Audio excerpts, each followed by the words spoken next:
nobody else understands. Unless you're from Cockney, you wouldn't know what Army and Navy was, because Army and Navy is gravy. You know, Jack and Jill on the pill. Bag of fruit. Yeah. So what about the Scottish and the Irish? They both have such a distinct accents. How have they come to those accents? Was there a language they used to speak that was? the Scottish, they sound like the Northern Scandinavians, the Vikings. So the Scottish sound like them. You can hear so much likeness. The origin seems to be possibly the same type of Gaelic. You've got Welsh Gaelic, Irish Gaelic, and Scottish Gaelic. Yeah. Gaelic. Yeah. And I think they just separated from each other and naturally started hanging out with different people, different lands. Yeah. You know, but A few hundred years go by. Yeah. Someone was saying, I think it was Queen of Trolls, or someone else, said, "Oh, do you know, it's quite funny how the Welsh accent sounds really much like Indian." It's like, "Whoa, good morning, whoa," you know. And then the Irish are like, I don't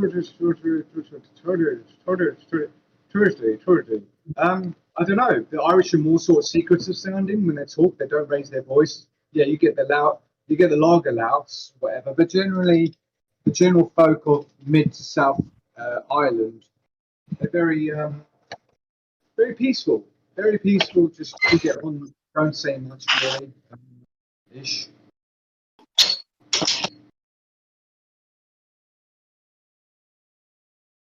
But then you get all the dialects of like South Africa, for example. Cape Town, their dialect, the proper dialect of Cape Town is Cape Malaysian. So there's Malaysian involved and a hybrid of Dutch and local languages. Just naturally, one language becomes two, and then two becomes a hybrid of the third. And then I think the first original language in Africa itself was the Twi or something like that. And the languages they have in Africa today are derivatives of that original language. It's been like lengthened out 50 times, and then those 50 different languages can't quite understand each other, but they come from the same root.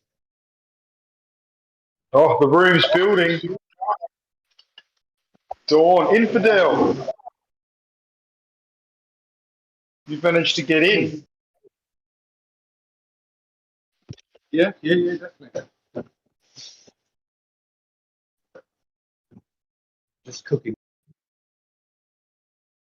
Dawn, what's going on? Still treading water on that curved ocean on the ball? Still got your head above it, mate?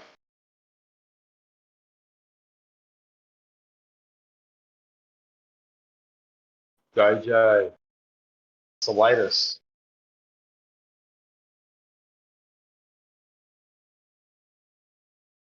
Sorry, I was just on the toilet and then I had to get my mic.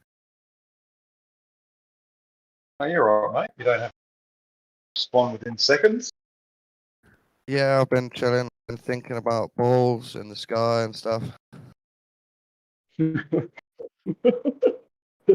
you regret saying that after you said it? No, I actually have, it's true. I've done some thought experiments about space and balls and time.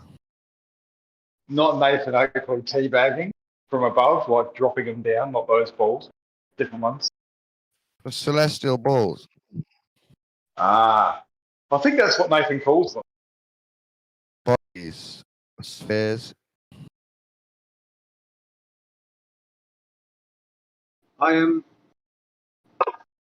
The toroid model is starting to look from the side like an Olympic track. And the Olympic track has got 8 lanes. I thought that might help Dawn try and describe where my update is for all of you.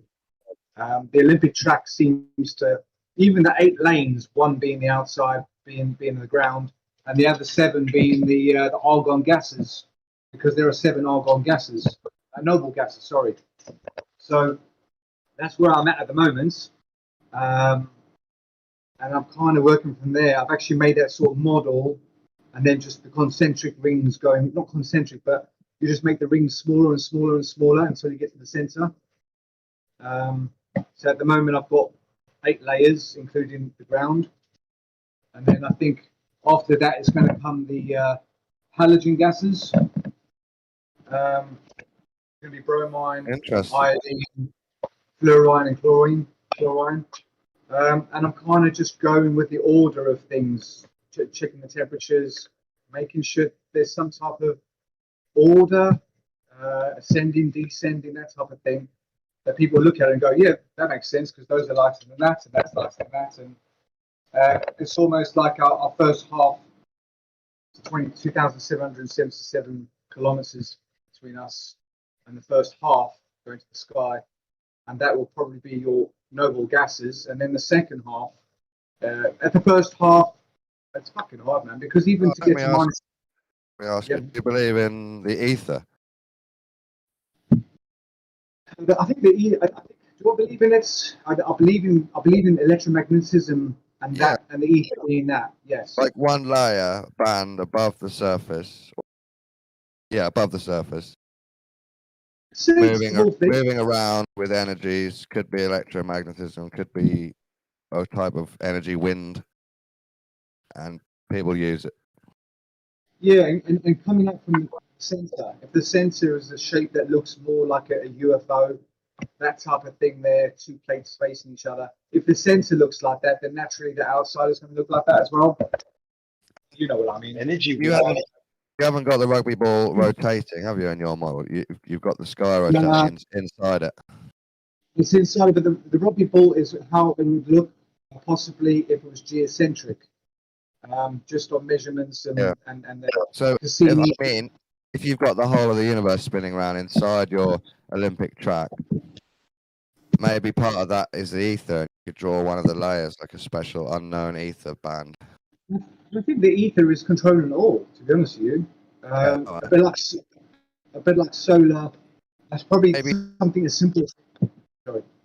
So the ether might be the torus field. That might be another word for the whole movement system. That's exactly what I'm thinking. You're onto it, Dawn.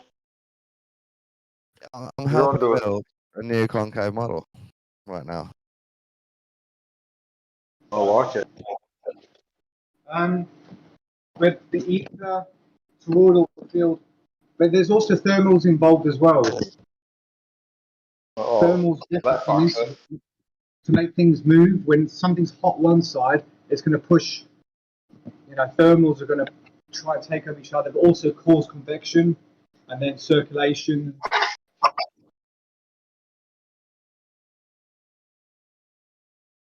Oh yeah, it's a dynamic system. Yeah, so the Olympic track from the side, and then from the top it would have to be a circle. The Olympic track has got some... Yeah, sorry, mate. Circle from the top, Olympic track from the side. So it's only squished down on one axis. I think I get you. Yeah. And I think that through our confusion of pi and phi, those number conversions there, I think we ended up sort of using a measure that's actually shorter than what we think it is.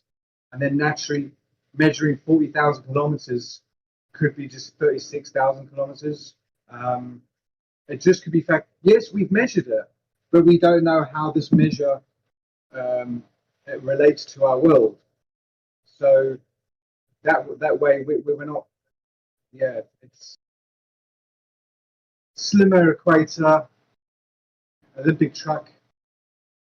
Looking at it from the side, and then that will take you through all your layers of gases and everything from your heaviest to your lightest right at the top. We've got 118 elements, but I think we've got 170 or something like that, including the theoretical ones. I'm going to guess, but is your version of gravity the torus field in the middle pushing stuff out towards the surface of Earth? Yeah. A bit like the repulsion would be maybe something similar to your bicycle pump, where you're pushing on it and you're putting your finger over it at the end. As you're pushing on it, you're creating heat, and also when you're pushing on it, you're you're pushing, you're causing a repelling force as such in observation against the pump piston and the valve that you're covering up. So you're putting pressure on your finger in a way. So it's the sky's pushing stuff down towards Earth, and we're deluded that Earth is pulling stuff towards it. Yeah, that's it. Oh no. Wouldn't we be able to tell that? Wouldn't that cause a pressure on top of things? If you get, maybe one example is if you get a pint glass or something, fill up with water, make sure if the temperature makes a difference, don't think so. Fill up with water as much as you can, get a milk top, turn it upside down, or float something on that water. Try and get the water, try and top it up a drop at a time to the point that it can't do any more. Before you top it up even to its max, you'll find the lid will collect near the outside of the pint glass. But the more you add water to it, it'll move to the center at full surface tension. I don't know. You can kind of look at the ground, and England is a good example. The ground in England is pretty much like it's at sea level, but when you travel around, it's like a golf ball. It's just up and down, all those things there. So naturally, I don't know, it's a mixture of things, but when we get the right minds together, you can actually imagine something else. But what's also, the measurable downward pushing force? I don't think probably not enough, really. It's just Almost 9.8 meters a second, but we have to recalculate the meter to be sure.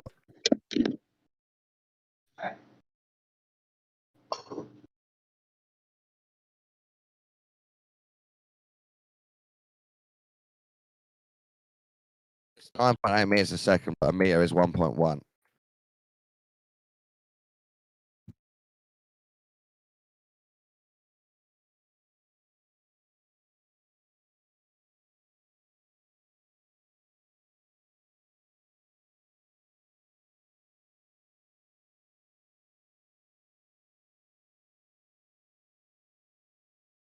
sorry, I am listening, and I will talk as much as I can, but I'm just at work cooking. So.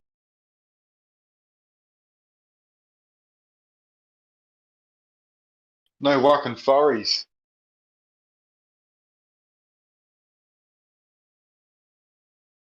I like that.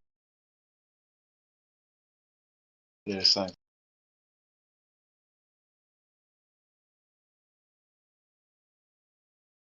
So do my. I was in school, I was looking for like little tricks like that to be able to swear secretly.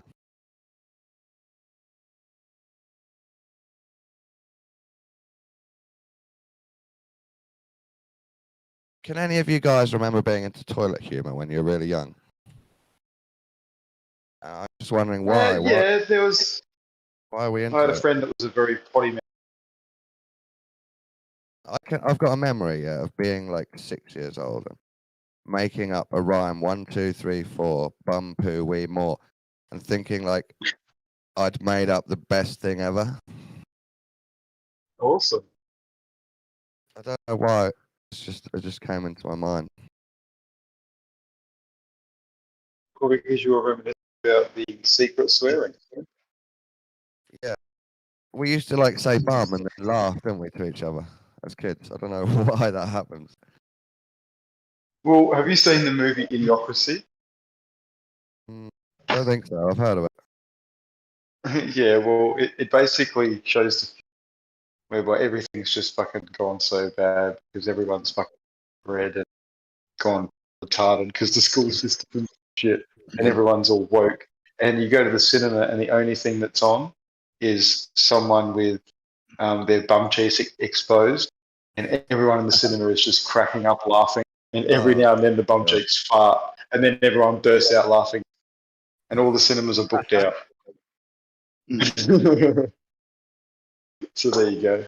Grown adults with bum as their main. That's right. And that really dumb dude who got frozen or something, he got like unfrozen in this future. And he was used to be a super dumb shit in our times. but now in this future world, he's like the smartest guy in this ultra dumb world. Yeah.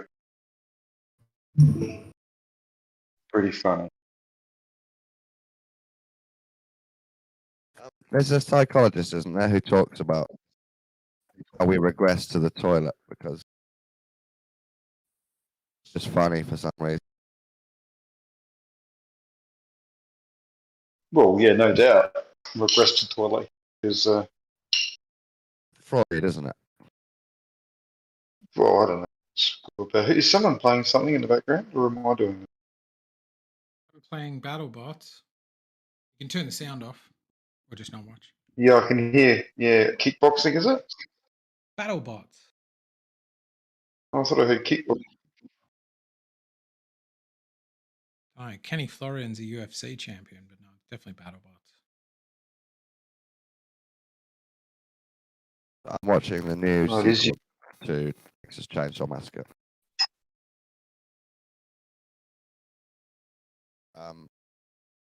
Liberals and SJWs and influencers turned up to start a new life in Austin, Texas, and it just so happens that Leatherface is living there in an orphanage. Leatherface? Yeah, the boy of the Texas Chainsaw Massacre family. So the film character based on Ed Gein, basically.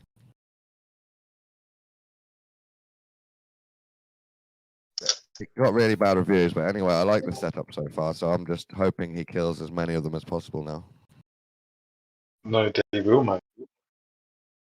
Did you read the script? No, but in the review it did say he kills them all, yeah.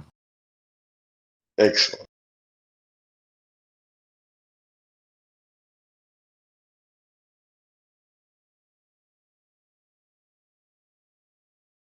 Whiplash is going to fuck Scorpios.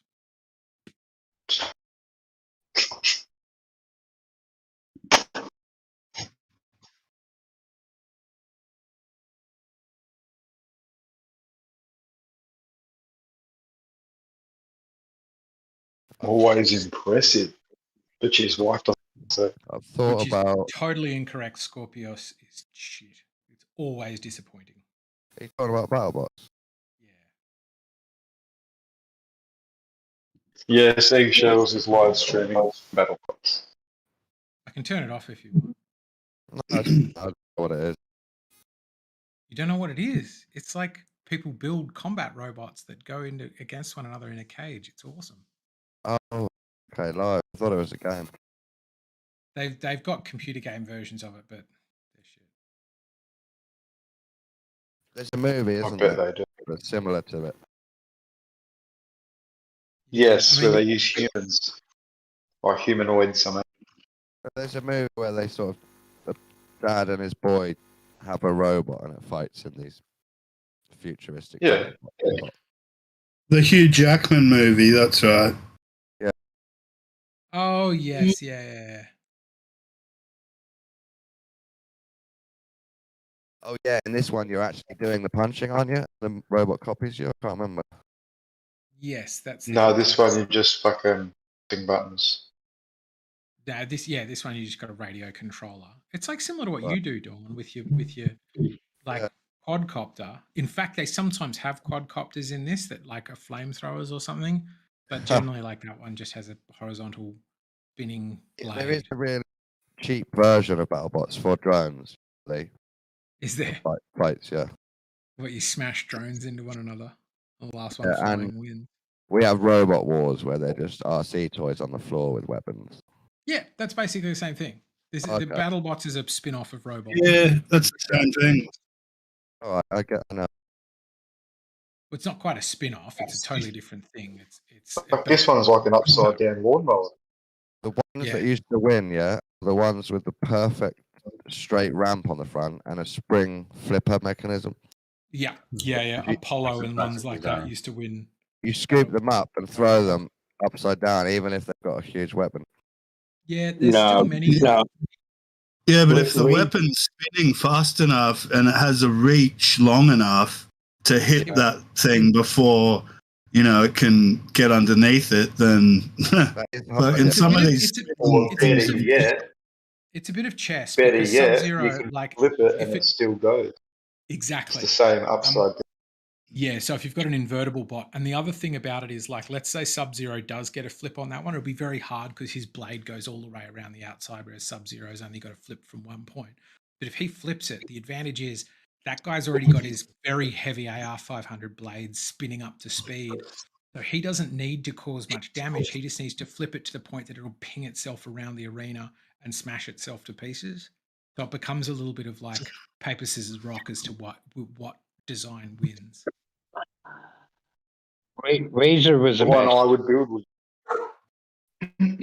Look, if you've never seen Razor, you need to watch Razor in action. Oh, Razor was the best bot. I don't think it won, or maybe it won 1 year, but it was the most beautiful What? bot.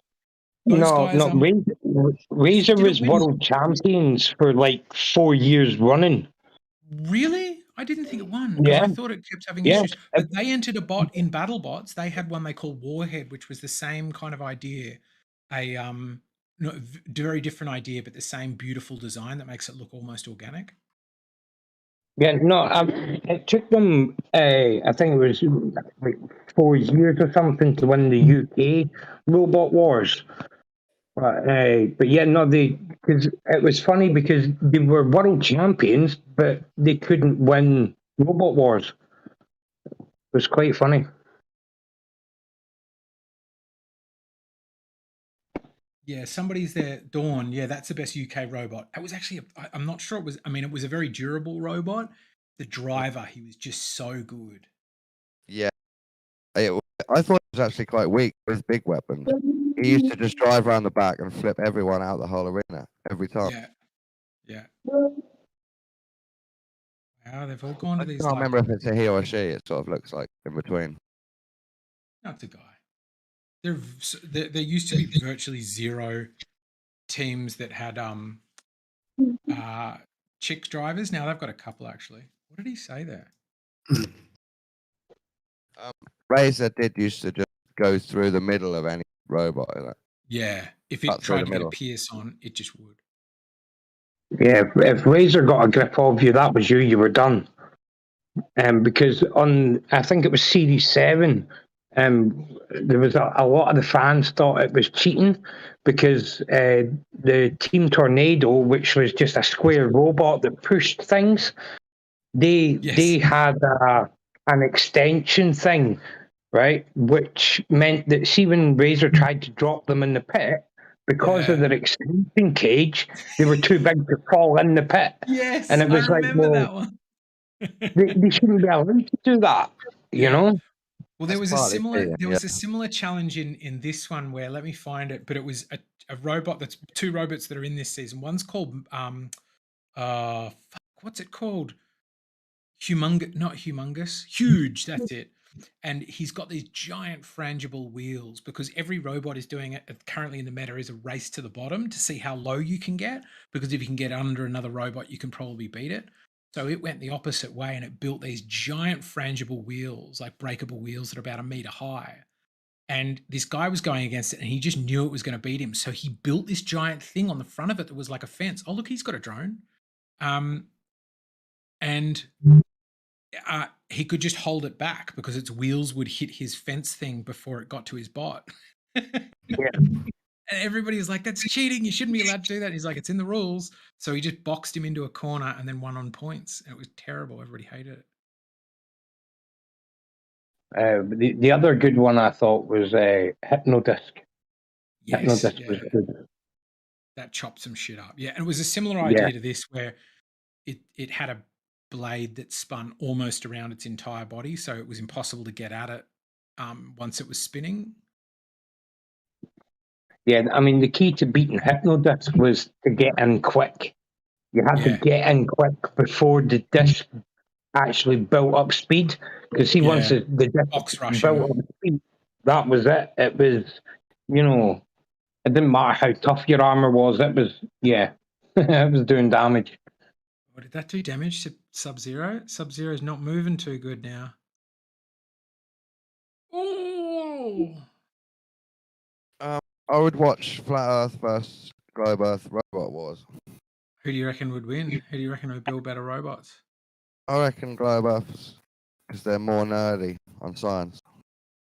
Yeah, there's like there's rocket scientists in GEM's server and like actual engineers. All right. Oh wow! I mean, I don't think a Look at his rocket Look at, ripped look off at the metal. size. Look at the front wheels. Look at the wheels Nah, on that mate. thing. Yeah. The flat And that- earthers would and build these- better ones every day because they think These outside. bots are 150 kilos. So Ah, they're like, oh. they look tiny in the arena there. Oh, he's ripped off that wheel entirely. These Yeah. bots look tiny in the arena there, but that's like, it's a big old bot. He hit Are the you wheel again. flamethrowers in your run? Yeah, that drone has a flamethrower. It never does anything. Is the drone a house robot? No, the drone's part of Sub-Zero. BattleBots doesn't have a house robot. But there was a really cool incident with one that had a arm on top of it as a self-righting mechanism, so that if it got flipped over, it could flip back. And when they went up against a drone one time, they like zip tied a garden rake to the flipper, to the self-righter, so that then they successfully swatted the drone out of the air. It was so cool. That's one thing I found out the other day about things that are actually banned in these robot war competitions. Mm. And one of the things that's banned is a net. Yeah. Yeah, because apparently when they were doing some rule changes one year in Robot Wars, and they forgot to add in that you're not allowed any form of netting. And one of the, they spotted this, and they turned up, and they actually they threw a metal mesh net over the other robot, and boom, the other robot was knackered because they couldn't get out of it. Yeah. Yeah, they call them entanglement devices, and they've since banned them. But then there are like, the rules were worded such that lots got around it. Like that's right. This is a funny one in 2016 or something, which was called I've copied the wrong one. Donald Thump, and it just had hairy hair in the hope that a spinner would get it caught up in its mechanism. Yeah.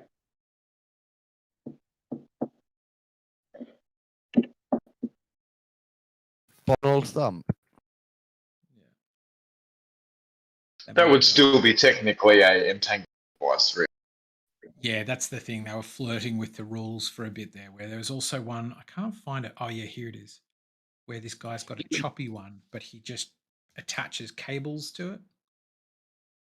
So that Yeah, but I mean, you get that in all sports, though. You get people that, they sift right through all the rules looking for loopholes, and it depends how things are worded. Like Formula One, for example, they're the prime example of that. The engineers comb through the rules, and it's like, well, yeah, you say you're not allowed this kind of suspension, but if it's manually controlled, it doesn't say that you're not allowed it if it's manually controlled, and it's like, well, and then the FIA has to then go back and change all the rules again.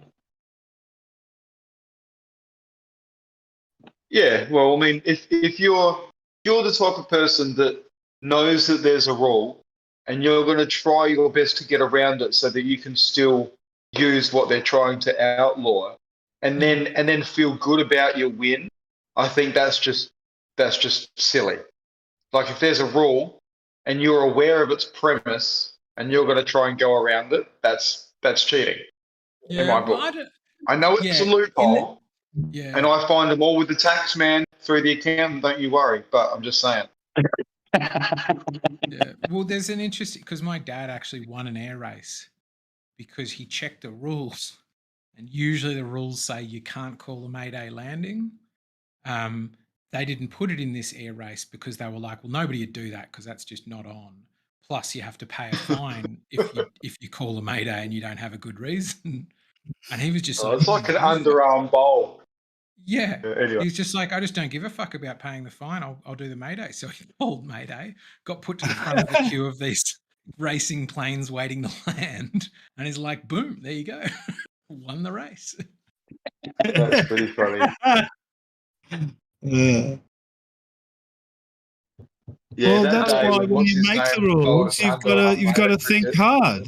Yeah. And that's why it's a game. Like, I think it all depends on like the level of what, like, if like take the Formula One car for example. If they bend the rules on, like, say, one of the end plates and the way it's meant to be designed, and that saves them like 0.2 a lap. but Yeah. remember, every team can do that too if they want. So yeah, but it's the same for everyone. That's the point. Yeah, but that 0.2 a lap isn't exactly going to win them the race outright, is it? Mm. You know, so I don't really see that as cheating. But like, if they did something and it gave them like 3 seconds a lap on everyone else, then obviously then that in itself outright wins the race. And to me, yeah, that's cheating. No, if they haven't broken the rules, then they're just better than everyone else. They found a better way to do it than everybody else.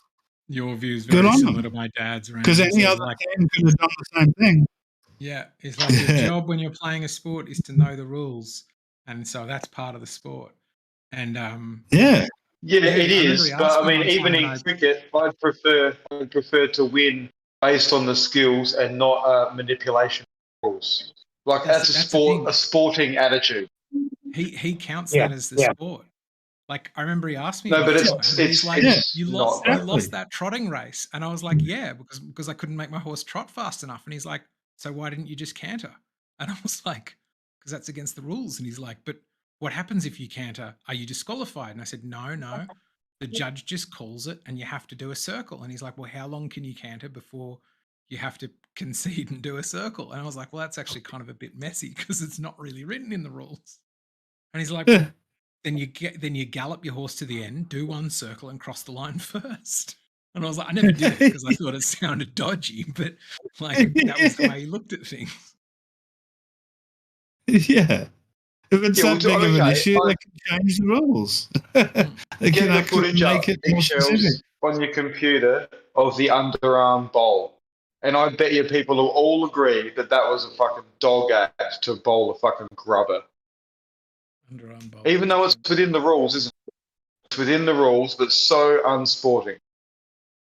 Okay. Yeah, there's unsportsmanlike, and then there's rule breaking. Like, it's two different things. I appreciate the difference. But I as a person would feel much better about the win if it was in a sporting nature and not a manipulation of the rules. And I know it's a technical difference, but I mean, you're probably better at sports history doesn't look at you very well if you do that. I'm the only way I'm winning is if I do some dodgy shit. I'm not good at anything. Yeah. But then at the Instead of same swallowing time, my like pride they and should have won losing, already, I'm gonna but swallow they shouldn't my have pride left and it cheat. to the last ball. That's the other side of it, is that they shouldn't have left it to the last ball to score the winning runs. They should have been ahead by then or whatever. Just watch though. It's so bad. Oh, he knows he's gonna. What? Yeah, they have to tell the umpire before they do it, don't they, what they're going to deliver? Like, I didn't know it was known about. I didn't realize this. They have to get a 6 to win. So I didn't know this. I thought he just pulled it underarm and it's hard to hit. See what I mean? Like, he should have bowled it and challenged himself that he could do a bowl that would make it so he couldn't be hit for 6. Not fucking roll it along the ground. Anyway, that's my opinion. I agree with you. I'm on your side. Because for me, some of the thing, like I posted in the chat where Hydra went up against Huge and made this giant, like, sort of keep him back device. Some of the question is like, that's shit to the viewers. Like, these viewers have spent good money and turned up there to watch a game, and what they saw was a disappointment. Unless underarm bowling is a standard part of the game. I kind of agree with you, but then I agree with Rams, part of the game. Yeah, well then underarm bowling shouldn't be allowed. Like as soon as he delivered it, the next year umpire it should have wasn't. said, no ball or whatever, bowl it again. I mean, how could you how could you have a big hole like that in the rules? But okay, up until that point, no one did it because it was just considered unsporting. And then someone did it, and then they were like, fuck, all right, we have to put that in the rules. Do we also have to put no taking a shit on the oval as well? Or can we be just rational that no one's going to do that until someone shit on it? Like, you know what I mean? I mean, that's sporting to take a shit on the pitch. And it's a sport. It's about trying to win.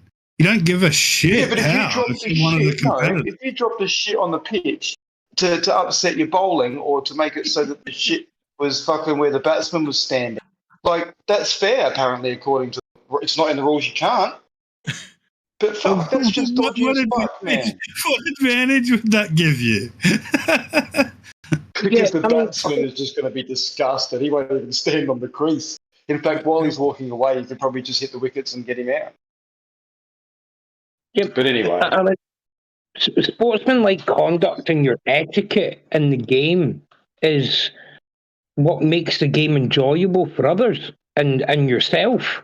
Yeah, I mean, like, to me, sportsmanlike conduct. Okay, it might not be the rules, but it's something that you just don't do out of respect for everyone else playing the game. I play poker, right? And you don't slow roll someone in poker because it's considered bad etiquette. And in quite a lot of poker clubs, if you do that type of shit and you do it regular, you'll end up getting taken outside and slapped about. And none of that is in any of the rules. Yeah. Or like I once picked up the ball when I was batting one time in cricket. The ball was at my feet, so I just picked it up and chucked it back to the bowler. And the umpire went, well, hang on, and looked at the bowler and was like, do you want to call that as out? Because I'd technically broken the rules. But then he chose not to appeal it. And apparently, I didn't even know this in cricket until recently. The umpire can't call it out unless the opposing team said, oh my God, that robot got destroyed. Unless the opposing team call it. Yeah, so they have to appeal and then the umpire has to grant the appeal. So they didn't appeal it. Yeah, it pays to know the rules, definitely. Just not abuse them. Yeah.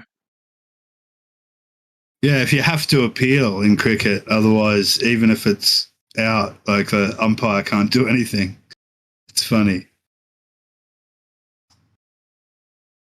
So is this BattleBot still running in America, is it? Yeah, this is the new season. This one came out on this past Thursday. I just haven't watched it yet. Ghost Raptor is a shit robot, though. It gets smashed to pieces in almost every fight it does. It looks flimsy. It's so flimsy.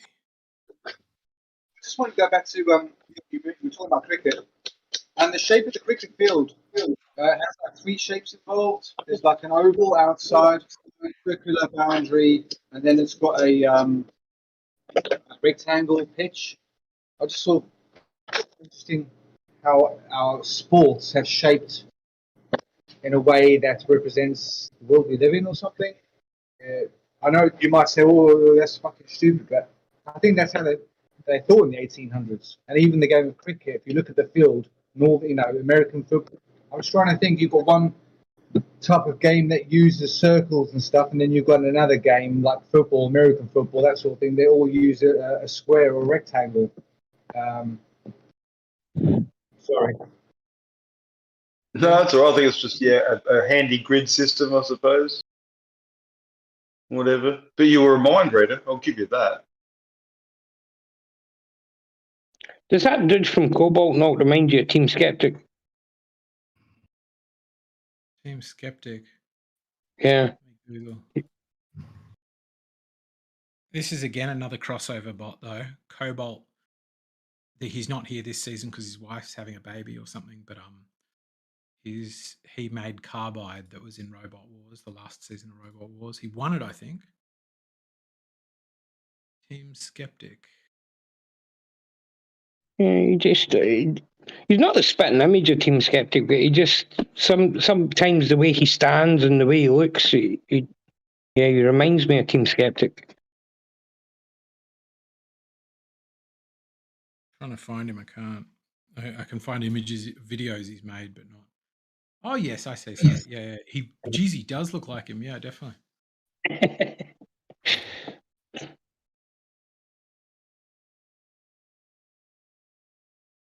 Yeah, that robot got smashed to bits, didn't it? Didn't.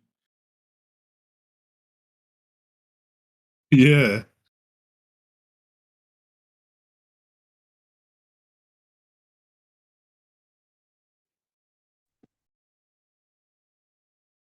Yeah, that's a good sort of thing for kids to be doing, I reckon, young kids, to learning about engineering and shit and all that sort of stuff. I reckon that's good.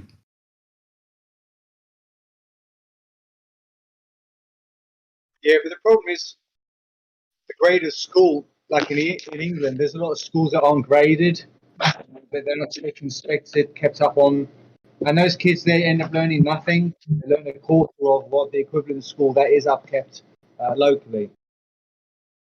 Oh yeah, it's like the private schools around here. Like they are just unbelievably better funded than the state public schools, and it's unbelievable. It's every single Christmas they're building another building on their massive multi-million-dollar property, or upgrading some facility, or I mean, it's like $25,000 a year or something per student or something. So it's absolutely insane.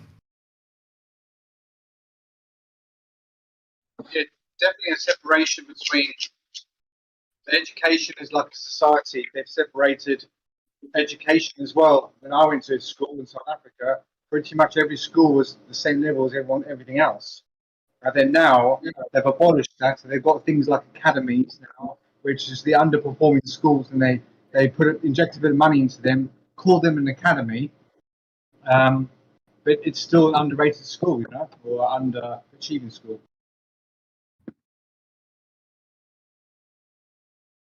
I've just witnessed private school education just goes far and above and beyond what state schools can offer. Just in terms of the teaching quality, the equipment that they have, the everything. But that, for me, growing up in South Africa, to me, I would say I had that, and that was just a state school. We went to England, man, there was a lot of stuff that weren't there. And yeah, I had that too, but I'm talking about like the whole next level of shit that these kids have, like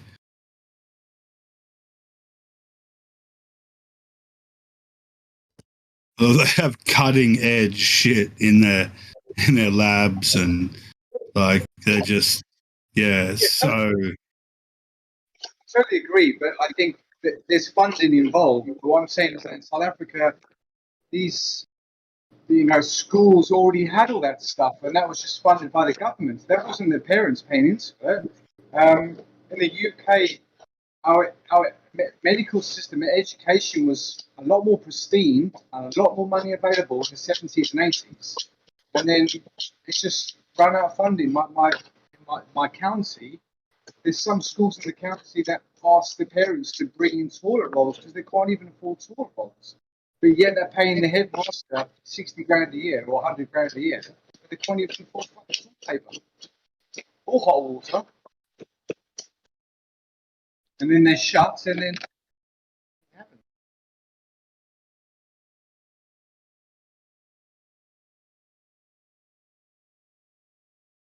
It's not just that. It's when you finish school and you go to look for a job, most of the most elite, highest sort of level businesses and companies, they're going to pick people from those expensive schools because a lot of them were from those expensive schools, and it's almost a class thing almost as well.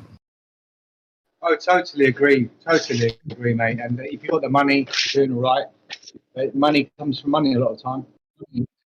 And speaking about money, that's another thing in public education that you don't get taught about is money management and, how money works in the world and taxes and, all that sort of stuff, credit.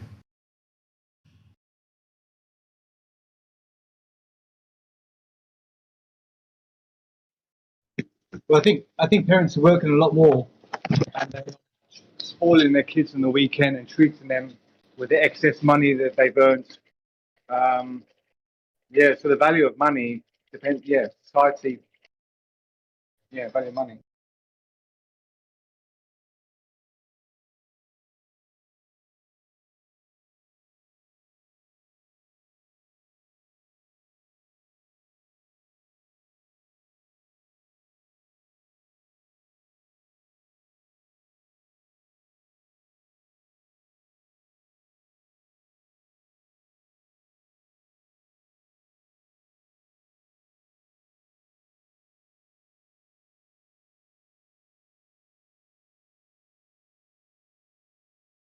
People see. What's that? Oh, people in their soup.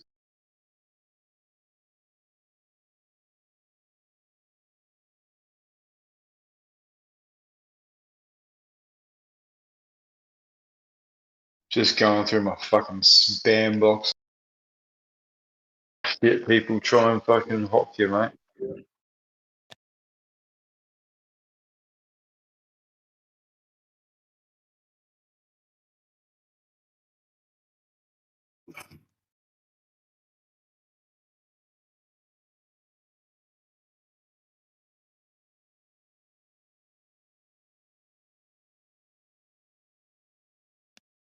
It's got to make you wonder when ATO mail goes to your fucking spam box automatically, though, hey? The algorithms are thinking that the ATO is spamming.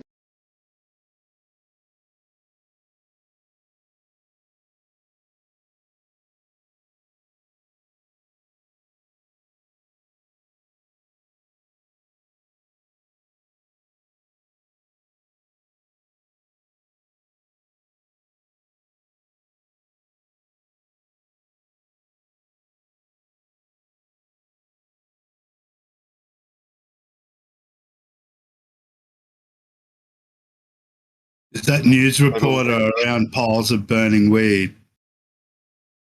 Yeah.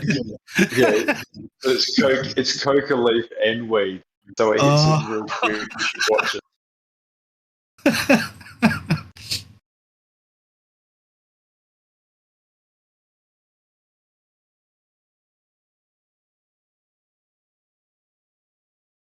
Isn't it weird that things that make you feel good are illegal, Yes. criminalized? Yeah, how they picked which ones were illegal.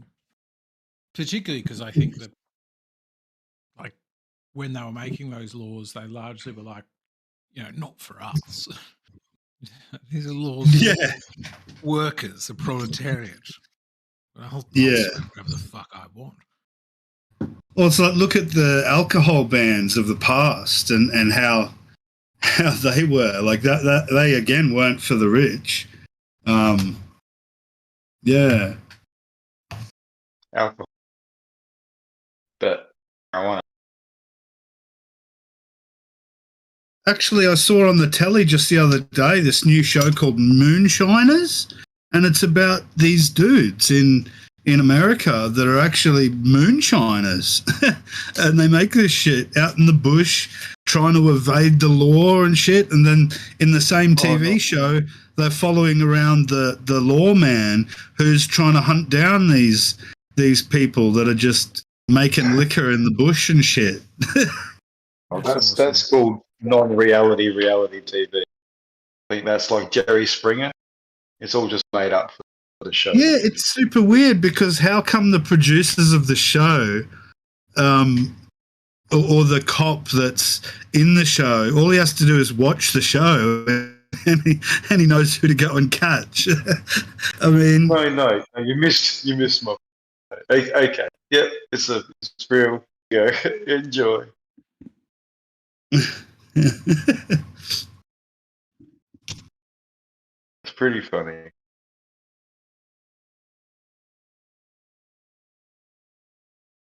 And like the dude that's like running around moonshining in the bush and shit, he's trying to raise enough money so that he can go legit.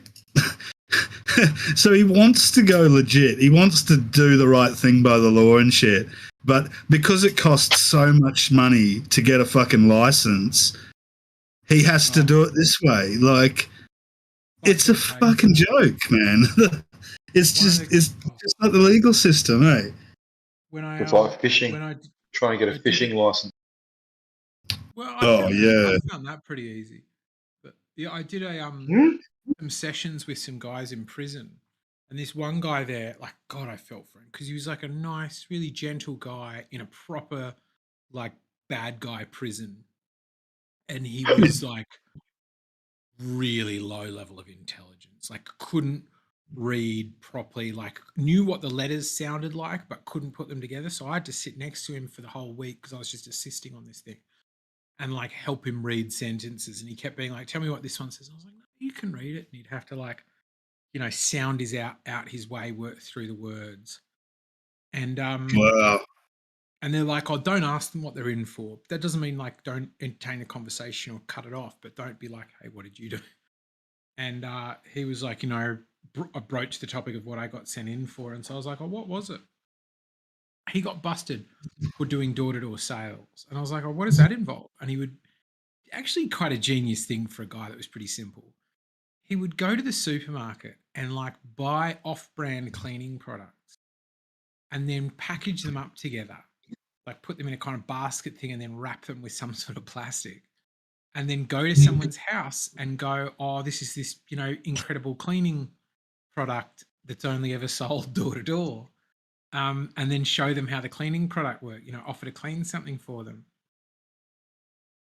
And then, what did he do that was illegal? The sales price. What was illegal about that?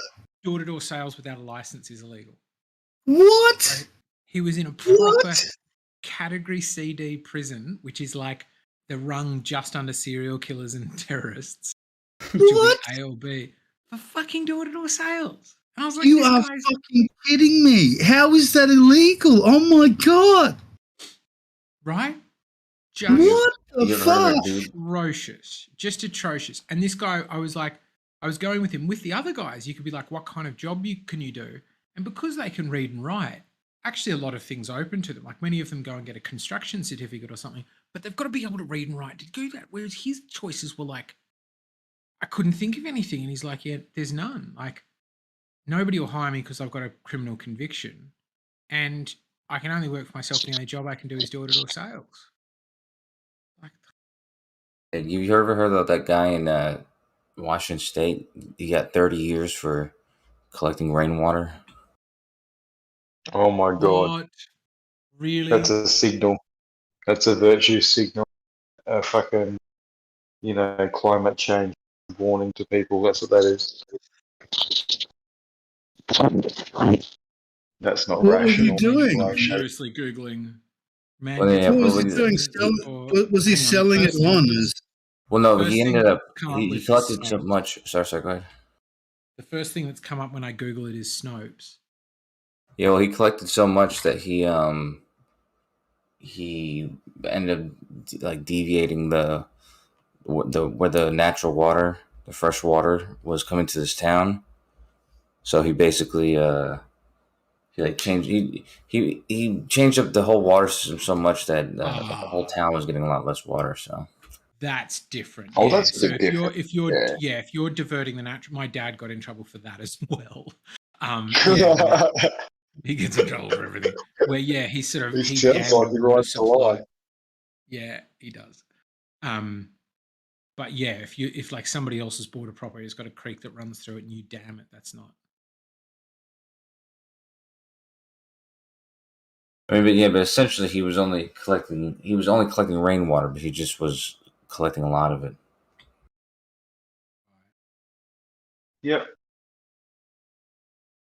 Well, that's one way to say it. I mean, it sounds like he was diverting a natural water source.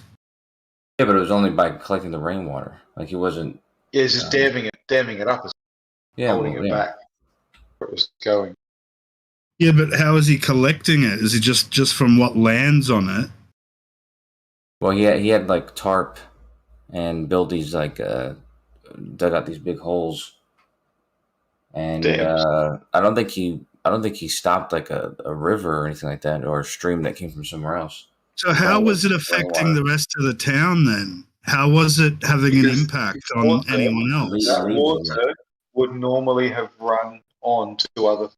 He was collecting too much of it, and it was stopping the flow of the water going to other things.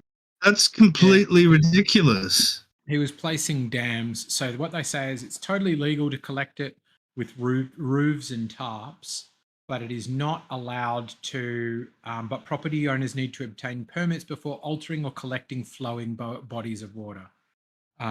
He was placing dams across channels on his property and preventing the flow of water out of these artificial reservoirs without obtaining a water right permit. Yeah, I mean, I've got neighbours above me. If they did the same, I'd be devastated.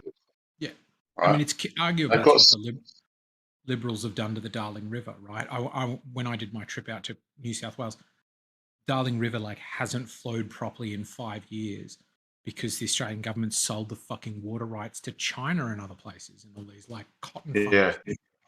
It just, this arterial river basin has dried up. Separating the land and water rights was the worst thing that they fucking. The land needs to be with.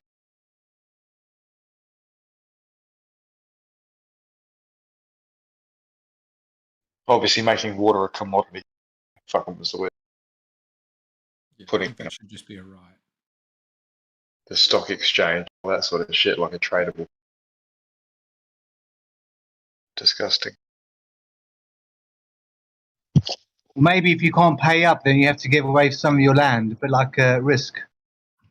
Monopoly. No, exactly.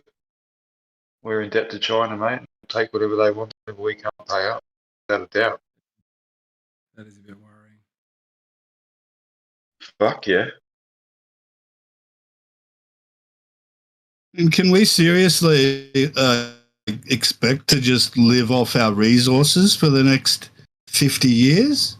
I mean, how else is Australia supposed to contribute to the world economy when those resources run out or are not needed as much? We don't need to contribute to the world economy per se. There's no need for that. That's just something thrust upon us due to globalization. I'm not saying we shouldn't partake. Economically, we need it because I mean we can barely balance the books as it is. And yeah, okay, but that's a whole different argument there. Yeah. Poor management. That's all that is, mate. Yeah, of course. I blame the Australian education I blame the Australian education system. Sorry.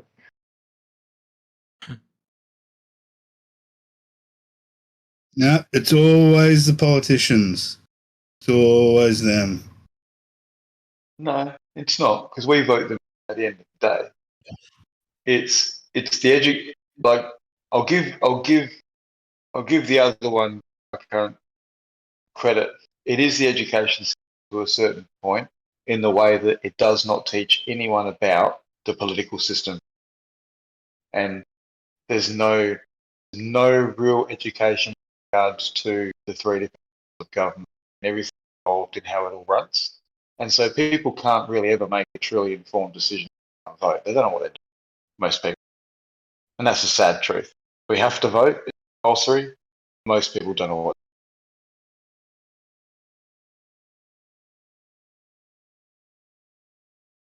But also teaching the kids about inflation and deflation, and why do we have to use these every day.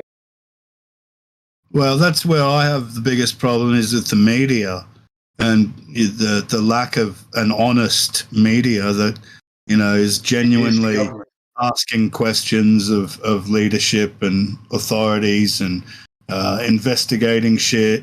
I mean, you look at someone having a situation with the law or the courts or something, and they're struggling and nothing's happening. They're getting treated like shit, and suddenly a current affair gets involved, and before you know it, the fucking minister's getting involved and sorting out some fucking nonsense that shouldn't have happened in the first place, all because a bit of attention is brought to it. I mean, that's just fucking craziness. That's the system, though, isn't it? The squeaky wheel gets the grease. That's how it is. The media and the tabloid also need good headlines to sell papers. Otherwise, if they're reporting shitty stuff that nobody gives a shit about, then the problem is that the media gets to choose what's the squeaky wheel that we should all be talking about. You know, the media are the government. They are told what to do. They used to be independent, but they're not anymore. Exactly. And if they were, I mean, that would be wonderful. Everything would be different. You also got trend scouts. You know, people that are already foreseeing what's going to happen and whatever. Like, you know, they plan the outcome if they release this information. What is the outcome? Are they going to get sued? Or are they going to make a lot of money? There's a lot of weighing up involved.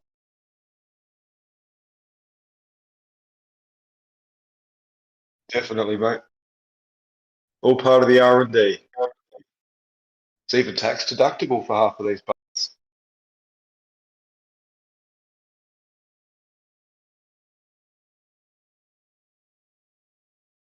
Yeah, they're very clever. Very clever. Like, I don't know if you guys are aware, but I think the biggest selling or biggest profit product for Pfizer at the moment is their fucking anticoagulant, their clot busting drug. That's skyrocketed since they brought out their vaccine. Pretty funny about putting those two trend lines together. Yeah, they're actually starting to talk now about the risks of some of the vaccines. Yeah. We've got ads running with regards to how, you know, we should all expect to see, or not expect to see, but, you know, the incidence of fucking kids that have heart problems is going up due to excessive fucking, like, exercise or eating too much fatty foods. And it's like, oh, they're just priming people what's really trying to take their mind off. Little Billy, you shouldn't have so much bacon. Fucking bullshit, man. What was those 3 fucking shots you made me go and have it? You know it. Oh, little Billy, you conspiracy nut. That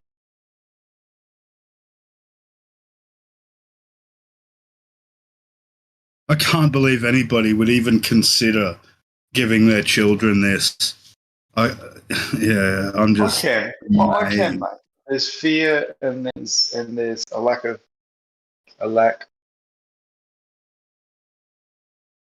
due diligence on a lot of jobs. They don't investigate things. They are too trusting. Yeah, and there is a lot of fear involved. You wait for the next round. People that have been questioning this thing are going to go and line up. People that you thought were smarter than they'll go and line up. You what? Well, then people are much more fucking stupid than I ever thought. No, it's just fear is very powerful. The powers that be are well aware of this. We are sheep with that regard. Well, that fear to me sort of points to a spiritual crisis problem that's at the core of that person more so. Without a doubt. But it's been put there through years of indoctrination, that belief, in many facets. Doesn't matter what sort of belief you have, there is that conditioning that goes on in the background for everybody. Just how it is. With the media so powerful, like as you suggested, they can roll a story so quick and so prolific on a global scale, social, just hit every facet of everything. It overwhelms everyone. Yeah. And they will, and they have. I mean, they did already last time. They'll do it again.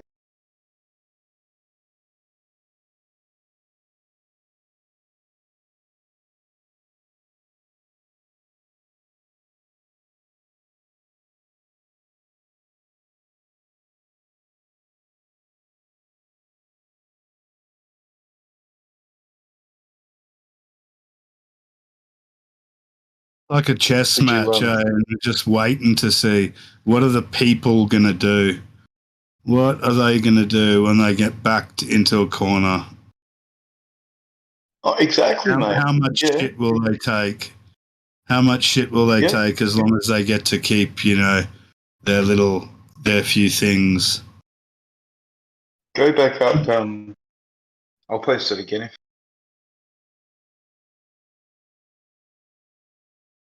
This video here, check this out. This is what happens when you back people into a corner. The popo think that it's fucking, you know, they've got one up on the citizen. It's just uploading now. It's a little video. Yeah, and the popo very quickly regret their decision. Check that out. It's in Greece, apparently.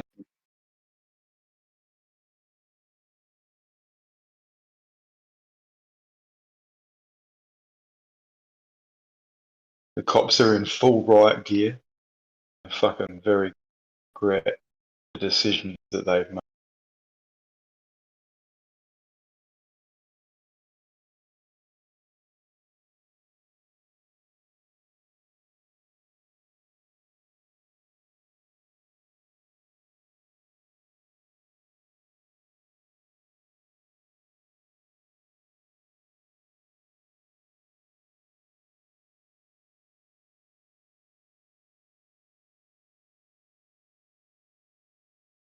I see things like that, and I just think, I really think to myself, what the fuck are those police thinking? Like, why the fuck do they want to be involved with that sort of shit? Going out there and starting fights with people who are just, you know, chanting about something that they're annoyed at.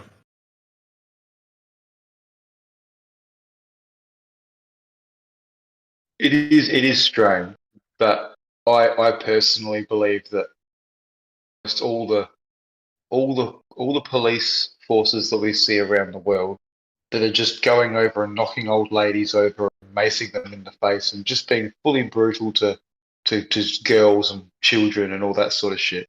I believe they're not just a normal police force anymore. I think they've got teams of people that have been trained for these things and are happy to go out and do it. Where have they come from? I don't know. But there's footage in Ottawa right now of UN planes landing and people getting off of those planes. And then next thing you know, they've got all these extra people on the ground in fucking, riot squad gear fucking in Ottawa. So Yeah, what's going on over there? Well, who would know? The media says one thing. A lot of the social media stuff's just been shut down.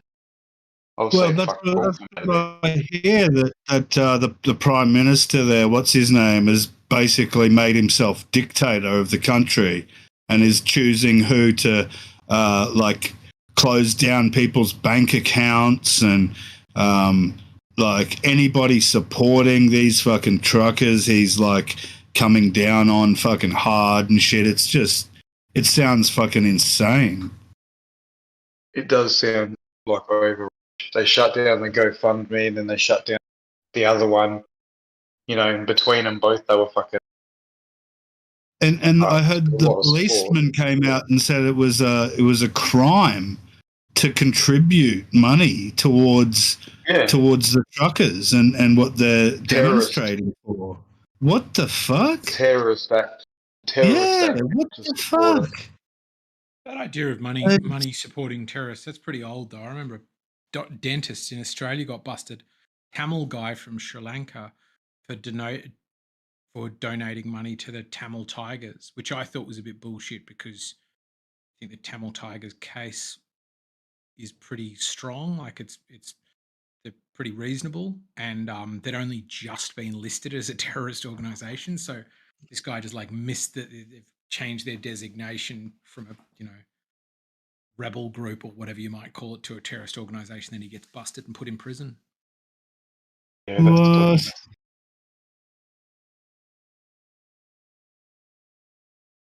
See, how come when that gets to the point of the courts where the judge is making a decision, how come the judge can't exercise any sense of common sense in that situation? He's not allowed to. They're all bought and paid for. He's got to interpret the law as it's written, and then you have to appeal it, and then you can take it to a Supreme Court that still can only really interpret the law.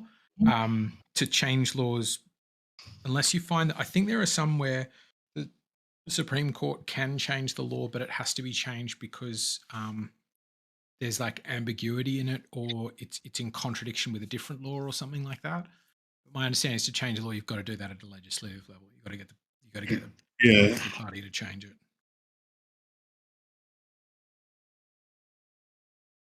Yeah, but can't the judge decide to give a really lean sentence? Yeah, I think they can. That's where the judge can apply his discretion, I guess. Or if it's a jury trial, can't the jury say that, yeah, although he's guilty technically, we don't recommend that he should be punished at all? The prosecutor can do that. Yeah, prosecutors can choose not to prosecute, and juries sometimes do return a what's it called? Some sort of name, like a sort of Smith verdict or a Broben verdict or something like that, like based on an old case where the jury goes, yes, you are guilty, but we think this law is bullshit, so we'll only convict if it's for like a penalty of $1 or something like that. Right. Okay. Yeah. But I like how the prosecutor, he's basically like I would say the judge, the jury, and the executioner, but not really. But he does have the decision to just that's not charge the problem. you at all. yeah, that's the problem. That person has all the discretion in the world. Yeah, but it's kind of when you realize that, you kind of see how you too can, cheat the system or get out of a hard situation. Because really, as long as you're not, you didn't do something heinous. If you just pay an attorney, one who's, friendly with the prosecutor, you get your charges dropped pretty easily. Yes, you got to pay the right people. You're basically saying if you bribe the right person, then you can get away, with not such a bad, situation at the end. Yeah, it's a shitty system, but at least it can be gamed. Oh my god, that's not a good system, dude. That's it's a shitty system. That's a corrupt system. It's a shitty system. It's a corrupt system.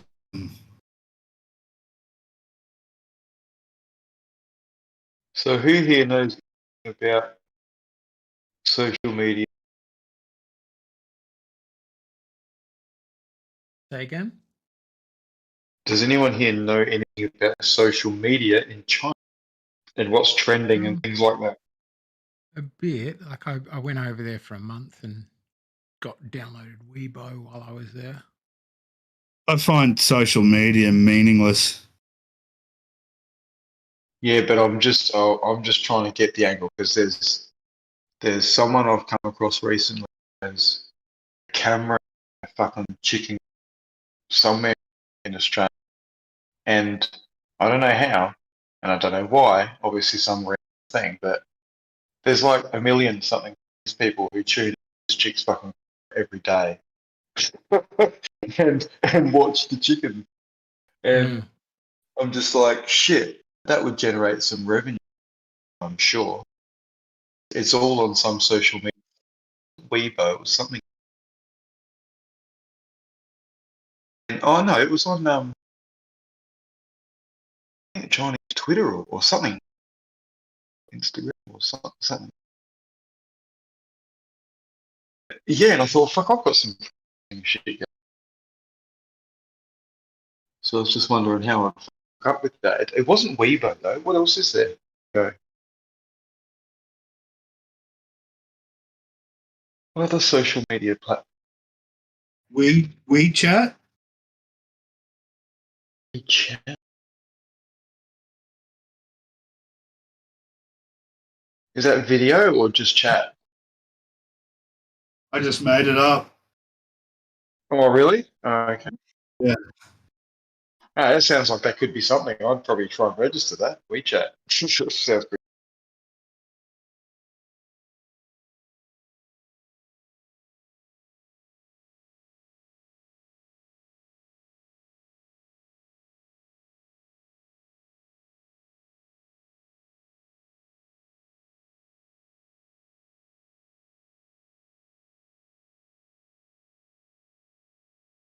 A video. It's just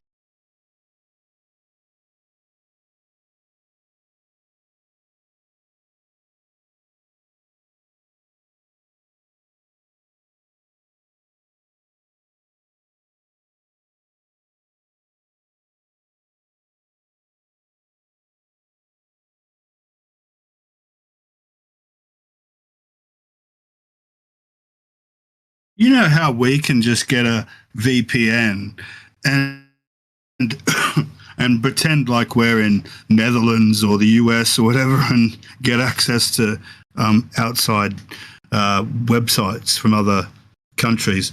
Can people in China use a VPN to access, the rest of the web as staggering number of Chinese people are on Facebook, for example, which is banned. So this idea that the government has, so the government's idea that they have this grip of control over the internet, basically, of the Chinese is pretty much bullshit then. Because people can just get around it so easily. So much. I think it's like what we said before about like the rules for elites and others, because most of the people I were meeting were rich elites in the cities. I doubt people who are more rural, because a VPN, there's no VPNs that I know of that are free. So anybody doing that straight up is paying $10 a month. So they do have control over the minds of the poorer or more rural people. There's some free VPNs. You know free VPNs? Yeah, I mean, I use free VPNs all the time, but there's a lot less choices and shit. Oh yeah. And what do they like force you to watch ads or something? Because that's going to cost them. Sometimes, but sometimes not. Like there's one on my computer that I use that, like I said, it's just got limited choices. Yeah, but here in Australia, if the government asks for the records from these companies, they'll hand them over, and they know exactly who and where everything was. There is no privacy with this stuff. Like in China, if you think they're not tracking everyone's fucking everything, just because you got a VPN, you think you're getting around it. That's crazy. Don't trust that shit, guys. When you go through a Tor network, which is basically like using multiple VPNs, that's a whole different story. All the packets. Well, no, it's basically all the packets. It's basically the same thing, just doing it multiple times. You can still, if you really want to uncover, which networks came from where and all that kind of stuff, which servers came from which networks, you could figure that out, but it would just be, way too much work and way after the fact. And also, I don't know if you're doing it live. Probably not successful. Yeah, the way I've heard it is like if you want to know generally what's happening in a like VPN, that's hard. But if you've got a specific person, like you're like, I want to know what Kosho's sending and receiving, that's a bit easier because it's still a lot of effort, but you're directing all of that effort in one spot to match incoming and outgoing packets or something. Like, it's not impossible, but it's extremely difficult and most likely was most likely not successful. So it's like a coin flip, basically. Is it? Yeah, who would know, I suppose. At the end of the day, there was a time when no one thought Big Brother was listening or that Big Brother was even a thing. Oh, don't be silly. The government don't care. Years later, it's like, hello. All the movies where they were spying are dead fuckers. They're listening to everything, recording everything. It's crazy.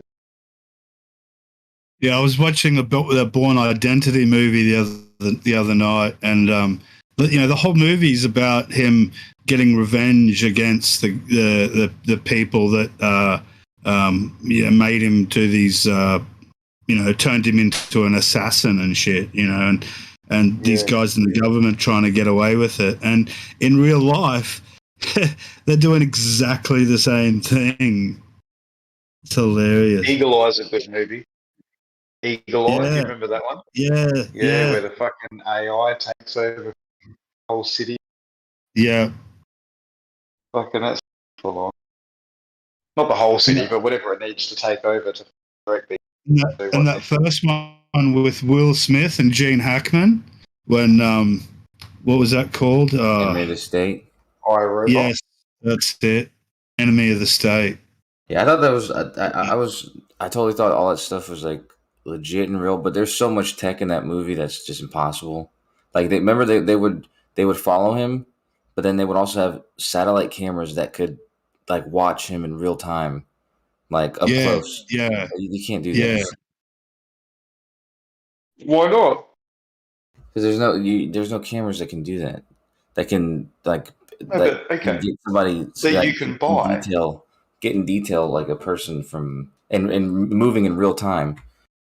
Well, but you assume that the technology on the shelf that's available is the same area. And today, wouldn't they launch a drone to actually follow someone and watch them from the sky, and they'd be able to follow everything they did everywhere they went, just circling around above.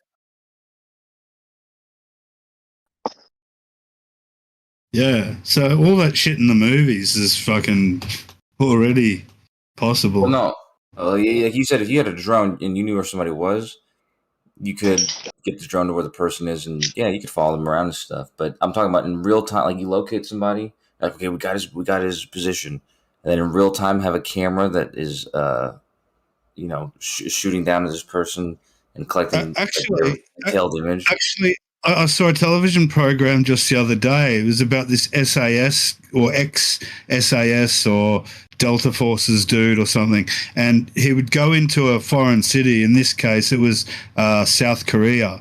And he would try and evade the South Korean special police for 36 hours.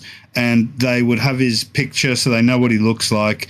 And every time he would enter the city or any city, he'd come up on the CCTV camera network, and that would, find him, and they'd be able to follow him through that. That's true. And then, so, I mean, facial recognition and CCTV cameras can pick up on anyone, anywhere. You could accomplish the same task through other means, of course. But I'm saying specifically that idea, and I think people, when they saw it, they thought that you could do that. But you're right. There's a lot of systems connected right now where you could be on camera. If let's say they want to identify somebody in a city like Chicago, or I think in UK, there's like a bunch of cameras. I'm pretty sure.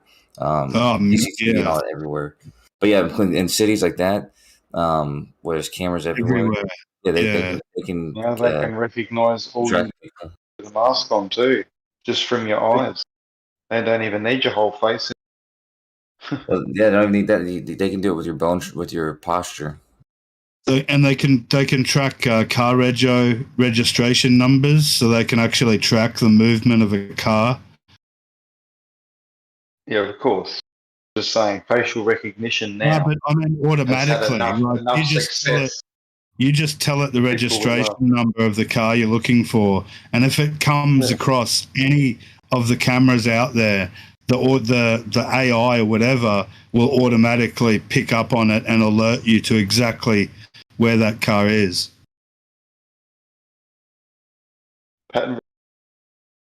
So it's actually able to recognize number plates, and read them and compare them to ones that, you're looking for. It's just pattern recognition. All it is. Yeah. You can get them to look for anything. But I'm just saying this program does that, without the person having to actually look at the footage and check the number plate. There's some sort of program doing that as well. Yeah, I'm utilising something similar that goes over like lots of images of looking for different things that pop up. And thank fuck I don't have to look at it all myself, because I wouldn't recognize half the patterns, because it'd be forever. Whereas this program, this software can just look at lots of it fucking real quick and find the patterns, which I'm sure it's just the same. Type in what fucking number plate you want to represent a certain pattern, and it just fucking goes through all the of what matches. Yeah,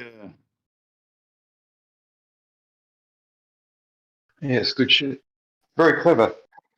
Very clever. I think the ones in trucks. It's pretty much impossible to move through any modern city these days without being tracked and watched. Well, you just need to change your face up.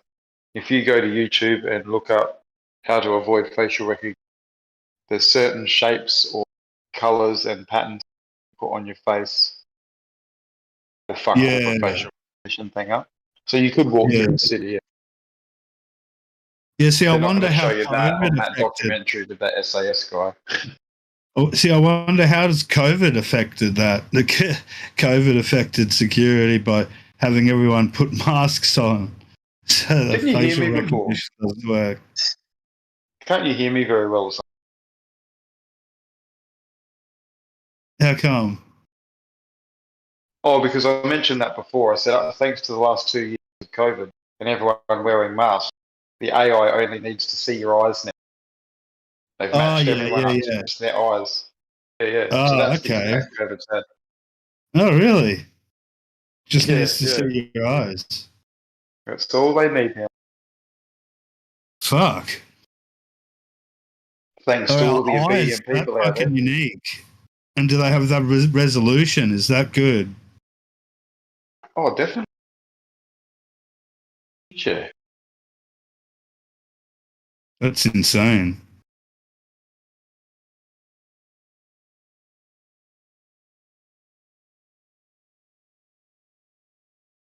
Yeah, they'll get your temperature from a distance. They'll identify you just from your eyes.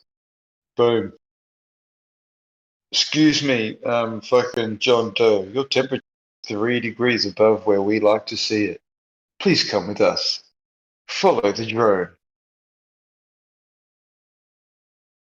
Our facial recognition has established that you are hostile and angry. Exactly. You need to relax, sir. Yeah, and it's calling you the wrong name. It's identified you as fucking John Doe and you're fucking John fucking Ho. Good luck trying to tell it.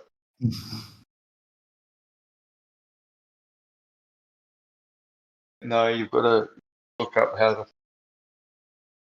beat that. Actually keen on going out and not being identified. Obviously, it pays to leave your phone up as well. Otherwise, Bluetooth fucking with everything. It's off.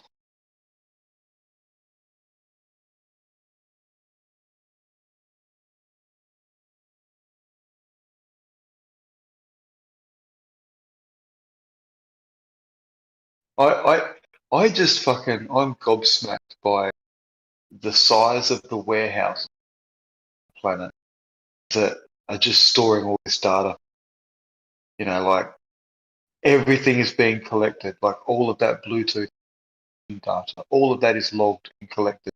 All the text messages, all the phone call audio, emails, fucking just Telegram alone and shit on there. Then Facebook, like there are some serious acres or hectares of land being consumed by warehouses full of fucking just hard drives.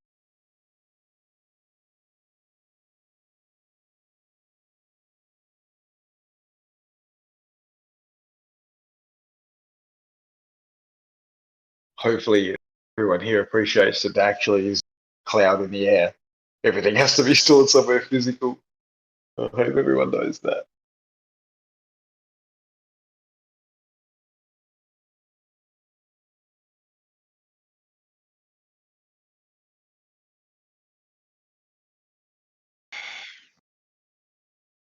Have you received any more advice this evening? Right. No, I haven't mentioned it anymore, mate. We've been talking about different stuff. Oh, cool. Cool. I'll talk to Ruhif, I think. That was the last sort of, and see what he's got to say. Got a bit of experience with one.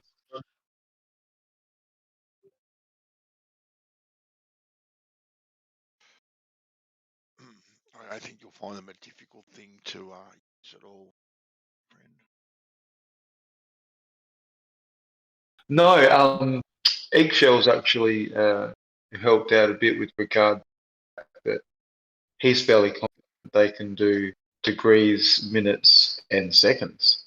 So that's well and truly within the 1 2/10 of a degree banding. So Over the 10 kilometers.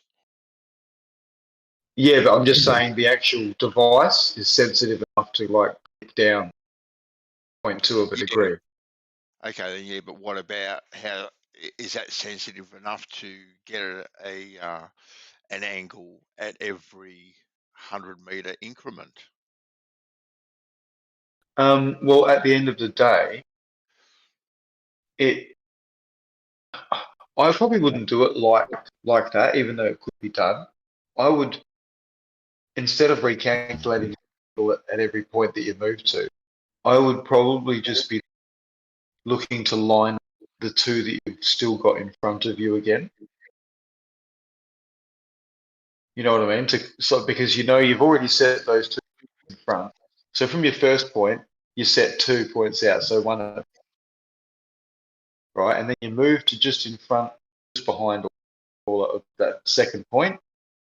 Shoot a line again that goes through those 2 points out to another point, and then you move up to the one in front of that, and do the same thing again. So you're never actually recalculating the angle. You can do it every now and then if you want to, but I would just try and work for the first angle that you've set. But yeah, I see what you're saying. If you were going to try and recalculate the defining, I'm not sure. Yeah, well, if that's what you're going to be using, if you're going to set yourself up behind your 2 marks and shooting through those 2 marks, right, to a third point, right? Yeah. And then once again moving on 1 more mark, and you shoot through mark 3 and 4, and you continue to do this, right, all the way along. Yeah. Okay, all the way along. You are always going to be setting your machine up to plumb to be able to do that. Because if you don't set Well, hang on a minute. if you don't set your machine up to plumb, right? Because every time you move that machine, right, according to Earth curve, right, you're going to have to set it, calibrate for the angle, right, to be able to continue that straight line every time you move that machine. That's what you're going to have Yeah, to but do. what I'm suggesting though is once you and it like sets itself up again and it's got its new plumb. I'm suggesting to basically once it's done that, ignore that and look through the device and then line those two lines up again. Because when you've moved it forward and it resets plumb, you shouldn't actually technically be able to get those 2 points to line up again, like where it's positioned, because it's actually at a new level. Yeah. Right. But you So you have to sort of ignore that. You won't be able to ignore it because you won't be able to sight up those two marks, right? Unless it is plumb. No, you'll have to adjust it. No, I know, but you don't want it to. So you'll just adjust it away from plumb until those 2 points are lined up. You shoot your third. You won't have to adjust it away from plumb. It'll always be plumb. That machine. It'll always be plumb. No, I know, but I know that. I know, but that plumb at the second won't line up with those two things. Yeah, on curvature it wouldn't. 100% it wouldn't. No, right. So what I'm saying is once you set it up in that second point and it goes plumb, you can clearly see that it's not lining. I'm suggesting then to adjust the device so it does line, then plot your third point. So we're disregarding the fact that we're level. But the only way you're sighting through that device, all right, the only way you're sighting through it will be from plumb. Okay, and so you can set it in the sand. You can try and set it in the sand, okay, and try and tilt it backwards and forwards and all that sort of stuff, which I guarantee you that's just a total waste of time because that's not how it works. According to many people, that's exactly how they work. It resets plumb to the center of mass, but that's not how it will work in reality, right? You'll set that machine up on plumb, right, to that mark, and you'll sight it through, and then you'll transfer that mark, so forth and so on. Always looking down those two reference points, okay, then, as a guide, so to speak. But if you're going to try and look through that site, right, and try and line it up to those marks manually, you're going to find it. You're going to be there forever and a day trying to do that. I guarantee you. You're going to be there forever and a day.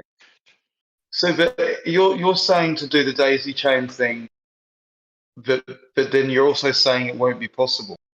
So to do the daisy chain thing where you're looking through 2 to do the third and then you're going up to number 2 to do the fourth, you need to be able to move the device and have it level, be able to sight the other 2, which will only happen on a flat plane. So if you're saying that that's why you believe it's a flat plane, because it works, that's fair enough. Yeah, but exactly right.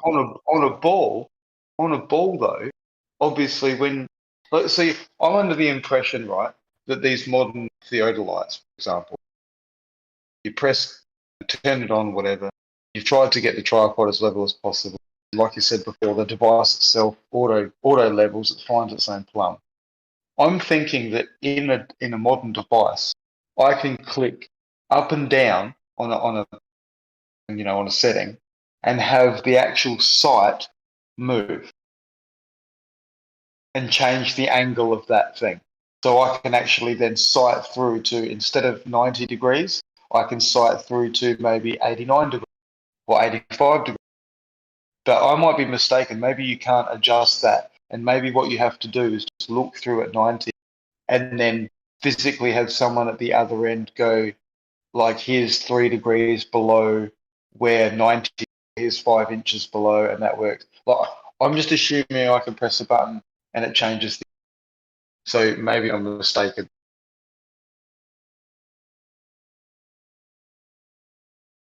I know you probably can't with the device you were using, because that was like just a very manual device you were saying. But these modern ones are very different.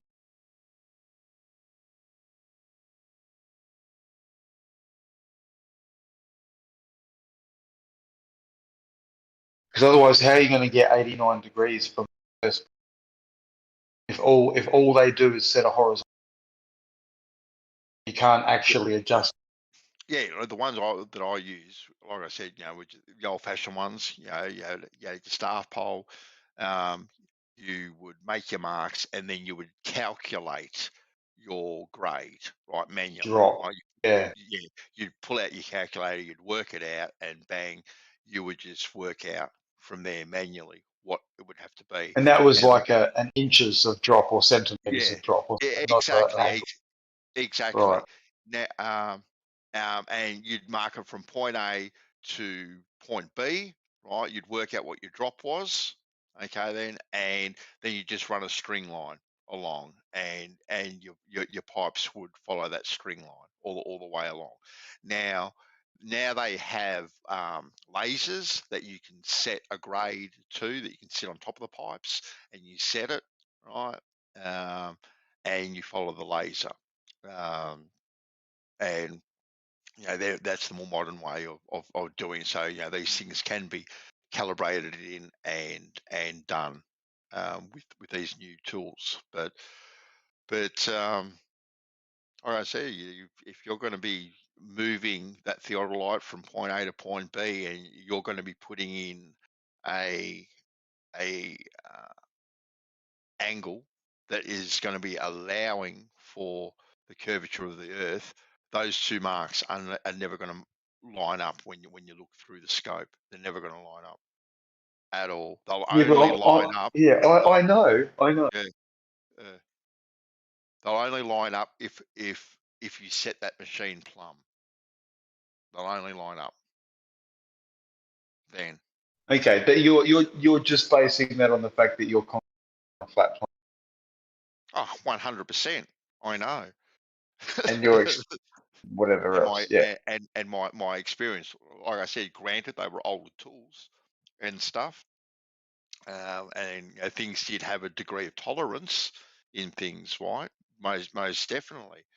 Oh, sure.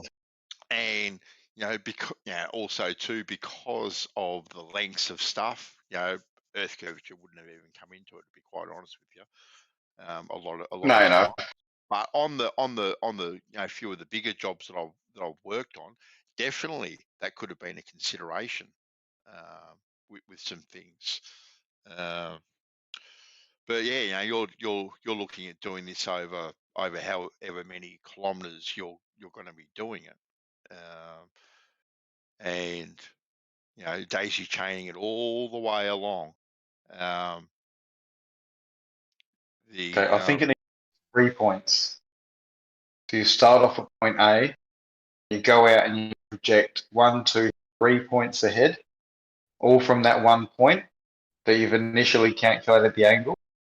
And then from there, you don't even necessarily need the theodolite device in. You could even just use a scope, just a plain old scope, to then scope from point 2 through points 3 and 4. Then you definitely know you've got a straight line because you're going 3 points, 2, 3, 4, down to point 5. Yeah. That's basically all a theodolite is anyway. It's just a scope that is plumb. That's basically but this what I'm saying. I'm removing plumb. I'm removing this thing's ability to go plumb because we don't want. We only need that at the start so we can actually get a very correct greater than that 90 degrees based on the curvature at 2 points. So it's a very specific angle, very first setup, which is why it needs to be a theodolite, because to actually just view down 0.2 of a degree from, right? And that's where the projected line to go out. From that point forward, no more angle considered. We just need keep daisy chaining those points already created into the and that could just be done with a tripod and a scope to completely remove the fact that there is a leveling device, even though I think that won't really hurt any.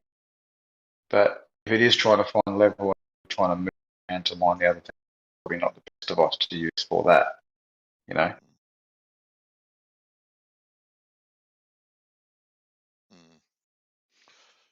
Yeah. Look, I know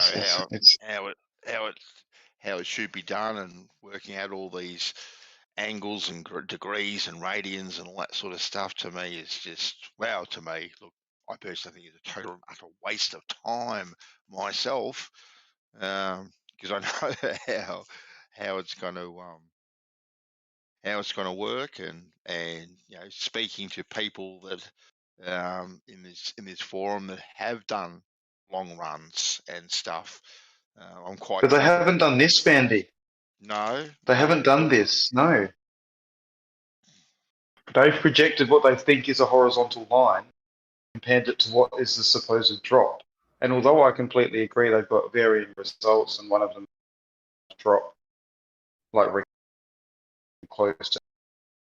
How does he know the line was straight at? Well, I think he was comparing multiple marks to each other. I think that's what he was doing. Yeah, I know, but remember, this goes to a target that we know is a certain height off. If you don't hit that target, you weren't straight. Whereas Rakia wasn't aiming at him; he was just projecting out in distance. There was no target hit to verify that what he was indeed straight. That's what this does. That's different. If you don't hit that fucking target, you weren't straight. Simple. Yeah, look, I suppose if you start off at point A and your target, I don't know, say it's 5 kilometres away, okay, thereabouts, or 5 miles or whatever it's going to be, and you've already predetermined what tilt that theodolite has to be at. And if you can continue that predetermined tilt in a perfectly straight line, you're going to end up running into the sand dunes halfway along, and then, you know, out the other side. That's what's going to happen. Well, see, if we're on a flat surface and you do account for the curve when you calculate the initial one, yeah, I believe you will very quickly end up in the ground. You have to. It's greater. I'm not sure if that happens before 10 kilometers or 5 kilometers. I haven't done those numbers. Because when you think of it, 90 versus 89.8 or whatever is so close to parallel that it might not happen over quite some distance. But I think Eggshells and I calculated before that 0.2 of a degree over 10 kilometers was about 30 odd meters. So we should definitely see it hit the ground before 10 kilometers. And like I said, at the 5 kilometer mark, it'd be half a meter off, supposedly. So the key to it is that when the surveyor, whoever's setting up A, they should not be able to visibly see point B, because that way they have to literally just go off the maths and their calculations and their ability to do the right thing. Because if they can see point B, what's the fucking line? Daisy, way to that point. You do never know any different.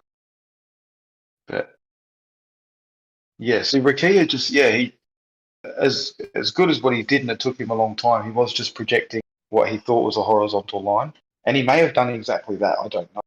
I can't verify it. That's the annoying part for me. I wish I could verify that he did in fact make a horizontal. Be damn stoked.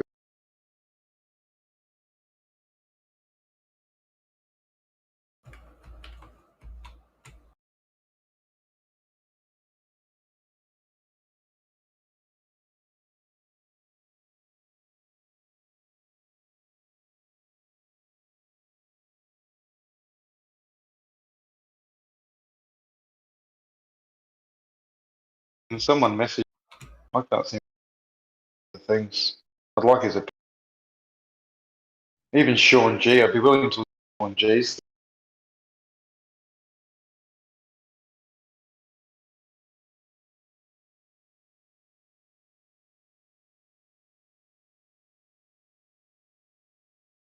Probably too late for Roo.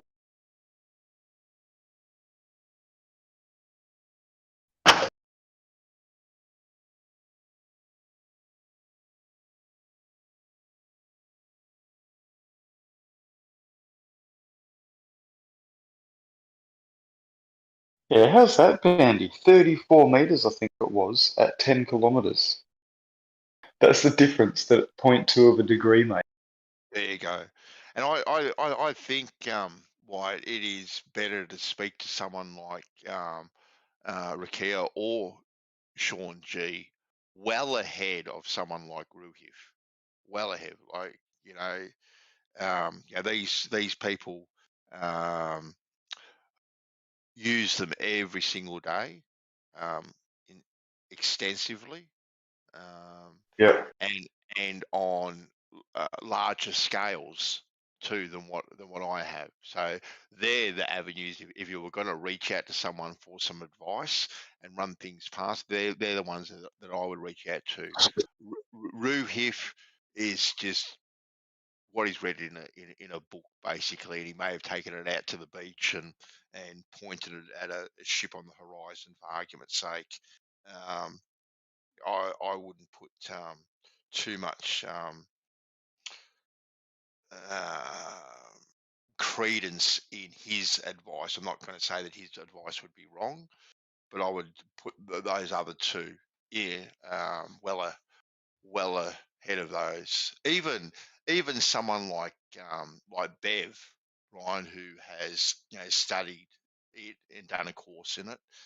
Yes, he's not a practicing surveyor, but at least he's gone to school and learned about these. So even someone like him would be a better person to reach out to other than Ruhif, I think.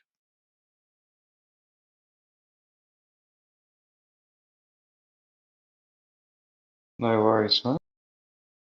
That's just my 5 cents worth there. I've tried to give you my Yeah, I've only ever perspective. been really heated with Sean G. So I'm not sure if he might be the best person to meet, although he might have a side. Rakia, on the other hand, is always nice to talk to. Look, I'm sure if you approach Sean G the right way and just have a conversation with him, he will there'll be no problems in chatting to him. It just depends how you approach him.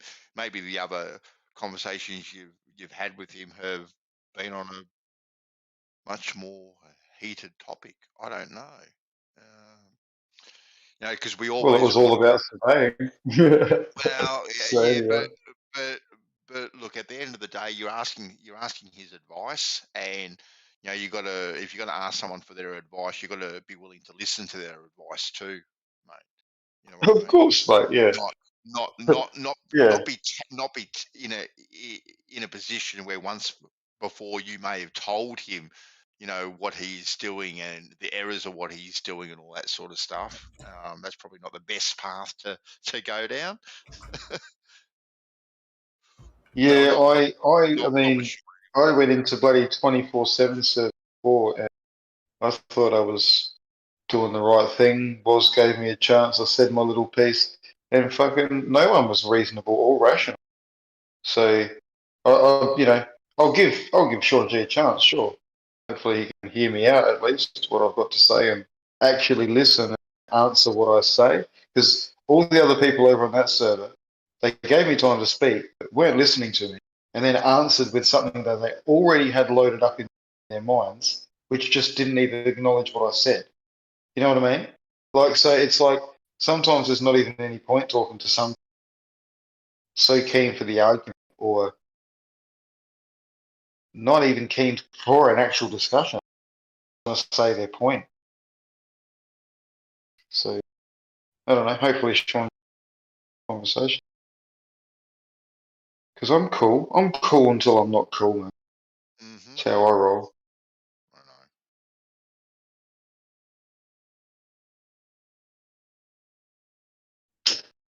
But like everyone, I feel as though all my times are justified.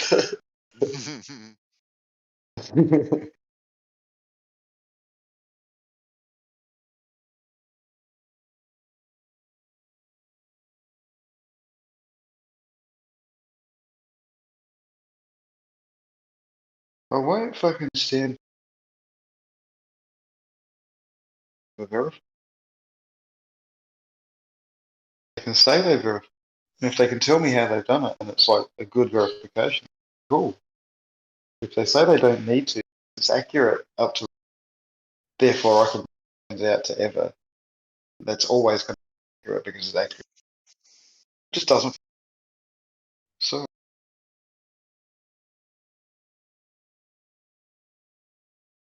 get your fucking 5 kilometre ruler out, you verify this straight and go and see if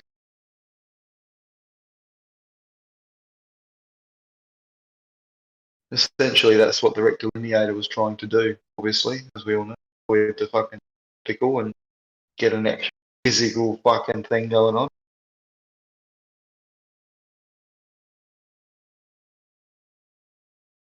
Still the biggest experiment.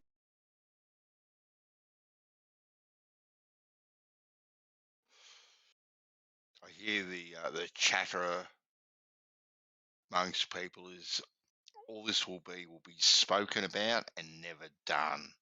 It'll just be spoken about for months and months. What Not the surveying? not realizing that it's not planned for months and months anyway. So I suppose there will be a bit of a chatter about it for months and months. What are we talking about? Sorry, your experiment. What? Oh, the rope one. Okay, yeah, yeah. Well, that's right. Yeah. So that's Yeah, they just think you're going to be talking about it for months and not actually doing it. already have been talking. Exactly. Not realizing, well, there was many obstacles, approval, getting clearance on the beach for starters, the time of year that it has to be done, all these logistics. It's just, yeah, it was a bit of a backhanded comment, kind of found. Oh, no doubt. Everything's backhand. That's why, like, at the end of the day, I'm keen for conversation. A lot of people are just, half of them don't even seem like they want a conversation. Yeah, it's really nice not to allow people that shut other people down. I'm open to be fucking told my idea's wrong. Here's why, blah, blah, blah. But I'm not going to be told I'm just stupid and someone's already done what you're talking about, just stupid. Like, that, come on, grow up. Let's have a conversation.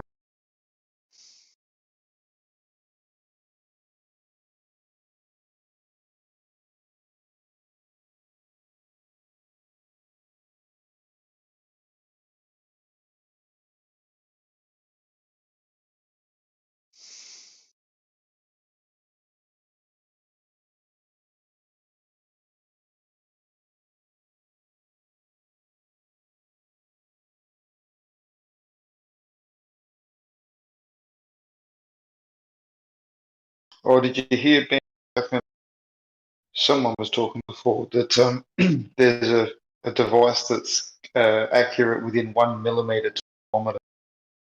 To a A kilometre. theodolite. Yeah, Well, imagine in 1 millimeter. So fucking that's good enough for what I need. I'll get my hands on that.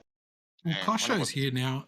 wonder what the What price was of that interesting is one of the things, like I was thinking could intersect with what Kosho is doing is if he's right about the Samsung S21 being as accurate as he says it is, then that would be a pretty powerful way to co-witness it.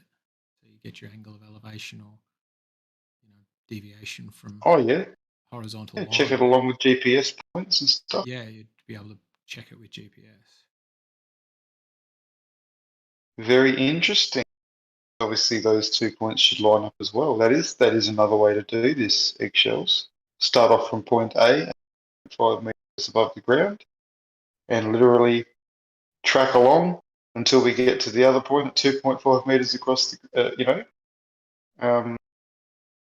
and at point C in the middle, make sure that we bring the phone down to 0.5, because that's where it would go the crest, the high point C, and then model that into what's the name and see what that gives us. Is this the phone writing that Kosho said was accurate within millimeters? Yeah, within Sub-centimeter. centimeters, I think, isn't it? It was centimeters, wasn't it? Okay. You got to buy the expensive surveying GPS receiver to get the sub-millimeter. Yes.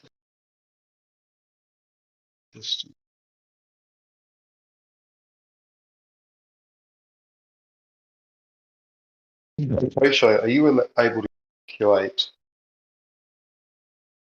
angle from zenith at 2.5 meters above sea level that you would need to project out to hit the same point at 2.5 meters away at 10 kilometers?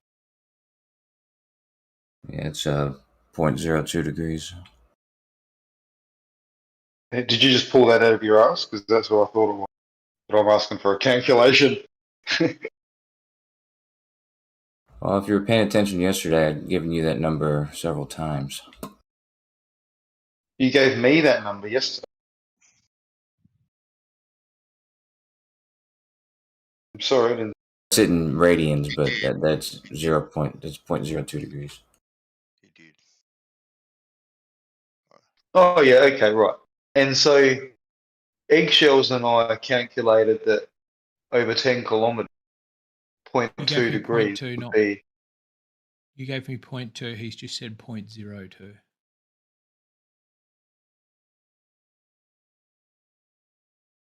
Oh no, this is for the. You've got stuff for the line test there, Kosho. We're talking about something. It wouldn't matter if it was anything else. This is the angle for that size of that distance. Okay, just listen to me for a sec. So, point A, you've got your theodolite. You've set it up, and it's obviously plumb. And you're looking through your theodolite from 2.5 meters off, and you're trying to spot the same point 2.5 meters off the ground, 10 kilometers away. What angle down from perpendicular, like from 90 or horizontal, would be to actually sight 5 meters?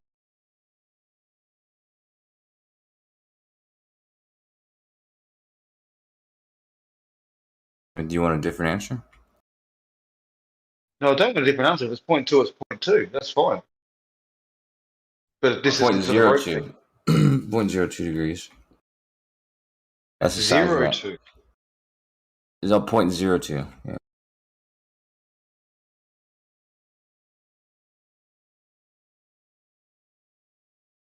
I think specifically it's 0.023.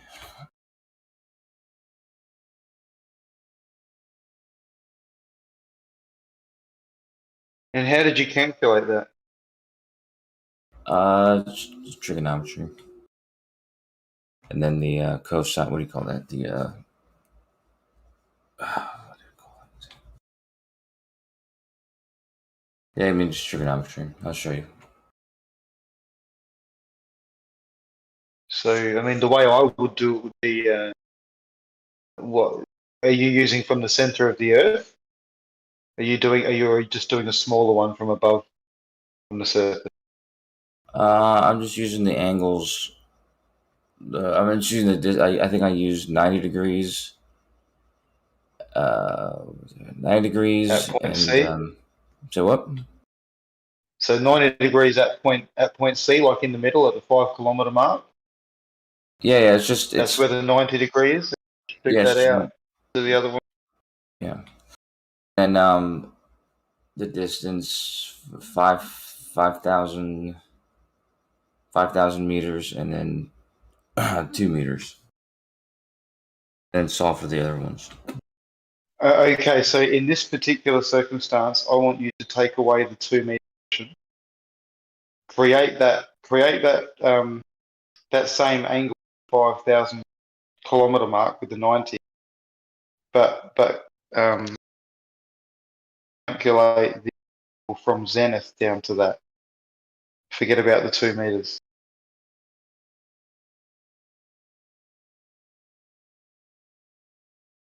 Want the angle from zenith down to that? You just take the angle and subtract it from 90.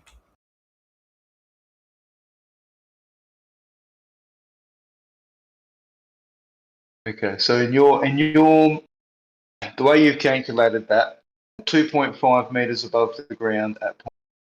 If we went to say what from zenith, we went to 90.2 and projected out a line at the 5 kilometer mark, you're quite confident that 0.5 meters above the ground that will intersect. Oh, sorry, you cut out. Say it again. If we set this up at point A, we went from zenith down to 90 degrees, slightly below horizontal. Projected that line out. Your calculations, or have you worked out that intersect at point C or 5 kilometers away at half a meter off?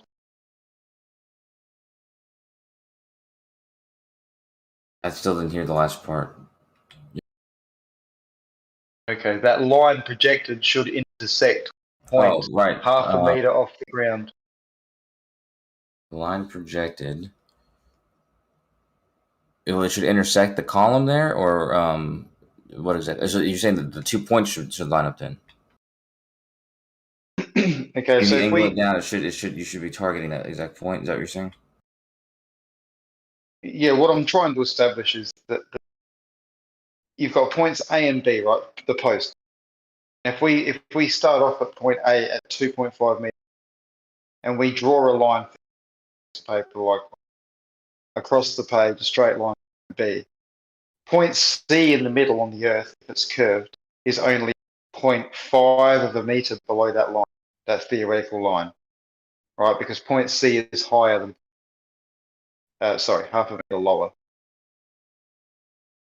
That's just the geometry. So does that work out in your maths that would intersect given 0.02 degrees? Or does that hit the surface? And I got to turn your thing up. Some of your stuff cut out, but you're saying that you start off at a certain height, 2.5 meters off the ground. Is that right? And then you're shooting it over there. Yep. 5 kilometers. That's right. And you want to Well, no, you're shooting it.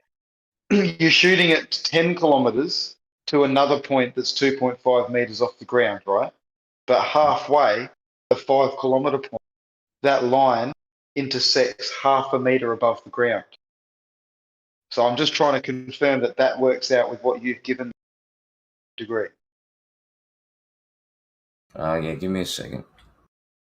Sure.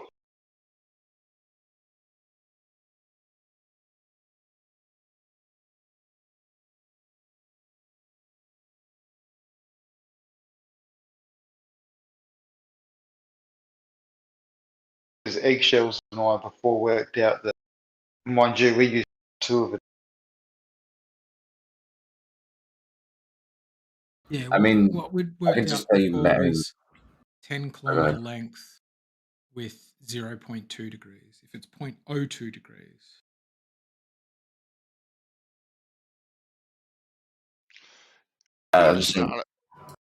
Sorry, Kosho. Well, no. I was just thinking about what you just said. I mean, logically, what you just said makes sense.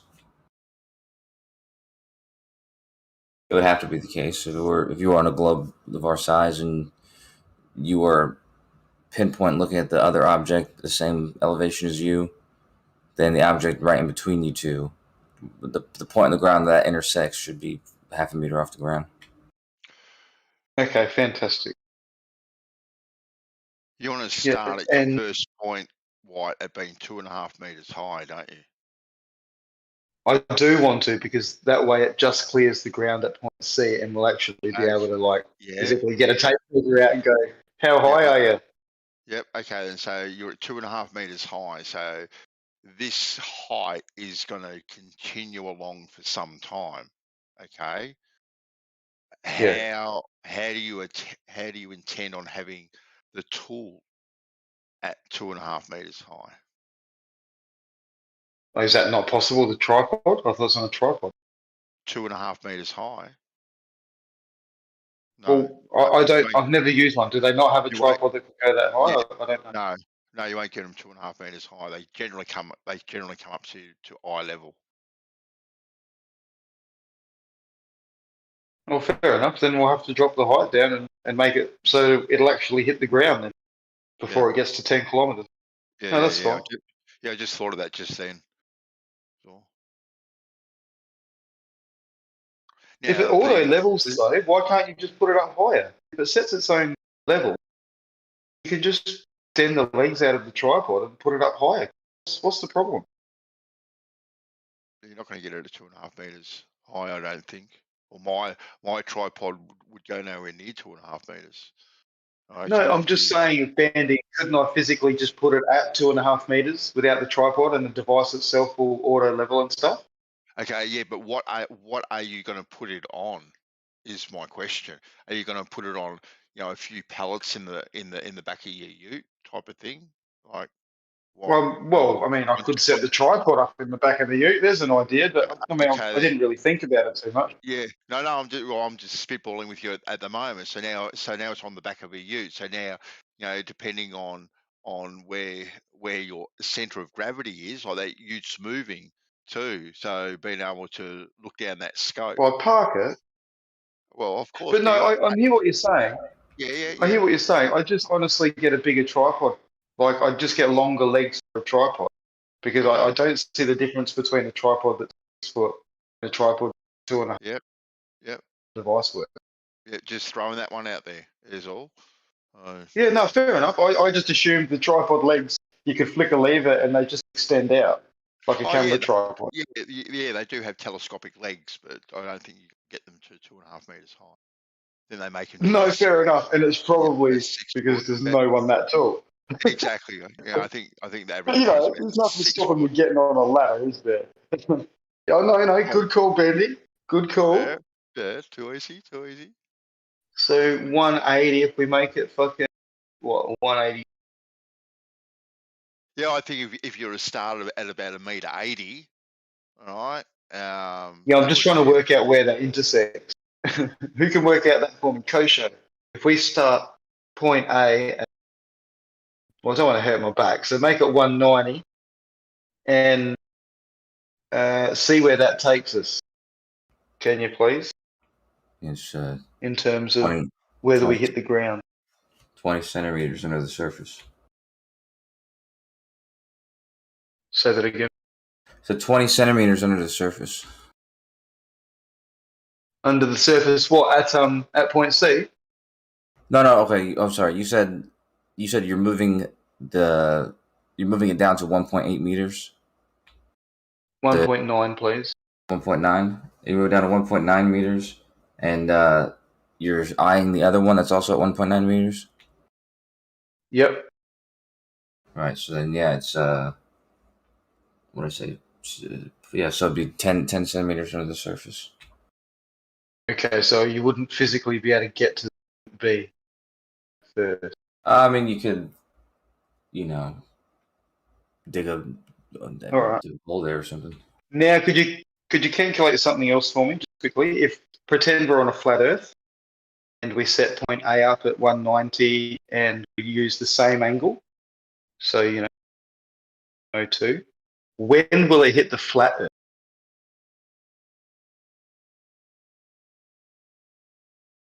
I suppose I should get a distance from point C as to when it enters the Earth's surface to be 10 centimeters below on a curved surface, and then at what point away from C it would enter the Earth on a flat surface.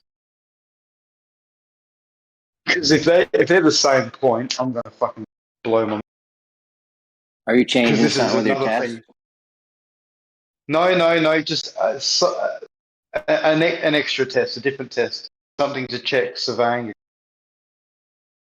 Oh, all right. Did you hear did you hear the surveying thing that I'm always pushing? The one Well, me and maybe Sean were talking about? Huh? No, go for it. Elaborate. Kosho's doing that. The one where you set up 3 points in front of you, like you got an auto level or a theodolite or whatever they use. You set up 3 points in front of you. Then I got this from Bev or Rocky or something. I can't remember. But you set up 3 points in front of you, right? Then, 3 horizontal points. Then you go to the first point and set up a point like 25 meters or something after the last point. So that way you always got 3 points in front of you. So every time you move forward, you always got 2 points to line your shit up on.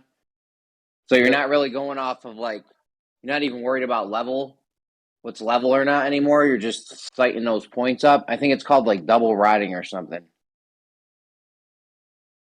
It's Jeremy's favorite type of movie. Ah, all right. We're starting off like that. Okay. Yeah, keep going, Jeremy. Sounding good so far. Well, that's it. Then you just go out and you go back the other way. You usually want your level to be in the middle.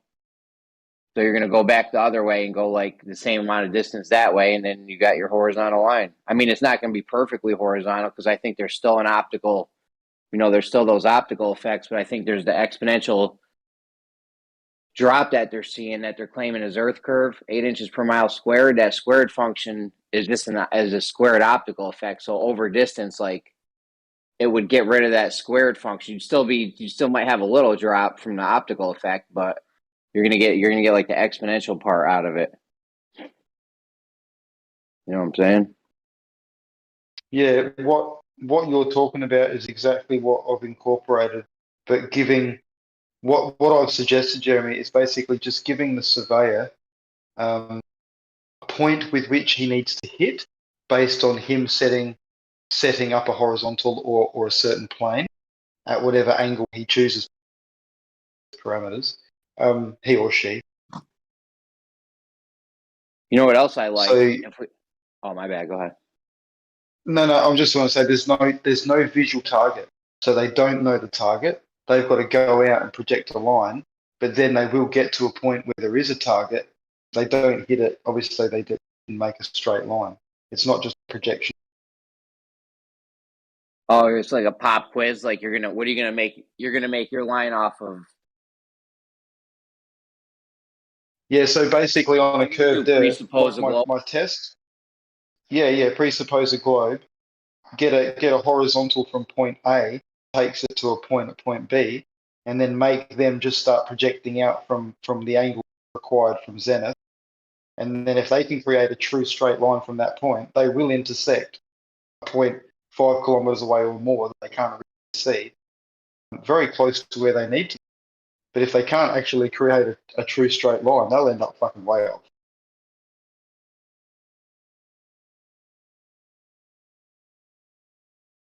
How are you going to confirm? How are you going to confirm their point though? On a straight line. Well, it's going to be sea level, just like my test. So I'm going to mark sea level off on both the posts, and then mark 2.5 or 1 meters above each one.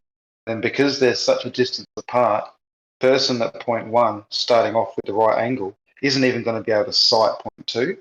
So they're literally just going to have to go off calculated zenith angle, be down from obviously slightly, to try and achieve that.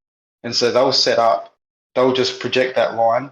They'll start just daisy chaining, like you were saying, Jeremy, and not worrying about plumb after that first one, and following the 3 marks each time. And hopefully they intersect with the point that they're meant to, 5 kilometers away at whatever calculate.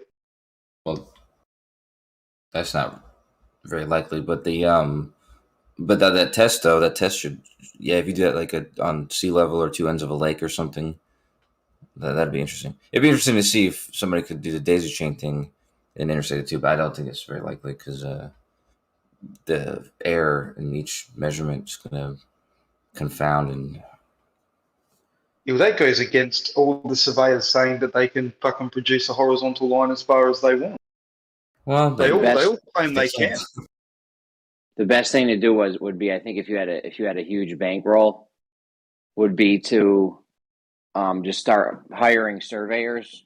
Some people think this is sneaky or tricky or disingenuous or something, but I don't think so. You hire a surveyor. You say, I want a horizontal line, right? You don't need to tell them what it's for. It's irrelevant. They make a horizontal line. You cover their marks up with like a blanket or a garbage can. I don't know, whatever you got. Cover their marks up. Then you hire another surveyor and come have him make marks right next to that guy's or like right on top of that guy's, just so we can't see the other guy's marks. And then you keep doing that, like, I don't know, 50, 100 times or something. And, You still don't know if any one of them are horizontal. They might all be different, and you might be able to point out how stupid the whole fucking, how it is that they're all different. But you still wouldn't know if any of them are straight. But that's a good starting point for if you're going to make a line, you know what I mean? It's good to have those there too. Like, you want all the straight lines you possibly can in one spot.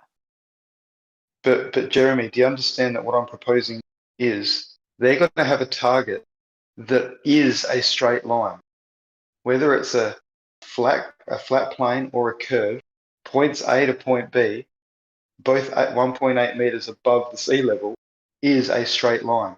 So they actually have a challenge, a blind challenge. If they can't fucking stick to the line, they will not hit the target. Well, that's not true. I thought you said something different, which was more clever. But with that is not a horizontal line in both models. Not horizontal. I misspoke. Okay. They won't be horizontal. Below. So what are you doing? But setting up a challenge for a surveyor. They're going to have a target, right? That's predetermined. They're going to need to hit once they project their line out. They won't be able to see this target when they set up. They will only be able to calculate a zenith angle. Then they'll have to project that line out. At some point, they're either going to intersect the target that they couldn't see where they're meant, or they're going to hit the fucking ground or go above it, which way they're. So you're gonna have there's already a predetermined known straight line. How do you know your line's straight though?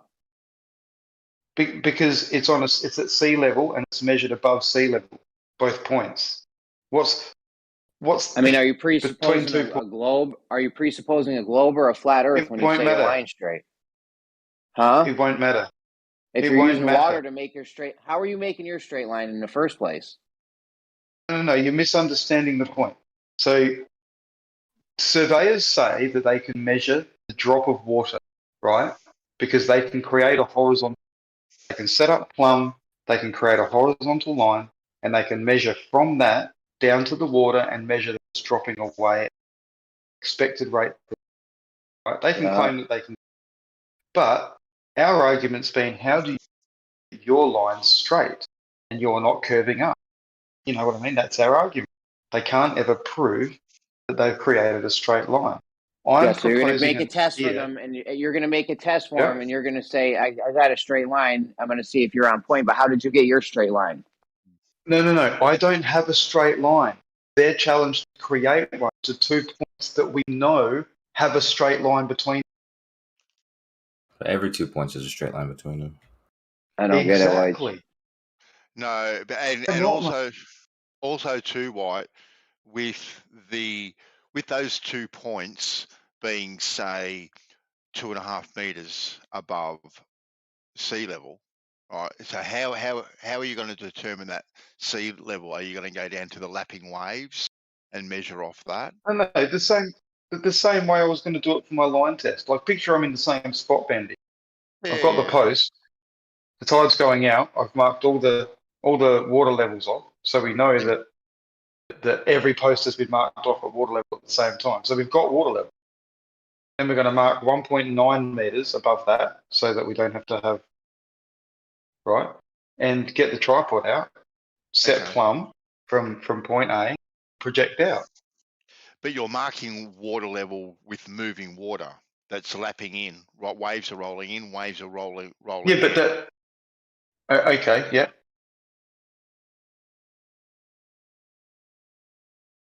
Right.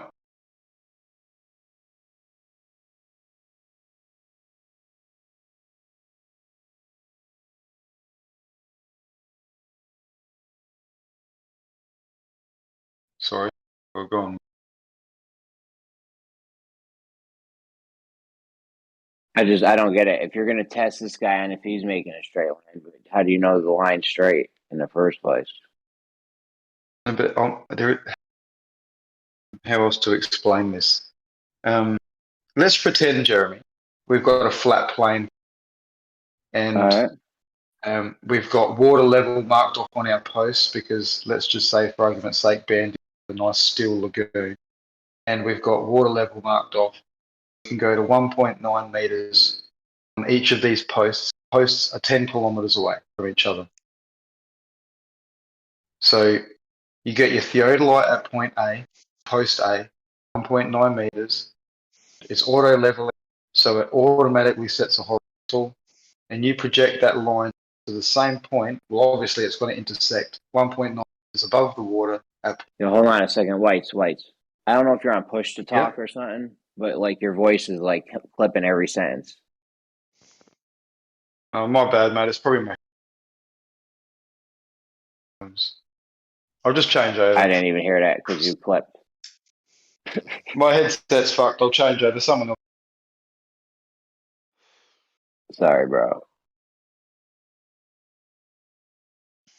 Still easier to understand than Johnny Bernard. It's tough to be worse than that, but yeah, I don't know. I don't hear what you're saying. What he wants to do is set up a blind challenge, have 2 points that are approximately, say, 2 meters above water level. And they're about 10 kilometers apart, so you can't see one point or the other. It's impossible. All right. And what he wants is a surveyor to be able to start from point A and hit point B, taking into consideration the curvature of the Earth. Well, I mean, you don't have to take it into consideration if you just wanted to make a straight line. Like, it doesn't matter what's underneath you. Yeah, but that's what he has to do, right? And he wants to see that. I don't get it. He wants a perfectly straight line, horizontal line from point A, which starts at the required angle that it has to be to hit point B. Now, you got 2 posts that are 10 kilometers apart. They are diverging from each other. Okay. Yeah. So if you set up your theodolite at point A, right, it's in theory. Well, if it's a globe, they're diverging. Yeah, exactly. If it's a globe, it's pointing straight up into the air, all right, and going off into outer space. That's where that line is going if you continue it on. But he wants that mark to be hit, right? Taking into consideration the curvature of the Earth. So you've got to take into consideration that tilt, that angle, right? And then transpose. Well, then that's a globe, then, isn't it? Right, to get a perfectly straight line. I don't get this. You get a perfectly straight line. I don't get it. She's trying to make a straight line between 2 points. Can you hear me now, Okay, and Jeremy? you're going to check them after, but how do you know your line's straight? When you check them, how do you know your line's straight? Yeah, take over what? Okay. Do you agree, Jeremy, that between 2 points it is a straight line? Sure. Okay. So if we create 2 points in free space, right, irrespective of the terrain underneath, It's a straight line, yeah? Yes. Right. So if we have a curved Earth or a flat Earth, and we have two posts 10 kilometers up, and those posts are 1.9 meters tall, right? Each post 1.9 meters tall, above the sea level. So we've got water level. So we're flat or curved. Now, the 2 points from the top of one post to the other, is it still a straight line between those 2 points? There's always a straight. It doesn't matter. There's always a straight line between those 2 points. Fantastic. It'd be a straight line Fantastic. even if they were different heights, though. Sorry, say that again? Even if they were two totally different heights, it would still be a straight line. Yeah, it doesn't matter what Yes, height yes, they are or anything. Okay. Yes, but that would change with what I propose now. So if both posts are 1.8 meters tall and we're on a curved Earth, those posts would be diverging. So I'm proposing that the surveyor goes to one of the posts, sets his device up at the 1.8 meters, and if he allows it to just auto level and looks through that, he's going to be looking up into the sky, Jeremy. Appreciate that? Yeah. If it's a yeah. Right. Yeah.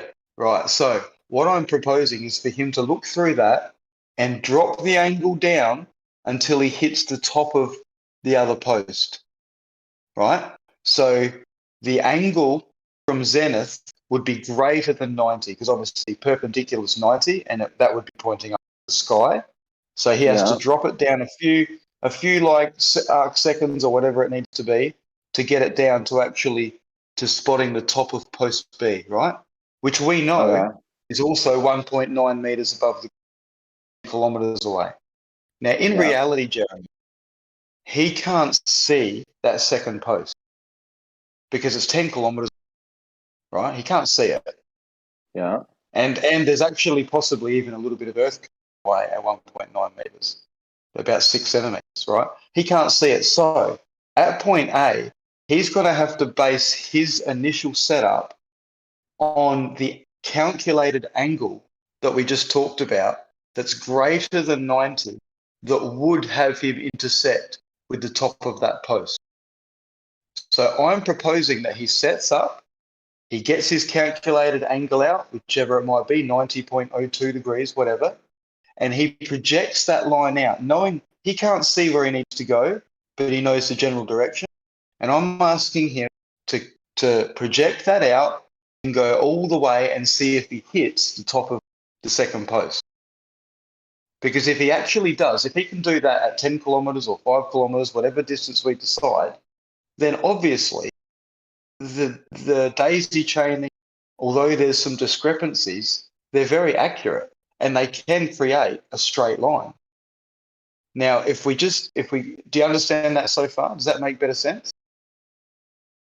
They're going to tell this guy to make a straight line, and you're going to see if he has to go underneath the earth to make it a chord or stay over the water. Basically, but see if he can hit the target. If he hits the target, he has created a straight line because it is a straight line. He could hit the target either way, though, without a straight. I could hit the target without a straight line. No, you wouldn't hit. You would not hit the top of the post without a straight line. I could just If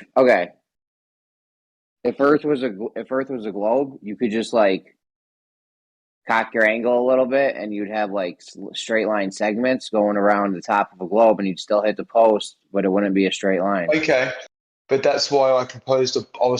I gave you the top of the post to try and help explain it to you. But in general, let's just say there'll be a 20-foot post, and I will tell them that they've got to obviously hit that post, but they won't see where the mark is, right? And because it's so far away, when they set off, Jeremy, they won't even see the post. So they'll literally have to go off the angle that they set. Hold on. You're going to stand them at this one first post and be like, 10 kilometers down the road, post 1.9 meters above sea level or whatever. I want you to hit the top of that post. Is that what you're going to say? Basically, yep. And they will then go, okay, I'll calculate the angle from zenith that I need from here. to hit that post based on a curved earth, and then they'll project out from that point. They won't worry about level at all again after they've done the first one, and they'll just be daisy chaining those 3 points like you mentioned before, like leapfrogging. They won't worry about level though. They'll just be looking for that straight horizontal. Well, if it's a globe, they'll go into the. If it's a globe, they'll have to make a chord, right? You said 6 centimeters down, and they'll be in the dirt. Yeah, but that's based on we changed the height fucking at 190. It was 2.5 meters like I wanted at the start.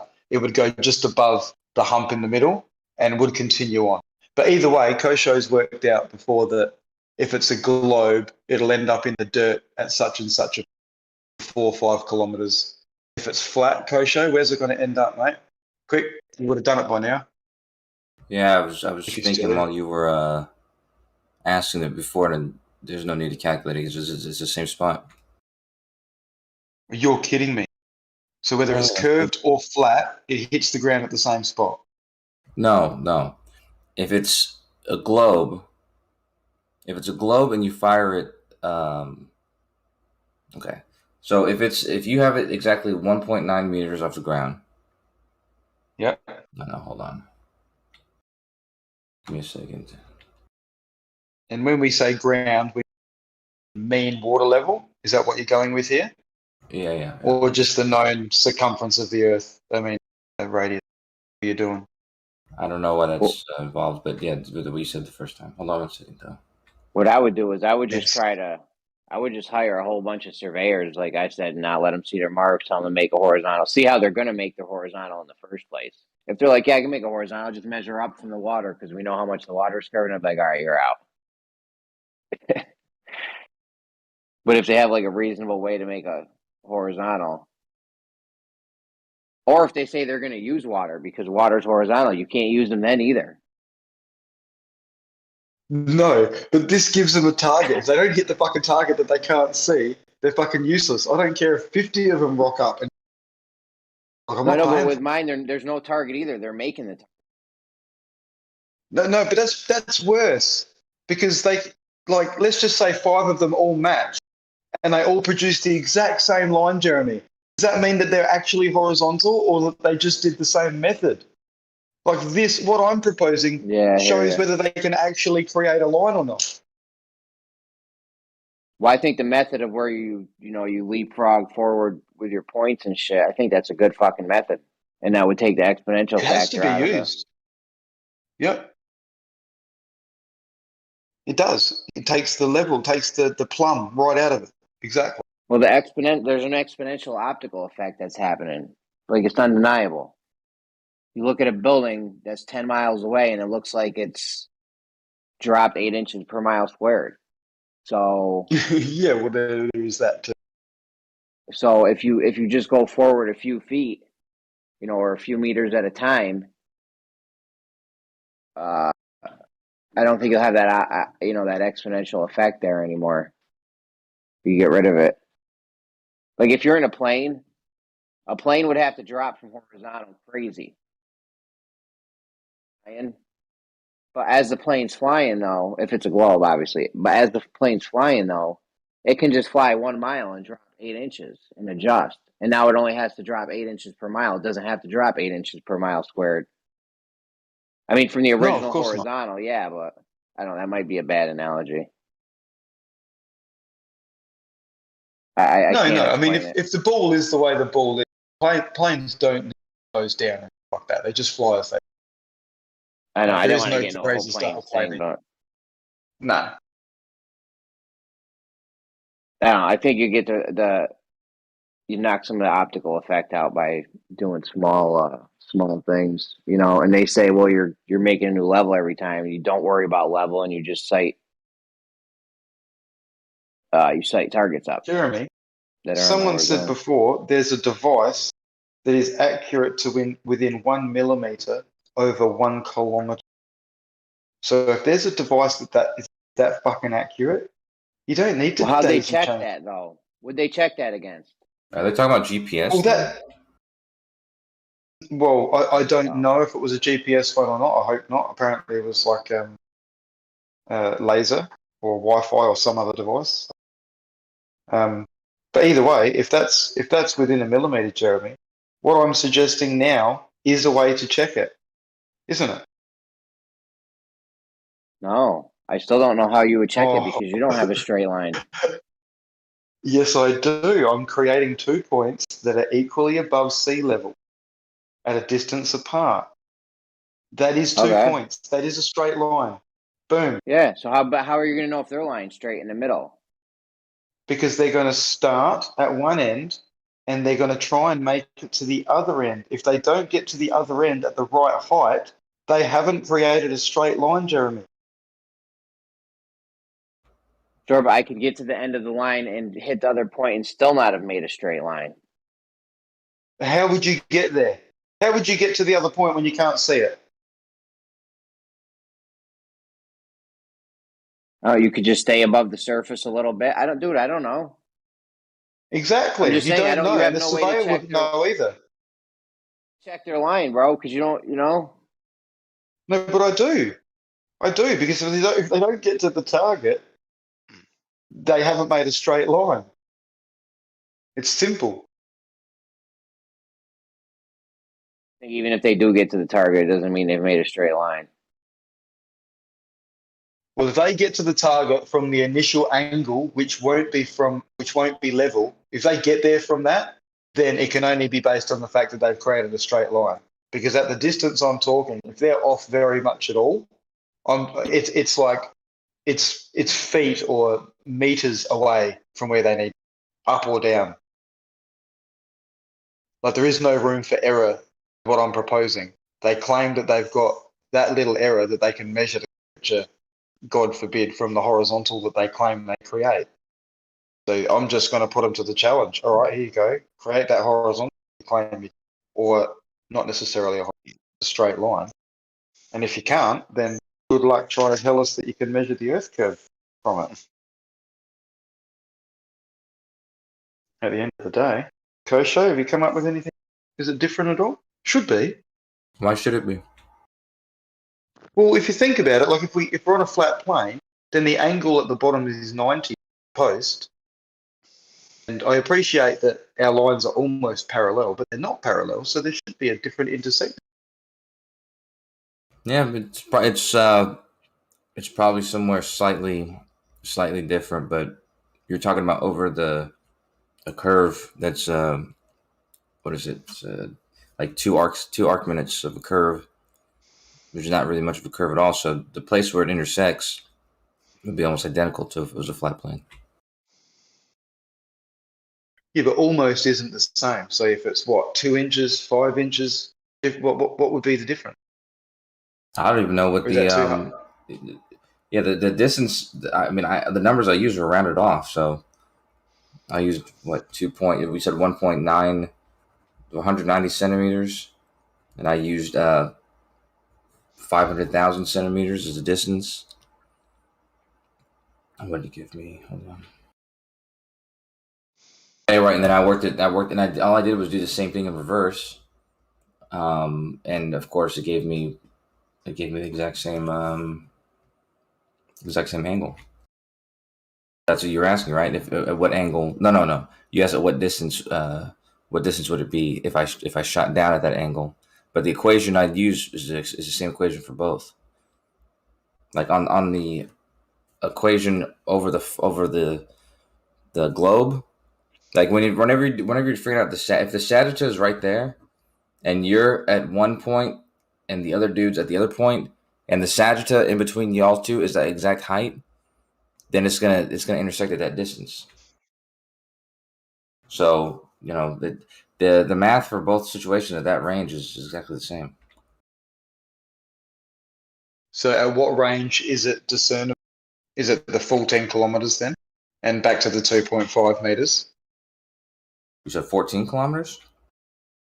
No, I said 10 kilometers. So go up to 2.5 meters and go out to 10 instead of the 5,000. I mean, it's going to be the same. It's going to be the same for both. No, the further you go out, the further you project that angle, the more of a discrepancy there is at the other end. A much, much bigger discrepancy, in fact. And so there would be a vast difference between where those two lines ended up. I mean, that's in my. I mean, I can't do the modeling. I could, but it's just the angle, and the angles just suggest it has to be. If you got 0.2 of a 0.02, and you fucking got a 10-kilometer difference, the end of the line is in a very different spot. I'll find out right now. Hold on. Yeah, I mean, maybe I'm overestimating the difference. Maybe it's like 5 millimeters instead of 5 inches or 5 feet. You sound fed up, Kosho. No, I'm just trying to help my brother with something at the same time. Okay. I didn't know we were related. Oh, we're not. So A different brother. from that other mother.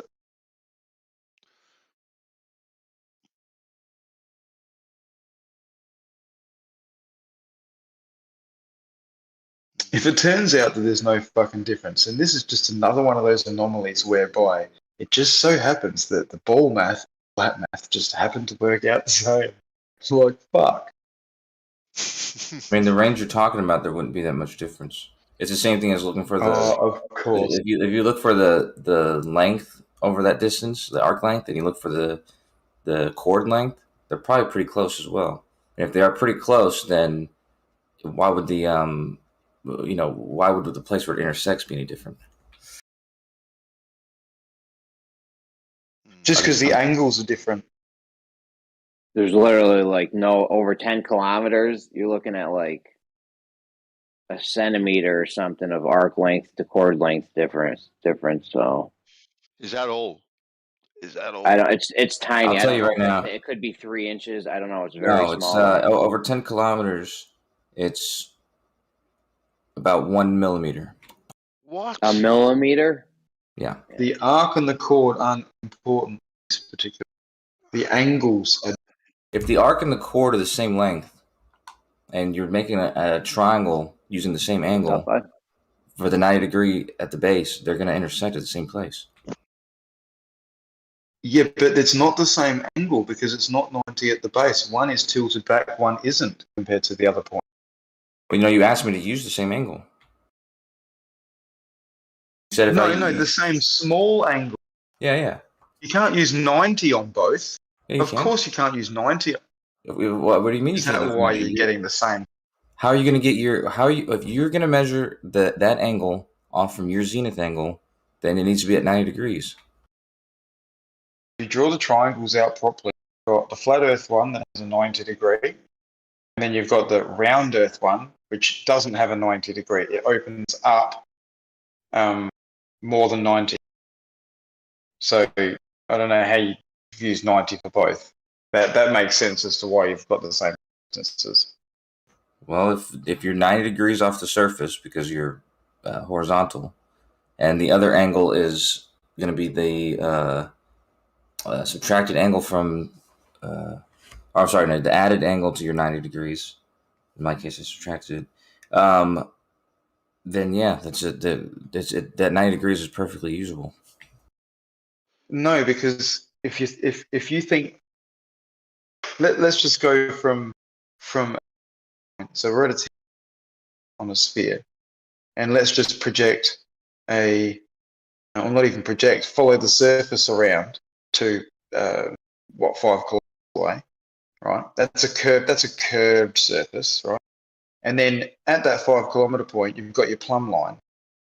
If you draw a straight line from the point, the tangent, to the new point that you just created at point C 5 kilometers away, that angle, it's greater than that.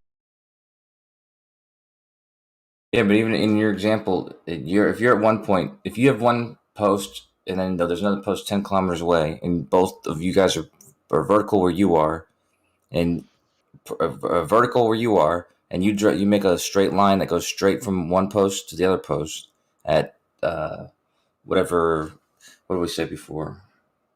Whatever the sagittal is in the middle, then the point that they touch the ground is going to be at that sagittal in the middle, right? Because at that point along that line, it's going to be that distance below. Okay. So yeah, at that point, you're going to have to add. This was hard for me to word correctly, but if you add your height to the height of the depth of the sagitta, which would basically make that line at that point the surface, then that's where it's intersecting the Earth. I'll draw a picture because if I make more sense.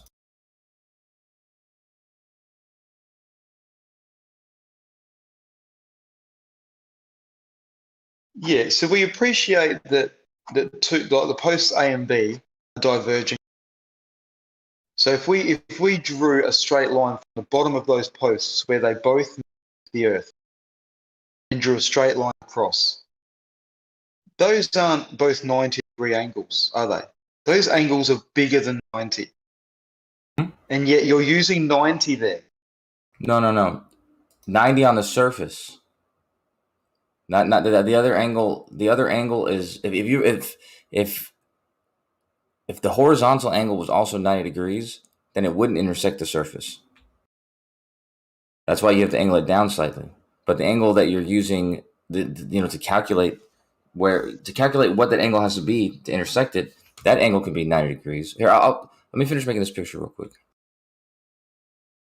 On a flat plane, I agree you can see where you, but on a curve, I just don't see how that same angle meets that same tangent. Wait for his picture. It might make a bit more sense. Do you agree it's 90, Bandy, on a curved Earth? Do I agree what is 90? Oh, well, yeah, wait for it. Okay.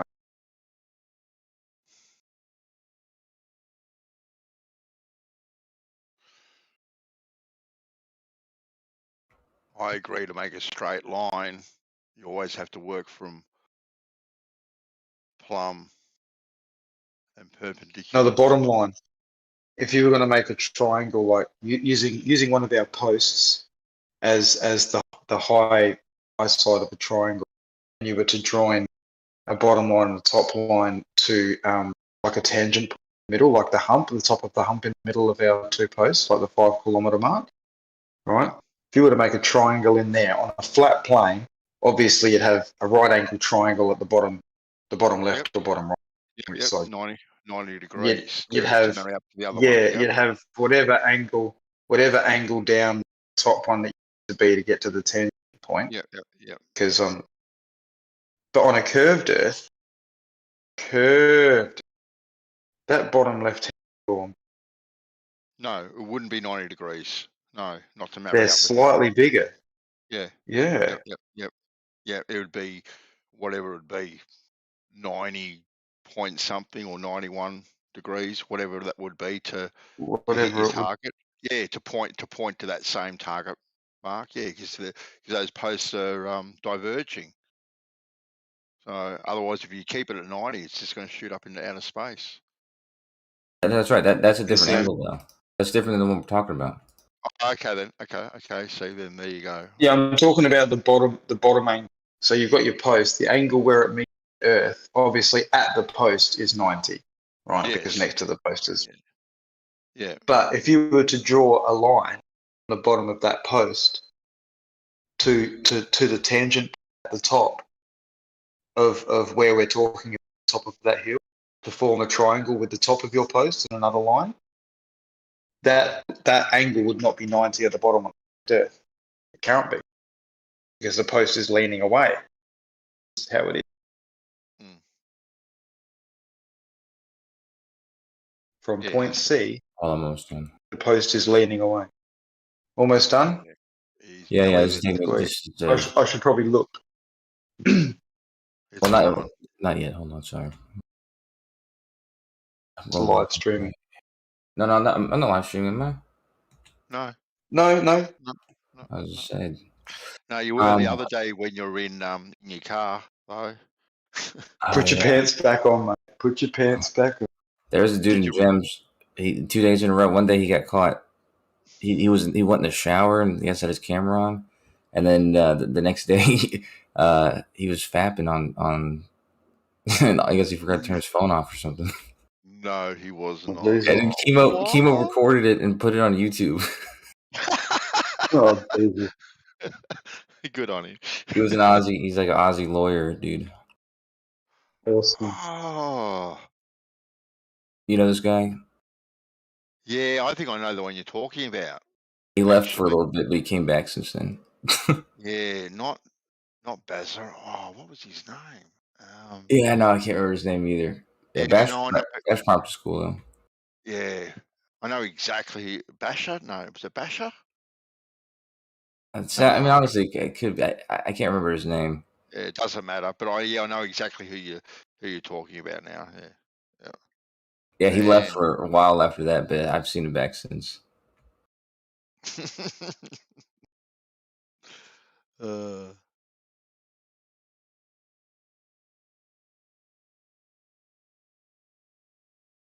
Sometimes Chemo's pretty funny.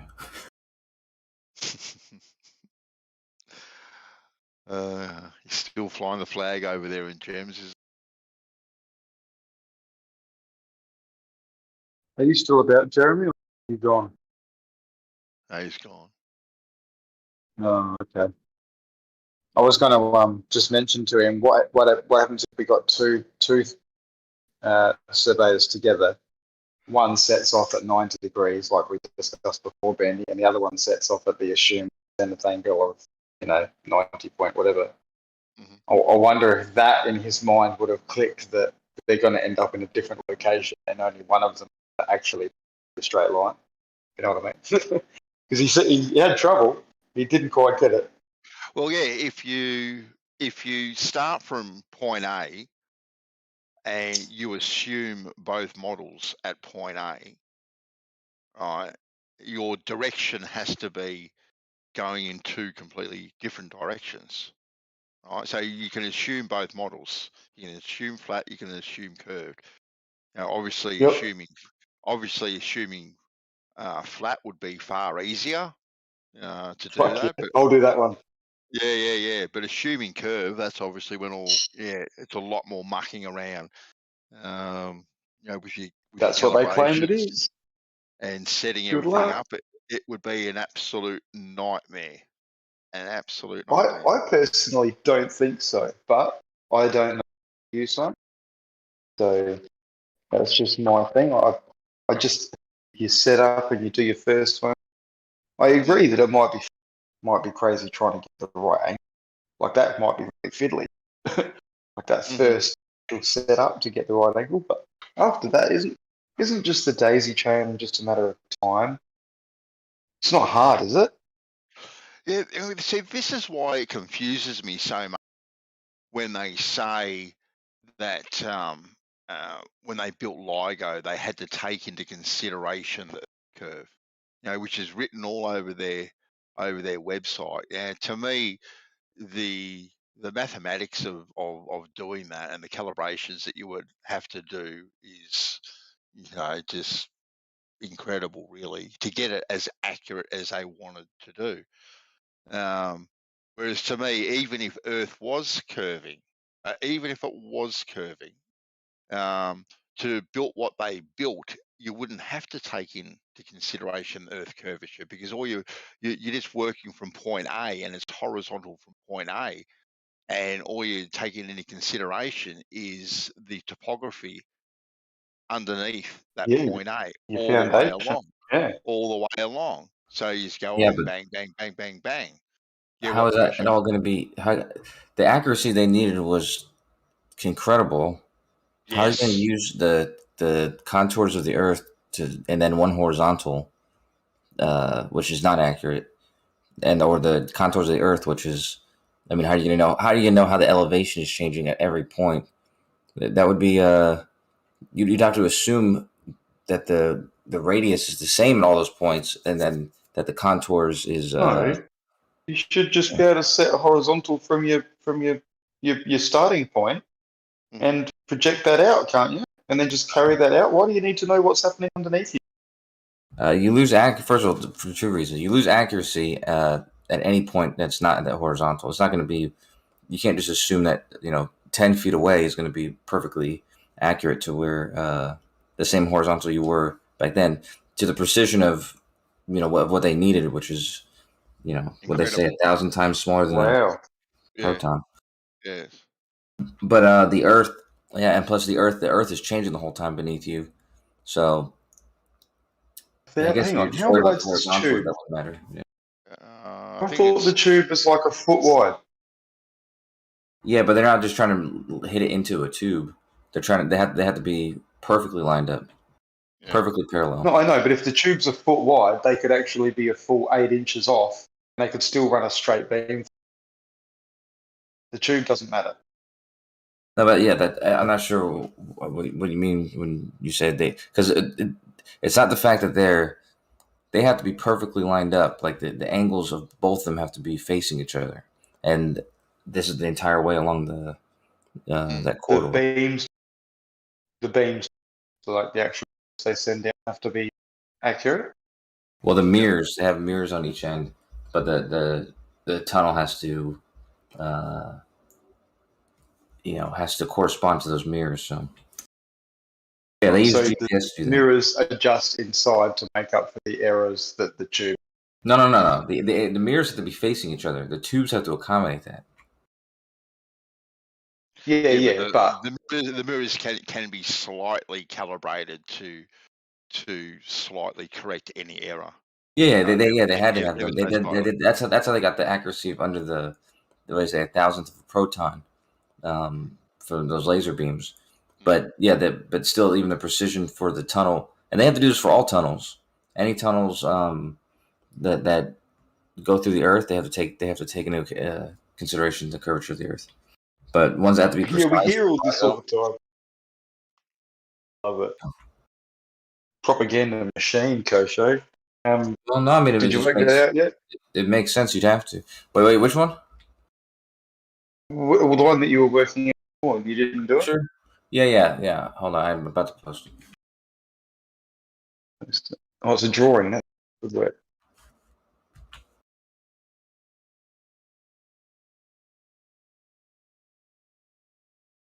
Who here likes the Queen? Anyone? Are you listening, SC? I am not a fan of the Queen. Mate. Queen. Oh, Queen of Trolls. Yeah. Yeah, she's a different character. She listens in here sometimes. She listens in here? Yeah. Why doesn't she just come in here? She lurks on the outside. I think she works more than most of us, and she listens in because she listens in the gems often. So. Oh, hang on. Sorry, you're talking about someone. I thought he was talking about the actual Queen. Oh, he probably is. For all I know, actually, I'm to be honest with you, he probably is. It's my bad. I'm thinking about a person. Well, I'm not bad on anyone that I don't know. The Royal Queen. The Royal Queen has COVID, yeah. Apparently so, yeah. That's what a test apparently says. Anyway, a test that's not designed to tell you that. Yeah, so maybe there's hope for her. Hopefully. Maybe there's hope for the rest of it. I don't mind the Queen. She's okay. Oh, shit, wrong one. What do we got here? Oh, wrong one, did you say? You pulled it away, Kosho, just before I clicked it. Yeah, I posted the wrong one. Hold on. I hope you didn't post a dick pic. I've already downloaded it. What was it? Well, it's the file type you probably won't be able to open. But... Yeah, fair enough. I always fucking grip my dick pics to. It's the same picture. It's just the wrong file type. Hold on.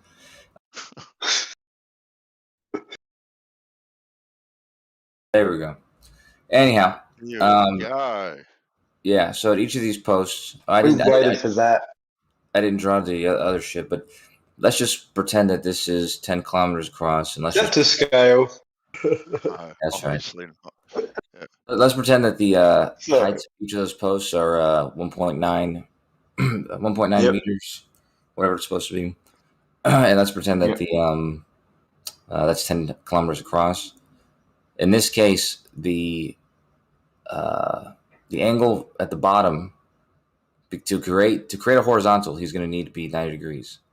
And this angle, the difference between, I didn't draw a line up here, but if there was a line at that horizontal at the top of those posts, that angle downward to the dotted line would represent that 0.023 degrees we discussed before. So that's what would exist up there. That angle, I should have drawn them, man, because I'm just explaining it still. But the angle at the top of those posts would be 90 minus that small angle. The angle at the bottom would be 90. Okay, and it would intersect. Hang on a sec. The angle at the bottom you said would be 90. That's right. Now, if you were to project a line on the bottom of that post at 90 degrees, it would not intersect with point C at the tangent point, would it? That's correct. It's not meant to. Right, but to make a triangle, we should have that intersect with like a point C. But point C, is point C the one in the center? Yeah, the tangent. Yeah, well, okay, this is an exaggerated picture of the Earth. In the actual distance that we're discussing, those points are the 90 degrees won't intersect that point, but the what is it? You'd have to make 90 degrees in order to make your horizontal at the top, and your top line also would not intersect the Earth right there, unless you lowered it that 0.02 degrees. No, the tangent. Okay, at 1.9 meters, if you make the post 1.6, that's exactly what it would be to touch like the Earth, like at the tangent point. You just touch it. So on a flat plane, obviously that bottom angle to that tangent where it touches the Earth would be a true 90 degrees. But as we know, on a curved Earth, these posts are diverging. So as much as you want to say it's going to be 90 still, it's not going to be 90. It's going to be bigger than 90. So you can't use 90-degree triangle to get accurate information.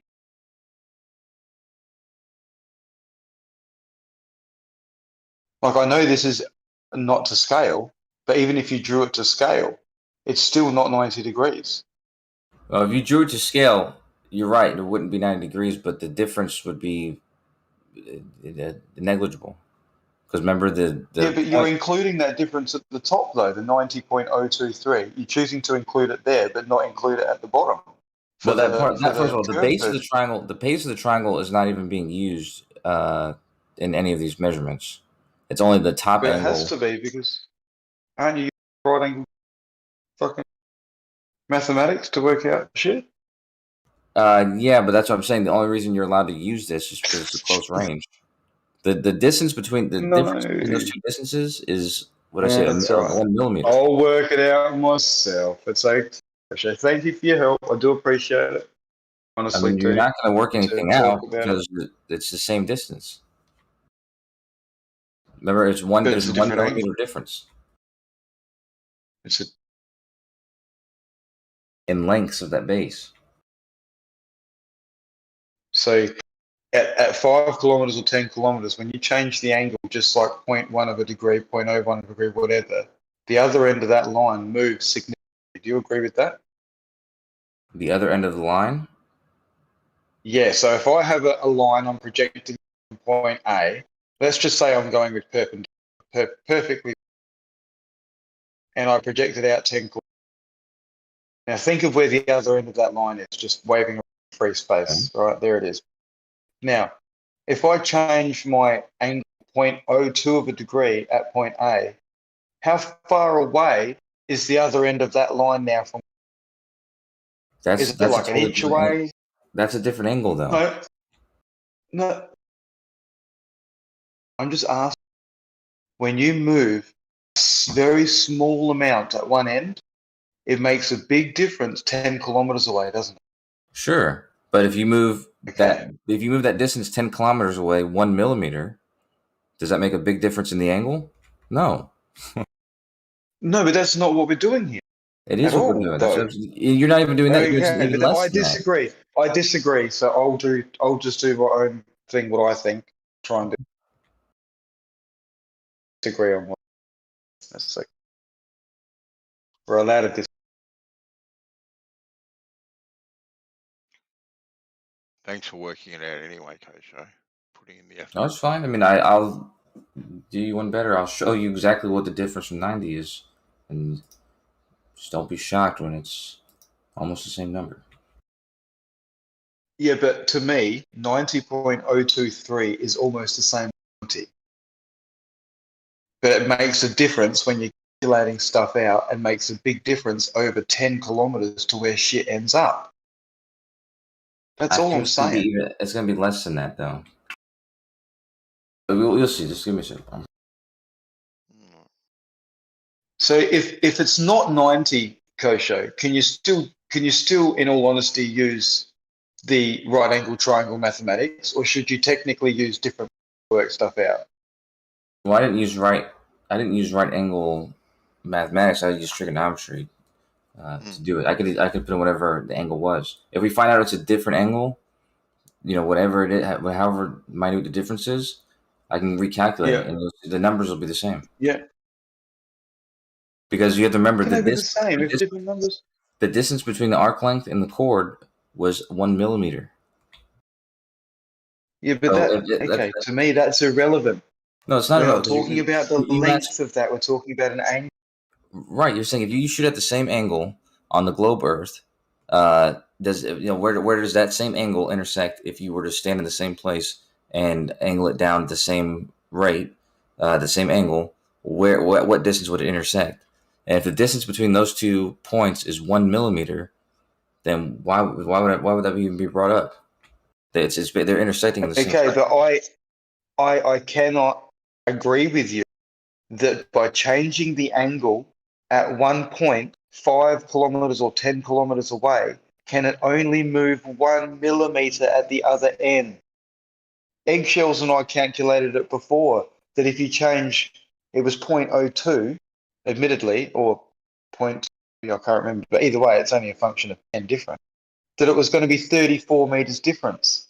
So if we divide that by 10, it's still 3.4 meters different. That's a huge discrepancy. That's right. You're changing the angle at the top to do that, and you're changing it by a great deal to do that. And then you're asking, okay, let's say instead of moving at 30 meters, I want to move it just 1 millimeter. What would my angle be?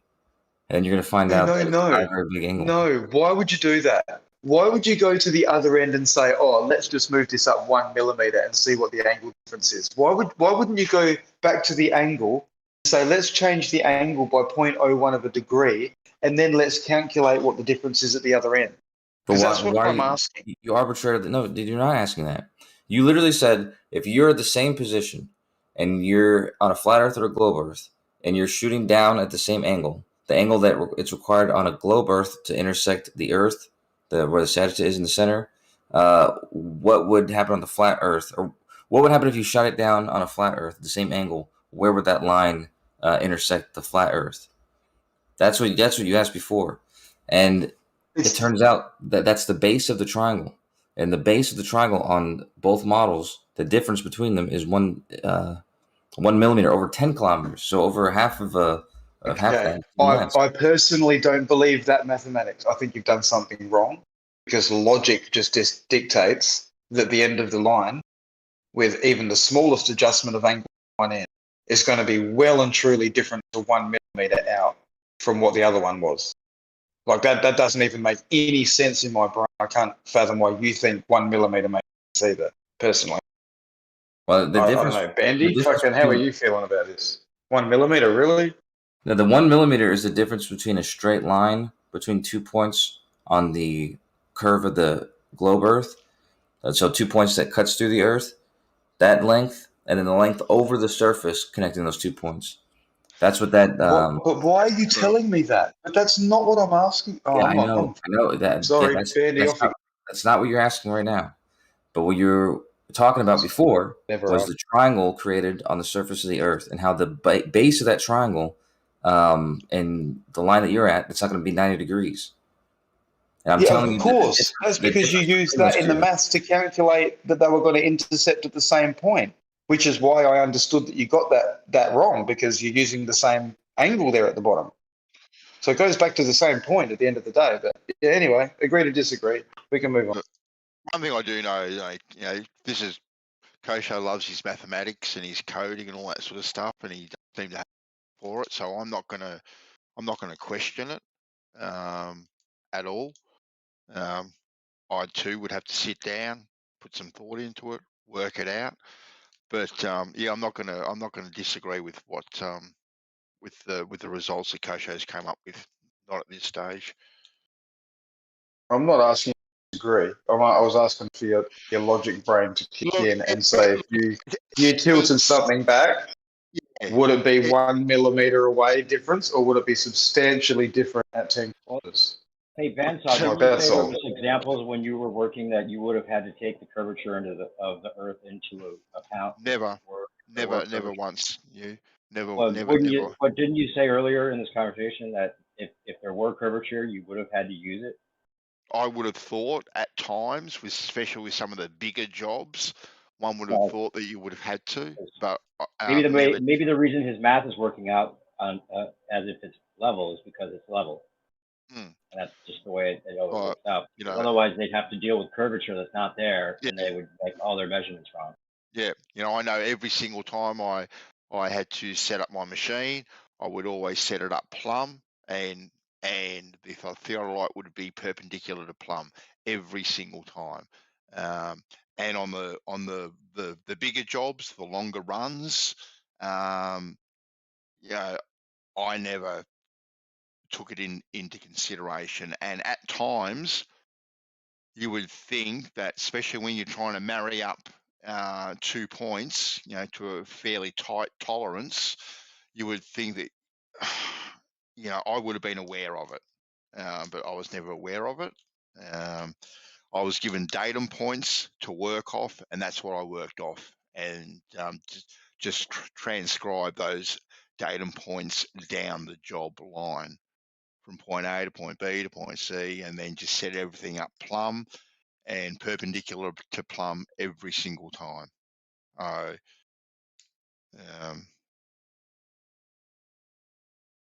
But you know, having said that, you know, the longest run that I worked on personally myself that I was responsible for was about 1.5 kilometers. The longest pipeline I worked on was about 8 kilometers, but yeah, never was the Earth curvature ever mentioned. But having said that, with that longer one, I wasn't involved in the surveying or anything like that. And in my professional life, I've never actually asked the question: has Earth curvature been taken into consideration? But definitely on, you know, everything smaller, and that 1.5 kilometer one, no, never. It's always just set up plumb, perpendicular to plumb, and away you go. But you know, the comeback for that is that the curvature is that insignificant on small and local scale. Well, you know, land surveyors, right? That or the they treat 600 nautical miles as flat. So, Yeah. you know, that's how they treated it, whatever that means. But I got to go to bed. I just wanted to jump in and say that. Also, it sounds like you guys were talking about a sextant argument, because the flat earthers argument is that you can't have right angles on a ball, but you can deal with that.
This just in. The Earth is a globe. This just in. Globe being debunked. That's so cute. Oh, well, look, we see too far, Moyoc. We see too far. And not near far enough. Wow, really?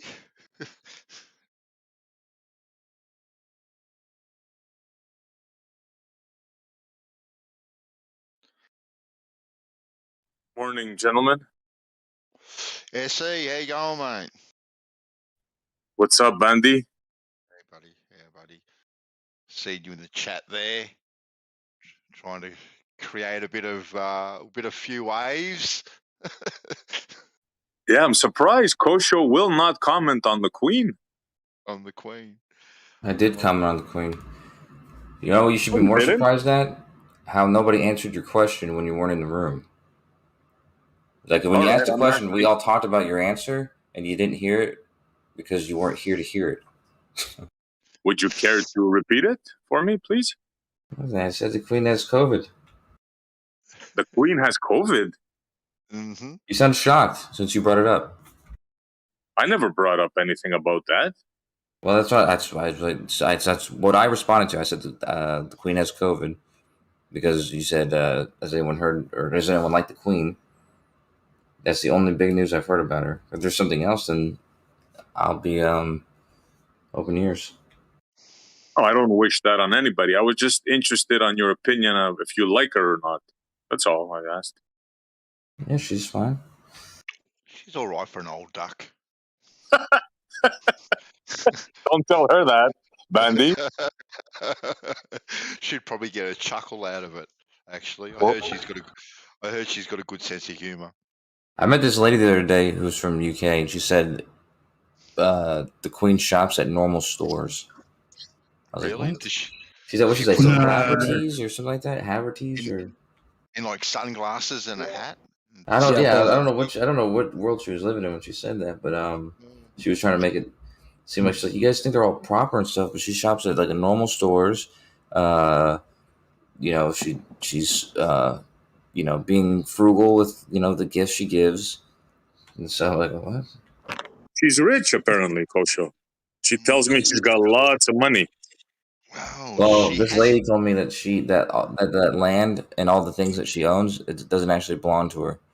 I was like, what? I thought it did, but And they passed a new legislation some time ago that she now is no longer exempt from taxes. She has to pay taxes.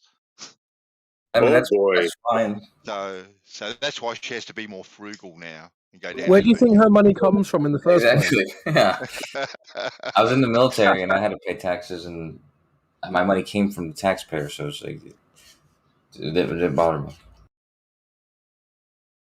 No, but she seems to think that her money somehow will prevent her from aging and getting wrinkly. Really? That's Who says awesome. that? Who Yeah. says she thinks she's not going to age? Maybe she doesn't have mirrors. She realizes it's not working. Well, even as a young lady, she was kind of plain looking, right? Oh, that's a bit harsh. A whole lot of them are obsolete now. That wasn't that harsh. She I'm was still A curious. whole lot of them are obsolete. I'm still curious. You said that she thinks she won't age. What makes you think she thinks that? Well, she typed that in chat. She says, I have money, I have the genes. My mom is 70 years old, still looks hot. She thinks she won't get wrinkly and old, apparently, because she has money.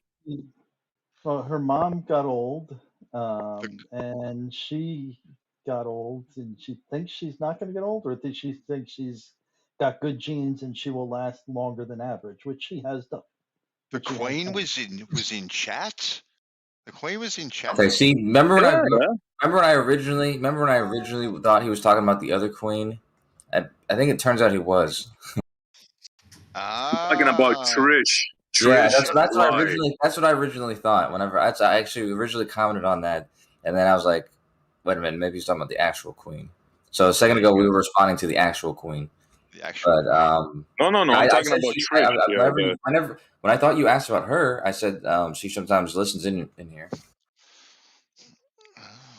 So now we're talking about Trish, the queen of trolls. Kosho, Okay. do you like her? Yes or no? I refuse to comment only because, like I said, I knew it. She does I listen knew in it, here, man. and me and her have haven't had the best relationship, but I don't really want to talk bad about her back. So, but no worries, bro. I know nobody likes her. We haven't gotten along plenty of times. So, No, she doesn't like you coming here. I don't think. well, that's why I know she listens in. Is because she always makes a comment about it. She thinks everybody likes her. And I told her once, look, Queen, it's all in your head. Not even the ballers like you. You're a disgusting, vile human being that thrives on the misery of others. She has a lot of friends. There are a lot of ballers who, at least, I mean, most people are kind to her. Some people do hate her. Some people don't get along with her, because she does rub some people the wrong way. So she knows that not everybody loves her, but she does know that most people are cool with her. So. Well, she gets the default female vote that you get with all servers that are male dominated. How about you, Moya? How do you feel about the Queen? Oh, she's vile and disgusting. Oh, man. I knew I liked you, Moyak. Yeah. Oh, damn. Yeah, one time I got caught because Bev's he's Bev. Anyway, and I was talking to you guys in what's her name? What's her name now? Whatever her name is, that she's always hanging out with him. I was in her server, and we were just because me and her used to chat all the time, and we were just like casually talking. And I think I brought up, who did I bring up? His name's currently New Black Death. I think his name's Cardinal. And I was just saying, we were just talking about people, and I was just talking about people who are, like you're saying, despicable, disgusting, whatever. And I described him, and it turns out Bev was recording the entire thing and then put it on YouTube, and so I had to like apologize to him that I was like, yes, it's true, those things I was saying, but I don't just go and talk. I don't just talk about you behind your back. So I didn't want to have that impression, but yeah, New Black Death is another vile individual. I think that's Cosmo. He's really bad. Yeah. So like, you're not like these people. I mean, we disagree, right? But you're not like these people. These people are vile, horrible individuals, bro. Everyone's different, right? They're not like us, man. I mean, we're on opposite sides of the fence, right? But we're not black-hearted. These people are black-hearted. It shows. I mean, it's obvious. They hate themselves and they hate others. Well, we're no saints either, SC. I mean, look at No. Yeah. Look what we're doing currently. Yeah, but I personally don't wish harm upon you, Kosho, right? I hope you have a good, productive life, even though we disagree on stuff, right? Sure. But these people are not like that. They wish harm on us, literally. Like I said, there's, without saying anybody specific, there's all sorts of people in this community, and I think a lot of them are disgusting. And I said this a long time ago that that's the one thing about Discord that is kind of beneficial about these communications, is because it's online and people have the guise of like being anonymous. Because of that, they often will show their like kind of true, honest intent and motivations. Like if somebody wants to be disgusting, then they're gonna present as a disgusting person. You know what I mean? So in that way, you can kind of see who people really are a lot quicker than in real life, when most people are just hiding their hidden weird motivations. I wish harm on people, but for two reasons. One, because I believe my wishes have no impact, and two, it's all for effect. I really don't want to see anybody die. Yeah, you can tell who's a scum and who isn't, Moyak. And I don't think you fit in that category. I try but not to the be. Queen, most definitely. New Black Death, most definitely. You know, people like that. Yeah, we all have our moments. That's just my opinion, of course.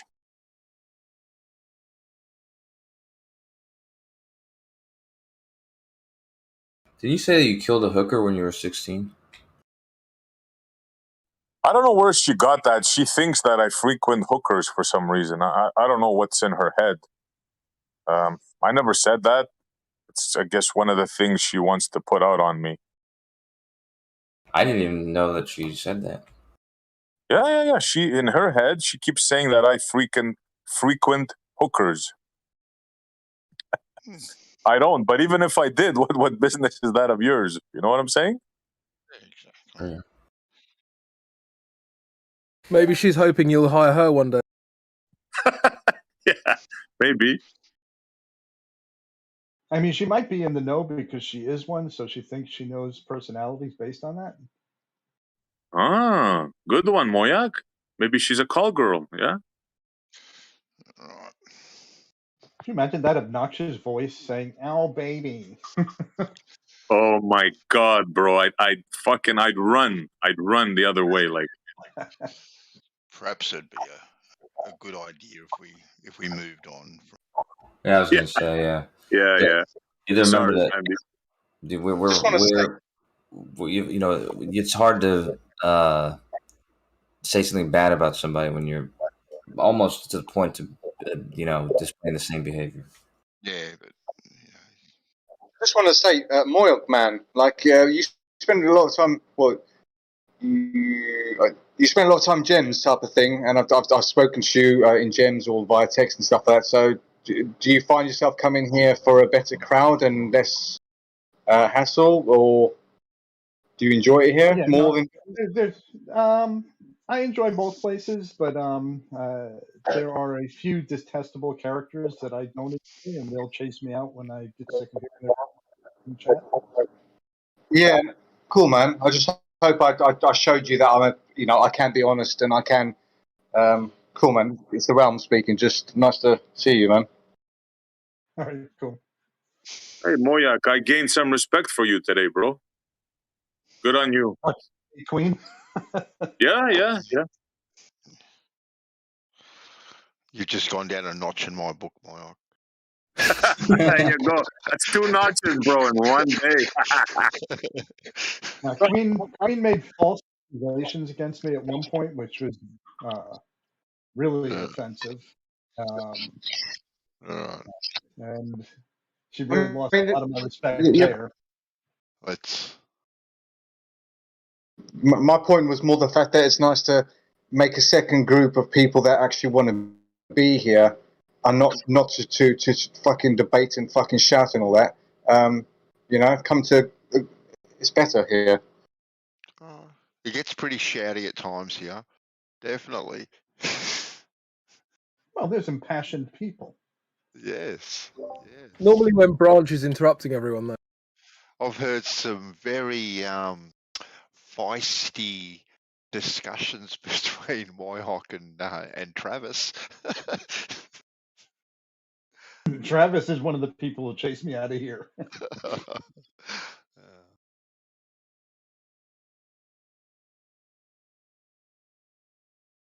Well, that's what happens when you shine a laser through a glass of water.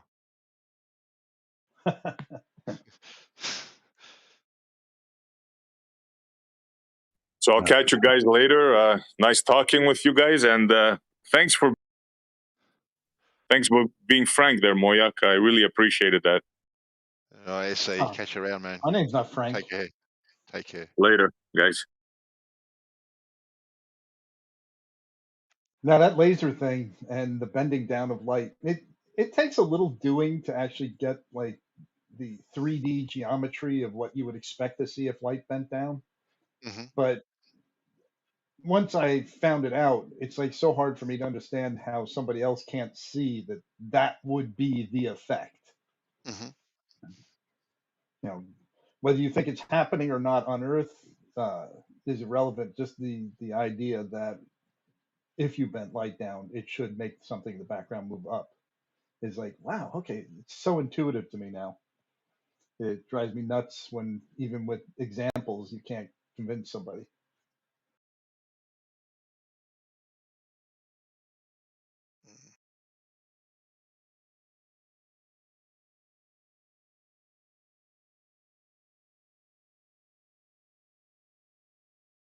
Hence, you find me at my desk shining flashlight, lasers into cups of water.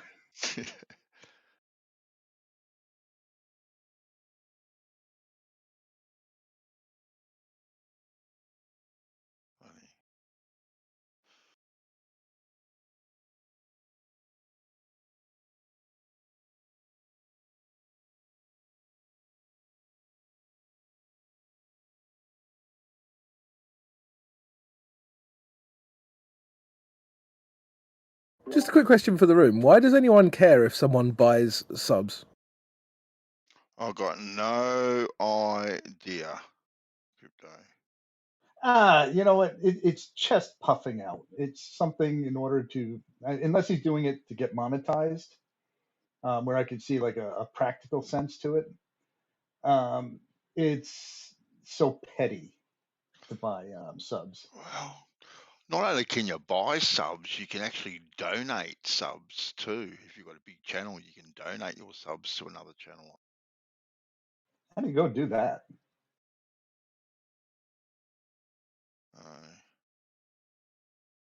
What, the fake ones or real ones? Because I don't understand how that would work with real subs, because surely the people subscribe, so you'd be going against their wishes. Yeah, I just heard that a while ago, Crypto. I don't know if it is true or not. I just heard somebody talking about it once on a stream that they Well, can they donate. donate. I can see where you would say it's donating subs if you use your channel to promote another channel. I mean, maybe that's what they're talking about. Perhaps yeah, you might there. Well, that makes sense. That makes sense to me. But that I wouldn't call that donating subs. I'd call that like cross promotion or something. Yeah, something else. Yeah, networking, all that sort of stuff. But Yeah, exactly. I don't know. Yeah, I think more. Yeah, it's a bit of chest beating, isn't it? If you're buying and trying to give yourself a bit of presence to newer subs. Oh yeah, this is a reasonable sized channel. I'll sign up to that too. You know, if you go to sign up to a person and they've only got one sub or 100 subs or whatever, I don't know, maybe you might think twice. I don't know, but maybe it's just for a presence. But it seems to be a big thing, actually. Well, not a big thing, but it's spoken about a bit. How people buy subs, well, especially in this realm. Anyway, I've heard it being brought up quite a few times. Yeah, I mean, I actually remember one of the few conversations I had with Gem Panda was about kind of YouTube promotion and you know, whether it's kind of unethical to buy subs and all the rest. I don't really care, to be honest. I don't understand why it matters, but I'm 100% sure, for instance, Simon Dan has bought subs because he's not interesting enough to have 400,000 fans. He just isn't. He doesn't actually make very good arguments. He doesn't sound particularly intelligent. For him to have 450,000 subs is ludicrous, you know?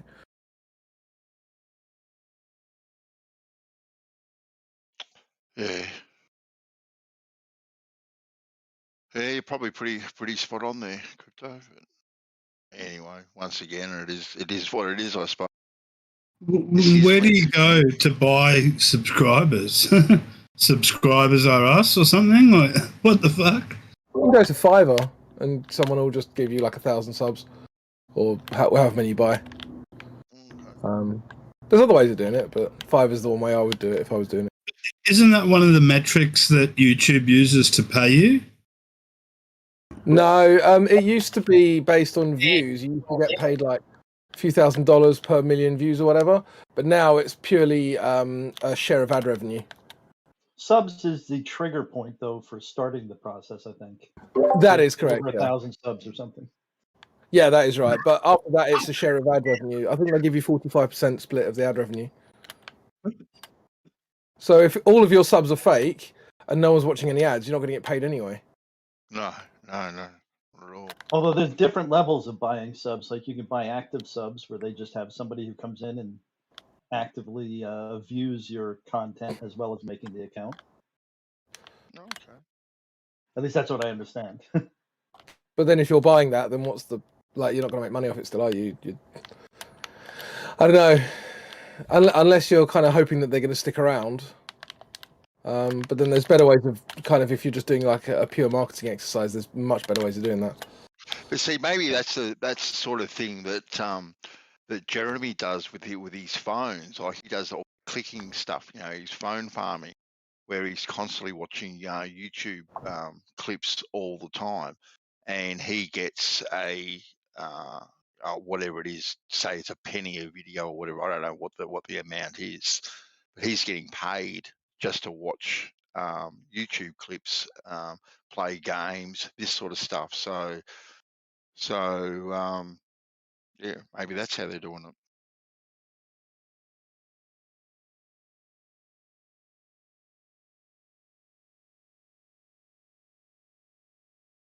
Yeah, but if it's a greater, if Bev was buying numbers above 1,000, then I think it's mostly just chest pumping. Yeah, look how big I am. Look how popular I am. Yeah, because White and I the other day were actually comparing channels. I think it was Jeranism, and we compared him to Bob the Science Guy. I think Jeranism had about 150,000 subs, and we looked at each of his videos, or like a handful of them, and they ranged anywhere from say 10,000 views to 15,000 views, which equates to about 10% of his subs that he has are actually watching his content on a regular basis. So he's getting 10 to 15,000 people actively watching his stuff, and then we compared it to say a channel like Bob the Science Guy, where he had I can't remember, say it was 3,000 subs, but he was getting 1,200, 1,500 views per video as well, which that equated to 50% of his viewers all the time tuning in, watching his stuff. Right. So there was quite a big discrepancy percentage wise, like viewer sub per view. And when you go into like a character like Bob, you've got somebody who he's touting the party line. So for him to have any viewers is kind of a testimony to his watchability, I guess, because he's in a sea of other people all doing the same thing, whereas like flat earthers are kind of novel. You can have a lot of people watch flat earthers because really somebody believes this shit. I gotta see this. Yeah, look, I'm not subscribed to him and stuff I've seen. I don't really enjoy. I'd much rather get the counter argument from someone else, I suppose. Popularity seems to go the other way. It's all the people that follow the narrative that do debunk flat Earth video that get all the views. Very few of the flat Earth videos get many views, but the people who debunk them seem to shitloads. Well, I guess that's evidenced by Bob also. So yeah, I guess what I said was shit. Yeah, I unsubscribed to him about probably 12 months ago thereabouts, after he did an interview with Brandon, when he used to have his channel up and going, and regardless what you think of what his views were, I thought the way the video was edited and put together, I thought was rather dishonest myself, and almost slimy. So I kind of went off him back then for my own personal reasons. But So yeah, Bob I think puts out interesting content. I think the delivery on it's kind of but I watch him because I like the content. yeah, that's fair enough too. That's fair enough.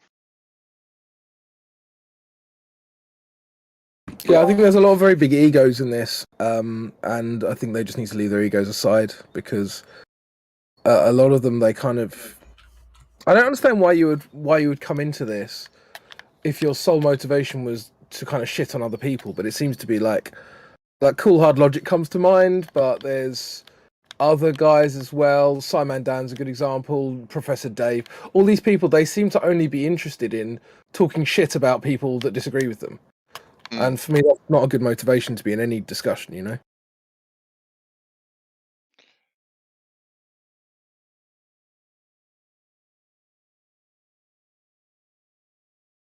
Like, Professor Dave is the prototype soy boy. He's like very, very angry about nothing at all.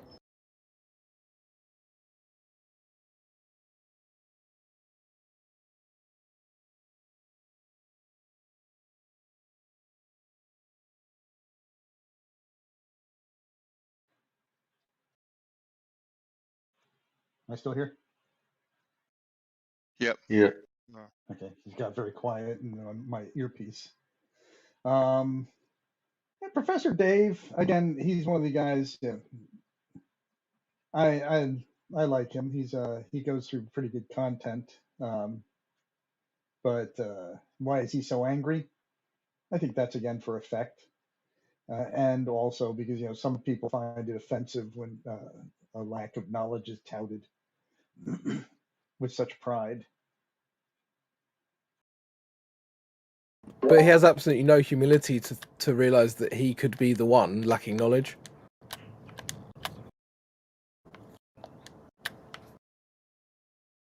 I think we're all guilty of that to some extent. No, but the point is that he's acting as if he knows everything, and that comes across in his attitude. I think everyone here is at least aware of the fact that we don't know everything, and that's why we're in the debate. I don't know. Travis seems to know everything. Well, you can take that with Travis. I'm just talking about Professor Dave. For me, it's not really about his content. I haven't really watched a lot of it, but what I have watched seems to be very... He's interested in patronizing and talking down to people, and then he'll throw in a bit of content on the side, but it's like his actual personality is what I'm criticizing, you know? I think that pick whatever topic you want, and let's go to the absolute things that we all kind of agree on, and I don't know, like leprechauns. Somebody who says I believe in leprechauns, and they are arrogant about it, and they tell you how leprechauns are real. And again, pick whatever topic you want that is absolutely true. Boiling water doesn't boil it. When you add heat to it, it's at some point when somebody is condescending about their belief that water doesn't boil, you're going to start to mock them. Yeah, but that doesn't explain the anger. Like, if someone said to me, grass is blue, right, and then I would be like, okay, that's nice. I'll just laugh at them. But if they then start getting obnoxious with me, I would continue to laugh at them. I wouldn't get upset. It's like, you think grass is blue? Like, fuck off. You know? Yeah, that's your take. Mine would be a little bit. Again, depends on the arrogance. Like I have a real problem with arrogance typically. But he's the one bringing it. That's the problem. Let's put it this way: undeserved arrogance. and of course, that's a personal opinion. But when I see somebody coming in a super condescending way, it throws me over. It throws me over the edge, and I tend to follow suit with obnoxiousness. He definitely comes in with confidence where he backs up things with mainstream science, and it seems like unwilling to even engage in any other alternatives. It's it's kind of like bringing up kids as parents or as a dad. It's my way or it's the highway because I said so. It kind of comes across a bit like that at the times. Does he ever do debates? I don't think I've seen Professor Dave debate recently. Well, not Professor. I'm referring to Bob here at the moment. Okay, Bob does Mr. debates. Dave. Yeah. Oh yeah, he'll come in here and debate his points and bring what he says he has done with observations. Whether it's with looking over his lake or looking up at the stars and all sorts of things that mainstream science tends to back him up on. But the arrogance comes when the comments of you're a science denier and all these other types of bits and pieces where it's you're not denying science, you are questioning science, questioning the methods at which those results have been formulated, and I think that's fair and reasonable too. How is anything in science? How can you make any progress whatsoever, Moyoc, if you don't question the narrative? How a breakthrough is made, how a discovery is made. Some are just by chance discoveries are made, but a lot of other things too are going outside the norm and pushing the boundaries, and you've got to be able to do that to make progress in science. I think one of the things that's really hard to explain is why I'm so confident of what I have, and it's mostly the co-witnessing. These are the methods that we use when you're proving a calculation. You back check it. You come in from another direction on the math, and that helps you prove the solution was correct. And this is the case with flat Earth with globe Earth proofs, is that they all co-witness, which really puts it way, the little math mistake I could make in a formula, doing it one way, when I co-witness it and I get it showing an error, then I've got something that says, oh my God, I must have done something wrong in that first step, or the formula I used originally was wrong. Yeah. Now, we don't find that with globe Earth. We don't find any errors in the co-witnessing. So it puts you to a very high level of confidence, in my opinion, to say that, absolutely there's no question that could be reasonably stated, because the flat Earth just does not have that co-witnessing. You have a bunch of independent, well, if the sky did this, it could happen. So that's where I'm stuck. It's just I've got something with tons of co-witnessing evidence, and then flat Earth has no co-witnessing evidence. I would agree when it comes to the sky, Moy. It's a very difficult argument. Okay, very difficult, especially on this side of the fence. I don't even myself accommodate the argument because I don't know enough about it. So I'm not going to accommodate it myself. I'm not going to argue it. I can give maybe what I think, but that is just what I think, or what I myself hypothesize. Right. The things that I am confident on myself, which I will fight, is water. Right? That's right. That was my field of expertise, and that's what I will fight. How to establish a horizontal line from plumb, being able to move those signals from point A, point B, point C, and not have to worry about any sort of curvature, and it is going to be dead on every single time. Within a certain margin of error, but obviously the argument that comes back, as you know, Moyoc, is that on the small and local scale that I work on, you can't detect anything. That's the argument. But me myself, I'm confident with the properties of water, how it acts, how it can be manipulated, and these sorts of things. That's what I'm confident. But I'm not going to. I myself ain't going to step. Occasionally, I do step into realms that I've got no idea about. But anyway, that is what it is. But I'm not confident on stars or flight paths or any of these kind of, when people are talking about optics and, all this sort of stuff, that these are areas that I'm not confident. Even though, I like to engage in the conversation, and sometimes we'll even debate it a little bit. I'm not confident on them at all. Yeah, like the what you said about the water and the smallness of your measurements. We all can agree that the Earth is really big. I mean, tens of thousands of miles across. Yeah. I mean, Yeah. that's common to both models. Yeah. So if you did take something that was approximately 24,000 miles across and wrapped it around a ball, it would preclude your type of measurements from assisting in that analysis.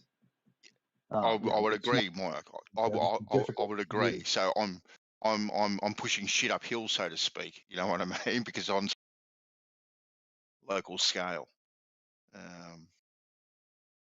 But I'm honest about that too, Mike. I don't claim anything. I don't claim anything else. I mean, like the things I've done, with like a dumpy level and stuff, I've played with those. I've looked through them. I kind of understand how to set them up and stuff like that. But that's about as far as my knowledge goes, setting up a shed in the backyard, Yep. whoop-de-doo-dah. Yeah. I also did some work, where I was trying to view, antennas on a tower and trying to find out how much down tilt they had, because you're looking for 2 degrees at 150 feet away from you. It's kind of a challenge to do that by eyeball. So I mean, that was the most precise thing I ever did, and I'll tell you, I was shit at it. In fact, I get a lot of appreciation, like for geodetic surveyors. I mean, say what you will about them, they do all come up with very similar answers over phenomenal distances. So whatever they're doing, right or wrong, they do it with extreme precision. Yes. And like I said, I would argue that they are planar surveying, right? And that the Earth curve is then calculated into that, using the spherical geometry. But this is also too an argument that can go round and round and round in circles, the dog chasing its tail, so to speak. Well, I think that the proof in that is the fact that you start coming up with accurate results. Like, when you measure a mountain, in the middle of the United States, after carrying your line all the way from the coast from sea level, you end up with something that's approximately correct. Something, that mountain is 14,000 feet tall. Wow, Yes. that's impressive. Yeah. But in order to get that answer the whole way, you absolutely had to include the curvature numbers in order to make it geometrically work out. So I mean, without those numbers, it becomes incoherent. They would get mountains that were tens of thousands of feet wrong. Yeah. And once again, Moyle, I don't know enough about geodetic surveying to even give a reasonable rebuttal to that. Right. I'm only speaking conceptually. I can't even really run through the tables myself. Yeah. So, I know what is said about it. I know I've heard people argue on both sides in regards to geodetic, surveying. And like I said, I can only speak to scale that I have done. People like Rakia that is constantly working on big jobs, commercial jobs, doing what he has to do. It can be argued too from the globe side that it is on such a small and local scale that the Earth curvature is insignificant with what he's doing as well. Right, segmented curves. Exactly. So, but he has done along a beach a horizontal line, and it took him all to do. A straight line. So not a horizontal. A straight line where he started at point A and transcribed that point, that mark all the way through, and even with the error margin of the tools and human error, Earth curve, in his opinion, should have surpassed the error that at the end of that run. See, now there we disagree a little bit because I Yeah. think that his methodology didn't have enough checks in it to exclude creating a segmented curve. So Look, every time you set up that station, you get, according to our model, you get a new Yeah. vector of gravity, and Yeah. that new vector of gravity is not going to change enough to be outside of his error margin. So he's not going to keep trimming the setup in order to continue the error. So it's Yeah. just going to work his way out in a segmented curve. Yeah, and look, I've heard him talk about it, and he's confident with what he did, and I'm going to say that I'm confident with what he did as well. But having done that myself, I personally wouldn't do it myself. He actually said it's one of the hardest days works he's ever done, he's ever put in. And this is coming from a concreter, and all you're doing is just marking off marks on posts along a beach. So for him to say that, that kind of is testimony to the amount of work that even has to go into creating a straight line to start off with. It's a monumental effort to be able to do it over the 2 or 3 miles that he did it across. I can't remember exactly how long it was, but I would say from the chats that I've had with him and whatnot, in his method, I haven't seen a I know people like Jesse and Larry and whatnot, this is their job, but I haven't actually seen a similar thing to what he did.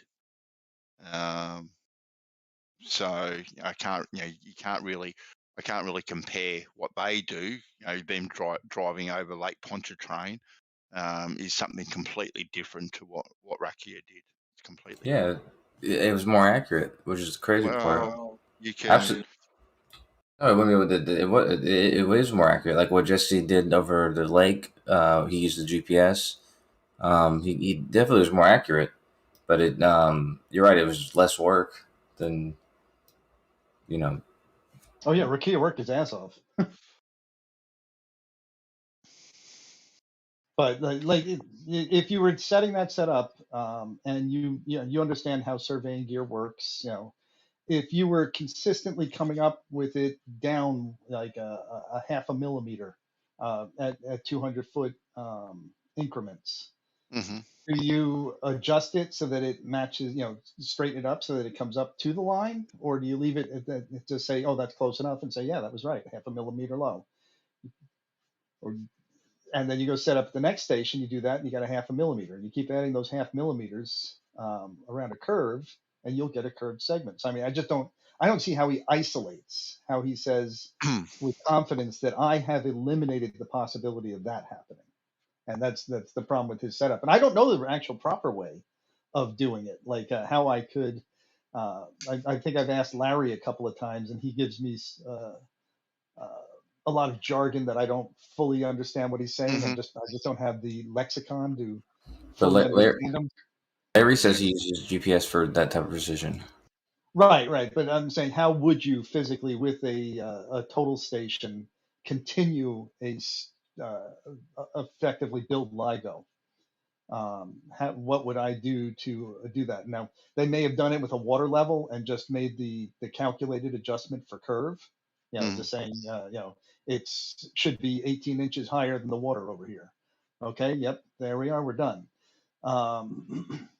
But if you were going to do it within like flat Earth model and try and do it with with surveying gear, what would I have to do to continue my horizontal plane and exclude the possibility of curvature? Segmented curve. See, my suspicion is, Moyoc, right, that the LIGO that I can't remember, because there's 2 LIGOs, isn't there? Is there 2? Yeah, I think there's 2 in the U.S. Yeah. Anyway, one that I've seen, and I don't know if they're all built exactly the same way, but the one that I've seen pictures to there's man-made canals right next to the arms themselves, very, very close, within meters. See, now, to me, if I wanted to build a perfectly straight arm, right, with the least amount of fuss, right, I would build a man-made canal, and that would be my reference point, the surface of that water going all the way along. Right? That's how I would do it, right? And I think that would be the easiest way if you had the budget and all that sort of stuff to do it. I think that would be the easiest way to get it actually spot on. And my suspicions tell me that's probably, as well as the water being there for the cooling system, that's perhaps why they wanted it there too, so they had a reference point to get it perfectly spot on. Yeah, now the canal, I mean, that would be, in my opinion, that would be an over a large expense, to dig a canal. That's going to cost me, $100,000, $200,000 to dig that canal 2 miles long. God, probably Yeah. more than that. But I could get myself a precision water level for a couple of hundred, for a couple tens of thousands, and I would use Yes. that because it's precision, it's to the micrometer. Yeah. Yeah.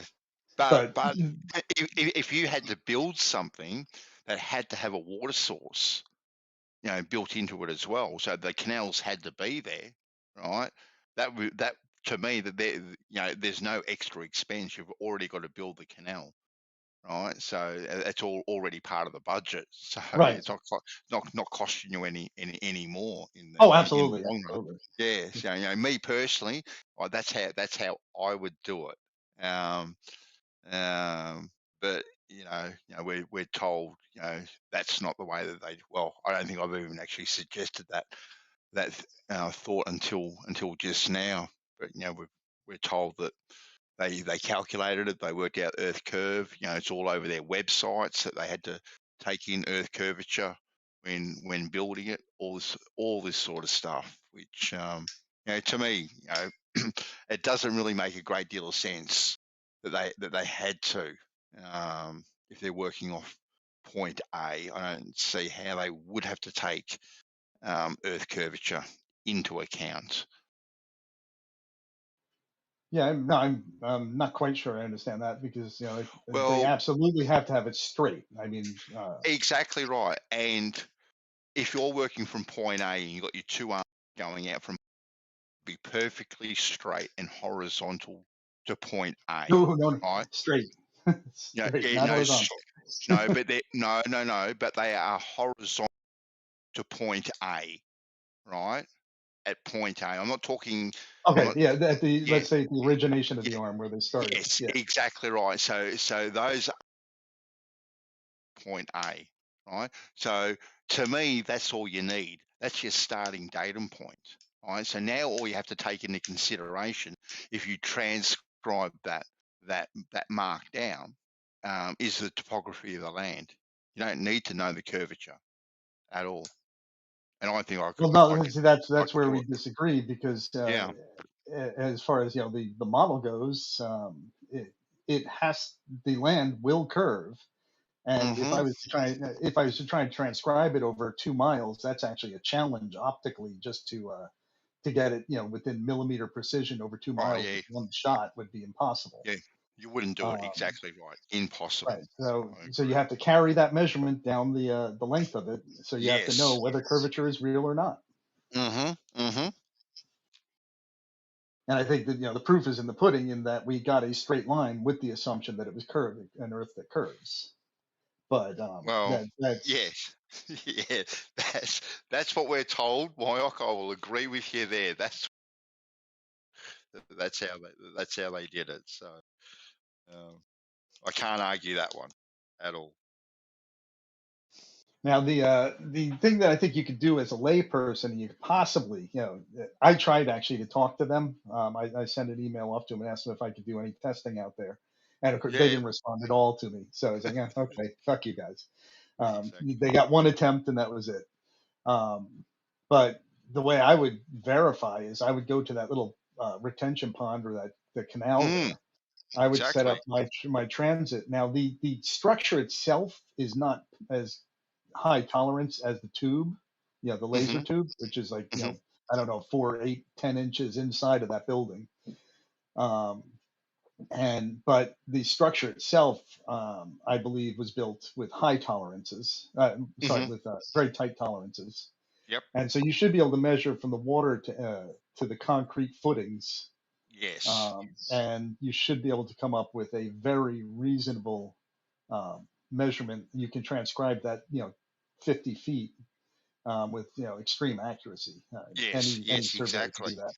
Yeah, that we've spoken about that over the last couple of weeks. Actually, we've got the perfect thing in place to compare, a line that has been built perfectly straight and horizontal to point A, and we have water right next to it, a retention pond that is fairly still, where the surface level of that could be easily compared to that arm.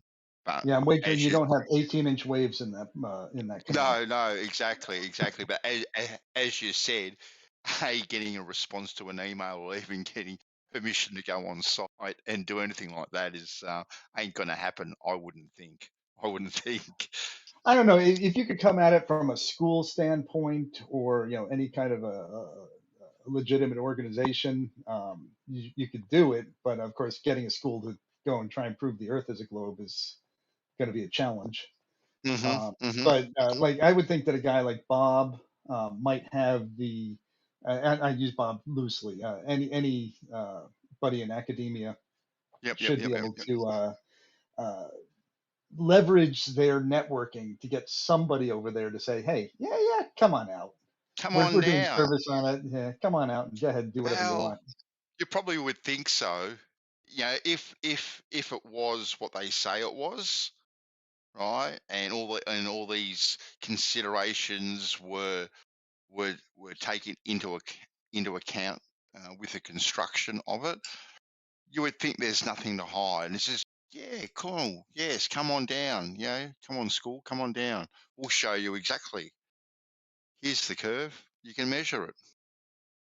Now, I think that even that wouldn't be solid enough for the flat earthers because the obvious answer to that is, okay, we know it's laser straight, because we have a vacuum tube with a laser in it. We know the structure is straight, but nothing says it's not diagonal. So you guys talking about LIGO? Yeah. Yes. Nothing It's been says like 2 it's not days, diagonal. right? Every time I log in, it's LIGO. It's like, okay, then. What are you going to measure? What are you going to measure the beam? Bench was obsessed. Night, there you go, can't even- buddy. First of all, they don't even let you see the beam. They don't even let you see the beam. What are we going to measure to?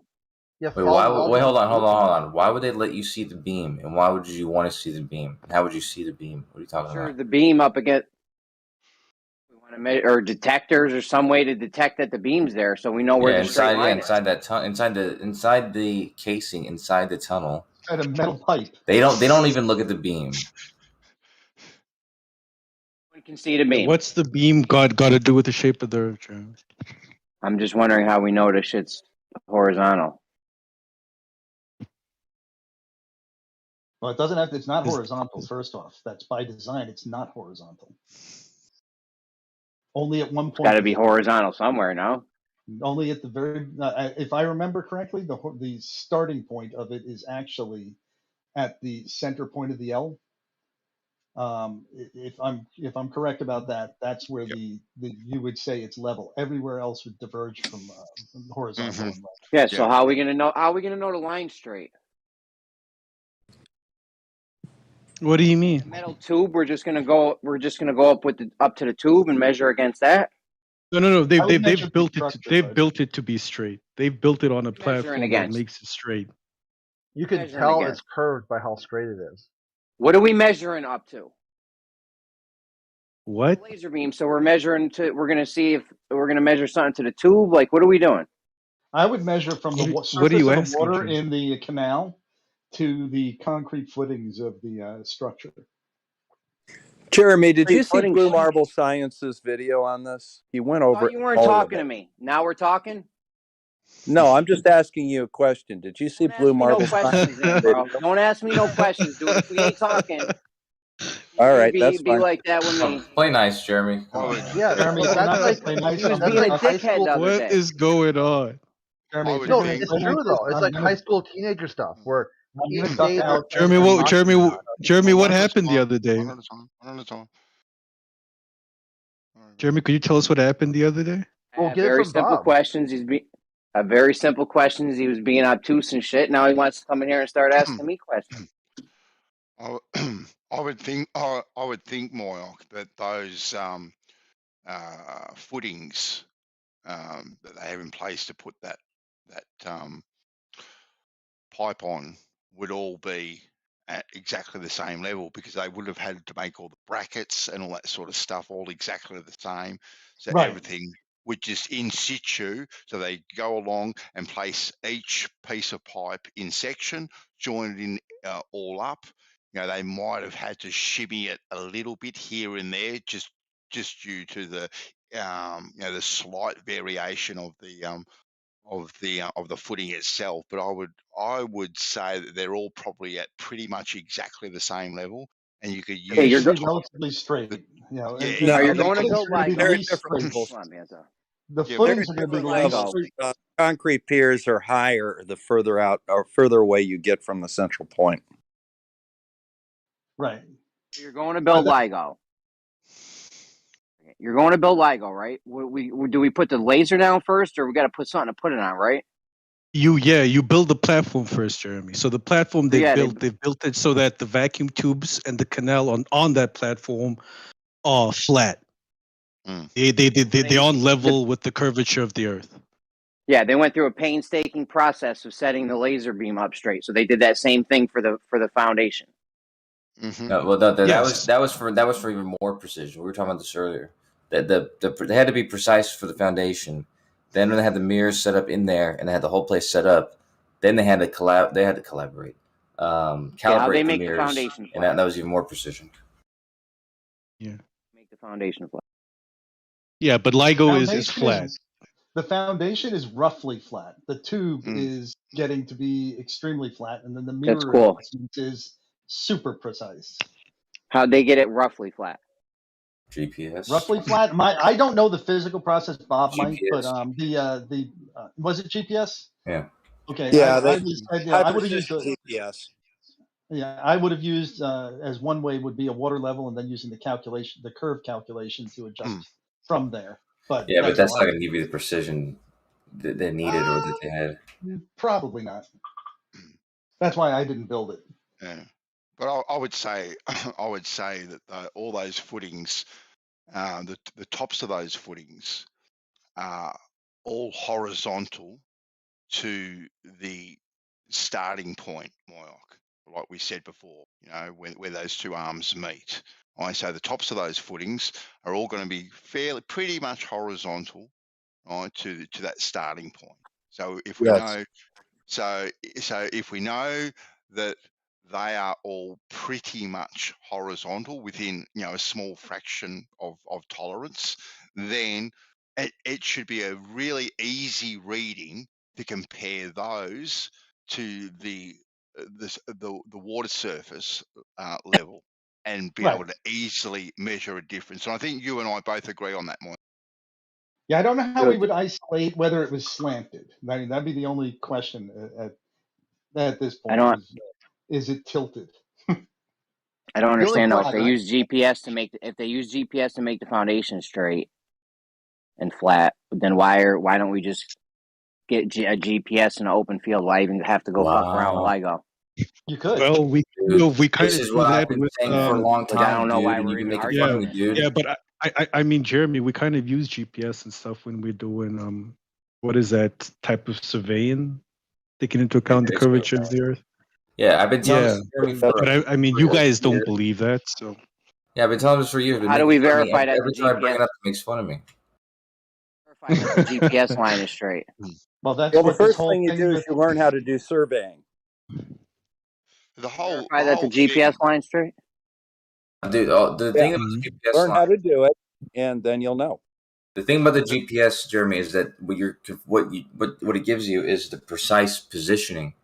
So now that if you can confirm that your two positions are precise, then you can make a straight line. You can what do you call that? Establish a straight line given that. It's the same way as if we check.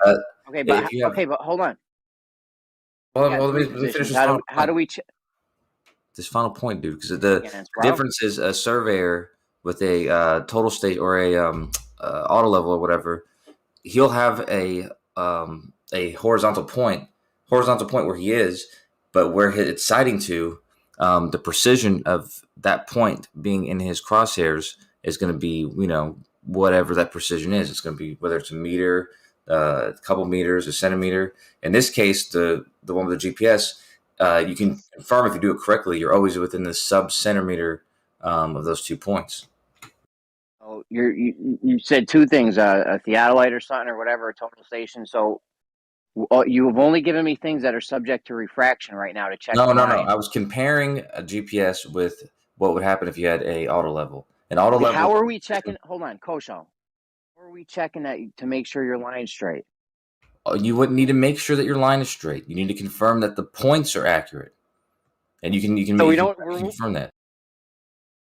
You're bugging. We need to make sure the line's straight so we can see if the water is curving or not. If we're not doing that, then what the fuck are we doing? Dude, listen. If you can confirm that the 2 points that you have are accurate, you can establish a straight line between them.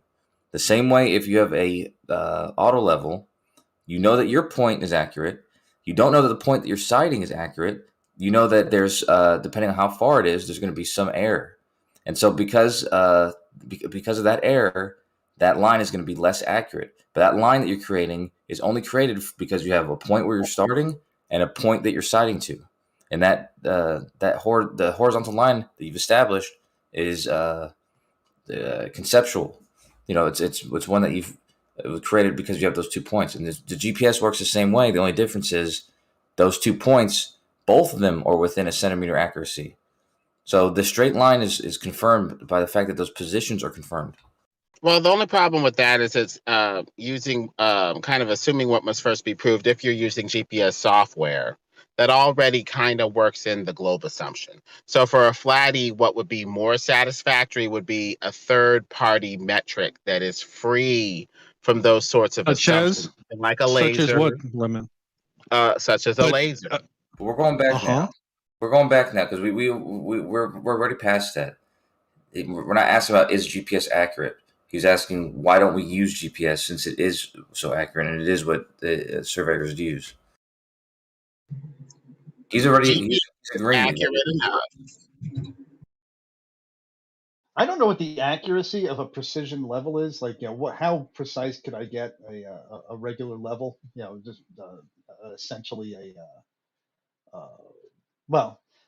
like a spirit level, something that you put on an object and measure level with it. I don't know how precise you can get one of those, but theoretically, if you went from one at the center of LIGO and measured it, it would be level there. Then when you go to the ends, it would not be level. That would exclude that it's tilted. GPS is accurate enough, but it just doesn't really need a globe as far as I can tell. It just takes, more or less flat Cartesian maps and then later wraps it around a ball in an extra unnecessary step. Yeah, but Lumen, no one's saying GPS proves the shape of the Earth, bro. I know, that's fair enough. That's all we need. All we need to know is that we can use it and it's accurate no matter what the shape of the Earth is, because that's all we're doing. We're using it for the ends. Okay, we don't care. We don't care what it's actually on. We just care if it's going to give us accurate positions. GPS gives you a 3-dimensional position in space relative to, say, the center of the Earth. And my auto level is accurate to a 1/16 of an inch per 100 feet. Yeah, but that's still inaccurate. That's bad. That's really bad. And Cartesian, we don't use Cartesian as a globe map, do we?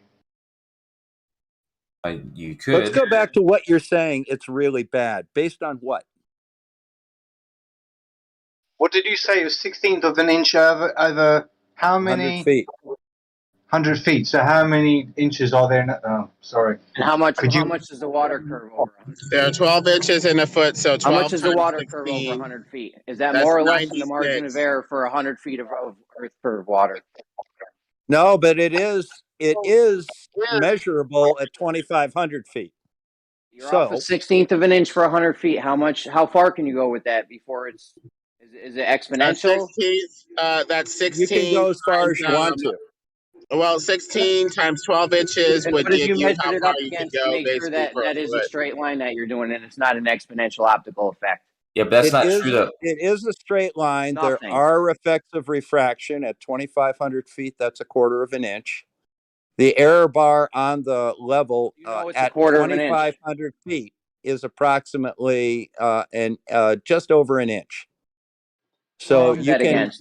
you can get a straight Measure that line against plus to or make sure minus it's only an inch an inch or a quarter of an inch. because that's the error bar. Bob, How have you decided in it? Hold on. How have you decided that that's the error bar? What have you checked it against? I checked it against level. You've made a straight line. What have you checked your line against to make sure it's straight? And you know that that's your error bar. I checked it against a level, a distance away from the auto level, and then I checked it at long distance, and that's Checked the it error with bar. what? Checked it with what? With a story pole. Made a straight line optically. Yes. What have you checked? What have you checked that line against to make sure that it in fact is straight? All right. What are you even getting at? Are you saying that a line through the air at 100 feet isn't straight? 100 feet, you have a 1/16 of an inch error bar, right? You said That's the error of the instrument. It's not the error of the line. the error of the instrument. Now, how much? The error of the instrument, fine. So, how much error is in the? How much earth curve is there over 100 feet? Calculate it. Tell me. Less than what? Less than your error bar. So, how do you even know? Yes. Of course, it's less than the error bar. So what you do is you sit down and say, for every 100 feet, I could be a 1/16 of an inch off. And then at 2,500 feet, Jeremy, stop interrupting. Stop interrupting when you ask me to answer a question. Now, for every 100 feet, I can be a 1/16 of an inch off. At 2,500 feet, I would be 25 times 1/16. That's how far my error bar is due to the instrument accuracy. Now, looking at refraction over 2,500 feet, that can be determined very easily. So you look at the refraction, and then you look at the error bar, and then you've got your range. If you're within that range, you don't get a very good answer. If you're outside of the range, it actually says something. Right. So you claim that after 200 feet, it's only your error bar is only or what? 2/16. So what have you checked that against? Geometry. Sure. I mean, you need to check this in reality to make sure that that is the case. No, I don't. I need the geometry of it. You're not worried about reality? No, I'm worried about the geometry and the error bar. Now, unless you want to doesn't tell you what your error bar is. Jeremy, if you want to disprove the math, have at it. But until you Tell you disprove where the that math, if that line's straight, it's where set. that line is in reality. Math doesn't do that for you. You need to check it in reality. Math doesn't do it. Sure does.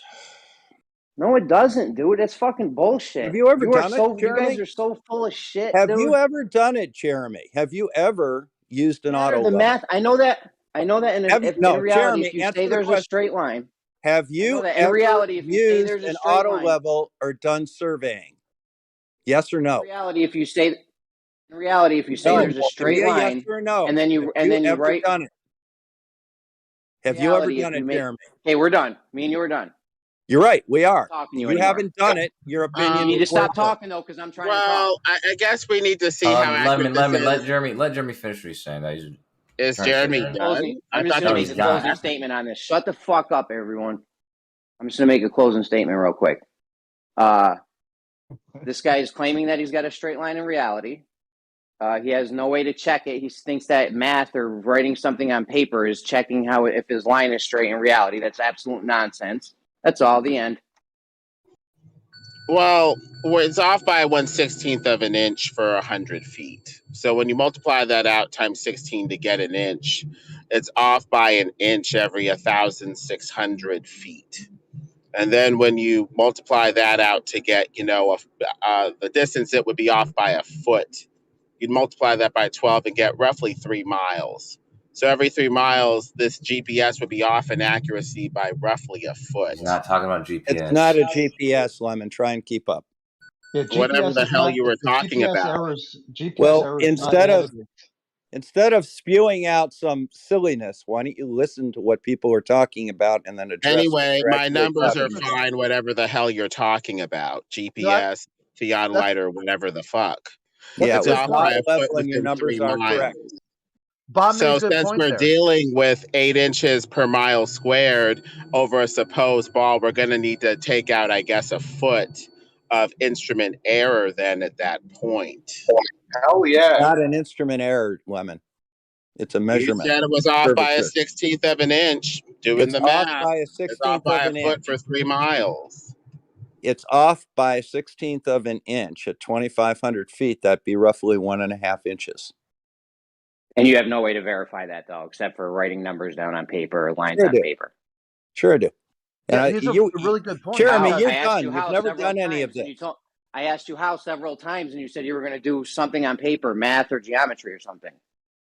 Yeah, but you've never Just done listen surveying, first, so right? your opinion So really you is have no way to worthless. verify the line. Whether I've done surveying, I have no way to verify if that's a straight line or not, or how much Yeah, you're I off did. by. I did. Because you And wrote I it down told on you paper. how I did it, but you don't know enough about surveying to understand what I did. Down on paper with math and numbers and lines on paper. Can I say? No, I said a story Well, how did pole. you do it? Using a story pole. Can I ask what you Your think of line Jay straight. That Tolan? just doesn't verify if your line's straight or not. What's a story pole, Jeremy? That's Can dumb. I ask what you guys think of Hold Jay on a second, Tolan? What's a Mr. story Brown. pole, Jeremy? Dumb. The smartest dumb people I know. What is a story pole, What's Jeremy? flat Earth, Bob? Bob, what's flat Earth? Can we just Fantasy? Yeah, See, there guys, it is. He can't. You said you need to listen first. You don't listen first. that's it fine. No This one's here to devolves talk very about I flat know Earth. flat Earth devolves better very than you quickly. do, Sonny. Bring it Flat back, Earth is a guys. description of the Come on. surface. What is flat Earth? Well, the story pole is like a stick that you put in the ground with inch markings that you try to sight to make sure that your instrument's level, I assume, based off of watching the video. What would Absolutely you say a correct. story pole is? Okay. He just exposed himself. He's not here Thank to you, listen. Dr. Guys, Rum wanted to say something. Yes, Just sir. try not to get devolved. So much love and respect for you guys. I love you guys so much. Jay Tolan Media. I'm sure a few of you have heard of him. What do the Globers think of Jay Tolan Media if they have seen him? It's not the best question to ask, I'll tell you, because I don't think He- anybody. he's- We all have very disrespectful things to say about this video. So They Jay say that Tolan he's Media. fake. I'll answer it. Jay Tolan Media cannot recognize landmarks from the air and tends to insert his own beliefs into his measurements. He measures curvature and then tries to explain it away, and he doesn't do it very well. Yeah, no, that's cool. I really respect everybody's thing. I've watched a few of these things. It was interesting. He done a canal experiment in America, California or something, and his outcome wasn't saying flat and it wasn't saying curve down. It was slightly saying curve up, but I don't think he recognized that. But no, cool, man, cool. Because even he measures like mountains at 10 kilometers, 30 kilometers, 50 kilometers away, and then he seems to think that their height isn't as high or as low. Well, I tend to believe his observation since he's a flat earther. He appears to be seeing mountains up to 1,000 miles away in the air, but the Globers County misidentified the landmarks and or is deceptive. So I guess we'll have to look into this further, but it looks pretty compelling to me that he's seeing up to 1,000 miles in infrared in an airplane high up from, I guess, 30,000 feet or something like that? 33,000 feet, and yes, he misidentified landmarks. The farthest that he could see on that observation, which was supposedly of Hudson Bay, the farthest that he could see was 205 miles away in Georgian Bay, Lake Huron. and regardless if like if you think that Bob's got the calculations wrong or something like that, it wouldn't matter because Jay Tolan, or whatever his name is, in his videos himself, when he identifies these places where he thinks they are, let's say he's got two different, I think Bob probably remembers, but there's two different lakes. The one's the Hudson Bay and one's some lake somewhere else, and he marks the further one in reality as the closer one. So he misidentifies them even in his even though they're not even the real places. Like the one that was further was closer than the other one. So either way, he's misidentified places. Hudson Bay. He identified a gap in the clouds as Hudson Bay. Interesting. I'd have to speak with him to see why he identified it the way that he did. I think the observations that are too far over a ball are interesting, but the rescue devices and the counter explanations are even more interesting. He misidentified him because he has no idea what he's doing. Look at his Mount San Jacinto observation. He can't even identify points in the mountain properly. I love the feedback, guys, because obviously when people are watching these things, you get 90% of people. They're like, he's got money and he earns 200 grand a year apparently. But no, they're good. Thank you so much for the feedback, guys. Yeah, and his observation of Baja Peninsula, I found that the mountains that he was identifying were clearly off, and they were about 200 miles away, where he was saying they were 700 miles away. He misidentified what he's looking at. So I don't know if he's a liar or whether he's an ignorant, not ignorant, whether he misidentifies things. But and no matter how you slice it, he's wrong. What happens is he's got a narrative he's trying to promote, and he's trying to make his data fit the narrative, and it just doesn't. Oh, just like you. Could it be possible, Moyoc, that you misidentified the mountains? Well, I went through and I found I went through and looked at a terrain profile of the area, and I found that the objects that he was identifying did not match the terrain profile. Now, that information could have been lied to me about the mountain observations that were supposed to be there could be all fabricated, but nonetheless, it didn't look anything like the Baja Peninsula. Okay. Maybe he did the same thing, had some pictures that he tried to marry up. You know, he came to his conclusion and you came to. I think, calling people liars without actually knowing it, I think that's a bit of a stretch. He could be wrong. I never called him a liar. I said he couldn't identify. And that's the difference. Okay, then. Well, the implication is there nonetheless. I called him a liar, but I rethought it after what Bob had said. It was distinctly possible that he just is pushing a narrative. If he had actually done what I did, where he actually took the mountains and edited to his video and showed how it was the Baja Peninsula, I would have been much more impressed. But he didn't, and I did it. I did, and I found him to be errant. And it could be argued that you're pushing a narrative too. You know, I think the problem is that my mountains come before his mountains, and since my mountains, unless the tool is wrong in telling me that the mountains are not shaped the way they are, I would say that it excludes his narrative because his didn't have those mountains in it.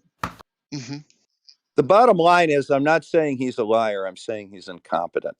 He is incompetent at identifying landmarks from the air. Right. So you're still making outrageous comments there, Bob, and you need to. It's not an outrageous comment. You need to stop. All right. You need to stop. Bensaw, I love the J Tolan stuff too because like it's very sensational. But I've found repeatedly that when you ask people who are going through with a fine-tooth comb, these skeptical people, like the position that Larry's taken in Moyoc, they can back it up. I've seen it ad nauseum dozens of times. So like their confidence right here might be a little. I'm not questioning it. Like I haven't seen. I don't know what's being referred to, but if someone's not here to defend themselves, all right, that has to be taken into consideration too. Absolutely. Well, assume that he identified the landmarking when he was in flight and when he was going at a slanted course away from California, whatever the heck he was identifying, the lakes or whatever. He just tracked it in his airplane window with infrared as he was going away from the landmark. But like you say, he would need to be here to answer this and say, you know, hey, either I misidentified it, I was wrong, or here's my methodology. And based off of my methodology, I'm pretty sure that this is or is not the landmark. But, you know, we'd have to, you know, question him further in person or see if he, you know, can or can't answer that. Lemon, I demonstrated it and gave methodology. Multiple and showed people the have. methodology. That's the other side of the coin, Larry. Think about the other side of the coin. If it was some good evidence, people would be fucking shoving that shit down everybody's throat. Look at flat Earth. Look at flat Earth. Look at flat Earth. Well, I don't know about that, Cruxator. I mean, people believe what they want to believe and come up with various rescue devices and, frankly, excuses. Whenever their preferred model, flat, round, heliocentric or not, doesn't work. And so it takes time for people to adjust or change. And that's assuming if they want to adjust or change at all. Many times, these paradigms like heliocentrism versus geocentrism, flat earthism, or whatever, come and go, but they come and go kicking and screaming. And so it takes time. Wow. He's finally admitting it, Lemon. It's a big step. That's why all these other heliocentric models, they kick and scream the whole way. Well, it'd be interesting if Well, the flat earthers did what we did, where we went through and we analyzed the photographs to find out whether they matched what his claims were. Like I said, with the Baja Peninsula, it was easily done. I'd like to see them prove why they come to the conclusion that he's speaking truth. Well, he is speaking truth to globe power, so it is a very appealing perspective. Yet you take his word when he's been at least reasonably cited as being errant. You should take that into account when you're analyzing his stuff. You should now say, okay, well, there's a question in place of whether this is accurate, and I have to now go and validate that my belief is founded. My belief in him is founded. Lemon, you're demonstrating a very classic tendency in the science denial community. You've been given corrective information, yet you want to take this guy's word over people that actually do the work because it supports the conclusion of your narrative. Because you added claims. You can't sit down and analyze that picture yourself. You added a claim that is debunkable. You discredit yourself. You can't even identify what flat Earth is. So therefore, through that lens, you haven't evaluated what the sky is putting down yet. Dude, I know flat Earth better than you do. You just said it's a fantasy. No one here will agree with you. Hey, Realm. It is a fantasy. Seeing you brought up Toll and Realm, have you yourself analysed any of his work? You know, because I know you are into mapping. And sort of, have you tried to analyse it and see if you can identify what is claimed that has been misidentified? I'm not at that level. I'm not at that level, to be honest with you. But I will say I have a memory, but a memory can be wrong, of watching his first video, and he was at the canal aqueduct in California. He was at an aqueduct, and one of his measurements was higher than flat, and he didn't notice that he was giving that number. And then I was like, but I wasn't into concave or anything like that. I was into the sort of stationary square flat map of the world. But the point is that no, I can't. I find it hard to analyze something when you're looking through atmosphere and you're 500 feet in the air, type, for example.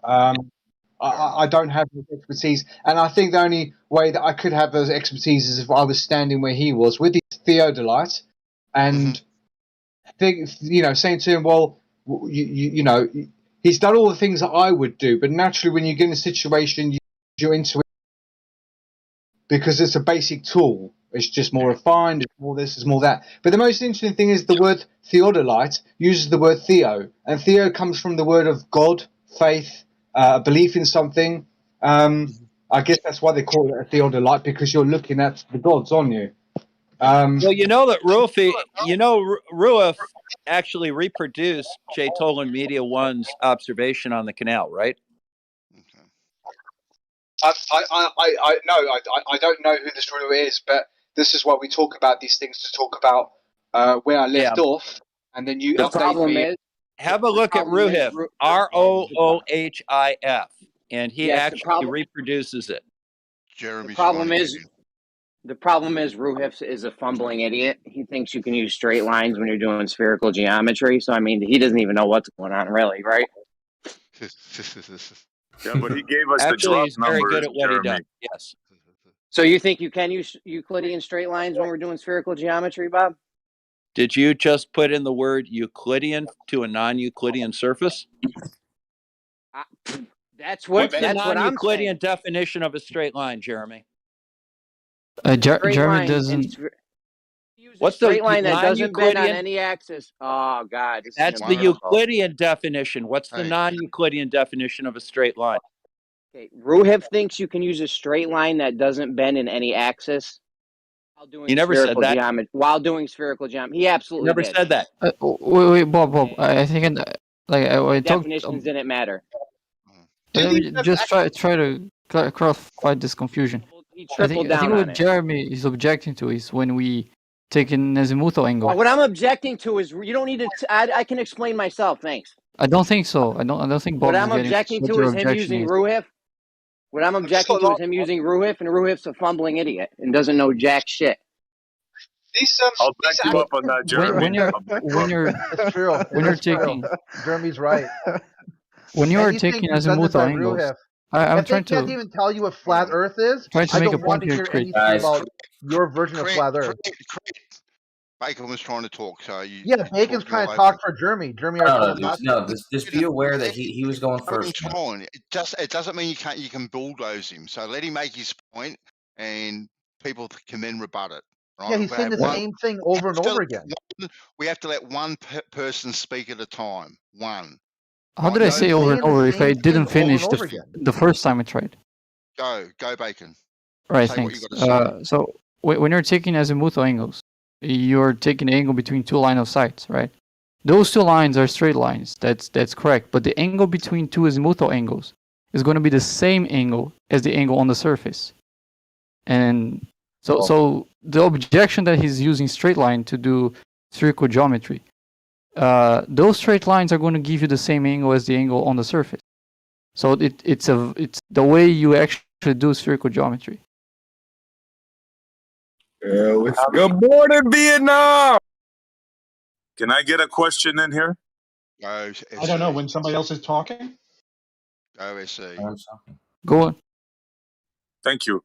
I'd like to ask Bob if he still thinks that a distance between 2 points, a straight line, can be traveled shorter. You want to rephrase that in English? That was English. I can confirm. If you can't even identify English as English, that's a problem. What is your specific question? Are you If I asking may, me? it sounds like he's asking if there's a shorter distance between 2 points than a straight. Seems everybody got it besides you, Bob. Yeah, I'm the gonna shortest distance points on a paper shortest- ball bearing to make the chain between the points. You ever use less ball bearings? All right. So to answer Essie's question, the shortest distance between 2 points is a straight line, and a straight line is defined as the shortest distance between 2 points. On a flat surface, that is a straight line. On a spherical surface, that is a great circle. So yes, the shortest distance between any 2 points on Earth is a great circle, and it is a curved line. Yes. You guys heard it. Yep. You guys heard it. Can I talk Both with layers. I'll put my neck out there. Y'all want some? I heard All right. both layers there. Both layer number one, Oh, you wait, couldn't no, identify Crit is English. ready. Hold on, Crit. I forgot to be queued up. Crit, go ahead. Go ahead. Oh no, go ahead. Everyone heard he didn't identify language as English, so that was number one. But go ahead, you can pick it up. I was gonna call back to something I remember as a little kid when I first learned about spherical surface. it was from a Mr. Wizard episode. So I want to ask Larry. I'm pretty sure I understand a great circle is just a line, or whoever's here. Who's here? Bob. Is the great circle, is that just a line of longitude on the surface? No. Okay, it can be shorter Great than circle would be something like the equator. That's a great No, circle. the lines I'm of sorry, longitude wait a aren't great second. You said a line of longitude? Yeah. Yes, it's a line of longitude is a great circle, but there Right, are it's other the great equator is circles that are also not lines of longitude. Right. So Bob, some clarity. You said that on Earth, the shortest distance between 2 points is not a straight line, correct? It's a great circle. Along the surface of That's what the he said. spherical Earth. Yeah, It is without curved line, yes. Well, look, I want to elaborate on that really quickly.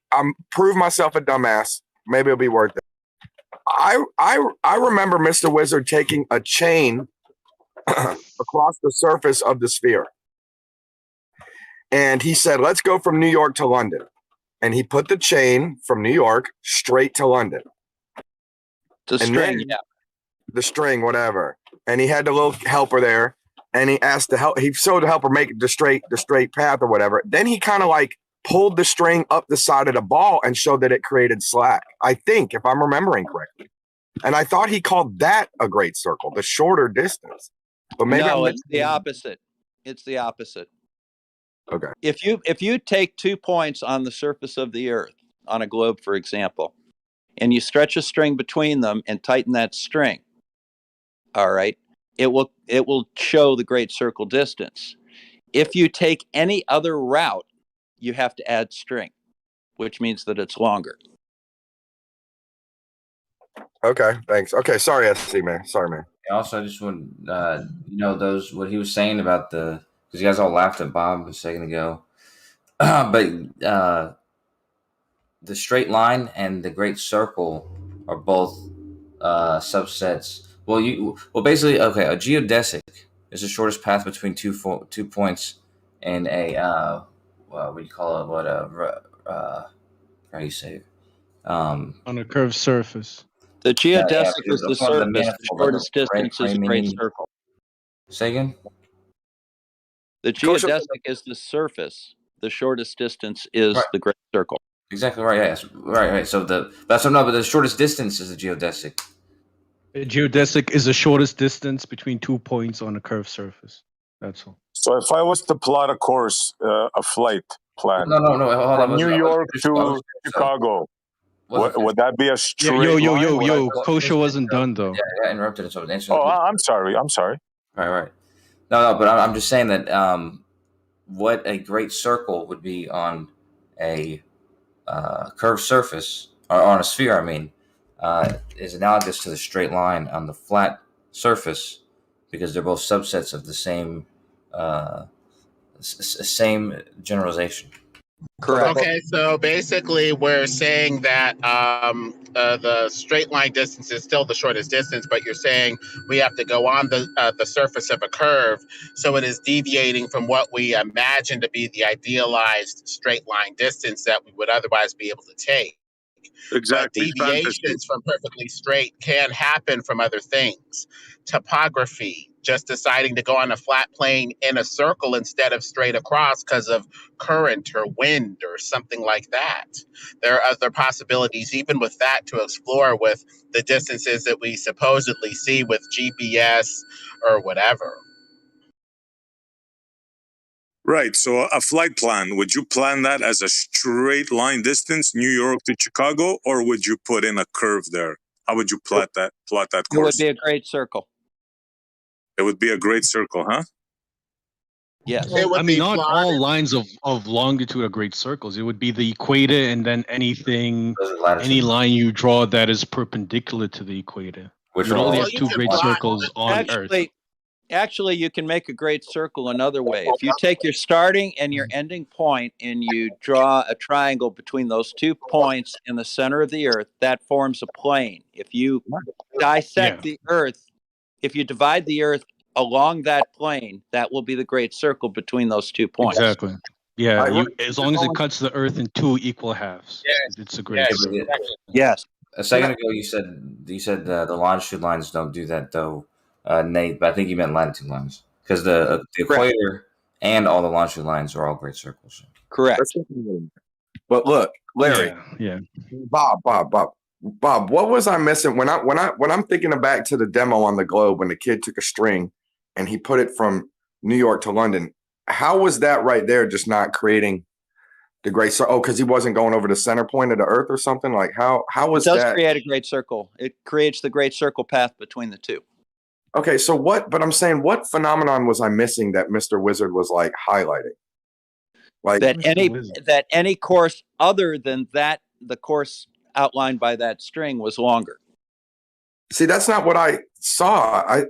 I'm sorry if I'm fumbling this again, but like I saw, I saw like we attempted to draw the straight line. Are you saying you pull it taut and that's when the string starts curving around the ball, making it look like it's not going straight across? Exactly. Okay, so you can try it on a globe. You can do it. You can do it yourself right now. Just go ahead and do it. You'll just see. Imagine it. Either way, I'm just like one thing he might have been showing you that maybe you forgot was like, because if you have two strings and you start them from the same location and you start pulling them, you start them as if they were parallel and you start pulling them so they stay in a straight line, they'll intersect, right? Even though they're parallel.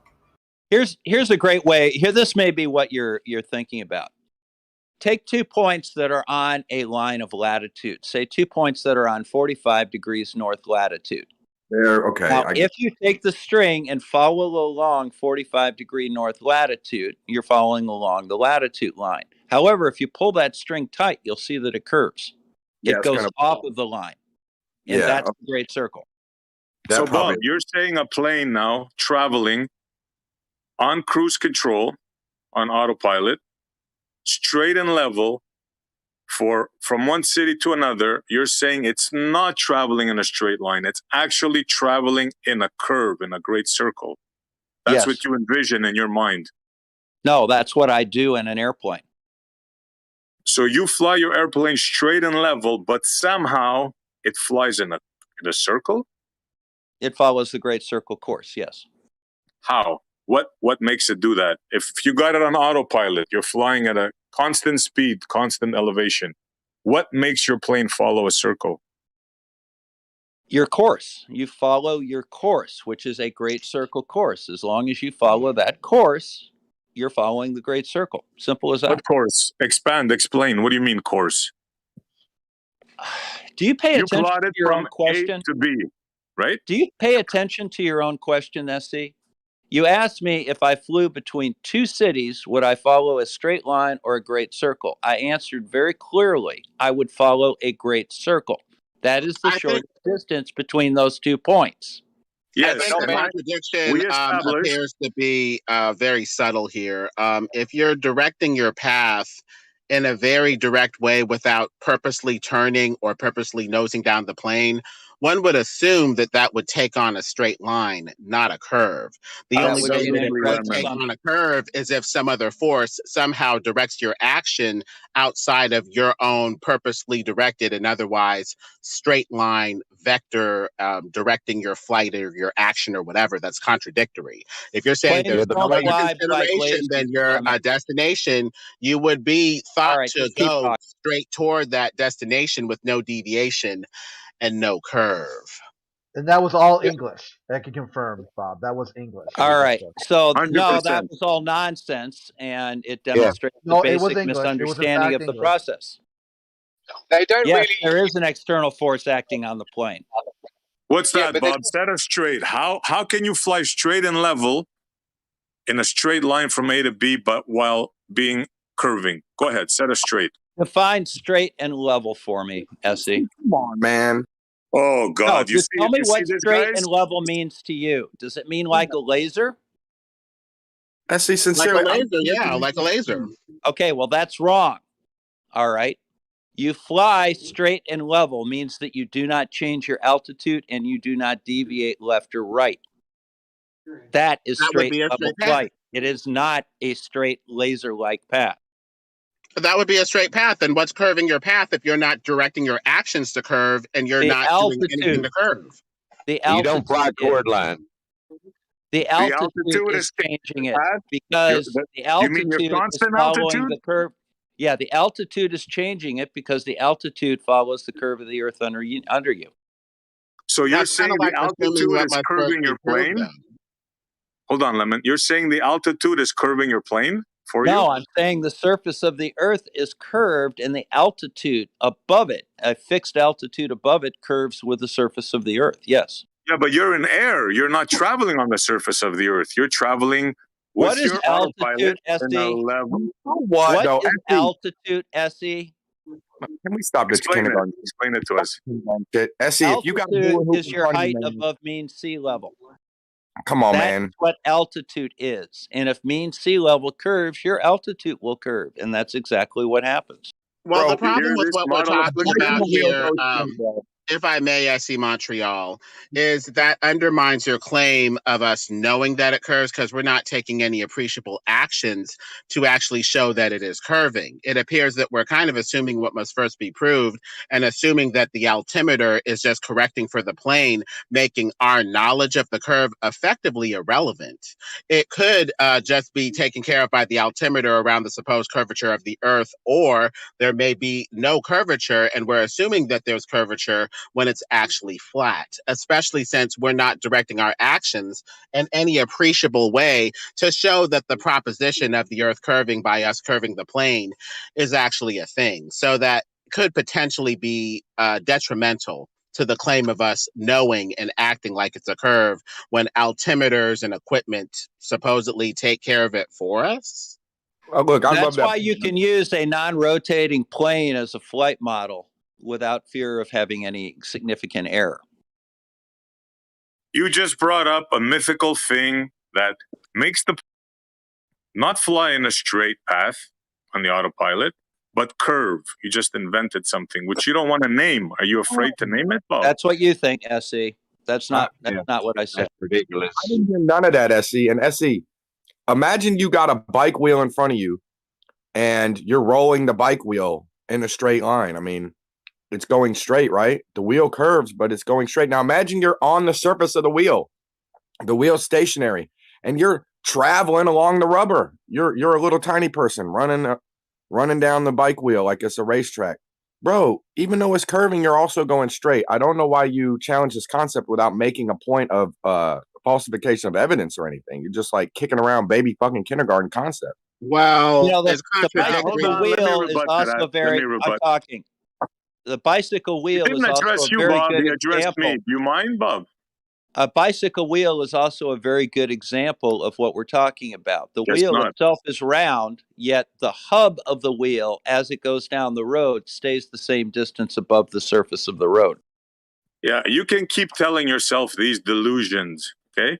But everybody knows what a straight line is, and everybody knows what a curved line is. Now, if you want to fool yourselves, go ahead. Don't think you're Not fooling a me. delusion, it's an elaboration, though. He's elaborating. SC, I know you understand this, man. I mean, it sounds like you're just being symmetrical, and you know we're all competent. So why are you doing this?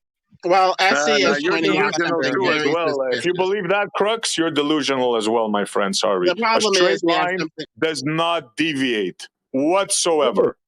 We have a problem here because you're asking us to believe something that we don't even need to take action to see if it's the case or not. We're basically accepting it on faith that an altimeter effectively is directing us around the ball Earth without us taking any appreciable nose dip or any sort of deviation that we know of or any action that we know of to see if this is the case. At that point, it's moving more into the realm of faith as opposed to something knowable. No, it ain't. Lemon, No, it ain't. on a At least it's on any tangible to surface, measure. At least this is something we're doing. Lemon, on any surface, you have a certain altitude above that surface. It doesn't matter what it is. It doesn't matter if it's a zigzag, a flat plane, or a sphere. If you follow that altitude, you will mimic the surface of the object. Well, at the very least, since we're not taking appreciable action to show that this is so by dipping the plane or curving, it makes the curvature of the Earth irrelevant as a proposition to guide our action. We can just assume it on faith and assume that an altimeter is automatically redirecting us over this ball Earth. You don't have to assume anything on faith. If you're at 10,000 feet, you're at 10,000 feet. As long as you stay at 10,000 feet, you're at the same distance above the surface of the planet. 10,000 feet above a ball or 10,000 feet above a plane? We need a way to differentiate between these two propositions. Could be either way. What do you mean it could be either? You're either asserting exactly what I said. It could be either. You're either asserting it's a planet or a plane. I know, You can't have a foot in both camps. I know, but that's not what's being said. We're just talking about in the case of this Well, principle. it is what's being said. Hold on, man. Hold on, dude. In the case of this I'm not going to hold on. Hold on, bro. Hold on, dude. Why do I have to hold on? Because you finished talking and then I started. So hold on, man. It's fair. Yeah, and in the case of this isn't something that's being used to say this is proving the shaped Earth. He's saying in the case of an airplane, when it's traveling, the things that dictate its movement on autopilot is it's maintaining its distance above the surface or its elevation, and it's maintaining the speed. If it does this, regardless if it's on a flat plane or a sphere, on a flat plane it'll stay the same distance and fly straight. On a sphere, it'll stay the same distance and fly around it. So it's saying the principle is the same regardless of what you're on. Of course, all you have to do is imagine your mythical ball and you're always on the top. Correct? Okay. Actually, what English word do we use because everyone knows they're talking about like straight path, right? Straight line. Like they understand that it's got this extra curve on. So do you want us to just say forward? Like what other word is there that's geodesic? Do you understand the difference between a straight surface and a curved surface? No, man, let's start with that. They're both the shortest distance between 2 points. One is a That's straight what a line, line is. and the other one is a geodesic. Well, even with the geodesic, the straight line is still the shortest distance between 2 points, except you're dealing with a ball Earth that if you wanted to go straight to the other point, it would be impractical, but you would have to go through a chord through the Earth to go in a straight line. But straight lines are still existent even in this curved geodesic geometry. How did we get the geodesic without straight line radiuses or radii and straight lines to multiply times 2 pi or whatever to get this geodesic in the first place? We're just kicking the can down the road and staying on the surface of the Earth. There are no straight lines.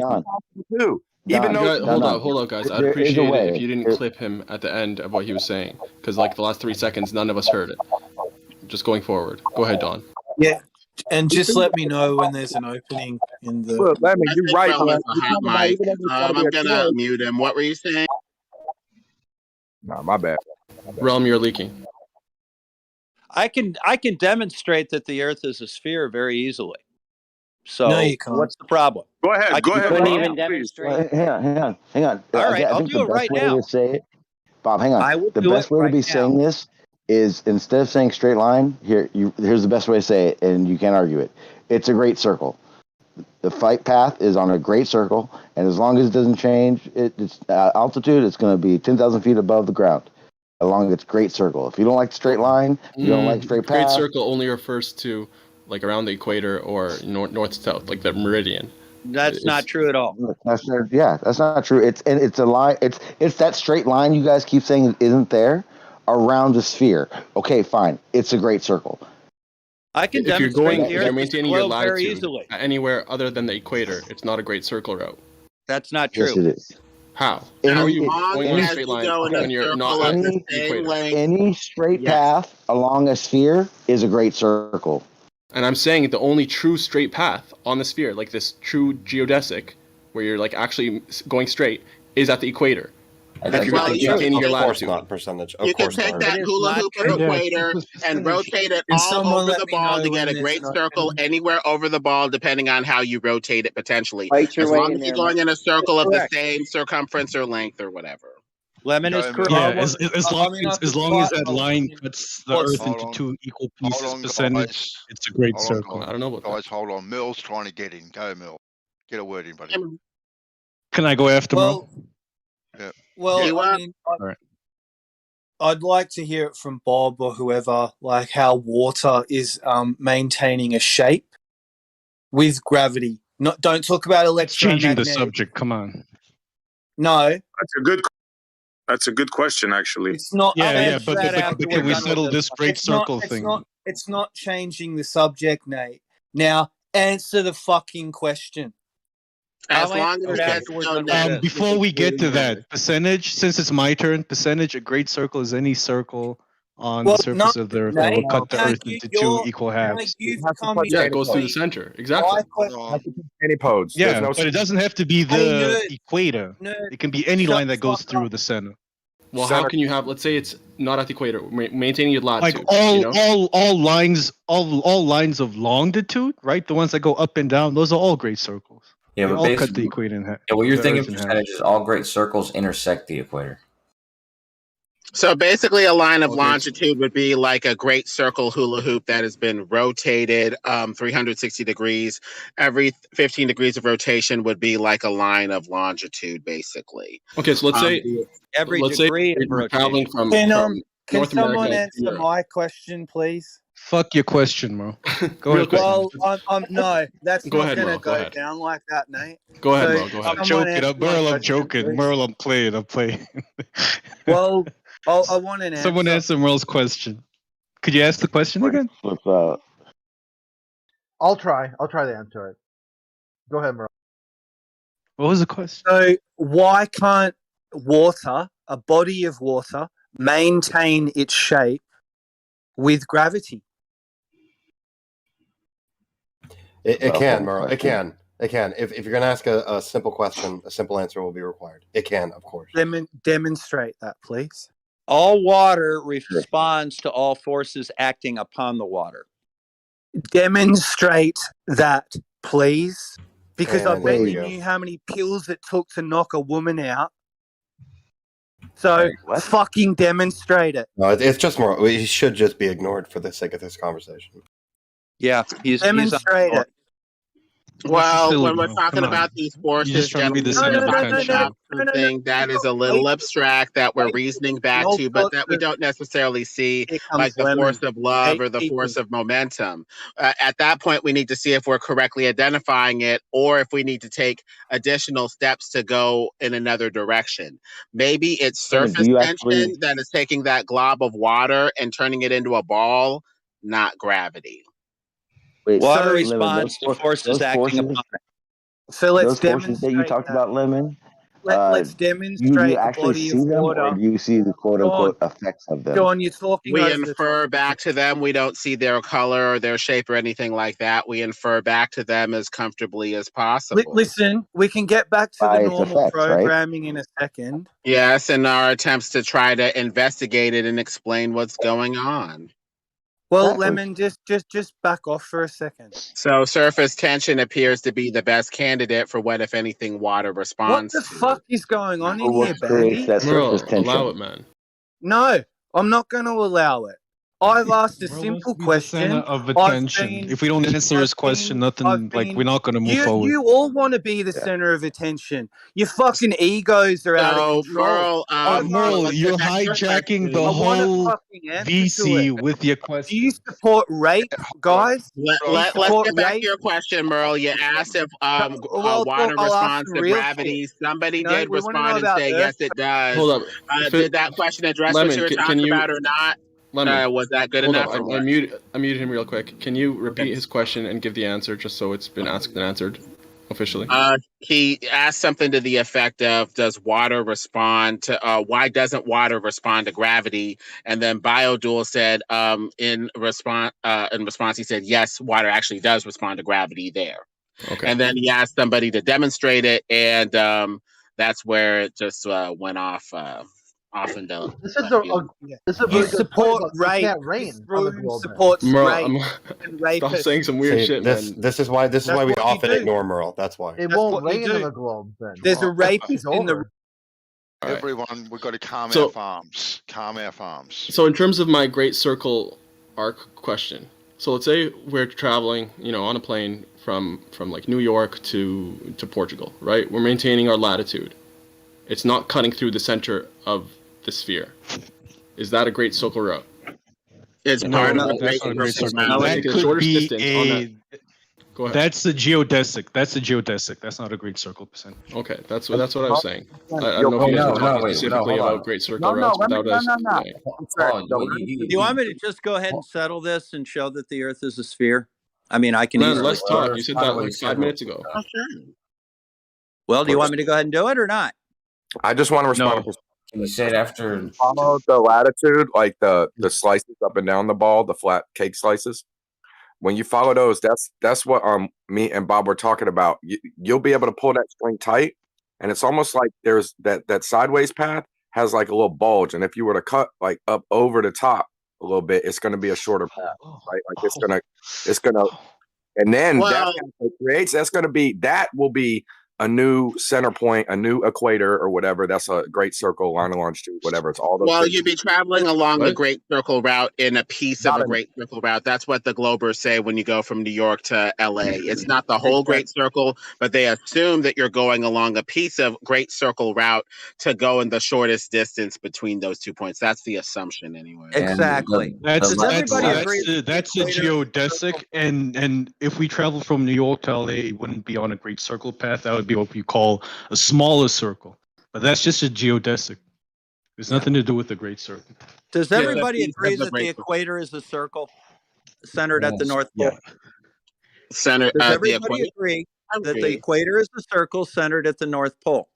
No. I agree. Yeah, I on would a agree. flat All right, 2D great. surface, that's It's yeah. 5,400 miles. It's I don't agree to that. 5,400 nautical I don't know what miles they're talking from about. the North Pole. Why don't you agree with that, Jeremy? Because he thinks flat Earth is a Guys, delusion. let's try not to interrupt. Man. We can't say it's at the center unless we know the totality. Yeah, duh. Everybody to do it. Most people treat it as if that's the case, Dr. Bob. Yes, that. Most All people right. treat So it. the equator is a circle centered at the North Pole. The radius of that circle is the distance from the equator to the North Pole, which is 5,400 nautical miles. That is not in question. So the circumference of that circle would be 2 times the radius times pi, or 3,400 nautical miles. Does anybody disagree with the math? 3,400 nautical. Jeremy does. Jeremy does. 3,400 nautical miles. 54 times 2 times pi is 3,400 nautical miles, period. It's the math.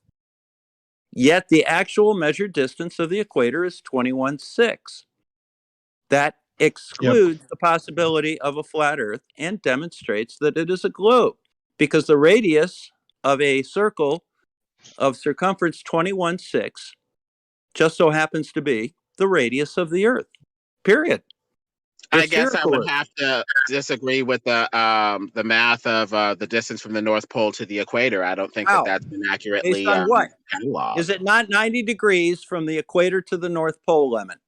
We assume Yes it's or 90 no? degrees. Yes, I'll go with that for the sake of the And logic. each degree is 60 nautical miles. That's 5,400 nautical miles, unless you want to disagree with basic multiplication. Supposedly, that's what's the. Lemon doesn't Not believe in math. supposedly, Lemon. It's 90 Lemon degrees. doesn't believe in math. 60 Well, the math says one thing, gentlemen, but we need to see if that math was arrived at as a hard number, like somebody started at the North Pole and traveled to the equator. They don't need doesn't to do believe in that, math. Lemon. Or They if don't these need to do that, distances, Lemon. gentlemen, were assumed from the globe assumption, extrapolated, and superimposed onto Google. Lemon, we don't our have to measure consciousness, it. or We don't have whatever. to paste it out from the North Pole to the equator. We can measure a line of longitude, and we have done that.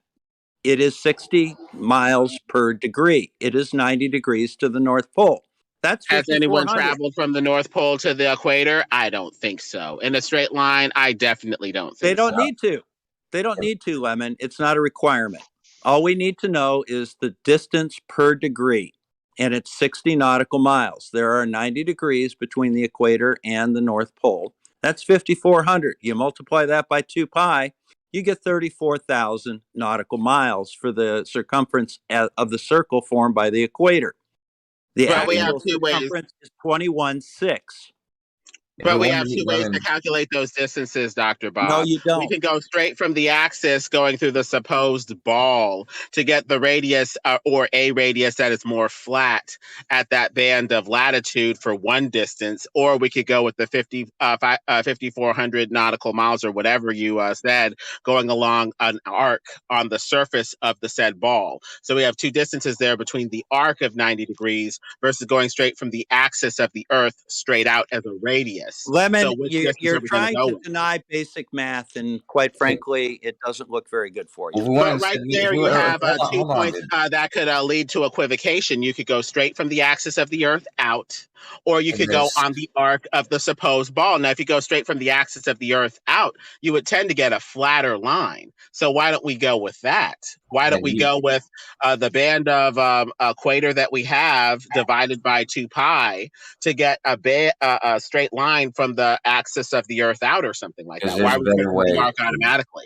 The fact is that the location that he's talking about, the equator and North Pole, from Africa to Libya to the Mediterranean to Italy, Germany, Finland, people have lived here for thousands of years, and I got a quick kill wars for in all these places. And so to claim that there's any question of any of those distances anywhere along that area would be absurd, especially if you're claiming that there's 2,000 miles missing, which is the difference between the two versions: 6,200 miles versus 3,959 miles. This is a quick kill, So, right? Really easy. This debunks globe. This is what's being claimed, and this Yeah, is what it debunks globe, not flat Earth. Yo, please let Kosho finish. Come on, man.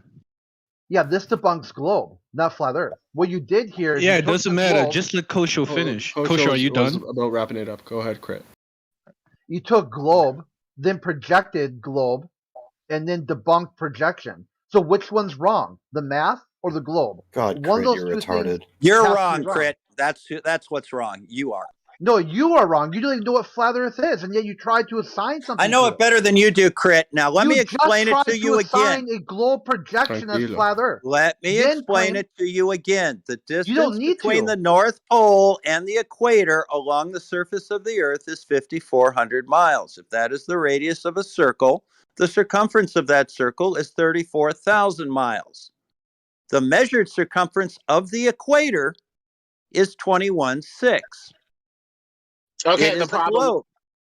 Okay, the problem with that, Dr. Bob, is obvious. You took the arc of the supposed circle Earth and assume what must first be proved by using the arc of the No, circle of I the Earth did rather not, than Lemon. checking it I with looked a at a straight line flat. distance Lemon, stop. from the axis of the Earth Lemon, out to that stop. band of latitude, or going from the North Pole to the equator. That's your problem right Lemon, there. just stop.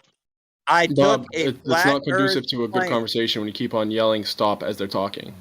You were talking, let Lemon talk, you could respond. Let's be, civilized as much as we can.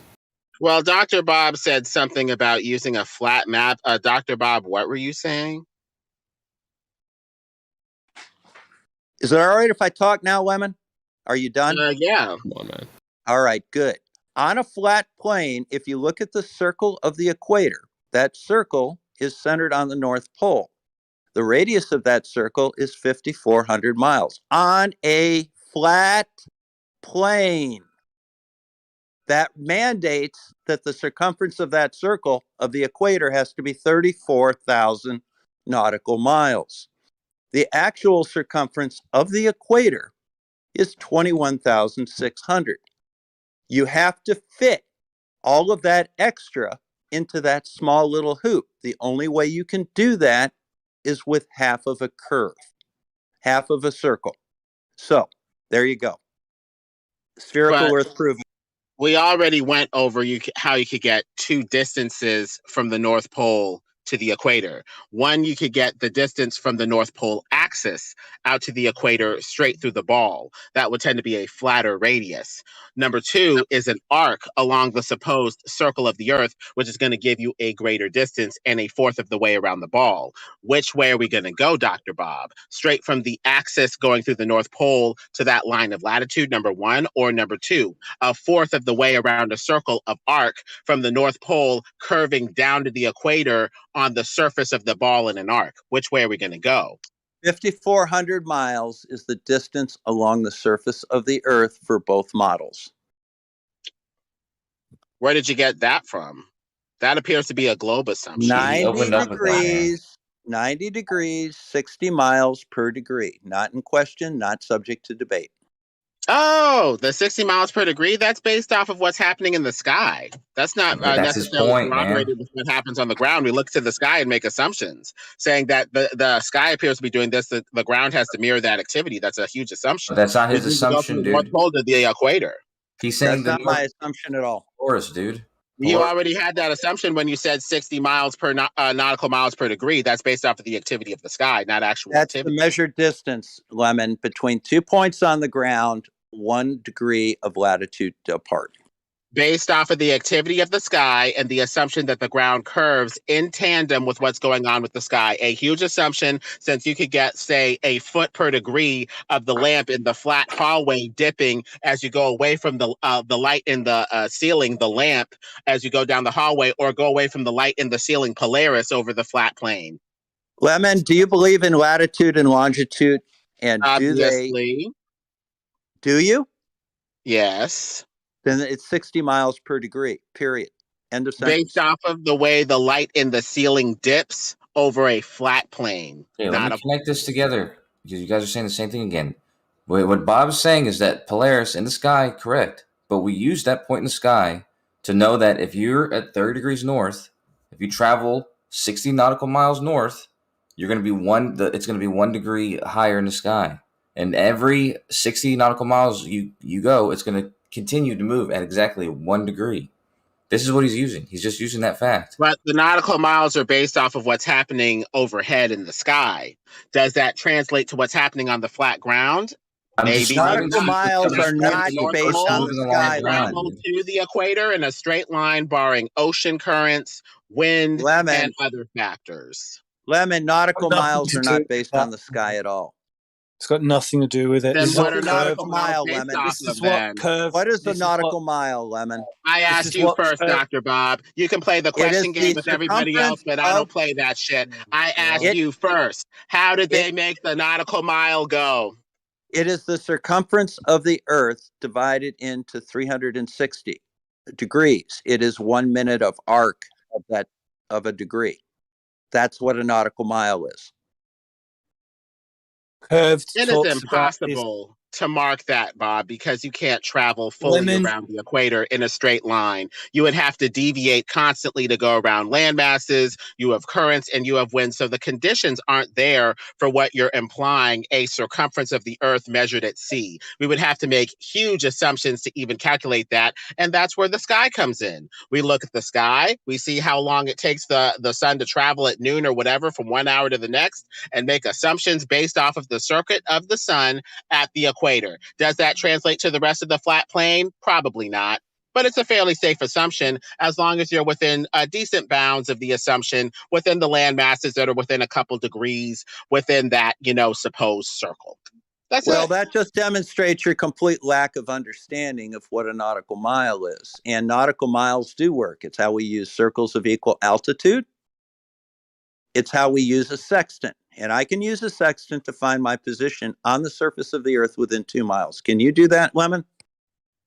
Close enough over a flat plane. Oh, there's Can you a do that, $10,000 for you then. Yeah, can you do that, Lemon? I'm not a betting. Like Bob made a good point before, and then you got the only reason you're talking about nautical miles is to justify why he used it, and the justification is in what he said. That Polaris will change by 1 degree per nautical mile.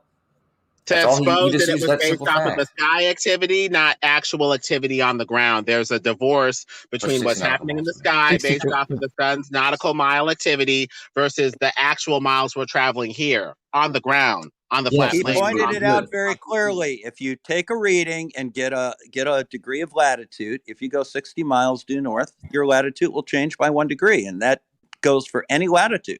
Based off of the activity of the sky, but the ground beneath is doing something totally off different. the ground, Lemon. No, curved water explains this to you and to me and others all the fucking time.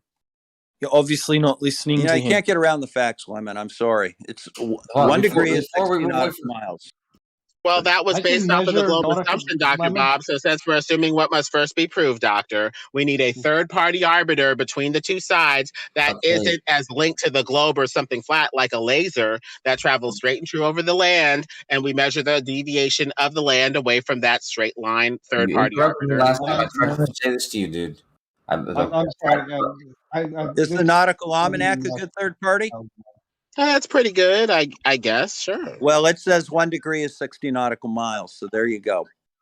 Well, nobody's perfect. Nautical miles. It's a dishonest argument. Yeah, there's not a lot. It's just a scalar. I mean, I can go and I can pace off a nautical mile. I can use an odometer to do a nautical mile. I can use a laser rangefinder to do a nautical mile. That has nothing to do with the sky, except for its origin for the scalar.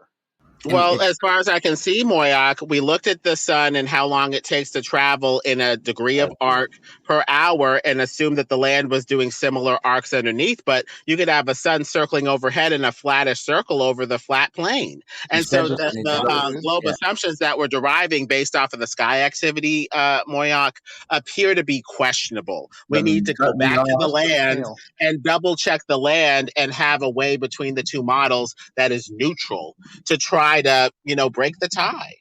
Lemon, how do you find the geographic position of a star? Look up in the sky and see how high it rises above the horizon. How do you know where the one spot on Earth that is directly underneath that star, the star is at zenith, how do you determine where that one spot is at any given time? You try to get under the star? After you answer this question, I'm gonna finish my response from fucking 5 minutes ago that you fucking cut me off, Lemon. And I'm gonna bring it back to the conversation that you were on, Dr. Bob, that you guys keep running away from it for whatever reason. Go right ahead and go. Yeah, dude, Lemon, the 60 nautical miles that the 1 degree changes by. This isn't in question or anything. It doesn't matter if you use 69 miles, 60 nautical miles, 111 kilometers. It doesn't matter what you use. The point is, it consistently changes by 1 degree in the sky. Bob's using that simple fact, and then all he's doing is measuring the amount of degrees there is between the equator and the North Pole. He just multiply those two numbers together, and he'll get that distance. That's the whole thing he's doing, and none of that is in question or even by you. That rate flattens out as you get to the equator, making that metric questionable. Yet again, gentlemen, we need to check the activity of the land and not be looking up to the sky with this weird metaphysical as above, so below bullshit, where we assume that since the sky curves, the ground must necessarily do so as well. That's bull. We could Lemon, just be watching a degree is 60 1 nautical degree miles. It doesn't matter where you measure that degree. over 1 a degree flat is plane. 60 Thank you, nautical Dr. miles. Bob. Over a flat plane. No, it's Thank not. See, it's just like looking at the light in the ceiling of the hallway, Lemon. Doctor. It dips down 1 degree per foot. Polaris Lemon. dips down 1 degree per 60 nautical miles, roughly until you get to the equator, where it's more like 1 degree per 70 miles, or Lemon. 1 degree per 80 miles, and flattens out. Lemon. How close Lemon. to the equator do you have to be for that to happen? Wait a second. 23 degrees, according to Samuel Coach. Rowbotham. It lingers on the horizon up to 23 degrees past the Yo, equator. you guys hear No, Merle? Lemon, You guys that's hear not my Merle question. trying to You get just in, said right? that works up until you get close to the equator. It becomes No, 70. Coach, on How the close to ego the equator do you have to be Jeremy, before it Merle's becomes 70? interrupting. No, I'm not interrupting at all. Hold on, dude. Hold Lemon, on. This is Lemon, important. Lemon This is has important, missed Merle. No, Kosher, you wait. Merle, this is important. Lemon, no, Lemon, please wait, answer the question. wait. Lemon has missed the fundamental here today. Now, If you're not going to present it to people, then please don't. I'm asking you a question. Don't overtalk me, Kosher. You're overtalking me. Merle, remember your point about him missing the guys. fundamentals? Kosher was People going to are make a quick listening. reply. Yeah, I was about. Kosher was going to make a quick reply to it, and then you addressed like the main point, the fundamentals. Go ahead, Kosher. I'm asking Lemon based on something he just said. That until when it gets close to the equator, it gets closer to 70. I'm asking you, how close to the equator do you have to be before it starts doing that? If you fucking meet Based off of 24901, going from 69 to 70 and setting up that fraction of 69 over 70 equals, say, 24901 over x, you get you get it going from 69 to 70 around, let me see, 26,000 miles. So that'd be like 200 miles away from the equator based off of that anyway. So this is my point. 200 miles from the equator, it becomes 70. That means that the number, using 69 times 90 or 69 times 89 and then 1 times 70 doesn't change the 69 distance. over It changes the 70. distance by 1 foot. The All right, math I let's used is let I Merle flipped get the in here fraction and did 70 over 69 times 24901, and that gives you 26,000 miles. So it'd be like within like 200 miles of the equator based off of that.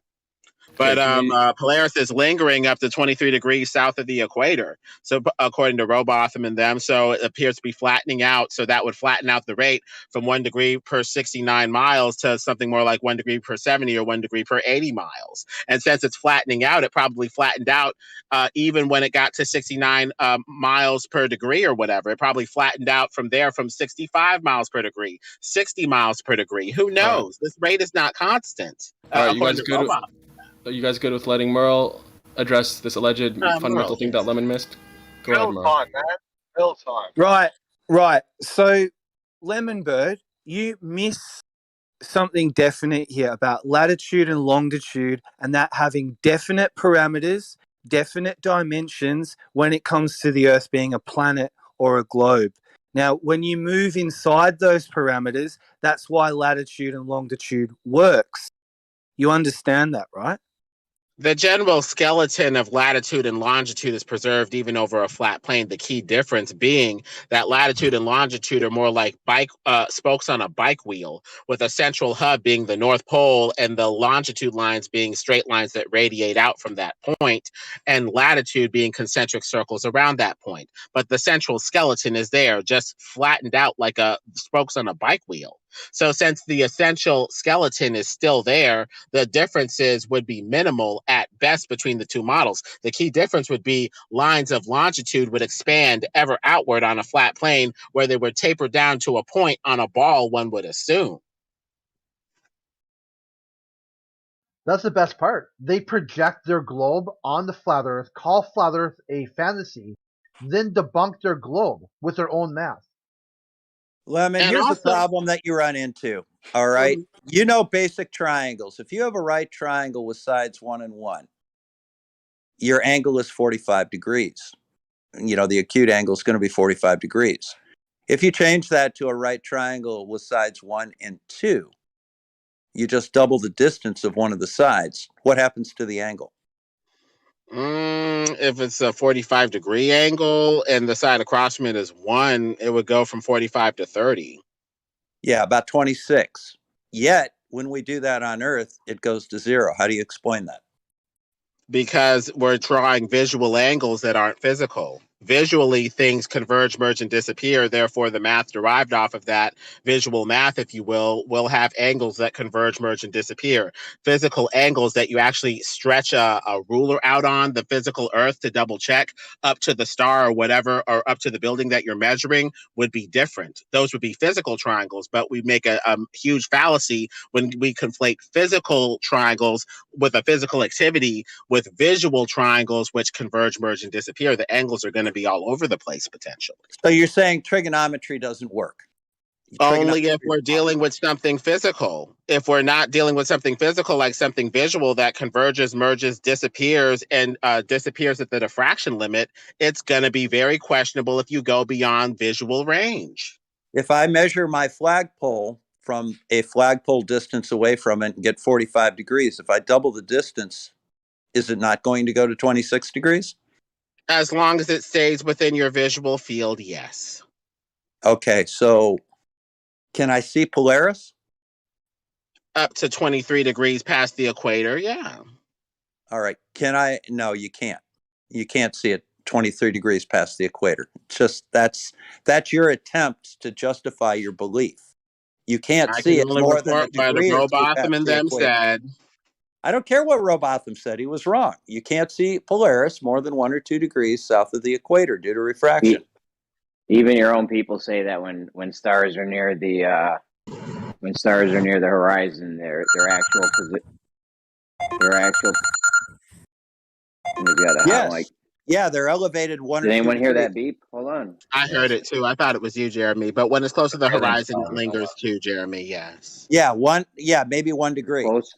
That's online Not clock.net 23. right there. You have so you know it's 1 degree. Do you have an actual position on the star to know that it's 1 degree? Yeah, You can do it with stellarium An anytime you actual want. position on a star. Yes. You know exactly where Did the you get it? star What do is. you mean? Yes. How did you get an actual position on a star? You measure the refraction. Measure that. You would have to know the medium in between us and the star, right? Air.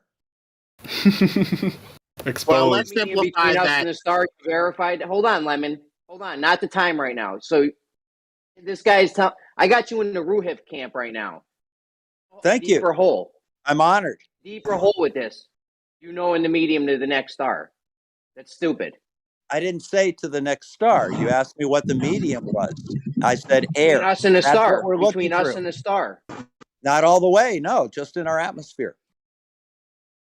But that's in order to know the refraction. It's very well understood, and that is right in the Nautical Almanac. Understood, I know. Very well understood is an appeal to consensus.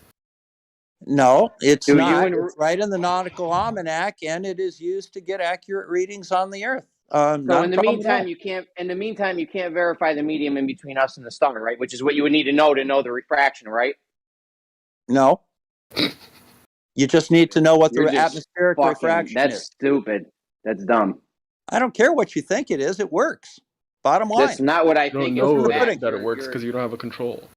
Well, the thing is, gentlemen, when we say it works, it gives us the effect that we desire. But as we know, several effects can have several causes and vice versa. So we need to go beyond whether or not it gives us the effect that we want, modeling what we see, or giving us a distance that's, good enough. We need to see if the things behind this model are actually there. Curvature, movement for the moving ball part, curving water, even accurate distances toward the poles where one would expect deviation if this is at best a decent enough model that doesn't take into account, say, land that's expanding ever outward on a flattish pizza. Well, after Lemon's word salad there, I'll address the actual question. You said we didn't That was have a English control. again. Of course we have a control. We have our location. That's our control. You get that? Our location is an independent control if you choose the location, I guess. An Exactly. independent control. So we do have a control, don't we? I guess potentially. Like I said, Well, simply if we do the calculation from a known location and it comes back to our known location, we verified. That's all we need to do. I guess we need to double check the distance from the North Pole to the equator. Has anybody been to the North Pole? As far as I can tell, no, based off of the maps that show a mountain with 4 rivers running from it, kind of like Eden in the Bible. That's so I your think we belief, can only get Lemon. with It's not what's at the North Pole. true north, and our maps are only going to be so accurate beyond that because of the missing land in the north and the south. I've already There's no told you. mountain at the North Pole, Lemon. That's a myth. I told you That's your that. belief. Lemon, you need to subtract 2,000 miles from our map, not add any. I told you, people have lived from Africa to Finland for thousands of years. Okay, and this already accounts for more than is allowed in the flat model, or in the model of the flat Earth. Well, unless somebody's walked straight in a line and over for. Not a requirement, Lemon. You just need to combine all that you know about all these places. All those places. More than likely, I cut out. I'm sorry. What were you saying, Kosha? It's not a requirement to walk it. No. You can go ahead. I tend to cut out. I was just saying that those places, you don't need to walk the entire place. You can look at Finland and look at Germany and look at Italy. Look at all their data separately. Add up the lengths of these lands, the length of the Mediterranean and Africa. The countries that are involved, these distances are already known, and all it takes is to combine them together and see if it's 6,000 or 4,000. But the way that you would go from Europe to Africa would normally involve some sort of sea route snaking along the continent. For the purposes of determining whether it's a ball or flat, or we need some sort of straight line distance. Otherwise, we're snaking along continents, meandering in the oceans, tossed about by the wind, going over mountains, land, sea. I mean, we need to double check this stuff. That's all that I'm saying on a flat plane, say, or something like that. I know, but I told you specifically from Africa to Libya to Sicily to Italy to Germany, up to Finland. You know that Libya is in Africa, right? Yeah, I know, but I'm just saying I'm saying the other part of Africa. I'm saying I'm saying the part of Africa I'm talking about. So I'm saying Libya. So you start at the equator in Africa, go up to Libya, cross the Mediterranean to Sicily. These places, there's been so many wars fought in these places that it's all connected land. Well, the thing is, the land distances are sort of necessary and can't be any other way because you can map the land irrespective of the rest of the shape. You just walk along the land with chains or whatever and get a rough coastline distance. Whatever those land distances are going to need to be superimposed, ball or flat, onto your model. So the thing is, what is or isn't necessary from there? Is it necessary that it be on a ball? Do we need to wrap these land distances around a ball? And or could it be on something flat at the North Pole with the continents radiating out? As far as I can tell, you can't give me a classroom globe that has all the continents in accurate relief. They're going to be warped and distorted. So because of the inability of the globers to present anything else other than a, for entertainment purposes, ball that has warped and distorted continents on quote unquote their model, I think their model is quite unnecessary and at best incidental if you can't even represent accurate sizes for these continents on a ball. Globes represent all the continents in accurate size. They don't warp anything. They don't need to. That's not true. You have to flatten out the map to put the continents in accurate size relative to each other. That's not You true. have that ass backwards, Lemon. Did you ever see Where's Wally's extensive study of 10,000 airports where he measured longitude and latitude? Did you show me before how Okay, gravity, well, you probably ought to look at that because it's quite conclusive. Every airport runway has got both the approach and the departure end very precisely defined in longitude and latitude. Bob, you have you look at Bob, you have Merle muted? Yes, I do. Bob He and doesn't Merle, talk Bob to and me Merle. anymore. Oh, he's a rapist. Okay, Bob's done. Merle, what were you saying? Hold up. Bob, I'm going to need you to unmute him and turn him down if you don't want to hear him. So at least you see him lighting up and you can, be respectful and not talk when you see it lit up. That's fair enough, but he doesn't get to talk to me anymore. Merle, what were you saying? You shouldn't rape people. That's just in context. That's the claim made on If Globe. Okay, we shouldn't if rape Globe people. thinks- Don't levy accusations that you can't you prove, stop Merle. doing that? Hold on, you guys. It matters in context. We're like live on YouTube. Come on, man. No, So in context. He's a rapist. Merle, one more time, I'm going to mute you, man. Come on. Or, no. Merle, were you trying to ask a question? He's muted. Okay, Yes, never mind. Okay, now he's not. The thing you guys remember that there is context there that matters. Yeah. Well, context and does matter. You guys need to mute me to let him speak. That's this room. Check yourselves, Bro, people. we gave you the floor, but you kept on saying... You are a fucking pedo.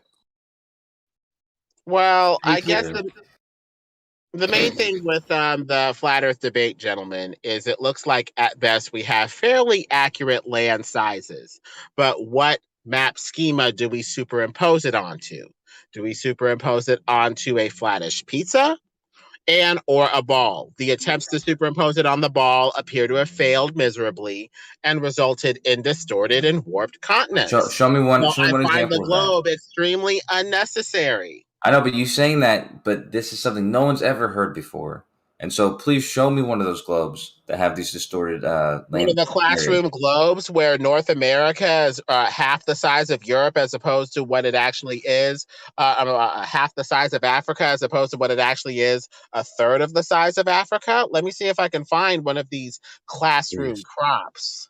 Please, because I think it's actually about a sixth the size of Africa, but I'm not sure. Yeah, and on the bottom of those globes, it probably says not for educational purposes. Yeah, but here's what it says. Even those globes, they don't distort these places like this. They don't distort. There's no need to do that. I mean, you can look on Google Earth, for example, a globe model. You can zoom out and see that it's a globe model. You can take any of those, because I've done this before. You take any of those land areas and a distance that you know is supposed to be consistent, like the width of Australia and the width of the United States. Just see if they're accurately the same distance. Well, any map is going to suffer from distortion because we can't see the whole thing, probably because there's a firmament dome in the way. We can invest the piece pictures of the surface and try to extrapolate from there, but the most accurate map with the best assumptions, as far as I can say, is the Mercator. We're looking at the sun going overhead in a circle over a flat plane. The Mercator Yeah, makes all maps have the globe projections. makes what do you say? Projections. It doesn't make any alterations at all for any distances or sizes. Well, the thing is, we have to look to the sky to make some assumptions. I will grant you that, gentlemen.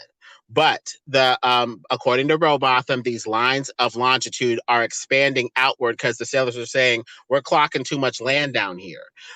We should be tapering down to a ball point at the South Pole with less land, but we're clocking more land than the equator. And so it looks like the best assumption is some sort of A.E. Gleason North Pole centered thing based off of radio wave propagation that uses similar maps.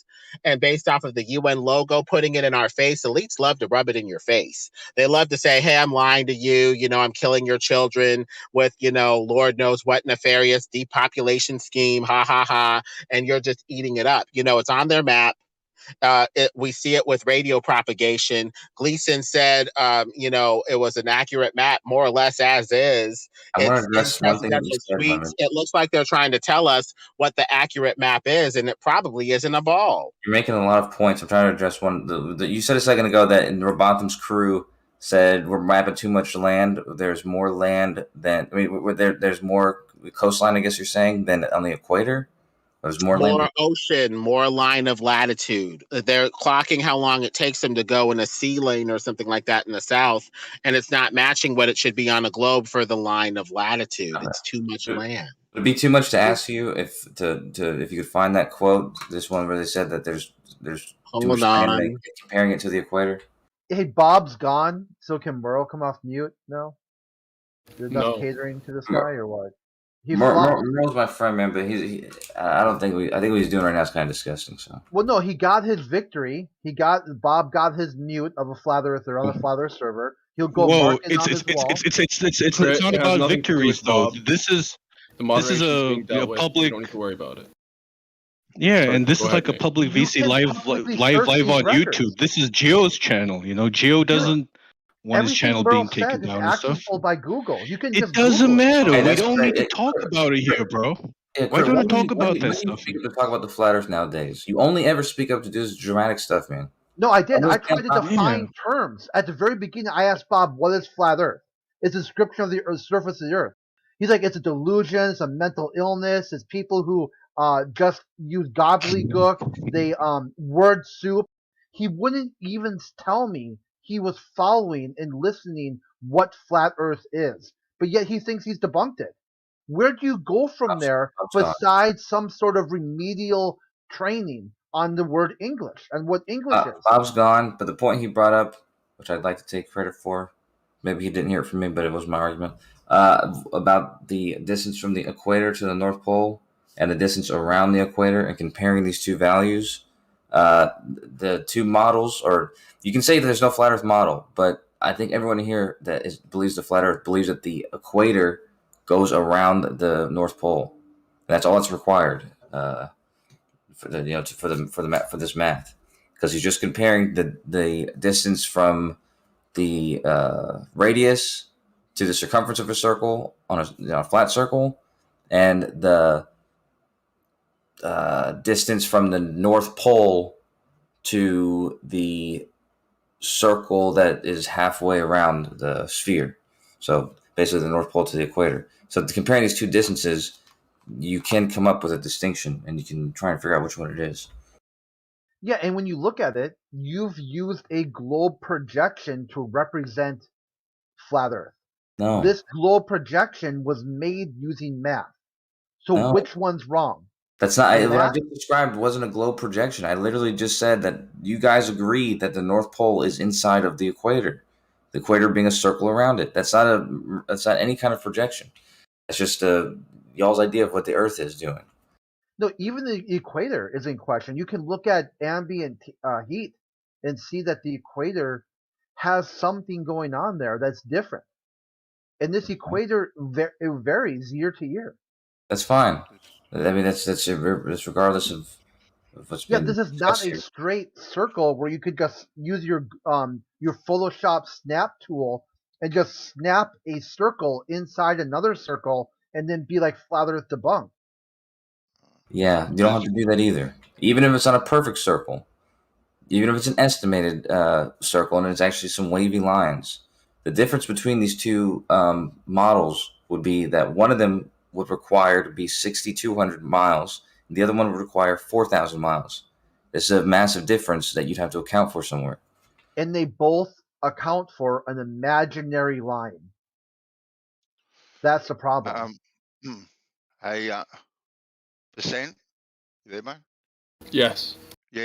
Look, I want to unmute Merle. Merle, I'm gonna unmute you, mate. But you've got to come back into the conversation with more respect. We can't have these things thrown around willy nilly. We've got to respect Geo's server. You know, if you can do that on other servers, but that kind of behaviour isn't acceptable here. Just throwing out allegations. So I'm going to unmute you now, mate, and yeah, take it from the top. Yeah, you didn't need to let me know, but I appreciate it nonetheless. Yeah. It was really all the people get frustrated, and that's kind of what happened here. It wasn't so much like I'm not talking about moderation. I'm just talking about a person in general. When people get frustrated, they can speak from a point of frustration, and that's kind of like maybe the goal would be like to lower frustration, not try to frustrate people. Can we get back to the conversation? Well, Merle was trying to get in for like, I don't know, 20 minutes at least. Yeah, and like heads that's were why just I was ignoring getting him to. like he wasn't even talking to him. Yeah, and you also had Babs constantly trolling Merle in the text chat at the same time. So Alright. it was a Come on, Yeah, Babs. but that's not what got Merle muted, though. We all know why Merle got muted. Let's Okay, not, let's dance around it.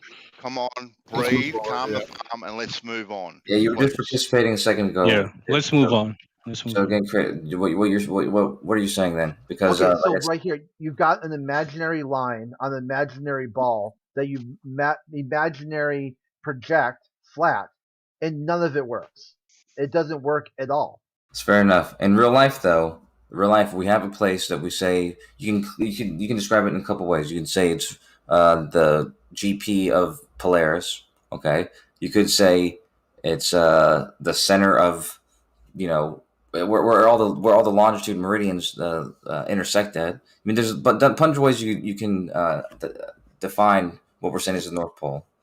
And what's being said is that the distance from this point to the circle that we say is the equator, which you could just describe as the place that has equal night and day every day, no matter what day it is, give or take 8 minutes. So the distance between these two places is what we're talking about. And, I don't know, that's not dependent on any model or any map. That's a real life observation.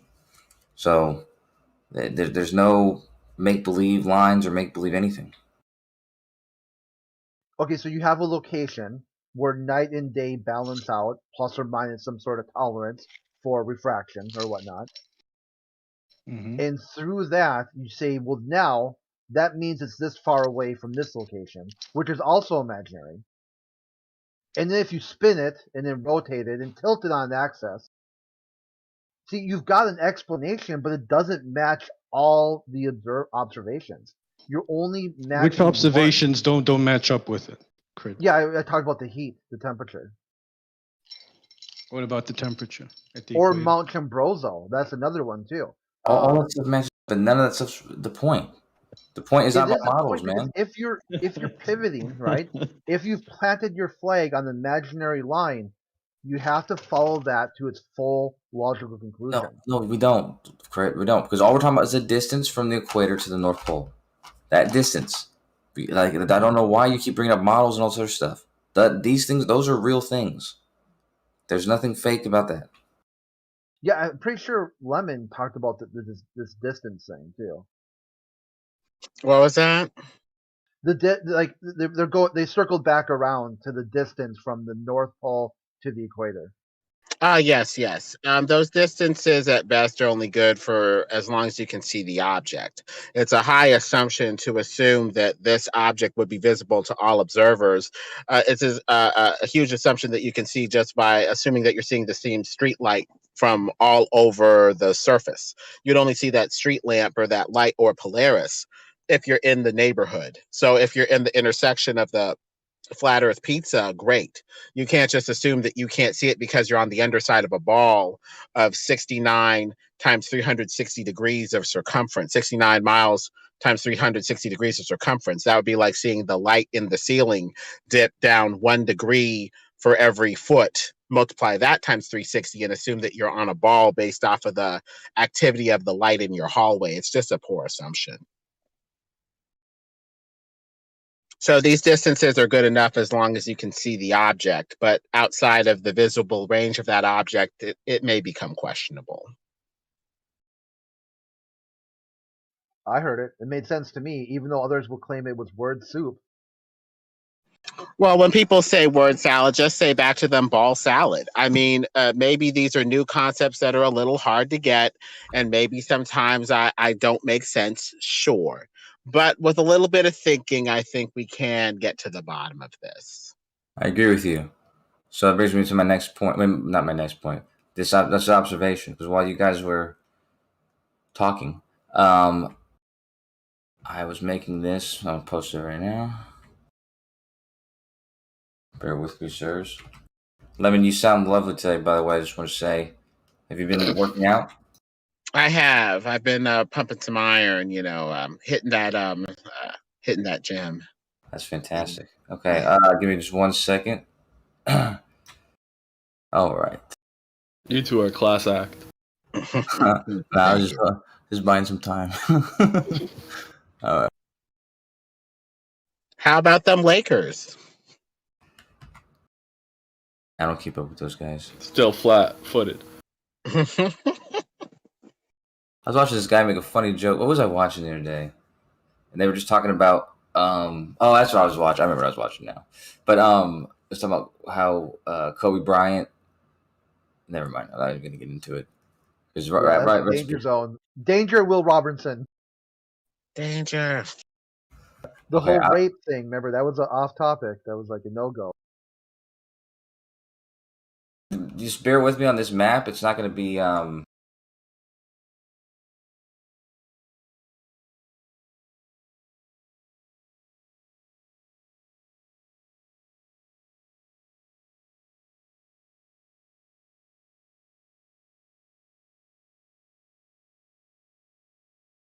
Bear with me on the accuracy of the line I just produced.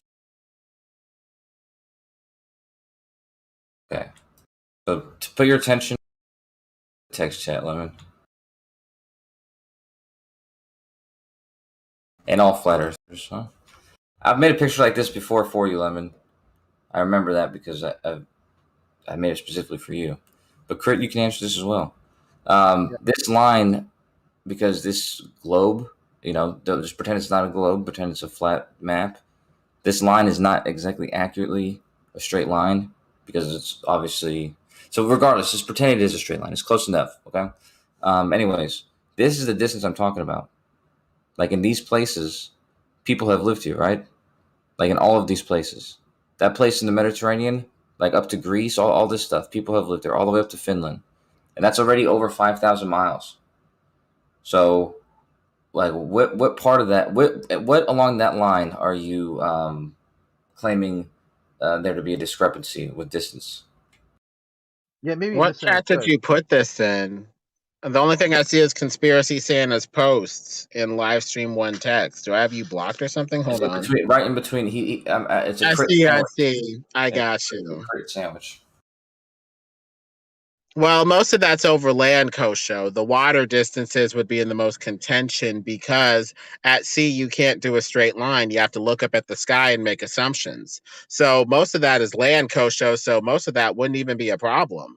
It would be the water. How to superimpose the land, which is more or less accurately known, on which schema. This one that's flat or this one that's a ball. Which one?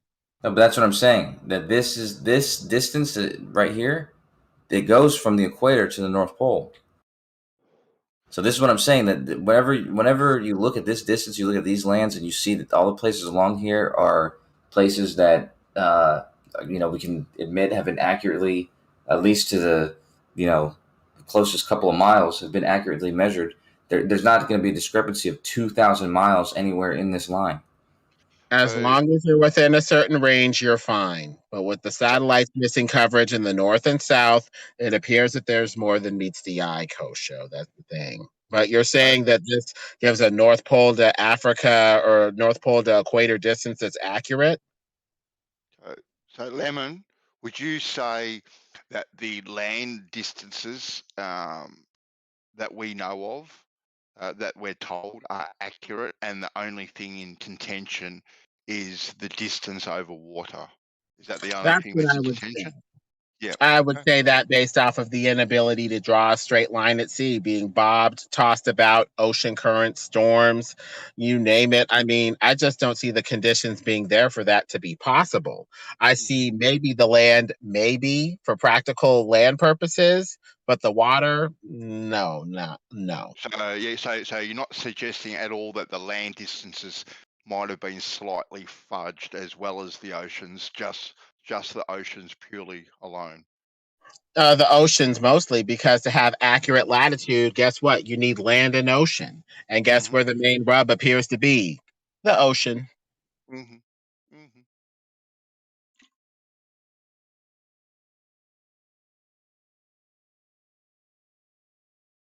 Yeah, like I said, this is not going over the ocean really, though, is it? This is going mostly over land. So what we have to do is confirm that we agree that this land, is at least somewhat accurate, right? All right, so we would need to combine the land and the water and see how accurate we're getting. We got the land portion. I guess we just need to see if there's any discrepancy with the water or vice versa or whatever. Guess we could go from there. But the main thing about, this supposed line from North Pole to the equator, like we were saying before, has anybody gone from the North Pole to the equator to double check that distance? No and hell no, as far as I can tell. That's what I'm sharing right now. You're sharing a line in Google, Kosho. Did anybody take that route? No. No, but I'm saying that, okay, so if we go from this part of the land up into the top of Finland, or Finland, up there at the top, or I guess Norway, Sweden, whichever there's the best part of the land, all these places in between there and Africa, these are the places that people have lived and we can measure. And this already accounts for 5,000 miles. The only other place they claim there would be 1,000 more miles to the equator. Otherwise, it's just, not really helping the problem to say these people have lived here for so long they know. That kind of sounds like begging the question, has anybody gone in that route detailed on this Google idealization? I agree. Yes, I agree with that. Yes, they have. I'm not saying they know. Hold on, I'm not saying they know, and that's good enough. I'm saying we have atlases and maps and Google Maps and things that mark their distances, and if they were wrong, they would have said something. But he's talking about the whole area at once, I think, Lemon. Are you not talking about like doing the whole thing at once or something? Or yeah, that route in idealized Google hasn't been traveled by people as far as I can tell. Do you know of anybody who has gone from Finland over water, over sea, over land to Africa like that in that route? I don't think so. You don't fucking show us, Coach. Show the one more orbit. Why is this one more orbit? Give me another orbit. It should be fucking orbit hotel out this motherfucker. Understand my point before you argue it, dude. People in Sweden and people in Finland, people in this everywhere here, people have lived here for 2,000 years. So that means that when they go on Google Maps and they see that this distance is this and this, all these distances are marked and noted in here. Okay, if any of them were wrong, and somebody somewhere along this path would have said something. It doesn't matter that no one's traveled the entire path. It matters that everywhere along this path is verified already. So all you need to do is add it together, and add it together, it's 5,000 miles.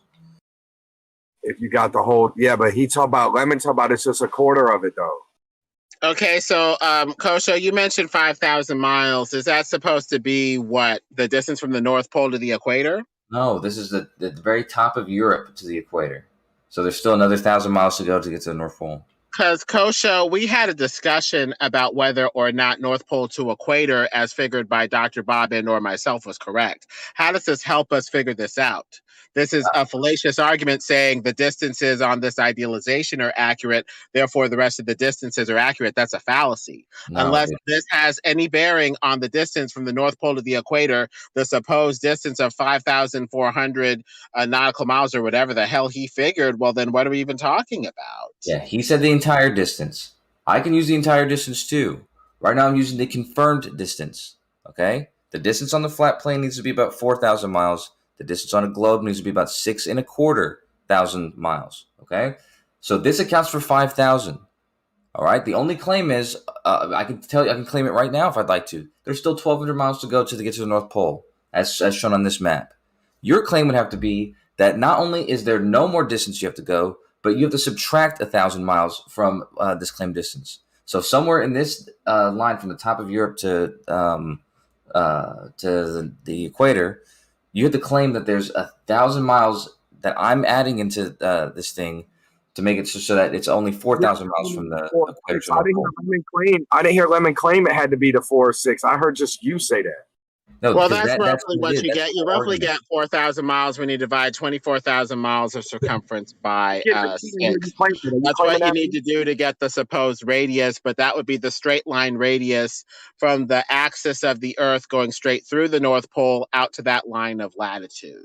Yeah, but I've So heard when you take 24,000 and divide it by 6, you get a radius of roughly 4,000 miles.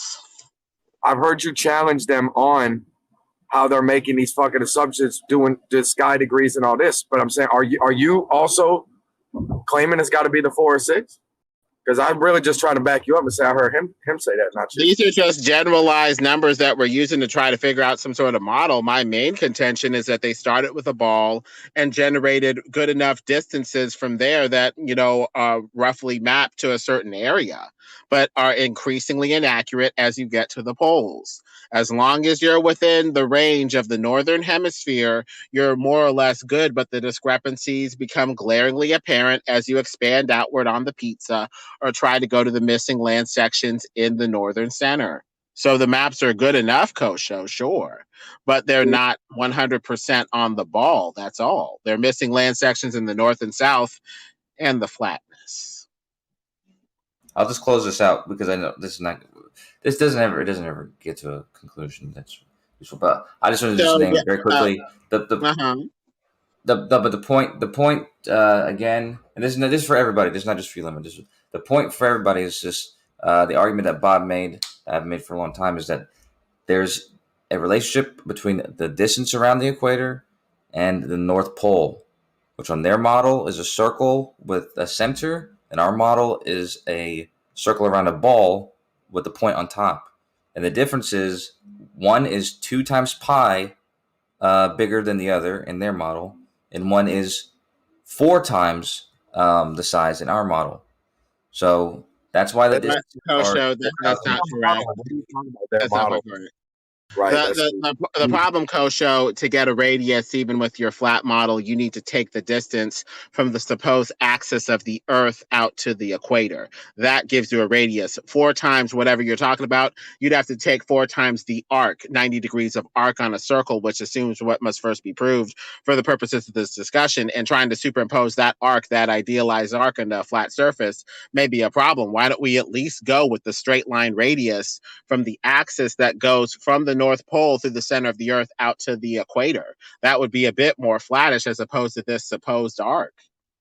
But that's my point, though, Lem. I know I said I was closing out, but my point was to compare those two models. I'm describing what would happen in either case. So you're right. In our case, it would be 1/4 of the curve around a ball model. On the other model, it would be from the center point to the rim of that circle. At the very least, assuming that we've even been to the center. And with the missing land sections in the north and south, even that may be in contention. We probably haven't been to the North Pole as far as I can tell. And southern sections appear to be mapped by inaccurate maps as far as I can tell, based off of Rowbotham's reports and others in the shroud of secrecy over Antarctica.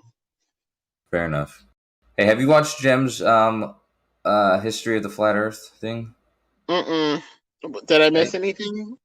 Well, yeah, I mean, I think it's actually great for flat earthers, globers, and people even outside this community. But he has 3 episodes so far, and the 3rd episode is about Robotham, and I think the next 2 episodes are also about Robotham. That's pretty interesting. I'll have to check it out. If my man Sammy Rose on there, then I gotta check it out. Did see any what? If my man Sammy Rose. Oh, Sammy Rose, yeah. That's funny. Yeah, but I mean, it's pretty interesting. I didn't know all that shit about him. I guess his the entire story encompassing him. I think the next episodes are about how he champions the flat Earth, and then I think the episode after that is how people test it and that kind of stuff, or tested it, like the people who tested the that challenge or whatever. But it's just interesting. Challenge who? The morons like Ruhif and. Oh, I'm sorry. No, it's not. It's back in Robotham's days. Sammy, row your boat. Yeah, so there was a dude back then who followed Robotham so much so that he put an ad in the paper. Down the Bedford level stream. I'm sorry, my bad. Yeah. He put a challenge there though, just like kind of like David Weiss did. Just put a challenge for somebody to prove it, and then a Glober dude like George or Rumpus sort of dude, did a test and claimed the money and all that kind of stuff. Dude, I had a dream that someone doxed me in a movie theater, and I was leaned up over the seat. For some reason, there was like a party in the movie theater, and we were like standing up, leaning to the other rows, and the picture was from behind me. Is that what does that mean? How you view this community is like it is kind of like a movie theater where it's a party at the same time. To me, you know what I said? I said it's like augmented reality TV. You know how like augmented reality you interact with your phone is interacting with your real life and stuff. It's like we're in a reality TV that like we interact with. You know what I mean? Dude, it's so freaking amazing, dude. It's so amazing. Well, some parts of it.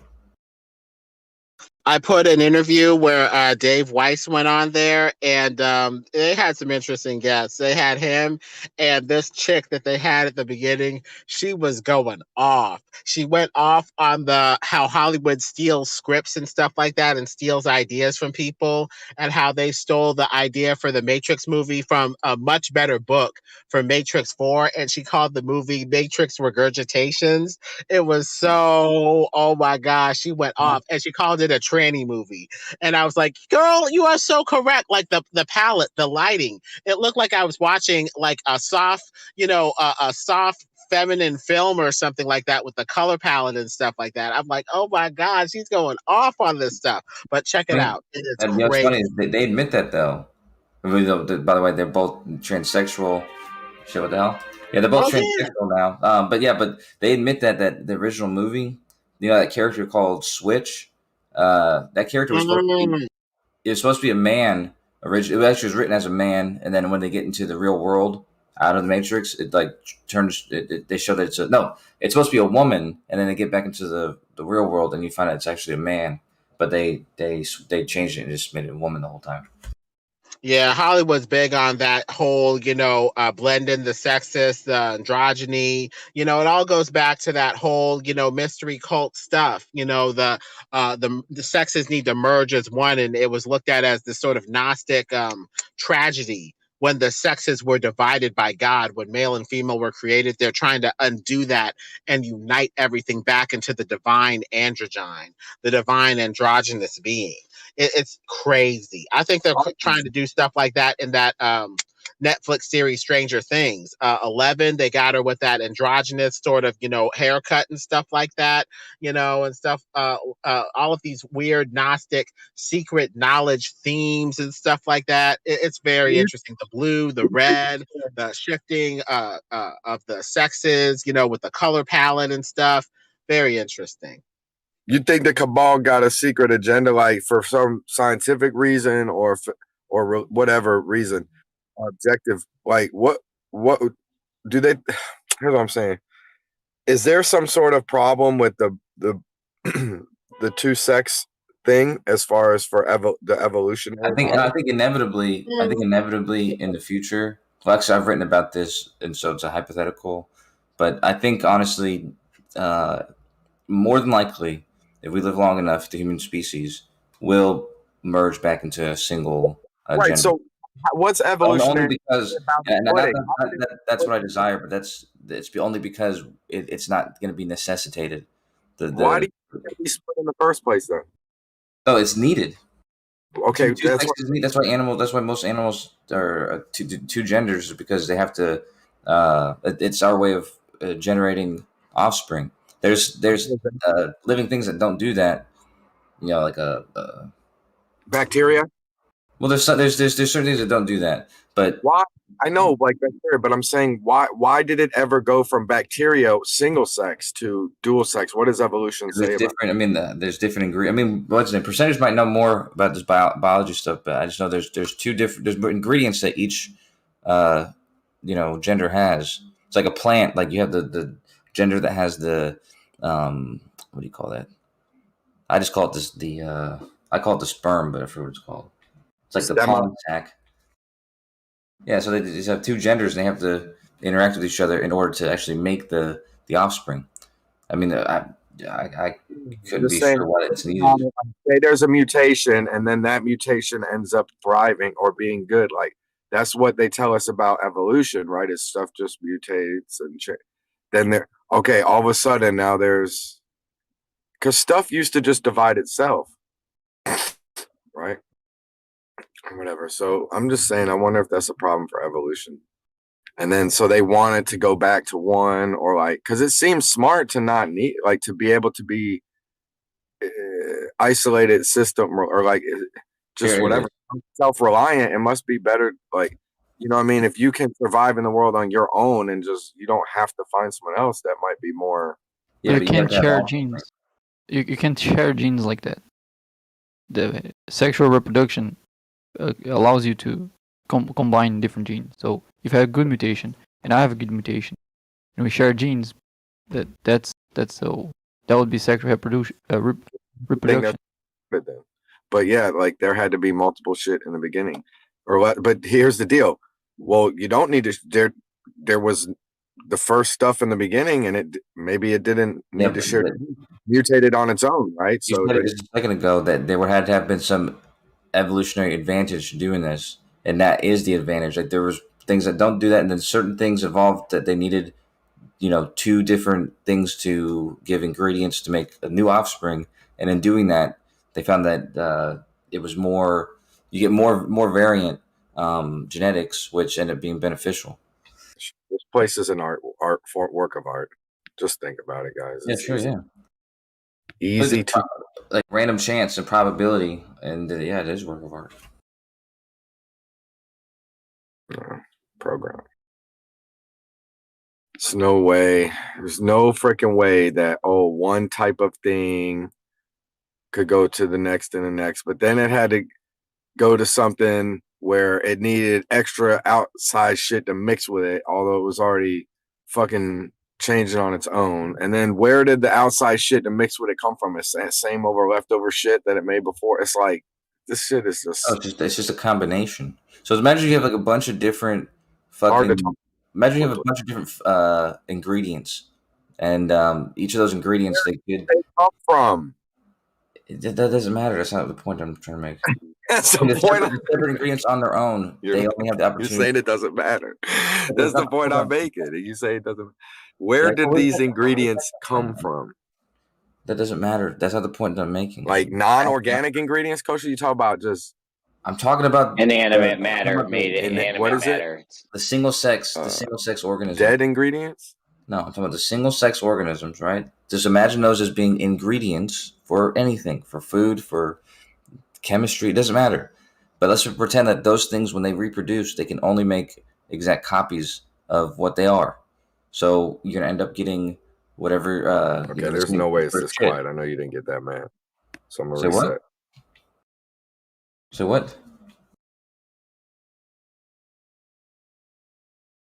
It's hard to finish the thought when you do that, man. I couldn't even didn't hear what you said, but anyways, yeah, just by randomly combining a couple of them to make a totally new thing, it turns out to be much better advantage because some of those new things turn out to be much better than anything that existed, and then they'll make copies, whereas some of them won't. They'll make bad combinations and won't be good, but some of them will be good. That's the principle. You guys talking about genes? Yeah, he was asking specifically about why did life evolve to have two genders?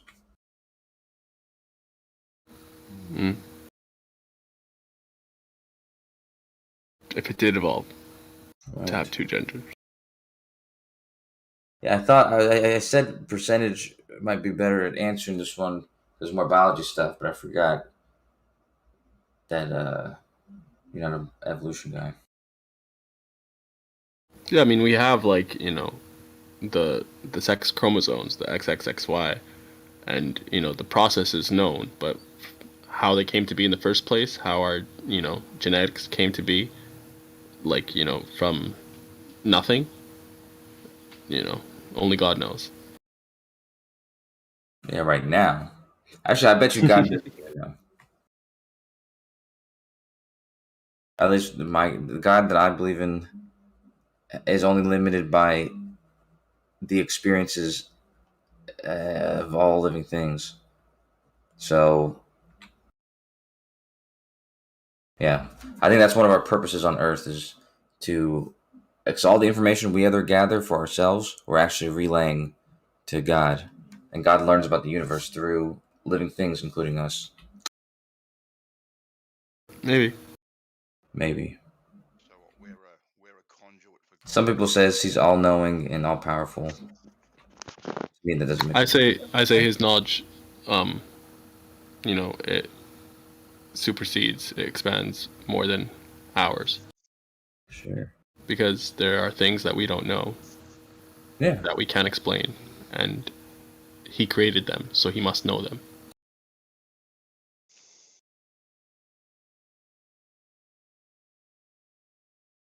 See, I imagine God as a whatever created everything. When they created this universe, I can see it as happening from very simple rules. Well, not very simple, very few rules, although not very simple. And those few rules collect together and cause everything that's happened to happen. And that's what scientists or physicists are discovering. That a lot of different things that we think are separate, like biology and chemistry, are actually not separate, and nuclear physics, like all these things are not separate. They're all based on the same few rules.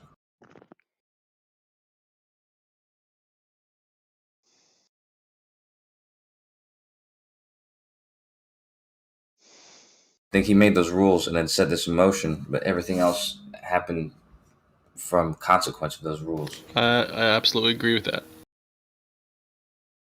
You could even have the say that everything's kind of on autopilot. He created the cycles and the mechanisms and the physical laws and everything, and now it's kind of running amongst itself on this autopilot type thing. And even natural disasters might be incorporated into it somehow. Like they probably are, to be honest.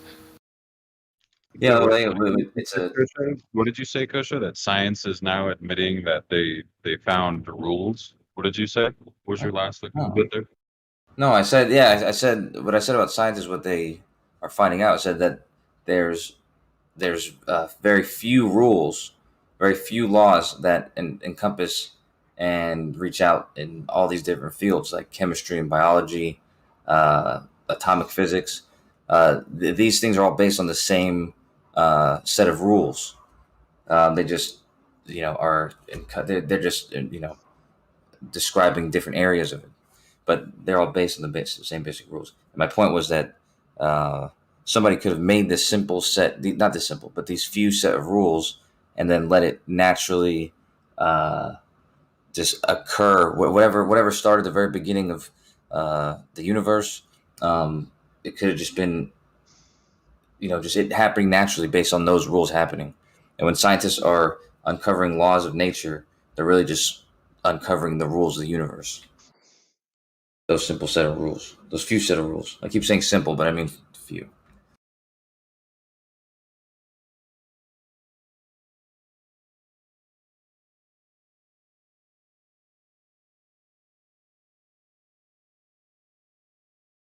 So how is Chronic's calculator going? The Chronic's the thing. I left last night. I haven't even thought about it since, but I could fuck with it right now. I figured out I was completely wasting my time yesterday doing all that visual error plotting. Because it didn't give the. No, because I didn't have to treat them separately. Like in both cases, in the two of the errors, I always had a gradient that would increase towards the correct position, and there would be no two focus points. There's always going to be a single focus point. So I could just make a simple search, and then I'll find a focus.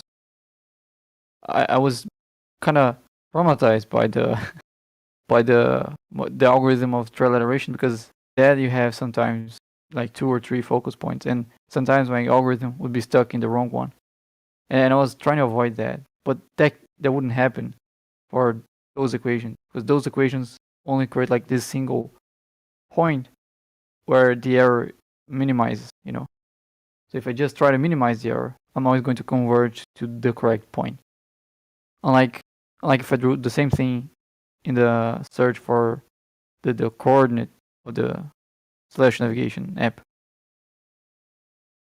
Yeah, I told you when I was originally wrote mine, I was thinking like how I was going to do it, and that was the first idea I had, like that came to mind.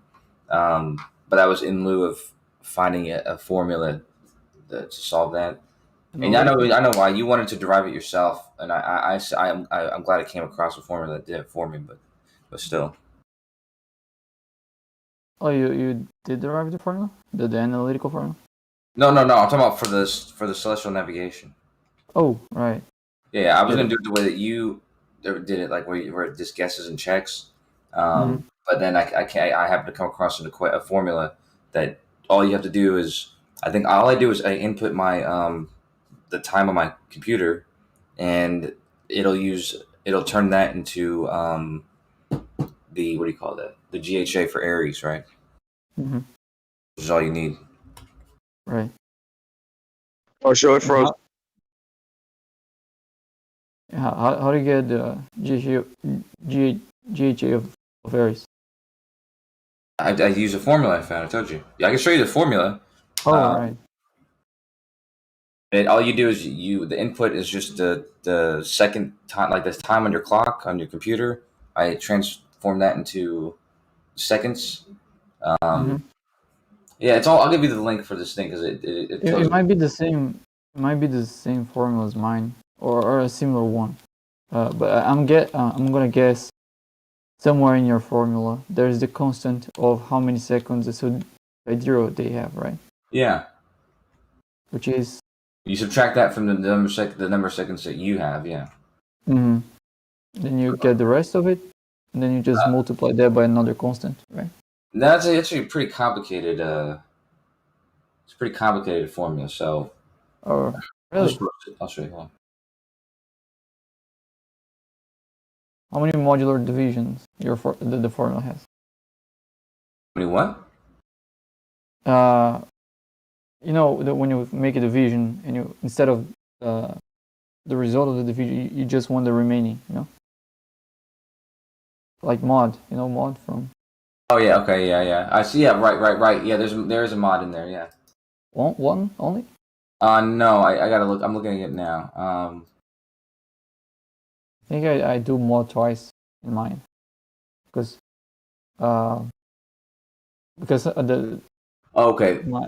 Yeah, there's a function that I use called floor, which is basically it's not like mod. It's like the opposite of mod. No, it's not the opposite of mod. It can be used to do the same thing as mod. Like if you get the division and you floor that, and then you subtract the division from that, you get the mod. So that can be used to get the mod. Does that make sense? Oh yeah, that makes sense. It makes sense. There's like they're part of the same thing. Yeah. Here, I'm not sure. Okay, can I see the formula? Maybe. I'll post a picture of it. I'll post a link too. Right. Usually. Okay, but is a formula like? Do you get that coded like in Python or something, or you find? Oh yeah.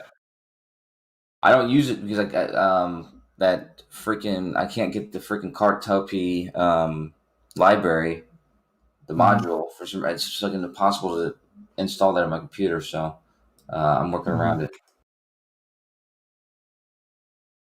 That's another story. Here, let me post the bigger picture of this. There you go. Yeah, I'll post my function. Hold on. I'm not sure how accurate mine is. But instead of googling the how many seconds a sidereal they have, I actually calculated it based on how many seconds a tropical year has. Oh wow. And I did that because I memorized the amount of seconds on a tropical year when I was, I think, in the 4th grade. Don't ask me why. I don't remember why I memorized it. What?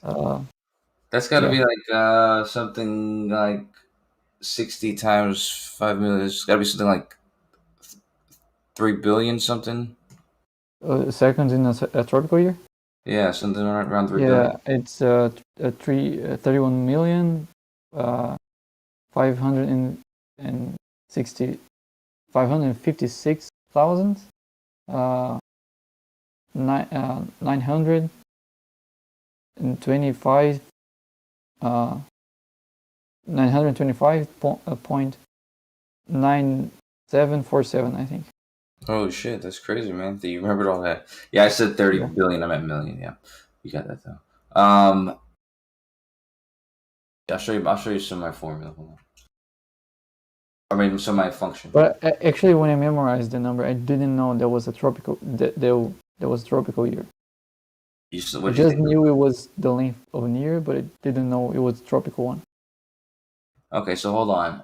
A tropical year is the year in reference to the sun, right? Yeah, but in reference to the seasons. Oh, reference to the seasons. So okay, so sidereal day is the one that's in reference to the sun.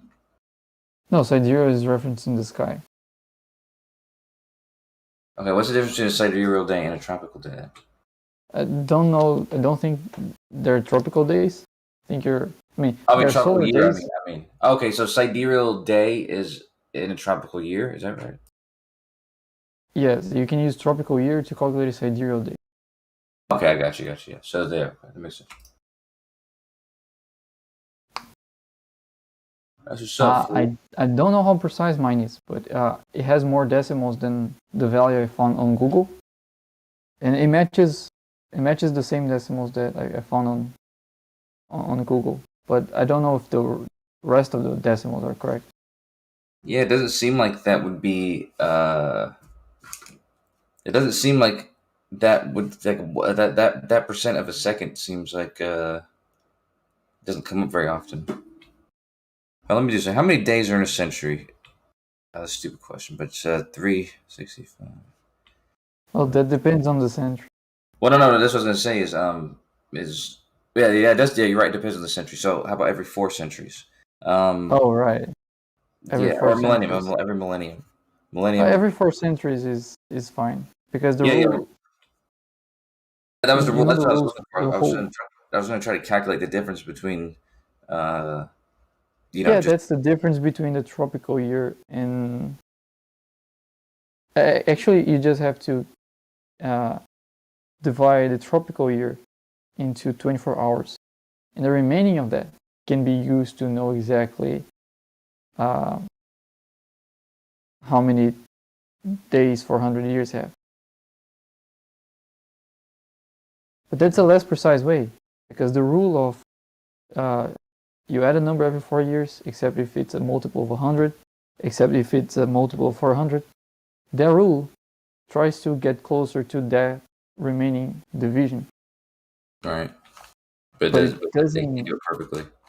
It doesn't do it perfect. It just do up to some decimals. So it would take some 1,000 years for some minutes to be different. So Well, they it's still- good enough for now. Someone might add a new exception to the rule. Say, like every 20,000 years we cancel the 400-year rule. Right, yeah, That's but going to yeah. extend for a bunch of more years. Yeah, I've heard somebody say that. I've what's his name? Matt Parker. He came up with like a rule that would make it even more perfect or whatever. Yeah, I remember playing with what should be the next rule if you would add another one to make it more precise. Don't remember exactly the value, but I remember finding it. It's not that hard. So you just throw in random rules to cover little anomalies. Jeez.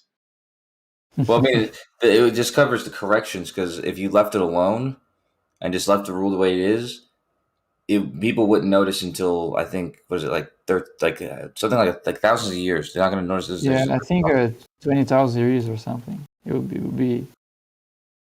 But there's still going to be a problem eventually, and depending on the rules you make, there'll be less problems. But the reason why they did this in the first place was because of that's why April Fool's Day used to be New Year's. I think that's why they call it April Fool's Day now. But the year had jumped. The year basically jumped the months and seasons and everything. Just because the calendar, like they were celebrating. What was it? Was a quarter day per year, right? Quarter day. Yeah, roughly. The year that I don't actually understand is the sidereal year. Like I don't understand why that's different than a tropical year. Because of as far as I understood, those should be the same, but they're not. Well, no, it's because it has to turn a little bit more because of the sun. No, I'm not talking about the sidereal day. I'm talking about the sidereal year. Like the sidereal year doesn't match the tropical year, and I think in order for that to happen, the axis of rotation of the Earth must also rotate. Like, are you saying that God got the wrong calendar? No, but year. He made a very poor job in picking his constants. Like if he would make a solar day, if he would make a whole year a multiple of a solar day, that would be fantastic, right? Problem solved. No rules, no correction. Algorithms to deal with dates would be way more efficient, way less complicated, right? Damn. Like, if we didn't have to create those rules, in order to convert from, let's say, an amount of seconds and year, month, day, hour, minute, second, it would be just straightforward. But it isn't because of those rules. I think if we're going to use the heavens as a clock, it should be an accurate clock at least. If we're going to use what? If we're going to use the heavens as a clock, the heavens, the sky, should be accurate. Oh, sort of is. It's just not very synchronized with how things work on Earth. Like they're not synchronized with a solar day, or yeah. And what is leap second about? Is leap second the Earth slowing down or something else? Don't know about. I never heard of that actually. Leap seconds. They've added 23 seconds since 1974 or something like that. That's what they're. Yeah, 27 seconds I think. And I think they're going to take one away. And I think actually they're going to take one away, and I think they're going to stop adding any at all. Because the year before last year, the year before last, it was actually moving faster, but the trend is it's rotating slower. So it's rotating slower, so that they had to add this extra seconds over the these past the past 30, 40 years, and except for last year, which was like the first year that it was spinning faster, and they said that they think they have to add one again. We should demolish some. We should demolish some high buildings to speed it up again. You should do diminish what? Demolish some high buildings so we can speed the Earth's rotation a little bit. You said high mute what? Buildings. Oh yeah. You know what they say? They say that what causes the difference is the movements. Like I thought it would be the moon. No, the moon. No, the moon is making the overall is slowing it down overall. I'm saying what fluctuates the rotation rate is the what was that called when animals move across the earth and migration. Migrations, yeah, it's migrations and things like that. Not just animal migration, but also like any kind of mass migration. Yeah, that fluctuates the speed.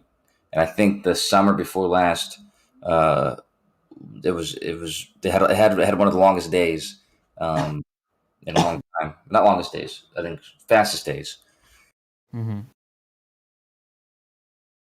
Yeah, interesting. I don't know that. I mean, it makes sense, but I haven't thought about it. Closer to the poles, they would move. It would spin faster, right? So if I run to the west, does the Earth speed up? No, I think north or south. Like if you travel north or south, if you travel more northward, north equator, so towards the poles, it'll spin faster.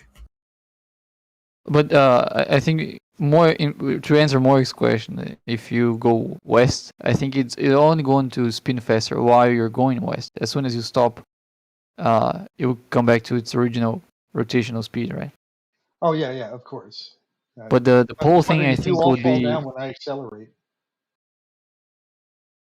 yeah. But the pole thing, I think, would be like if you move to the poles and you stay there, it will keep spinning faster. Like the addition of speed would be maintained. Yeah, conservation of momentum. It should speed up, like when you pull your arms in while, like a skater who pulls their arms in while spinning.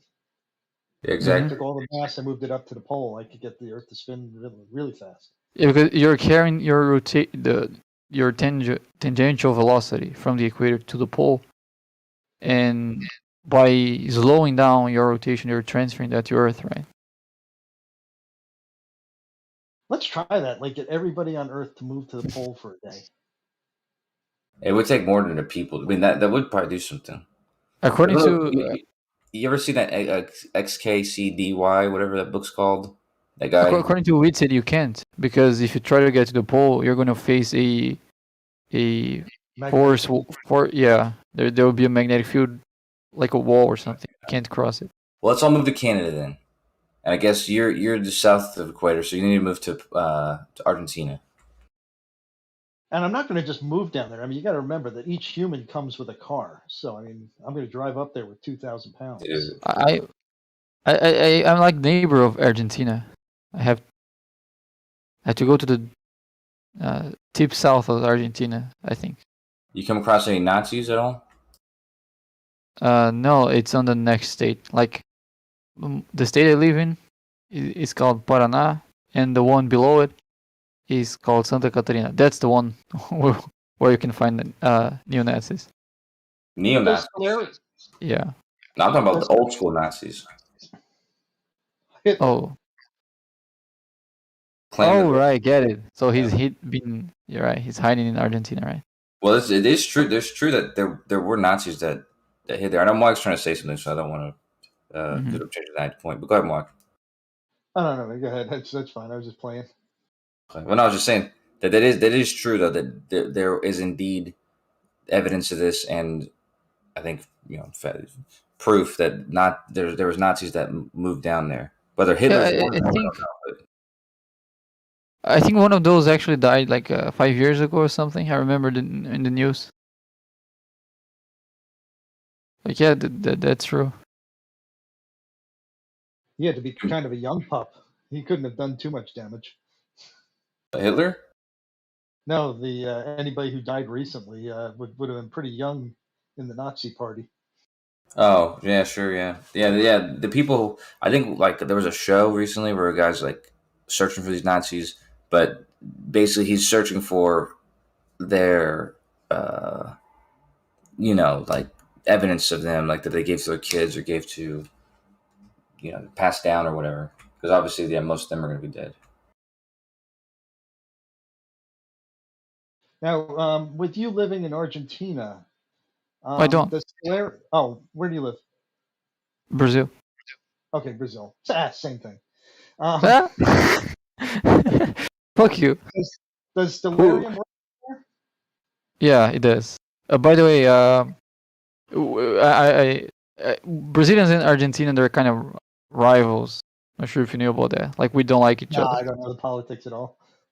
Oh, it's not, I'm not sure if that's about politics, but yeah, we usually don't like each other. Yeah, but I thought that Stellarium. It seems like everybody I've ever talked to, Stellarium seems to work for them. Yet people still question Stellarium, so I'm a little confused by that. Mm-hmm. Well, yeah, it does work. Pretty fine. I used to use it a lot when I had a telescope. So what we got to do is get you to do part of our 3-continent test to see. Yeah, actually, I'm getting a sextant because of that. Yeah, because Brazil specifically is good for that because you get the. I mean, I don't know where you are in Brazil, but you can get the furthest east. Yeah, unlike your neighbors to the south. You can get that 24 hours where the sun will be lit in Australia, and you'll still have some sun, or vice versa. Well, I have to check that. But yeah, I mean, I think some of those flat Earth models that try to create so as 3 celestial souths or something like this, and the stars go from one to the other, and right. And then, but I think if me and someone in Australia can see the same star at the same time, and I think there'll be a problem for the model. Yeah, yeah. Are you on the East Coast? Where's the East Coast? Of Brazil. Am I mistaken? I'm in the west of Brazil. Okay. That will be actually, but I mean, I'm west of my state, but the problem is my state is not that big, and it's sort of in the middle. So I'm sort of in the middle of Brazil, but down to the south. Yeah, you might have a little trouble getting nighttime in Australia and you at the same time. Oh, yeah, that makes sense. Well, we can try Venus. I don't know. No, that wouldn't. Yeah, they're all no, no problem. Yeah. Same problem, different times. Just wait till the later part of the year. No, I mean summer. Yeah. Sorry. Let's see. Winter. So June. You basically only get navigational darkness on the west coast of Australia and the east coast of Brazil. Simultaneous. I can go to the east coast of Brazil. Like that's usually where I go when I'm on vacation. But now I think I can go there anytime because I'm no longer studying, and I don't have like my job is remote, so it doesn't matter where I am. I can work wherever. So the funny thing is that it's dead if you do it in Africa and Australia or Africa and South America. I mean, it kills the flat Earth right there. The 3 points just makes it more interesting to do it all 3 points.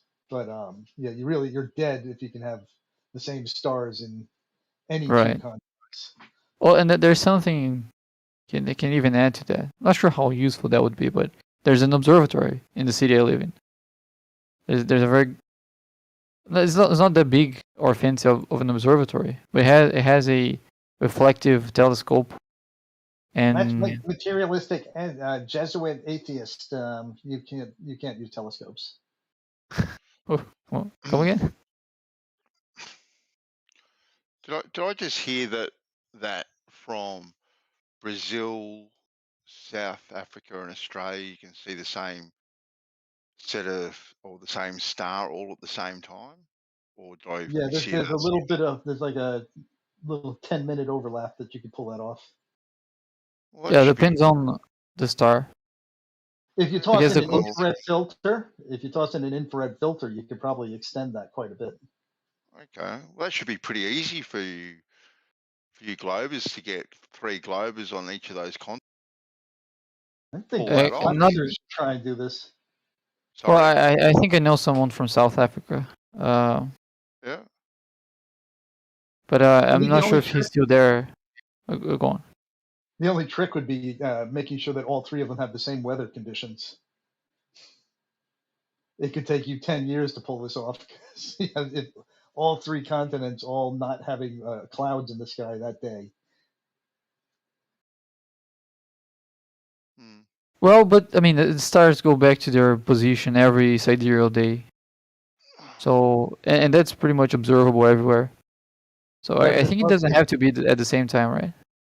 No, they specifically wanted at the same time to make it more difficult. All right, and I guess I have to use a specific camera or P900, the flat Yeah. earther camera choice. and I have to do it upside down and what else? Yeah, I mean, No, it's just so have to dead take the because picture. That's all you got to do. Just take the picture all at the same time. That's all you got to do. Oh, if I take a picture of this, it's not that easy to take picture of stars. They're very dim for regular cameras. Like I can't with my cell phone. I'll have to buy a camera that can do that. Yeah, and all you need is a long exposure time. So that's not too difficult doing that. yeah, you With can a do cell it phone. with your cell phone. You go to the professional mode, and then you practice with it a couple of days ahead of time because it takes some doing to get it to look good. But you can get the sky to look bright blue. It's amazing how much light there is actually in the sky that you can see. Mhm. Right.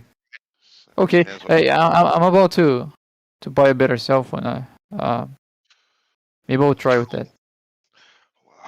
I look forward to this this observation with bated breath. Well, are you willing to change your mind if the observation matches what we're expecting it to match? I will definitely look at what you have Right. shown. Most definitely, I will have a look at it. All right, let's assume. Is that the only reason that you'd want to do it, Bacon? Is for me to change my mind? No. Okay, I like this then. stuff. Okay, then. Cool. So Would you, if you assume for the moment that we actually find out that you can see the same stars all while pointing south, in all 3 locations, would it change your mind? No, just with the assumption that that's happening. like I said, Mike, I would definitely consider it. Like I said with and I know you don't like it, but White's test experiment that he wants to conduct, you know, if he was to show a definite downward pressure on that scale, you know, I would have no other avenue than to think that it is pulling down around a curve. And yes, 100%, I would sit down and honestly go, well, okay, then, you know, there can't be any other reason other than that. And if I was shown something like what you're proposing to, I would sit down and I would look at it and I would analyze it. Definitely. All right. 100%. Right, but I don't like with your analysis right now. Let's analyze it right now, assuming that it's true. I mean, Stellarium says it's true. Stellarium's never been proven wrong, so it's accurate. But let's just we can have good, reasonable confidence that it is true that we see the same stars in the same direction. And so I would think that you should be able to hypothetically do it until we can actually prove it with evidence. Yeah, and like I said to you earlier on, Moyoc, you know, the stars isn't my thing. I know nothing about them. I know nothing about their tracking, star trails, or anything like that. I haven't spent any time kind of looking into it. I've heard Pondering the it. I've heard the different explanations from obviously the globe explanation is what the globe explanation is. It's quite straightforward. But the flat Earth explanation, well, there's how many of those are there? There's no one consistent one. Everyone's got their different version of it. And So you know which I, one? I don't go with any of the explanations at the moment on the flat Earth side because I just don't know. Sorry, Bacon.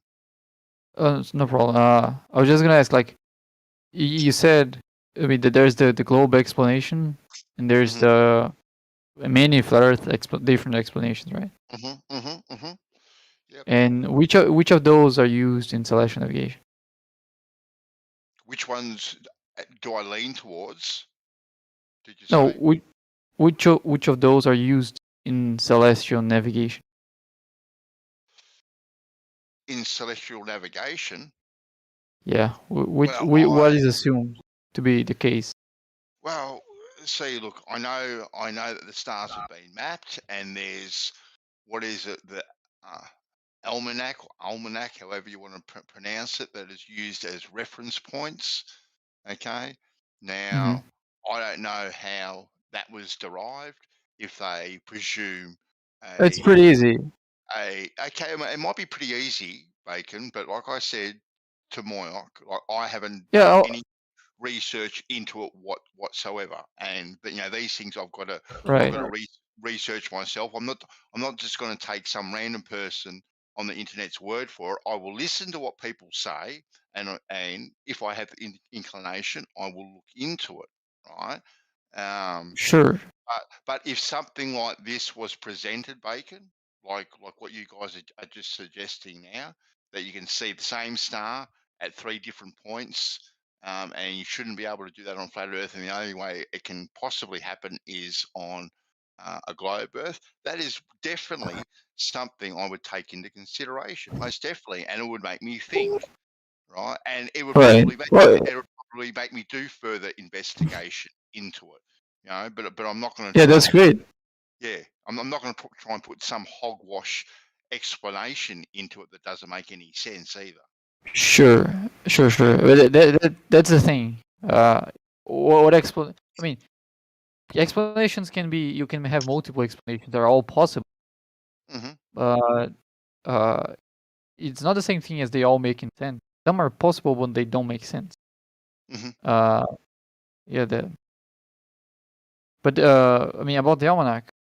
Okay, you said you're not gonna take my word for it, but well, you can look up that yourself. But the idea of the almanac is pretty simple. So if you see a celestial body right overhead, like you're right below the celestial body, you look up, you see the celestial body. That's what we call the GP of the celestial body. That GP is going to be the GP of the celestial body again the next day, but a little bit earlier. So it takes a sidereal day. That's exactly what a sidereal day is. How long it takes for the celestial body to go through all longitude. Yeah. So, but that's the same for every star. Well, it's not the same for every planet. It's not the same for the Earth and the Sun and the Moon, but it works very well for most stars. And that's pretty much observed by anyone. Anyone can. Yeah. So the almanac is just based on that. So, for example, you can see, let's say, you're at some point. Let's say you're close to the equator, and the star Betelgeuse is right overhead at some point, and you check your longitude. 15 an hour later, that star is going to be in the same latitude, but in 15 degrees of longitude to west. So it keeps changes the longitude, but it doesn't change the latitude. And it changes in a way that it completes the full circle on that latitude in a sidereal day. So you can know your longitude based on a star that is above your head if you know what time it is and you have an almanac. Right? So the almanac is simple as that. It knows where stars are in a certain point in the year, and from that it can extrapolate where they're going to be in the whole year, because it's a pretty fixed cycle, just a full circle every sidereal day, right? and they're regardless of the shape of the Earth. Like even if we have something like the Gleason's map, we still have the stars doing that. But instead of the only difference will be that the circles of the star keep getting bigger even after you go through the equator. While on the globe Earth, as you go past the equator, that shrinks. But yeah, that's basically what the main thing about the almanacs is that. But yeah, of course, it has the planets as well, but that's more difficult to derive. But you don't need that. I think we can all just use the stars to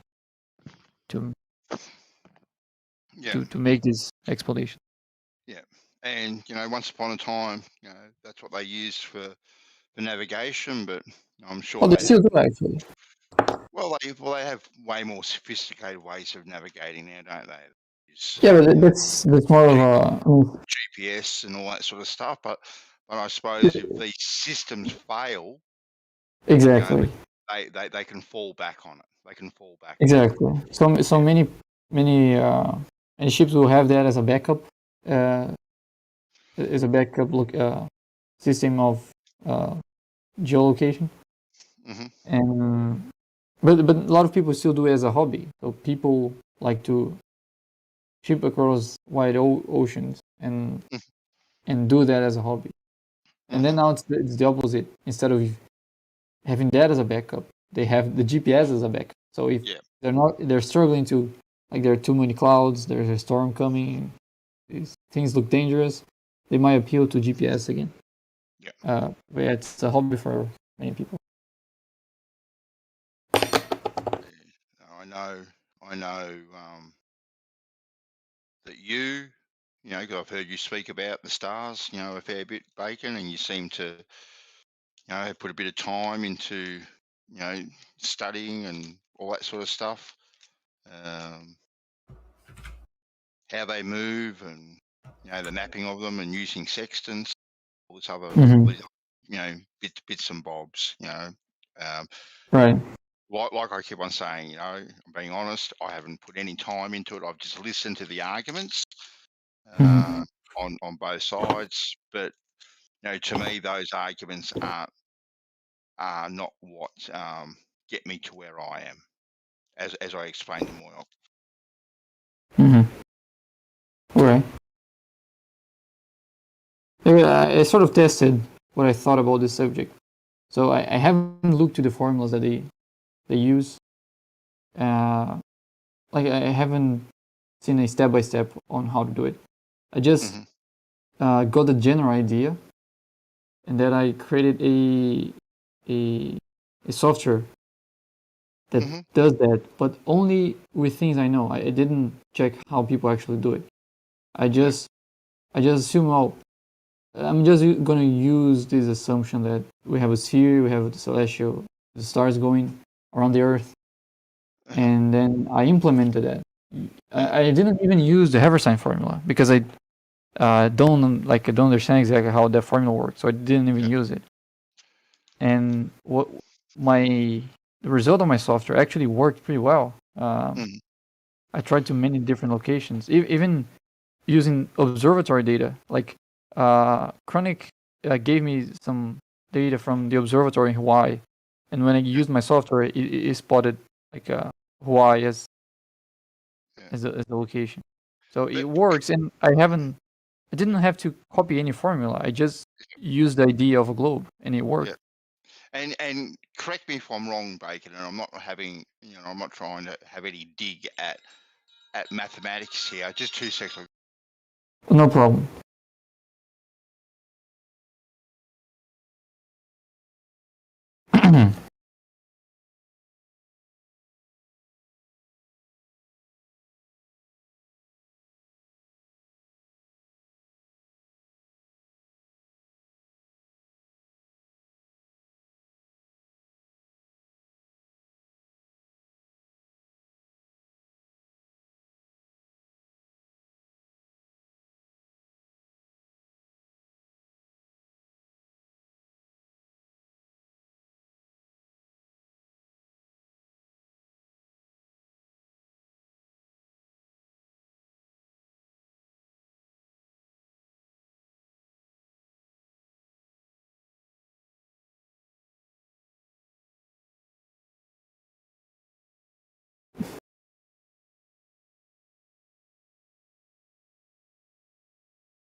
Mug's here.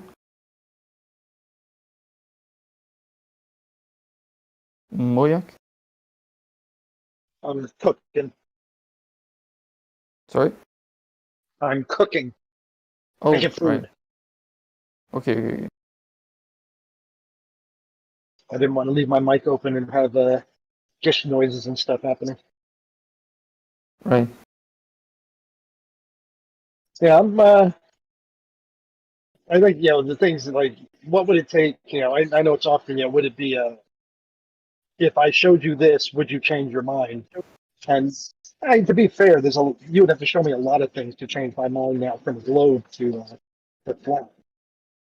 So I mean, if you just showed me one anomaly, I don't know that that would immediately convince me that all of science is wrong. So I got to give it to the flat earthers when they make that argument.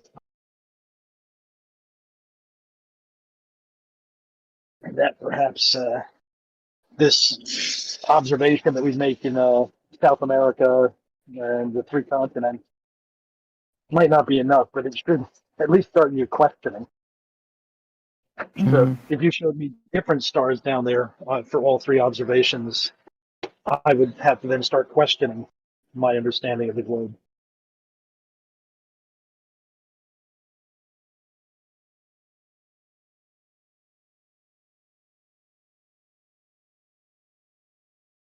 They would have some splaining to do.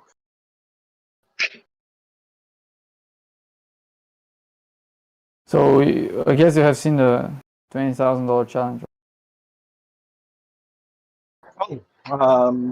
The $10,000 challenge, that's using celestial navigation without any flat Earth assumptions. Oh no, sorry, with only flat Earth assumptions. Exactly. Yeah. Yeah. Go on, Benson. Oh yeah, sorry, just got a phone call. Yeah, as I was about to say, Bacon, that predicting, if you know something goes in a consistent cycle, and you know this already, this is your premise. You know that the stars are moving in a consistent cycle all the time. Yeah. Then to derive a mathematical formula to predict this after all the observations have been made over many years. So many years, the observations were made and plotted and written down. Okay, so we know that these happen. We know that today, whatever star Gumball Buck is going to be in position A, and then a month from today is going to be in position B, C, D, and then 12 months later it's going to be back in position A. For argument's sake, we know that all these things move in a consistent cycle. Then, for me, deriving a mathematical formula to predict these things wouldn't be too difficult for a person that is mathematically adequate to do these things. I think it would be a fairly straightforward thing to do to write something like that. Right? Would I be correct there? Well, that depends. For example, if you're just talking about stars, then yeah. Yeah. That'll be pretty. That's all I'm talking about. I'm not talking about Right. the sun or the moon or anything else like that. I'm just talking about the because they seem to move in a consistent cycle, year in, year out, and always ending up back at the same place at some stage, or pretty close, to the same spot. So I'd like to chime in a little bit on that. What is interesting though is with the understanding, we had essentially looked at the sky and said, hey, here's how the clock works up there. But now what happens is anything new that we observe today, we can make predictions of what will happen with those new objects. Everything from satellites to asteroids to comets. So we see a comet we've never seen before. Oh, look at that. It just came out of the sun and it's going this direction. We predict it's going to go this way and then it's going to turn around and come back 180 years later. and we can make those predictions. And that's hard to do with just a Yeah, well, perhaps because you've taken into consideration, like you have with the stars and whatnot, the path of the stars and how long they take to get from point A to back to point A, and they move in a similar sort of pattern. You can then extrapolate that to other new things and apply the same formula to these new things without even having to change formula, and it may even work out the same. I don't know. It's just me thinking on my feet there a bit more. Okay, but yeah, I think. all of that. Or sorry, go. Oh, go ahead. Go ahead. Yeah, all of that from the stars. I mean, being able to predict where the stars are going to be, at least their GPS. That's all compiled into the almanac, but that's not enough. Like that can be agreed in both sides. So we both can agree where the GPs of the stars are going to be based on those cycles. So that would be common ground. What isn't common ground? How to use that? And that, I think that's the interesting part. How people actually use it. And I think that's worth investigating if you're interested, because I think this subject makes a very strong point about the shape of the Earth based on how you can use that information that is, let's say, common ground between both ideas to navigate the Earth. That's, and I do hear that, and like I said, I just haven't done enough research into it really, Bacon, and that's my honest position on that. So, but yeah. Anyway, guys.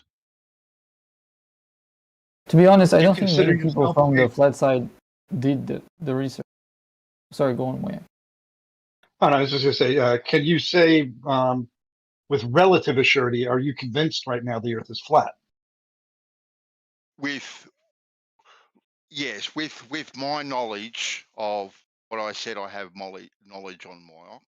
I am comfortable with that, right? And we spoke about that earlier.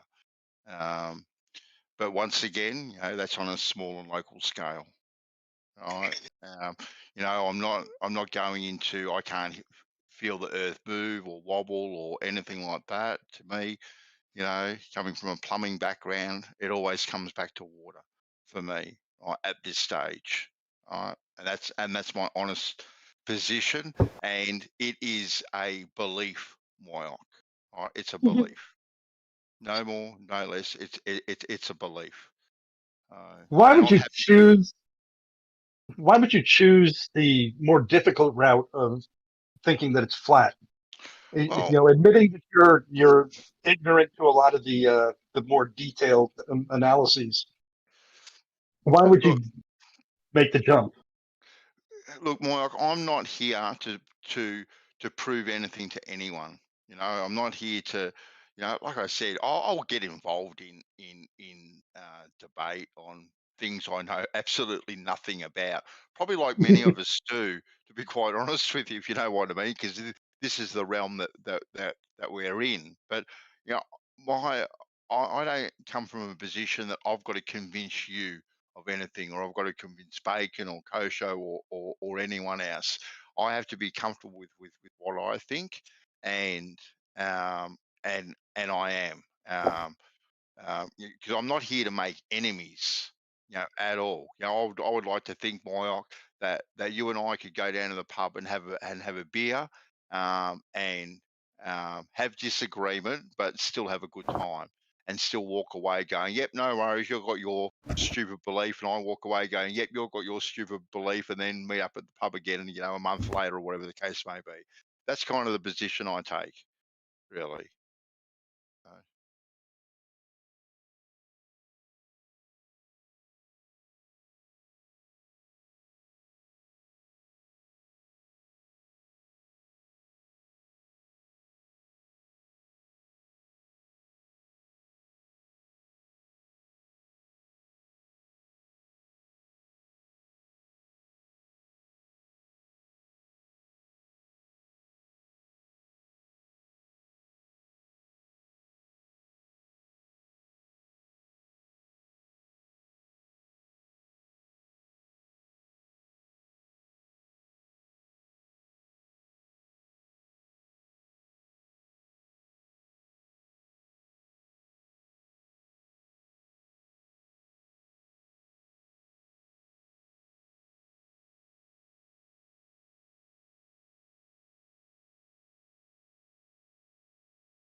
Yeah, I defer to subject matter experts until I learn more about a subject.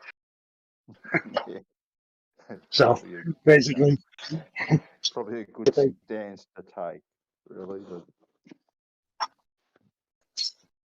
and every once in a while, I defer from the subject matter experts, but can't think of any at the moment. But there's an example, where somebody I respected over at Gems, and it was a subject I wasn't real firm on, but logically I deduced that they were wrong. So I kept at them for a while until I convinced them that they were wrong. No. Yeah, okay, now I'm pretty confident of this now that I think about it. What And, was the claim? I wish I could remember it. It's just like one of these, it was like, I was against the whole room, and I thought I'd remember it forever, but I didn't. Hmm. I know there's a lot of people who know a lot more about shit than me. But Right. this one, I logically deduced that they had to be wrong.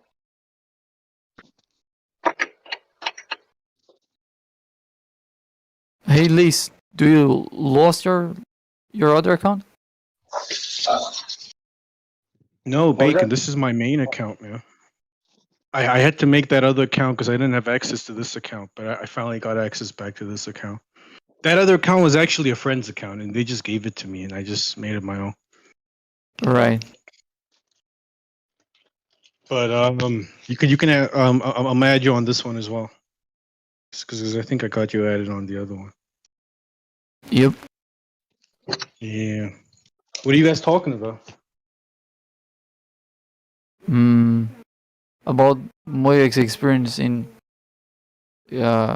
disagreeing with Globers in Gems Panda, if I understood correctly. Yeah. Oh, that's what's up. Another free thinker. I like that. Well, It's pretty rare. it was a subject that had come up, and as people were talking about it, it was just like I started thinking, no, it's not how I see it working. Based on my experience in life, I'm thinking you got to be wrong on this. But of course, my lack of a vocabulary made it really difficult to explain to them that they were all fucking wrong. But after like 2 or 3 hours of yelling at each other, finally I started getting like converts. I mean, yeah, I would say the first step is being brave enough to stand up against those guys, because they are kind of the pole. Well, not even the polar opposite. They like the globe version of 24/7 sometimes. Yeah, well, And these guys were also, these were guys I respected. Like it was, I think it was like Quartus. I have very rarely caught in a mistake, except for maybe this time. Curved, I respect. And when I started getting into them and like they're disagreeing with me, it's like I go, let me rethink that. No, I'm still thinking you're fucked up. You're making me exponentially curious about the claim. do you remember what the claim was, Moya? No, I can't remember. It chaps my ass because I love the experience of being the only right one in the room.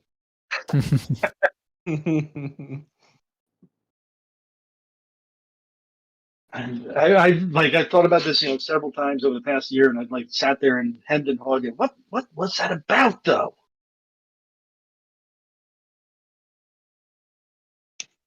And I'm sure it was unimpressive to all the other people. They just said, "Oh, okay, we were wrong." Yeah, it's like for example, it's like when you go up to Stephen Hawking and you say, "Hey, dude, I think you got this wrong," and you're actually right. It's like that's fucking cool. You're giving them guys too much respect. I use Stephen Hawking as an No. analogy. But Well, I get what you mean. I get what you mean. Yeah. I just proved black holes are not real. I can understand where that would be fun. Yeah, I mean, but it's definitely not easy going up against them. Like if there's something they're wrong about, it's not easy to stand up and say something, because a lot of those guys got pretty strong personalities, and They're at home over there, you know. It's just like home base for them. But they're just people. They do say a lot of wrong things. Yeah. This was, a lot of times that happens is, with a quick thought. We cross so many topics, with a quick thought, you'll either catch somebody in something they didn't know or something that they misrepresent. Just because, we approached 10,000 topics today. And we tried to drill down to the minutia of each of them. I remember being in a similar situation, but I haven't succeeded on convincing anyone. It was a Facebook group, and someone posted that Carl Sagan video explaining how Eratosthenes calculated the radius of the Earth, and they commented like that was proof that the Earth was spherical back in that time. But it wasn't a group about flat Earth. It was just this general science group. And I said, well, that wasn't proving it. It was just calculating it. The sphericity was already assumed in the calculation. Yes. The calculation itself wouldn't verify it. And people immediately assumed I was a flat earther. And they started like trying to debate me and mock me, and I was like, dude, I'm not a flat earther, just listen to what I'm saying. And I tried to explain, no one Did you explain the calculation to him? Like what the math was? No, the calculation the math, was explained. The math was in the video. I just said that there wasn't there was not a conclusive. I mean, there wasn't a proof of the Earth being a sphere. Especially the only two measurements. Exactly, Yeah, those two same shadows. And if he's dividing by 360 degrees, you know, if he's saying he's 7.2 divided by 5,000. Wait, what did he do? He'd done I 4 think he got measurements. the degrees I for. would say it was a proof. Yeah, but for each one, what did he do again? For the two sticks, he said they were 5,000 something apart, and the angle of the shadows for each was 7.2 degrees, right? I don't think no. Oh yeah, exactly. Yeah, No, the it angle wasn't of each shadow was 5,000. 7.2. What was it? But I don't remember, but I don't think. Whatever measuring unit that they used back then. I'm not sure what it was. But then he said 360 divided by 7.2. I think they use steps. Like he asked someone to walk from his location to where the sun would be at the zenith. Yeah. Yeah. So and then he saw do it again, going back just to double check. Yeah. Yeah. And then he saw the angles where the shadows cast at that time of day was the same for both of them, 7.2 divided by 360.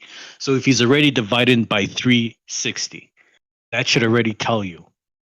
Or that should make you question, where's the 360 coming from? Why isn't he saying 180? You know, why did he? Right. Yeah, and that shows you that the presumption was already at the time the Earth was a sphere. Mm-hmm. They'd already determined it was a sphere. They at least maybe not scientifically, but they had already assumed it to be a sphere, and that was just a measurement of the sphere circumference. Yes, exactly. Yeah. What do you guys think was the definitive proof of evidence among the Greeks that had them thinking it must be a sphere? I don't know if they got any definitive in that time. I would say definitely a lunar eclipse, right? That would, you can't explain that without Earth being a sphere logically.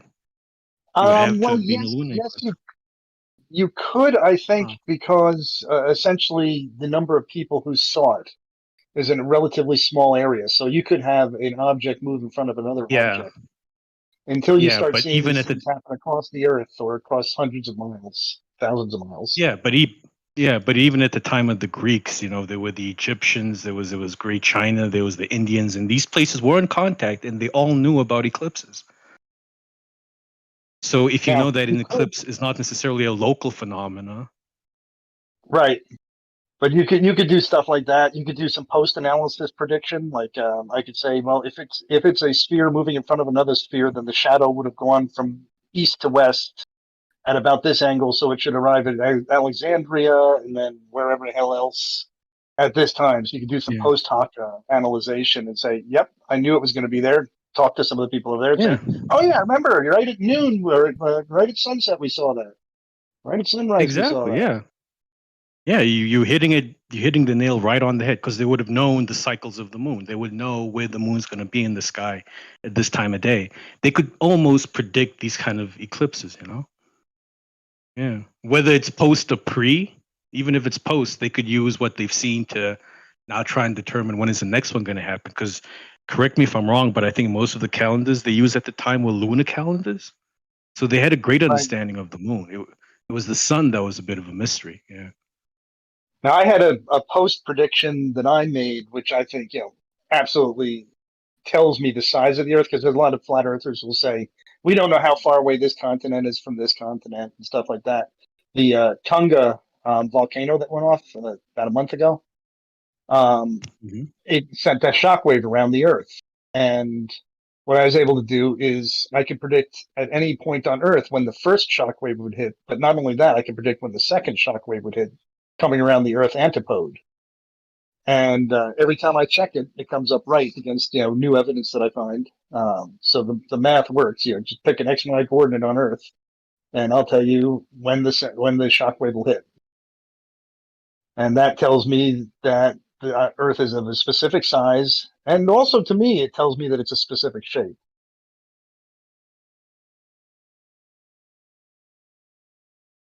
What exactly? There's only about one way you can calculation explain there? all of them. What's that? Oh, is it that when you put it together, it only fits onto a sphere, or is it that Yes. there's a formula within the calculation that wouldn't work if the Earth was flat, type of thing?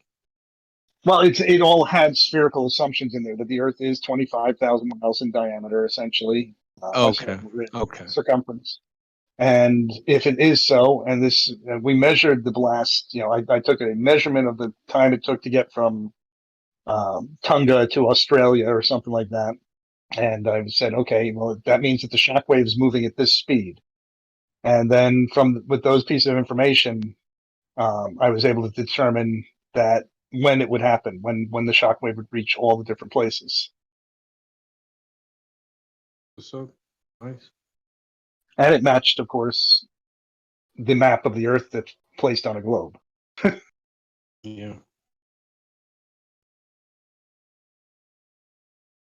All right, man. I'll be right back. I gotta go take lunch. I'll be back. Be that way. Be that way.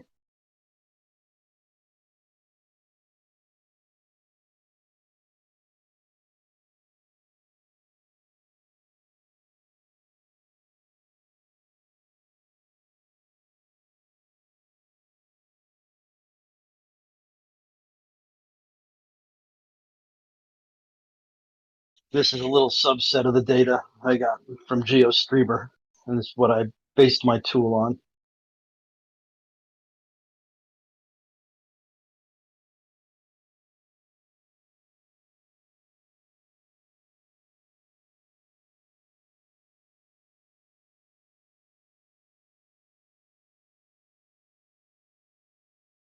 I tried to figure out any way that I could get it to work on a flat surface. It didn't seem to jive.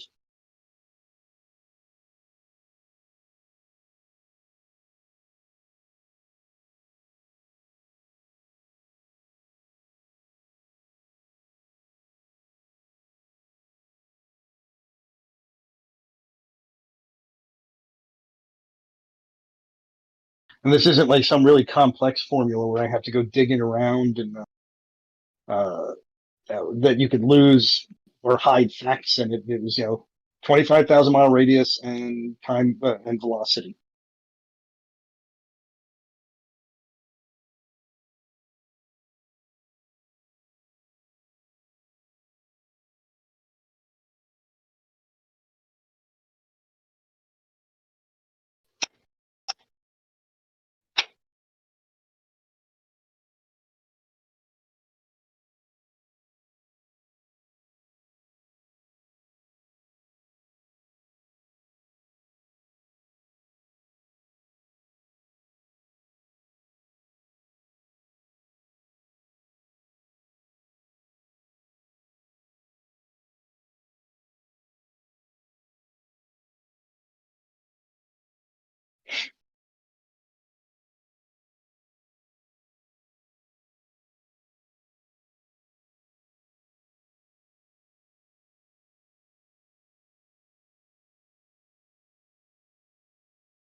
Man, I killed the chat.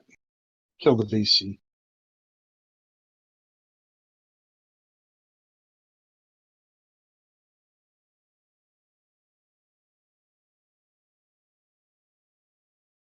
What's up, Moyak?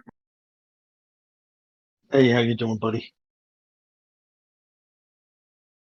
We'll get through this rainy days here in my area. It's supposed to rain here, but it's just threatening.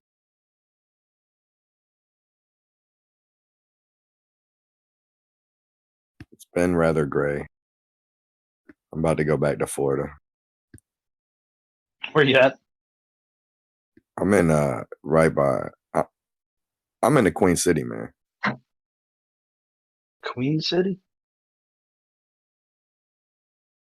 I don't know where that is. Work out what photons are yet, Don? They're not a thing. They're not a thing. It's a concept.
Moyak, you still there? Oh, guess not.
What up?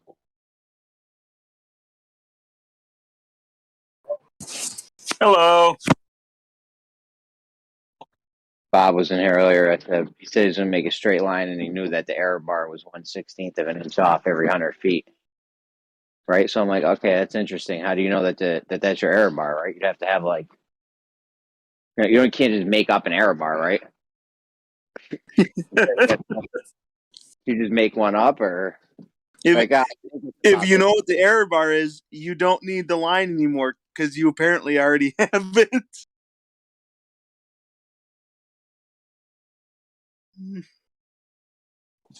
Oh yeah, I said, how are you going to make sure the lines? How are you going to check that to make sure that line's straight, or your error bars, it's off that by that much? He's like, well, I got the story pole. Now I know what a story pole is, right? It's the thing the surveyors use. It's probably like 5 feet or something. They check height against it. It's at the inches and feet depending on where you live. It's a tool. So it's a thing you use with an auto level, right? Like you put it out in a distance, see where it is.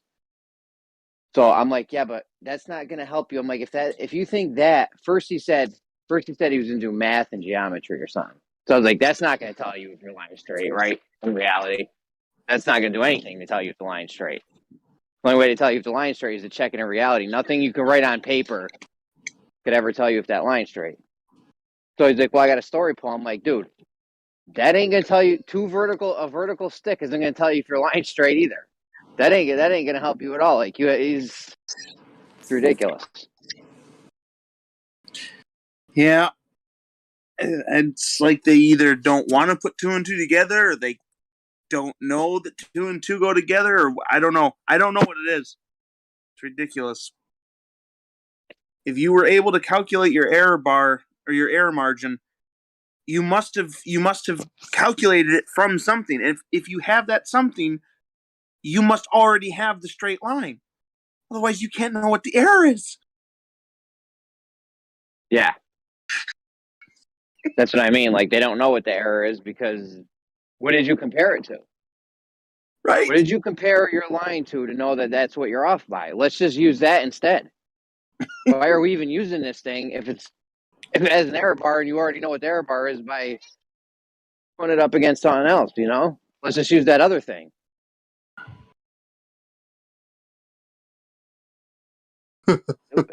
Here's this grocery list, and you're gonna go to the store and get all these items. I don't know the price of any of them, but I'm gonna hand you enough money, and I'm sure that I gave you enough, and I'm not off by more than $8, based on literally no information about the prices at all. Yeah. Ridiculous. Fucking silly. I'm like, yo, I'm putting you right in the Ruhif camp of morons. Yeah. Oh, relax, bud. We just had a bath. You're sliding around in mud. Oh, did you get fucked up? You okay? You all right? You're okay. What? There's nothing in here. There's nothing in the shed. I said you're one step away from being in a Ruhif Bob the Science Guy camp. How much I gotta pay? You're fucking right on the line, bro. How much you gotta pay? It's ceremonial. Okay. Do I gotta bring any food or anything, or is it free food? No, bring some food, like the big box of crayons. Big box of crayons? Yeah, the big box of crayons. All right, dude, listen to me. I'll let that one slide because when you came in here this morning, I think you were talking about sucking dicks, and I was making fun of you for it. All right, I know. So we're even, all right? Let's call it even. You're going off on Bob, dude. But I got news for you. Did you see my DM? Did you see it? Yeah, I know, Bob. Listen, these people, I don't know what's wrong with their minds. They don't work right. Their minds don't work right. Hey man, hey man. I got news for you. Do you remember whenever Merle was in here, or not Merle? SC was talking shit about Queen and that she's a nasty person. Yeah. He was doing that. It was almost ironic because he's just basically doing the same thing. Anyways, my point is that you're just behaving like they do now, man. And the only way to be better than them is to rise above it, dude. Listen, there's a war going on outside, Kosho. All right, that there's a war. The war is against stupidity. Okay, and I'm fighting that war, tooth and nail. Yeah, you're on the Axis. You're on the Axis team. I'm on the war against stupidity, and Bob and Ruhif are my number two, enemies right now. They're allies. Riff's a smart and a somewhat cool dude. Bob is what about Bob, right? Ruhif would be a lot cooler if he gave me like 50 G's. I'm just saying. But you'd be less of a slut if you didn't say shit like that. If Ruhif was like even remotely intellectually honest about things, maybe he would be all right. But instead, he's an awful human being. He's pretty honest, about that, dude. but I think he likes to fuck around with you guys, but I think he's an honest dude for sure. Bob, he's one of those guys he's like almost like a human boner. You know what I mean? Where he's very high on himself in one way or another. And so that's why when he says shit like that, I almost didn't feel like correcting him. But yeah, simple math shows that that's not the way that you. That's not true. What he said that like for every mile, every 100 feet, it's only a 16th of an inch error for every mile. Like you can do it for 100 miles, and it would still be the same thing. That doesn't work like that. he's a fuck. I don't want to slander people, but I demonstrated earlier that he is either intellectually dishonest or stupid. Yeah, well, dude, I gotta give you some advice, dude. You gotta summon within yourself some restraint, man, because some people do it sometimes, but you do the thing Don does and other people do, where you can't even help yourself, dude. You gotta fucking like Bob talking, and you'll come in and start saying some shit just because it's Bob talking. I'm just you do whatever you want, but I'm just saying. No, I hear you. Hey, we're all muddy. Come on. What are you doing? Get out of the mud. We're going inside. It's freezing. I was in the mud. Give me a guy. We gotta clean you up. Oh, now I'm all muddy. Shit. Come on. That's all right, Look dude. at your- You're a stay-at-home dad. You can just do some laundry. Look at your hands. They're all muddy. I know. Okay, yeah. Touch your mom's dresser. There you go. Don't touch me. Oh, it's okay. He's fucking shit up, dude. Listen, we're just gonna clean your hands off, then we're going right back outside. Stop touching me. Come here. It's okay. Relax. Dude. Get in your little muddy hands.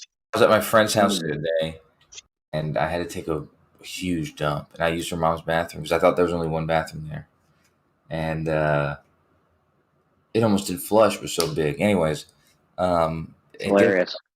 It clogged the toilet. Dumb and Dumber style. Worse, dude. It clogged it. So I was like, for 3 hours, I was trying to plunge this toilet. I was hoping her mom wouldn't come home, but she did come home while I was still plunging it. I thought I'd fixed the toilet, and I went to put the plunger back in the other bathroom, and the other bathroom was overflowed with water. I was like, what the fuck? And then they got fucked up pipes in there. Yeah, so I told them they probably have, because I mean, and then they have like a basement almost, and another bathroom down there. And I was doing research. So I said, yeah, check that fucking bathroom, and if there's fucking water coming out of there, then you have a clogged main sewer line or something. And yeah, the water there was water coming out the sink and water coming out or rising in the toilet, and it was like completely black. It was so gross. But yeah. Anyways, that was something else.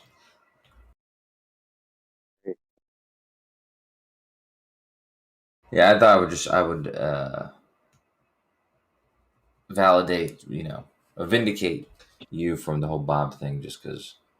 I don't need vindication. I don't need vindication. Thank you, but Bob's an idiot. He's not an idiot, but the thing is, I noticed this last night, dude. I went into Gems last night, and I was talking to them about that test again, and kind of what I was expressing to White's World yesterday, the calculation I did, all that kind of stuff, and everybody got on my case. Every single person in there getting on my case, telling me fucking that I did the math wrong and all this other type of shit. And so after a while, I was like, okay. It's like, how about this? I'm gonna leave you guys to fucking figure out if I got it wrong. Tell me how to fucking do it right. And they all of them just kept saying, "Oh, you did it wrong, this and that." And then finally, somebody gave me an answer of what the amount of force would be. And it was the exact same value I got. I was like, dude, it's just. So anyways, my point is that some people are too smart, are too sure of how smart they are, right? So sure that they're already assuming that somebody like a flat earther or somebody they think is not as intelligent as they are is automatically wrong, even when. Listen to me. You know how when they say they get, you know how when they say they get something so hot that it goes to absolute zero? No, I don't know how they say that. Okay, well, they say they get stuff so hot that it goes to absolute zero. Like absolute zero isn't even cold anymore. Anyways, that's what happened to the Globers. Some of you guys, you got so smart, you became stupid. You like crossed over. First of all, dude, that was a dumbass analogy. It's a dumbass. Perfect analogy. I have the best analogies out of anyone that I've ever seen. I hit it on the head, dude. They're smart, but some of them are cocky and way too cocky and arrogant that they're gonna auto think that they're correct without listening to the other. I'm not gonna name names, but there's a few of them. But I want to hear more about this absolute zero thing. What are you talking about, dude? I don't know. They get stuff so hot that they say it's absolute zero. Who told you this? It sounds like fucking. It's like a rap lyric, dude. Who told you this? That's what the mainstream science guys say. Because there's papers out there saying they got shit to absolute zero, but they've actually just gotten it so hot that it's in some weird phase or some shit. I don't know. It's not important. The point is, it was a perfect analogy. You guys got so smart, you became stupid. Not you personally, but some of you guys. Hold on, dude. Actually, what are the? I can't find anything about this. So hold on. Acknowledge my perfect analogy. It's not fucking perfect. It's not even good, dude. First of all, it's very good. It's not referencing a real thing. Otherwise, I mean, if it is, I want to know more about it. But it's also not good. Zero things. That's a real thing. Yeah, the absolute zero thing. Absolutely. Hold on, man. Let me see. Like they claim to have gotten stuff a couple fractions or millionths of a fraction of a degree under absolute zero, but they do it by getting shit hot. I remember you saying something about this. I remember hearing something along those lines. But help me out for a second. Lead me in the right direction, dude. Let's I want to pretend like what you're telling me is the truth. Give me some context for when you heard this and what you heard. Oh, Google search. Have they reached absolute zero? Listen, Dick, dude. That's the first thing I did, dude. Was Google searching. Okay. What did they say? What they say? They said Jeremy doesn't fucking help. It's 102 billion you results. Suck at Googling. Say what he said. For A, you suck at Googling, and B, half the internet is dead. Did you ever see the dead internet theory? Oh my god! Yeah, I heard you saying that. Listen, there's not 102 billion results. Trust me. You probably might get like 50 pages. You think I can't go like past 50 pages? You might get 100. There's only 3 pages. I guarantee you don't get 90 billion. There's only 3 pages. That's weird. Hold on. Yeah, dude. There's only 2 pages. I thought there was 90 billion results. What the hell? There's only 2 my pages. kid's Man. crying for you. He's so sad. Wait a minute. No. The co-show lost. I know. It's okay. I didn't lose anything, dude. It said 100. It's okay. It said, dude. It said 1 billion before. Now it says 169. It's okay. How did it change like that? It's okay.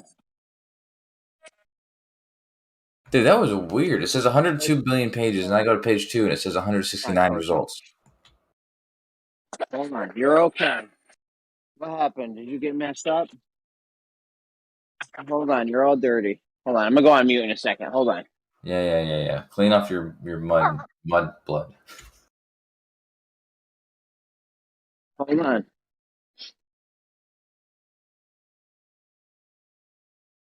What's it called? The infinite. What was it called? Can't remember. There's dumb shit now.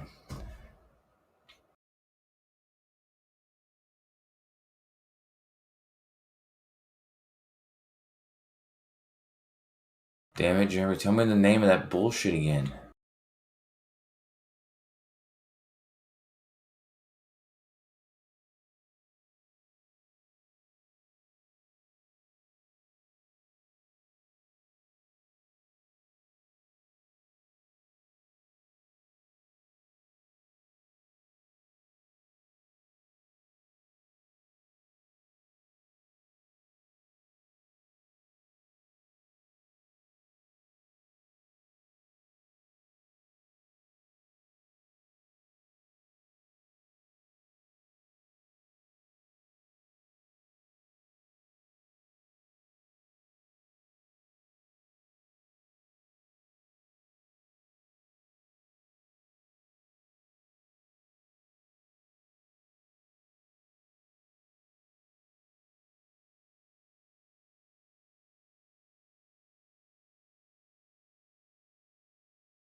Dead internet theory.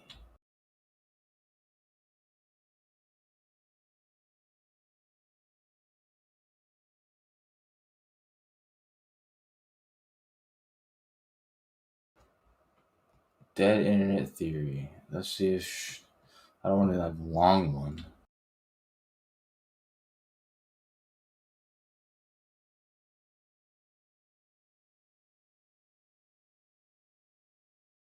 I'm gonna share my screen.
Hey Jeremy, I'm gonna go ahead and stop this video that I started about the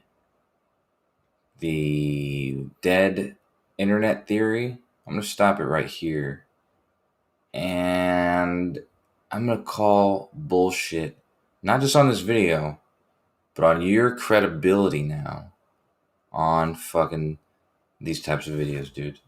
Because this is an obvious fucking dumb bullshit, dude. This is bullshit. This bullshit is retarded. This theory is not well thought out, and it doesn't pass the sniff test. So therefore, you stink, it stinks, and it's a D minus.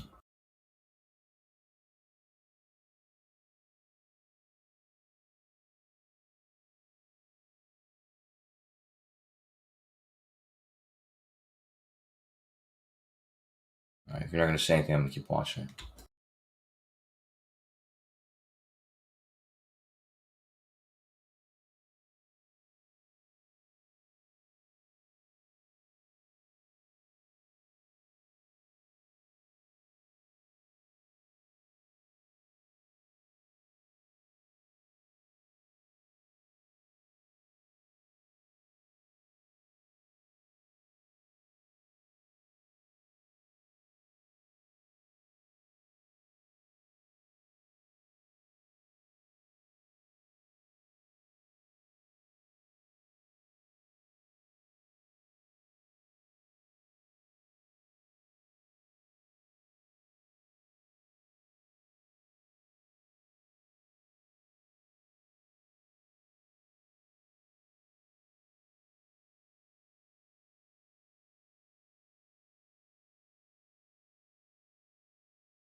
Look, I don't want to have to moderate in here, but there's way too little interruption going on.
Yo, it's good.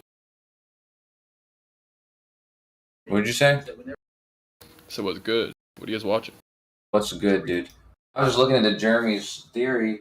I hope he comes back, but he might be really embarrassed. He might not come back for a while because I decided to watch his. Dude, it's not a real theory, first of all.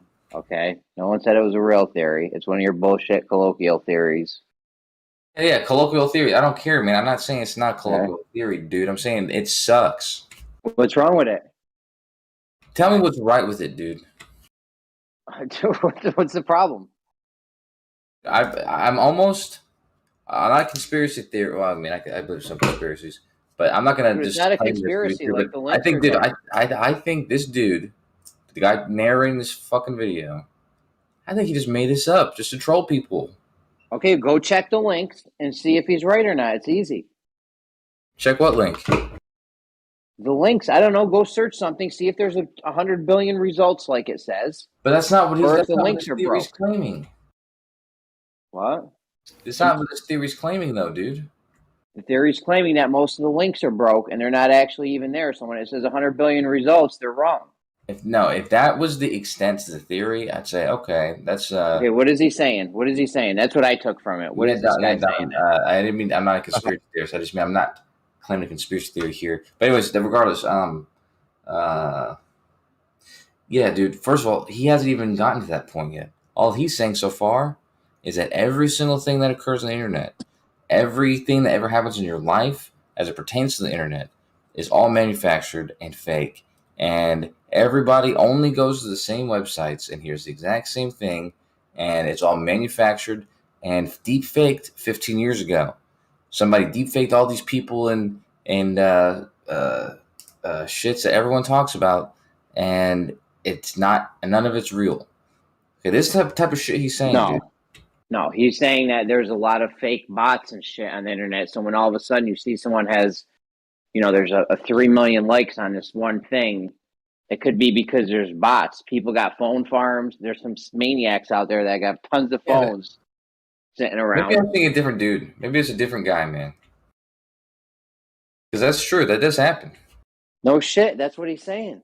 Well, really? I don't know Is that what what you're he's saying? 'Cause it's not talking what he's telling me, dude. He probably told you something different. Because it's a different dude.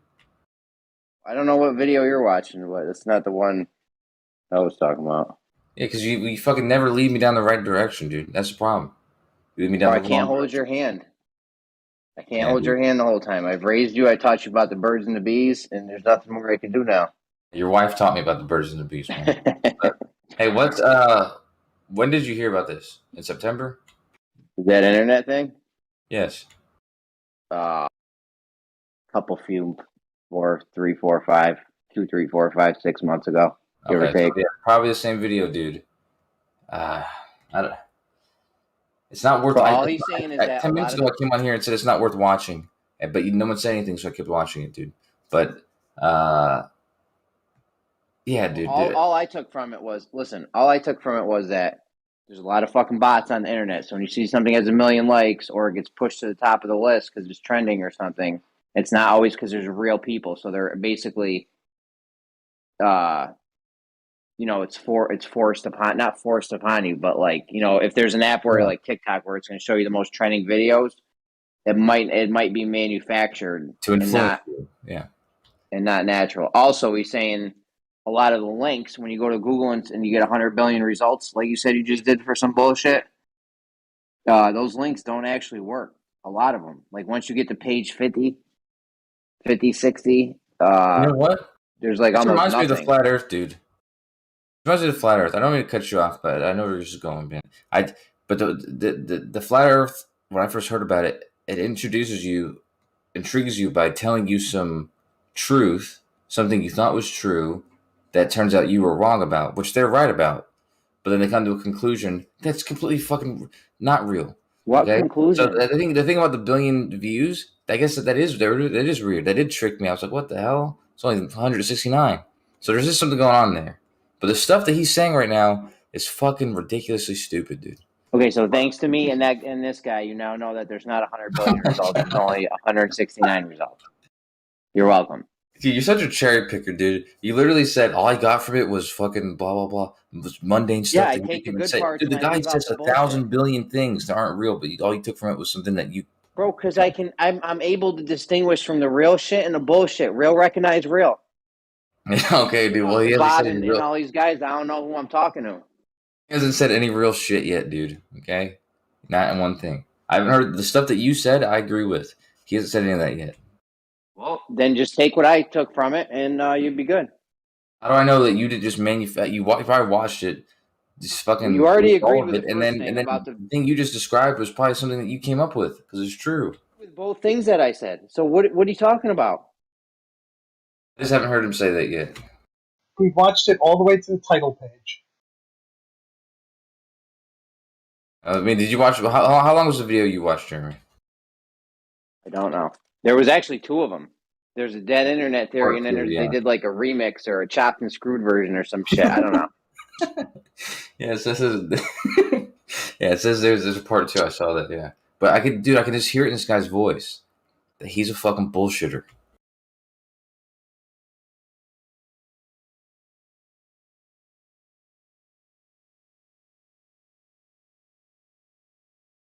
What up, Wyatt? Yo.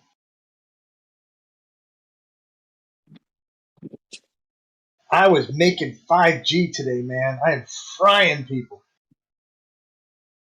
Yeah. I'm killing people I mean, all I over don't know how. You're doing it wrong, Moyak. You're supposed to be making 5 cents a day. You know, with a couple of phones, 3 phones at a time, 5 cents.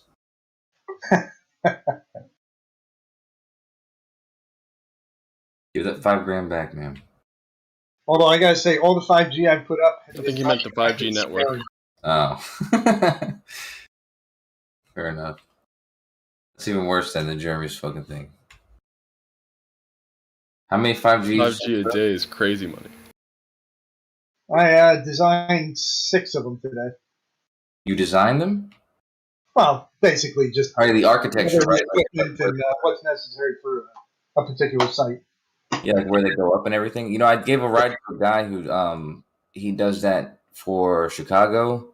So yeah, I guess whatever telecommunication network you work for, some of those things that you put up, they can be used by multiple networks, right? Like it's The only towers. say what?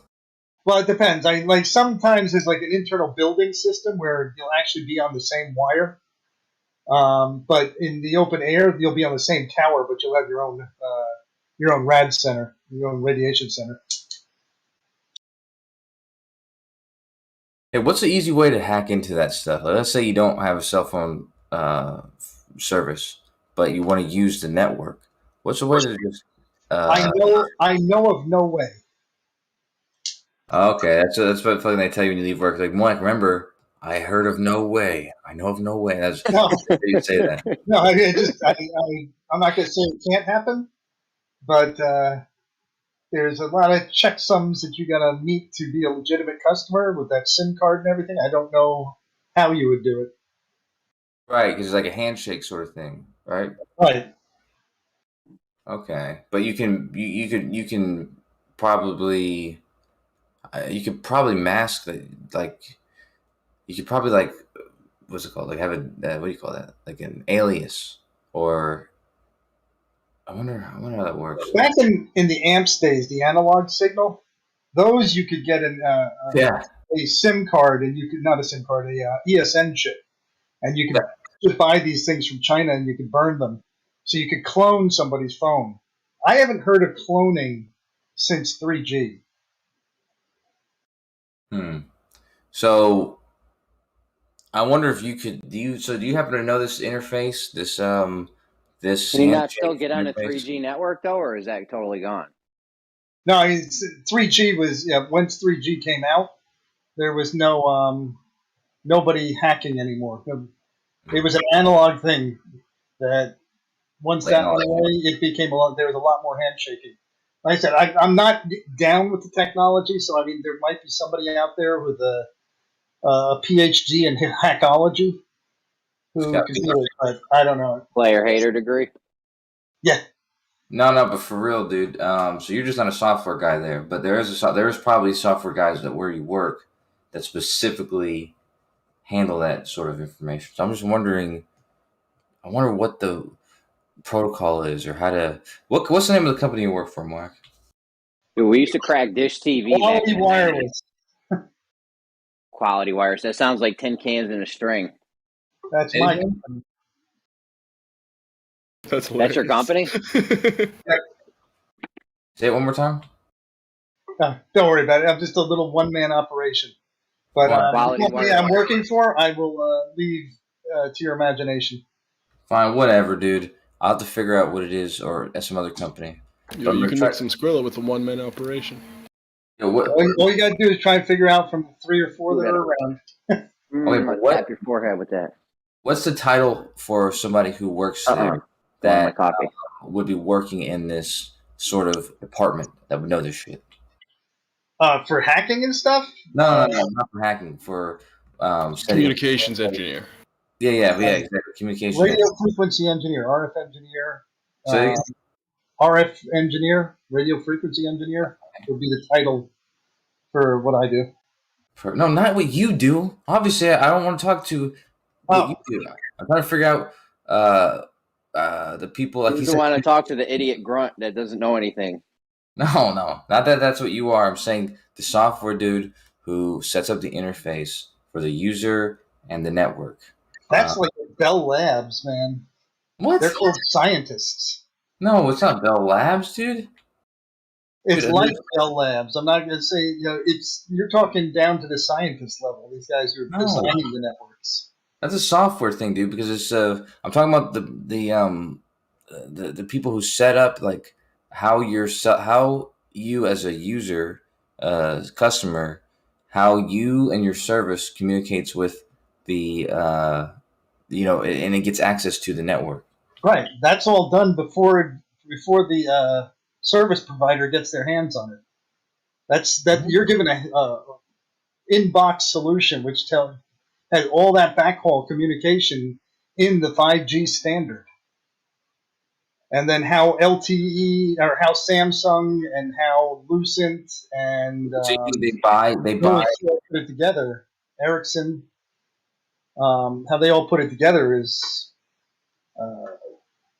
done at the science level in the lab. Yeah, so then they buy membership, basically shit, so they sell to people. But surely there's a way in which Sprint, for example, has access to the network. They have a new customer, and they grant access to the new customer. Oh, you're talking about yeah.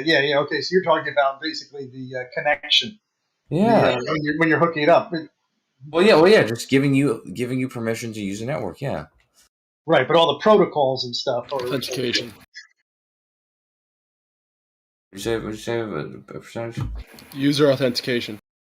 Right. Authentication. Yeah, I wonder what the name of the role is there. Maybe that's for department. Okay. I'm trying to think. It's been a while since I actually got down to that level. I'm gonna try to scrub the internet for some shit on from some of these companies. I'll look for that specific company and look for files pertaining to these bullshits. There might be pubs. There might be all sorts of shit in there. And I'm gonna get my hands on some free network shit. I think you'd spend the rest of your life trying to get it to work. I don't think so. I get you a free cricket phone, a free cricket plan with some tapping. Yeah, well, I'll tell you what. I'll be tapping your wife in about 2 hours. So tell me about it then. All right. Tapper more than the NSA. Here's what they say: cellular networks are not that hard to hack, and it's almost impossible to protect it. So maybe you got something going. You say that. So give us the fucking. What are you telling us? What's this easy? How easy is it to hack a cellular network? By Kaspersky, sorry. Why is anyone paying a cell phone bill then if it's that easy? Yeah, give us some examples. Like, give us some quick examples on what people do. This is new to me, so I got to go read up on it. What you just said? I just gave you a name that I saw from the interwebs. All I right. saw a title to a headline or something. You said Castro, like Fidel Castro? Caspery. Kasper. I keep saying re. Kaspersky. And the title is How Easy Is It to Hack a Cell Phone Network or a Cellular Network? Okay. I think it Asperg or Casper, like the Jewish Casper.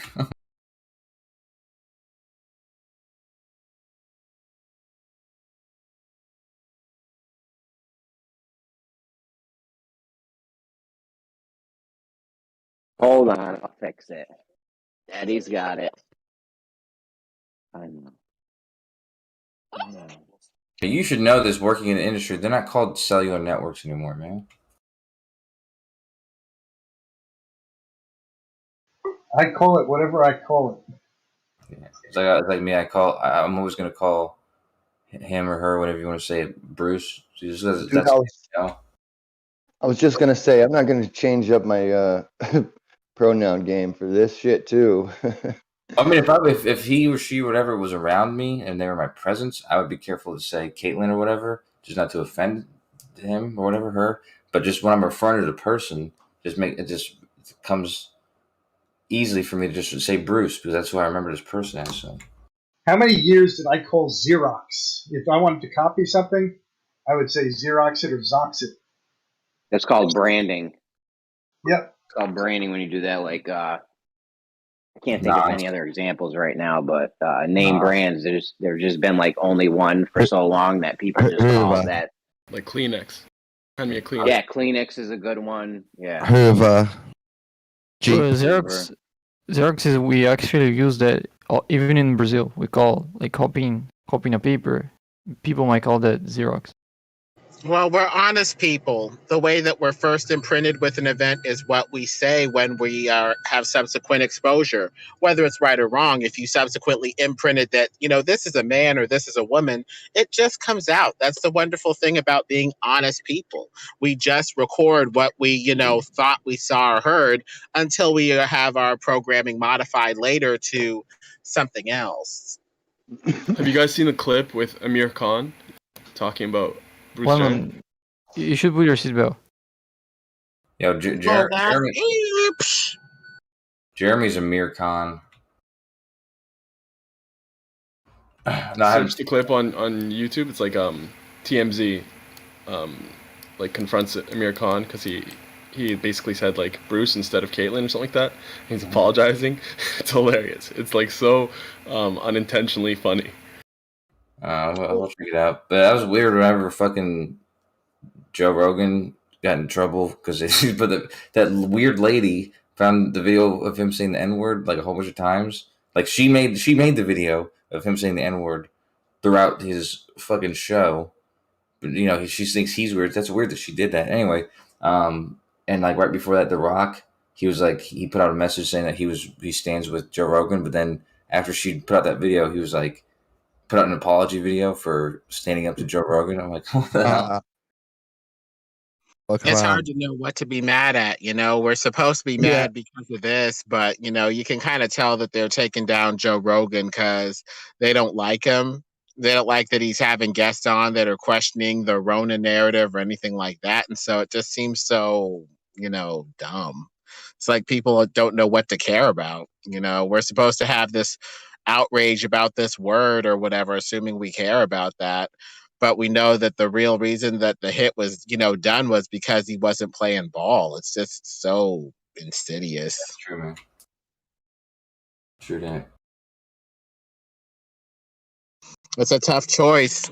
Outrage over this SJW principle or seeing that the powers that shouldn't be are basically trying to get somebody to fall in line. It sucks that he came out and apologized, but he absolutely had to. I guess like he felt like he had to. It was the easiest thing to do, at least. It just sucks that he got put in that position like that. Who, The Rock or this experience, gentlemen? Rogan? We need to see that the powers that shouldn't be will trawl through 20, 30, 40 years of internet history to find something to take you down. You think it's bad now, man? Just wait until who knows when. Let's say 5-10 years from now, it won't even be a everything that was on the internet is going to be so easily accessible that everything that you thought was behind you, is going to come up in your, like, every date you go on or job interview or anything like that. People are just going to ruin you all the time if you were not careful or whatever.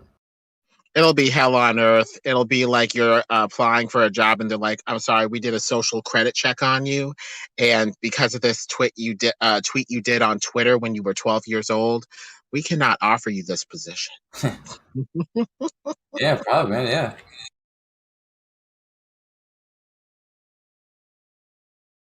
It'll be like communist China, just in a American form. Like your driver's license, if you lose some points off your driver's license, you have to go to this class to get the points back and everything. It'll be just like that for the social credits. You go to a class and you to pretty much re-engineer the way you think about certain things. You know what I mean? I see it so clearly and vividly in the near future that it disgusts me. It's really a de facto purge of, independent thinkers. Who are the people that won't take the jibber jabber or won't go with the system? They tend to be rugged free thinkers. They're basically going to purge them and say, "Oh, sorry, you didn't get the jibber jabber. Signify your compliance by wearing this mask or getting a jibber jabber. You're out." But really, it's just a de facto purge of independent free thinking people. Yeah, I have to agree. See, the one thing that's easy to do, I just do like little things, like anytime I sign up for something, or even if it's a legitimate thing I'm signing up for, or anything I do on the internet, I just don't put my accurate information.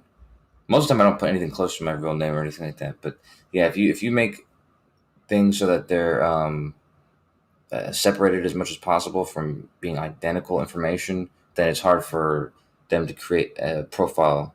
It makes it less easy for them to make a profile based on all this stuff. So, when they do consolidate your information and make it accessible to everybody in the future, it's at least some way to thwart them. Yeah, I heard that there's RFID chips even in the tires.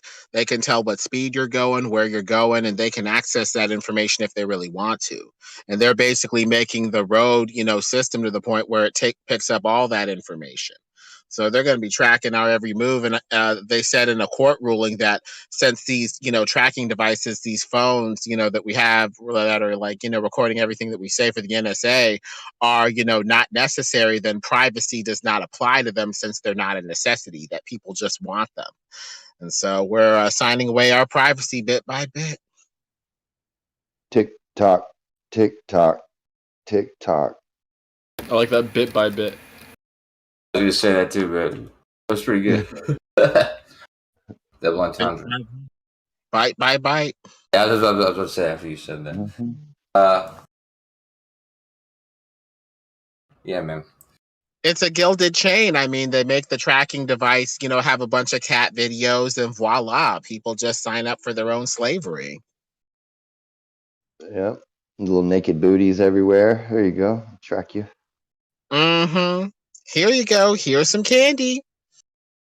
Well, what I find to be also, like, other than what I was saying about, like, just changing your middle initial and stuff like that, is if you play ball in all the, like, you don't try to hide everything. It's the same thing I do with my taxes. Like, you don't just withdraw. You don't just withhold everything from them. You look like you're playing ball completely, and you just have a when you need to be completely off the radar, then you have like an alternate avenue to do that, like another phone that is not in any way connected with your main phone, another card that's not all that kind of stuff. Except that it's always in your same home location. No, that's one thing. Yeah, whenever you make, if you want to make a phone that is completely, let's say, off the grid or whatever, yeah, you have to. That's one of the important things. You got to keep it not with your normal shit most of the time. Yeah. Plus, we got to watch out for what they're trying to inject us with. The dude in the video who talked about the RFID chips in the tires was talking about how they injected him with a tracker, and it was giving him cancer and stuff, and he had to have it surgically removed. And he said that it gives you the type of cancer that you can't treat. You know, it has to be surgically removed, basically. I'm like, you know, this is just a sick world. And we're not even going to have any the illusion of bodily autonomy. Was this person Pete Shea? Oh no, I'll put the video. It's one of those alternative technology proponents. He said he couldn't really talk about all the Tesla tech that's out there because of his security clearance, but he talked about different technologies that were available. Check it out. Yeah, a guy was trying to rip me off one time. I took my car to a tire shop. There's like a Sunday and I needed a tire desperately, and it was like a quick change, like, you know, 50, 60 bucks should have been. But then he looks at it and he comes back and he came out with like a fake fucking a piece of electronic. He said, "Hey man, we'll just open your tire and looks like your sensor, your tire sensor, your valve sensor is broken." It's like, yeah, it's like 150 bucks. I was like, what? I was like, yeah, man, I literally don't have enough. I literally don't have the money, man. Sorry. And so I act like I was going to leave. And then he was like, "Oh, actually, you know what? I'll just give you the piece and you can take it to the whatever, and I'll put the tire back on there anyway." I was like, "Okay, dude, thanks." But the piece he gave me was a totally different piece than he showed me the first time. So I don't think there's anything like that in there. Yeah, there's no sensors in your tires. They don't need to put one in there because there's enough trackers elsewhere in your car and on your person straight from the factory. They say the only way to get rid of it is to heat it out or just to blow it out with the heat, but it comes straight from the factory with the chip in there. I don't know. My BMW, it tells me my tire pressure is low or not. But I think you can do that by what do you call that? Like height or actuation. Yeah, the actuation is what does that. That makes Pressure's sense. not real. Pressure doesn't mean anything. It's just more dense. I put it gas, in the chat. Bob Boyd, he talks about it. Appreciate it. He was marketing the battery smacker, some sort of wireless device that could, wirelessly charge the device electrically or something to that effect. He talks about when electricity flows through a wire, the first moment that you turn on, say, the circuit, what's happening is the field is being aligned so that energy can flow. If that step of aligning the field within the wire isn't done, then no electricity flows. So he appears to be implying that you can wirelessly get electricity by aligning these fields so that electricity flows into the device without the aid of actual, wires, just by, I guess you could say, field alignment. That appears I was just going to get to that. I was just literally about to talk about the self-organizing nano technology that everyone laughed at when we first started talking about it. But then we weren't, and at that time I was just like, I just shrinked away and was like, okay, But then I started looking into it, and they've been developing the self-organizing nanotechnology for a pretty long time. And it's using some of the same stuff that they claim they find in these vaccines that do have the self-organizing, or whatever, the samples that they claim do have the self-organizing, what do you call it? Nanobots, literally. So what is the commercial state of self-organizing? So I'm kind of wondering. Well, I mean, I read through the paper, one of the papers, and it said something about the electric field helps with the particles interact with each other in a way where they basically it's I don't know exactly how it works, but it's somewhere in the lines of how the plasma crystal technology worked when they realized plasma crystals existed and started to bring them down to use on biological things. So this is like I've been talking about this from as it was the plasma crystals and everything, and then it's just weird how I'm still right on it, but the plasma crystal technology is now the nanotechnology for the self-organizing shit. It's almost as if, like, I'm not being a Pete Shea here, but I'm on target, man. I don't know if you guys realize this or not, Dude, but you're not the if only this one. is real, yeah, I'm just saying, No, if I this shit is I had real, a buddy. it's.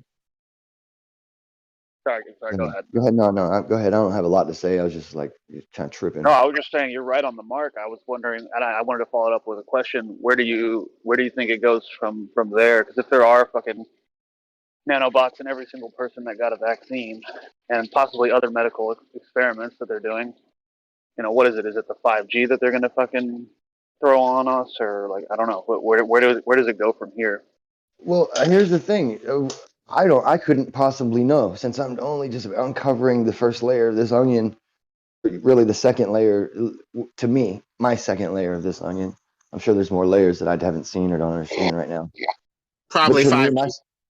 yeah, I couldn't know that it's 5G, or it could just be the same. It could just be operable on 2 and 3G even. I don't think you guys understand. Like, it doesn't need 5G. This is already self-organizing just through the electric field of your body, just through the electric current flowing through your blood stream, right? I think So that they're just doing what they normally do. I I think mean, that's they've a red already been herring. All frying this people 5G with stuff. targeting. I really do think the red 5G stuff is a red herring. You're focusing on stuff that they like it's out in the future. The shit's here already. Just imagine that's, you know what I mean? Like, I really don't think it's about killing everybody and da da da da. But I do think it's about something. I mean, if it was about killing everybody immediately, then it wouldn't be that hard to have just not taken any responsibility for it and had some freaking nature come through and kill everybody. They could have done that already. I think this has something more to do with a particular type of person. They need more of one particular type of person and less of another particular type of person, like Lemon was saying. And this is kind of a way to weed them all out. And Is there any way that you have you seen anything like what you can do with self-organizing particles? Like what I'm seeing here is like things being able to assemble into a chain, but we're not getting something that's assembling into a microprocessor. So I mean, like, what is the state of the art right now for what you can do with with a self-organizing particle? At least on commercial. I imagine the paper that I'm reading, or you might be reading too, wouldn't describe the very new technology that they're secretly implementing onto us. It would probably just describe a mechanism in which it's plausible to implement a secret technology. So that's basically what I'm. So I'm not going to be able to find you a paper that says this is exactly how the nefarious deed is done. I'm not going to be able to do that. No. If right now all they can do is make long chains, that's going to be kind of useless from a standpoint of programming people or of sucking their thoughts out and stuff like that. Well, so I'm just wondering, like, what is my point. That was my point. So what you're reading as just a long chain, they're reading as an ability to connect chains together and do all kinds of different stuff. As far as, you know what I mean? Like, as far as if it is to remain secret and da-da-da-da, they would only give, not the proprietary part of the information, but the basic mechanism. You work out the extra curriculum from there, basically. Right, you know what I mean? But I think the problem with like a lot of these lab type things, which it could be really cool if I could put this chemical inside of my computer and then hit it with a very steady frequency where the wavelengths are all lining up at this exact moment in order to cause the particles to assemble themselves. However, in like the real world, the open air world, where we have tens of thousands of transmitters all transmitting data essentially randomly to each other at all different ranges, so you're at different wavelengths. For you to actually get a coherent operation to take place with this random noise coming at you would be a challenge. So you'd need like a lab environment to do this to a specific individual. So I'm just wondering, like, that kind of information. Well, we already have now you're radios. adding. Wait a minute. Now you're adding limitations that you couldn't possibly know to be true. I know the environment. The environment is super random. You don't know. Yeah, but you don't know that environment drops off basically, and you are in a new environment. When you're the nanoparticulate, you are in your own electric field in the body, protected by a magnetic field and water and tissue, and also insulated from the other. Right. So it seems as if you're over, you know what I mean? Like you're Well, overprotecting the idea that it couldn't be possible. the thing that makes it possible is at least two layers. You have the radio just like the body, or the body just like a radio that can tune into a signal and bring a signal in. Those are the two parts. You got to get this nano in there to basically form an antenna or something that helps bring the signal in once you put out the signal. So it could have two steps. Booster. Make yourself an antenna, first of all, and then put out the signal that you're now attuned to, just like your AM radio, and voila, presto, signals, beaming something to and from the person, getting information about their heart rate, what they're doing, where they are, tracking them, all that. Well, that requires discrete circuitry, which on the complexity level, I would think would be a real challenge, especially in a wet environment, a wet sodium-filled environment. Trying to make a circuit accomplish something would be, again, somewhat challenging. We're in But new territory. a random environment, like you think that I could just make an antenna inside you. No, an antenna actually has to be some ratio of a wavelength. And You know what? so I can't just take a 1 millimeter long nanoparticle and make that into an antenna. You know what, Mike? I'm not buying this, but I think what Lemon just said though, about the antenna, though, that did strike me as I was like, yeah, because none of this stuff seems legitimate or even in any way useful, and at the stages it's at right now, except for the antenna thing, because that is the one thing about these structures is you can make a properly sized antenna, because you're right, this has to be the ratio of the wavelength, right? Right. But, I mean, they could try to get the size right. I don't think that's going to Well, allow. but it's like in 5G, like I guess when you get down to the not the millimeter wave stuff, maybe, but like in the stuff that I'm dealing with is 6 inches. So I mean, developing a 6-inch antenna for a quarter wave antenna, that's quite a bit of real estate inside the body to try and assemble. Well, those ratios of wavelength to, antenna are available from the big to the small scale, probably all the way down to the nanoscale. And Yes, if something is exactly. vibrating in sync with something else, you can tune into that radio signal through time and space, and everything will just fall into place if you're tuned in like a radio to the signal. So there's a bunch of different possibilities here, to help form graphene inside of you with a subtle signal that tells, Autobots assemble inside of this person, and then send this signal in, and it'll just start flowing in. Well, that's why I'm interested in knowing what the state of the art is on it, because like I said, it's a very the world that I live in, the radio communications world, is a very chaotic world, and in order to self-assemble, I would say you would need somewhat predictable things in order for the nanobots to react to. And with all the different frequencies coming out of my towers and all the other vendors transmitting shit and background noise and stuff, it's just it would be an interesting thing to think that they could. If a radio can pick up a signal through the background I noise, dropped a then link. somebody can pick up for you a already. signal too. Right. Obviously they don't think it's this futile of a venture, because there's papers already written on it and shit where it's already being used in many biological things. So I mean, it's not as if it's. Were you platypus right now? Yeah, I linked it already. It's Are not you like, platypus? No, it's above. We just happened to post a link about nanotechnology at the exact same time, but I didn't notice. And I'm not saying it can't happen. I'm just saying I'd like to know more about it. Well, yeah, that's what I'm saying, and I'm not trying to knock it down before I can see if there's more though first, like you kind of seem to be. And that's why I wanted to point this out, that you're already, a step behind if you're thinking that it's something that you can just say, oh, well, it doesn't seem feasible, so I won't look into it, because they think it seems feasible. I mean, they already find utility and they're doing it. That's all And I'm trying to Sister point Carrie out. Burner was talking about how she freed herself from nano. They injected her with it. She could feel it itching in her jaw when she went for a routine dental, appointment or something. And then she got tested, and they said, you're giving off signals like a radio, basically. And they put her on a protocol of herbs and spices. And 6 months later, she was able to degrade the nanotech graphene machinery, essentially, that was inside of her. And she was clear when she went back later for testing. She could see it glowing in her car under under black light, so basically they're finding ways to test this stuff on people, whether it's, because they don't like you or they're trying to kill you or simply trying to test it on people. You see stuff like this with even gang stalking.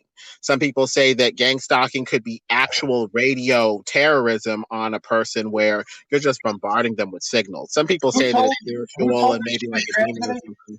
But there's different areas to explore even with this. What were you saying, Moya? Who told her she was transmitting signals? The doctor that she went to. She went to one of the alternative doctors who specialized in radio frequency and all this other stuff, and they said, hey, you're giving off a bunch of signals. How do they measure those? Do they describe any of that, or is it just? She shows the lab work she was given RF about it in her reader. extensive ceremony. I'll see if there's a video about her more extensive ceremony. They targeted her because some pervy priest grabbed her tit when she was trying to study to become like a Catholic nun monk or whatever. I'll see if I can find that testimony. But basically, they basically tried to bury her. Yeah, that's interesting because it says right here the structure and merits of these graphene nanomaterials for biosensing are considered because these materials are widely used from zero frequency DC to high frequency RF microwave. There's a lot of different mechanisms in which you can read. It seems that they have a lot of emissivity or whatever.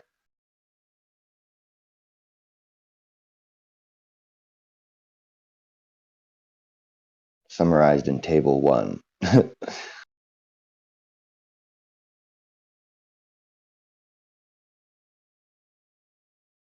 I'm trying to find the particular testimony that she gave. She's given it a bunch of times. Let me see if I can find the one where she talks about how they targeted her.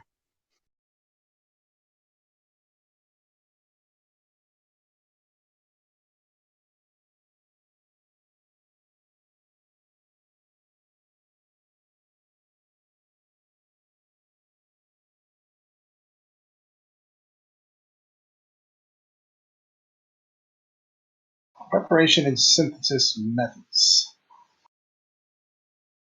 Okay, so the biological matrix at the gap between the RF microwave electrodes or conventional devices and circuits. So that's the antenna structure he's talking about. It gives your your sensors on the outside the ability to detect what's going on the inside. That is fucking nuts, dude. This isn't the paper I provided. Integrated capacitor and transmission line and so on. So it's holding a charge as a capacitor. It's releasing charge in pulses. Dude, what the fuck, man? I don't want that in my body. My heart does that for me. I don't want to interfere with shit. Well, we are basically electrical beings that give off magnetic signals, electrical signals. People, they already know this.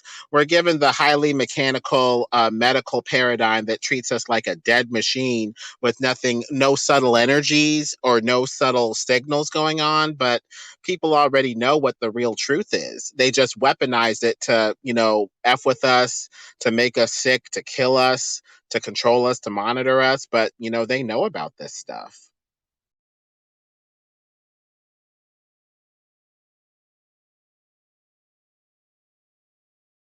So there's case studies already for radio frequency microwave biosensors based on graphene oxide.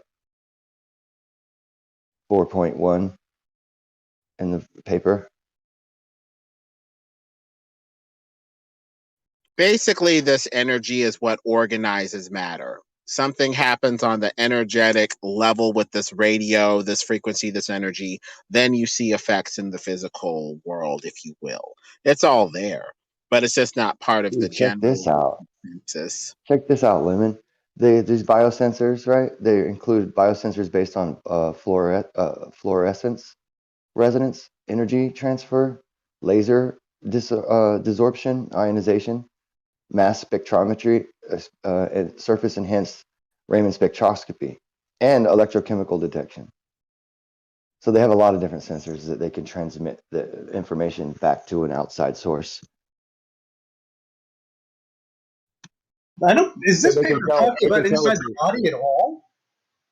Yeah, biosensors. Okay, yeah. Those I saw some nano, chips like later on. I'm trying to figure out what they're doing there. they self-organize inside the body, bro. They go in as an injection and then they organize themselves after they are introduced to the electric field in the proper environment. Right, but now I have a biosensor in me. Let's say a sugar sensor or something that's tossed in my body. But it has to Now, grow. We have to that's fine. we have to hope it grows properly. Now I'm trying to figure out. So I've got this self-organizing sugar detector. Now, where am I transmitting this information? How am I transmitting this information? I'm not seeing this explained yet. There'll be a reader near. You have to have a reader nearby, probably, or if there's a signal strong enough from cell phone shit, you know what I mean? That they're used secretly. How would I know? I don't know, but I mean, I would imagine that it would, to be safer, it would be localized reading instead of this reading signal going off across the entire fucking planet, which is what I fear it will be. And not only that, it's just like you're growing something inside of you that you're not sure exactly how it's going to grow. Not everyone is the same, and blood clots equal death, you know? And it seems like there's a lot of issue here with this. Oh, that's not true. They can cause a stroke. And you can die from strokes too. Right, but you can live too. They don't cause death. All right, but I'd rather not have any one of those things since they both seem ridiculous. Don't they both seem ridiculous for the... It's not a death, it's just a stroke. You Well, might it does make sense. It does make sense that the blood clots are happening. You know, this nano is possibly firing off, especially in jab victims, you know, and their blood is clotting around this metallic nano or something. I just wonder, yeah.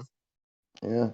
Or your antibodies that you're building against this, you know, artificial spike protein, you build antibodies about those antibodies because those look artificial to you too, because they're only reading half of the, you know, not even half of a virus or something in its entirety. So they're getting half messages with open ends, half messages with open ends, basically.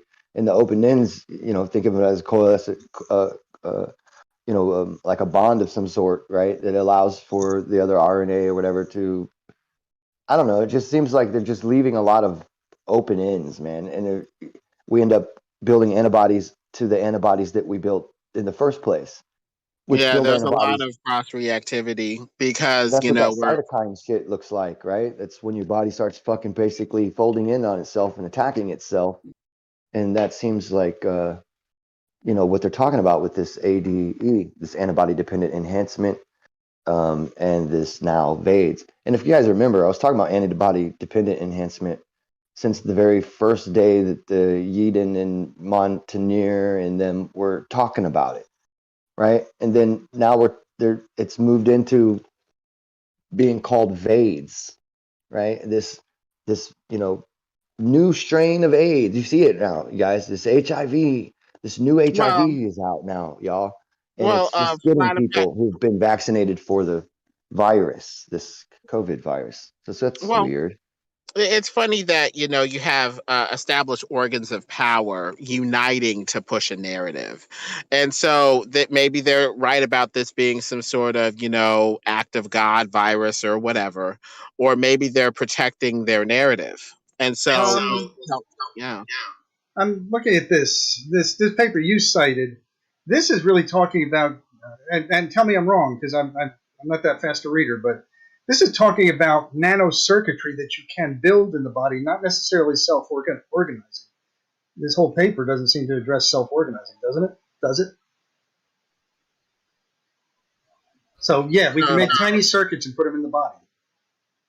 That one doesn't so much, but one of the papers that cites it, they talk about how they, like, in some of these biomolecules or whatever, they use like enzymes and nucleic acids, and it says that those, let me see, they can react with certain molecules rapidly and selectively, so they can bind to certain molecules, and they can, you know, search. That I can see.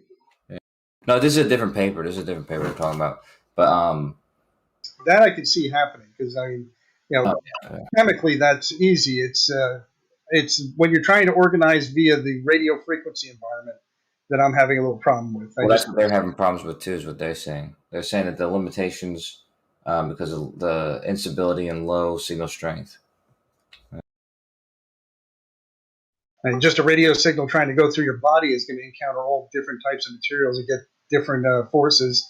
And then there's the problem of getting all the components to be at the right location to self-organize when the signal is there to actually self-organize them, when they're at your hypothalamus to connect to your brain. So These are very subtle energies, very subtle. You don't even need a whole lot of power. You just need the right signal with the right resonance, with something else vibrating in sync with it. And the power is quite literally just drawn in. You don't have to push it in with a whole lot of electricity or power. Subtle energy like this to organize graphene or whatever can subtly just flow into the body if it is in sync with whatever is out there, just like a radio. It's totally new territory at that point. I'm still looking for where we can use this to go down the Grim thing. Because, I mean, the paper that you showed me, all the stuff they can do with this tech is cool. I mean, yeah, you can get a biosensor put in you, and you can have your blood sugar tested. You could bypass broken nerves. You could junction neurosynaptic gaps. But I don't see this as more than telling you that there is the capability of making nanosensors. Now, no, making them it's more than that. self-organized It's more than is a very that. big difference, you know. That they've implemented and they already have them, and they don't. Right. The fact that it's self-organizing, you seem to made that the point of contingency. That's obviously Well, that's not. what you're talking about when you get a shot. You just When you get inject the an injection and you take over nanoparticulates your body. into a liquid and you inject them, and they're already organized, and they're still injected into you through a liquid, which you can't see them. So I mean, it really wouldn't matter that they're self-organizing or they're already little organizing things that need to self-organize antennas. Right, because the antennas still need to grow, right? And that's we do see the fibrous nature of some of these people's, tissues and stuff with this weird fibrous, unaccounted for material that seems to be developed out of organic material somehow, as if found a way to self-organize your own tissue into its, necessities for its mechanism. So, I mean, I didn't, like I said, this paper here is not going to completely detail the whole nefarious mechanisms of how they get it done. Remember? I kind of. Well, now I went into this thinking that you were talking about self-organizing. I've now got to go back and try and Well, I'm find looking out. at other papers right here about self-organizing. All right, So it's not the self-organizing stuff is not a not thing. Finish a sentence, so fuck you. Goodbye. Okay, fuck you then. Bye-bye.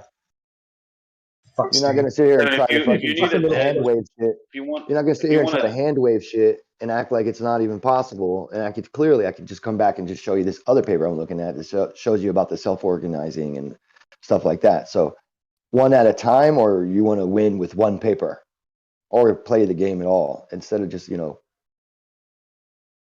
because when did that become the contingency? Wouldn't it be the same point if they were injecting the nano thing into you in the first place? And that, it causes some sort of a physical problem with the body that we clearly don't understand at this point. I'm not trying to I clearly said that I'm not going to be able to tell you the whole entire nefarious, in detail from this paper. But, don't get the, I would say my advice is don't think it's your fault. He was looking for a reason to leave and wanted to blame someone else for that. He does it every day. Every day he does it. It's a victimhood. That's what he tried to do. So don't feel bad. Don't let him project onto you and make you feel bad for something you didn't even do. He was I going to leave appreciate anyway. that. I was feeling bad. I was like, because I wasn't trying to make him leave. I was just really trying to show plausibility of this idea, and wondered why he was like trying to hand wave it and dismiss it so terribly quickly. Well, because he did it initially in the first place that this wasn't even a thing. So he was wrong about that. And then he was so wrong about it that it was already in use and everything.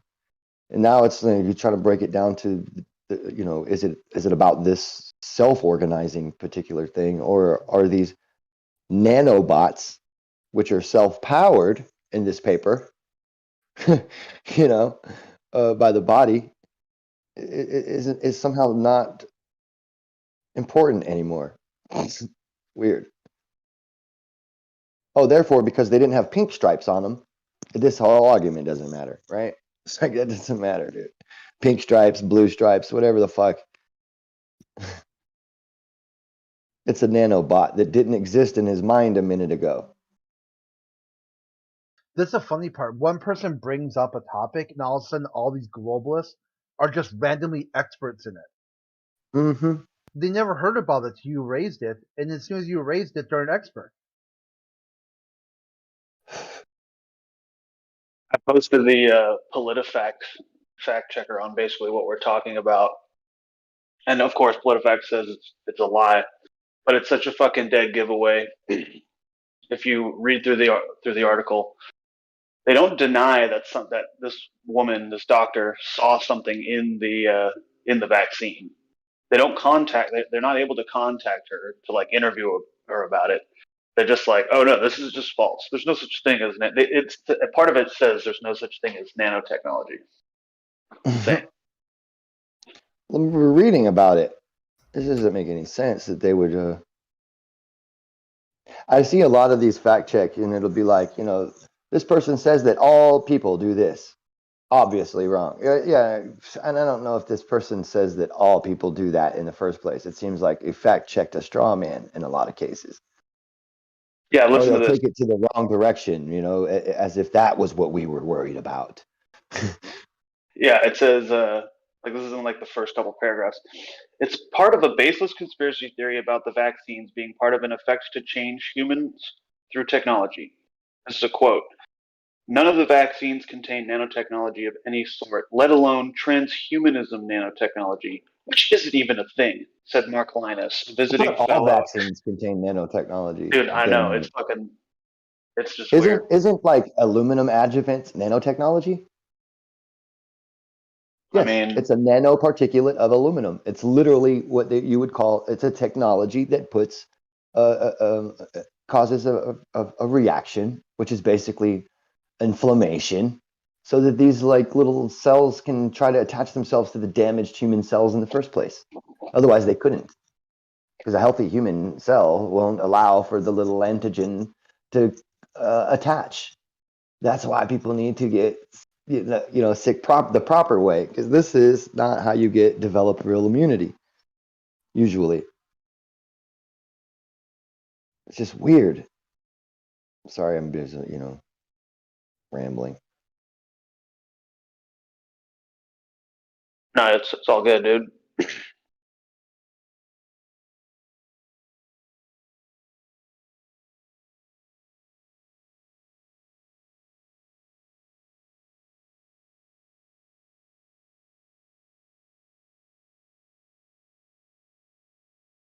The quiet moments are me reading through this study some more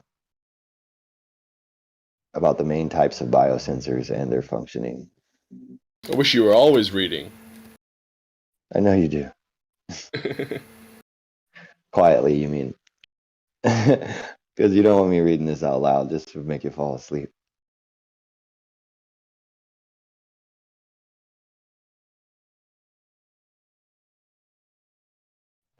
Well, in this very paper, it is suggesting these are nanotechnologies, by the way.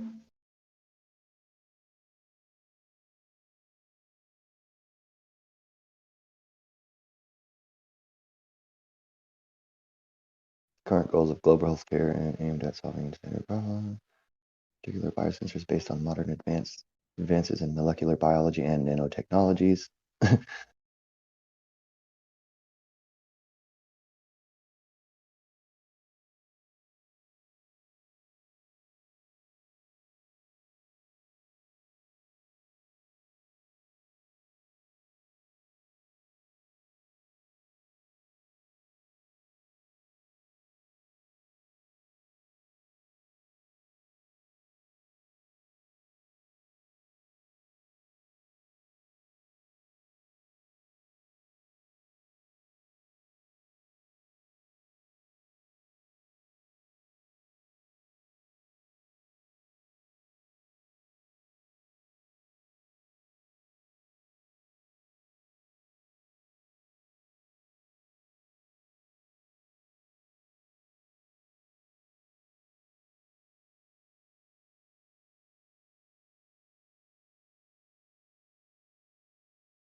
So, Grim, you're talking about nanotechnology, and the paper says it's not, but you're reading into it that it says it is. What in your opinion is nanotech?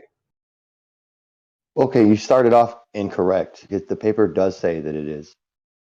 Oh, I thought you said that the lady said that there is, or he, The man I was whomever talking to, said that. Moyak, thought No, it yeah. wasn't nanotechnology and left before anything could happen to him about this.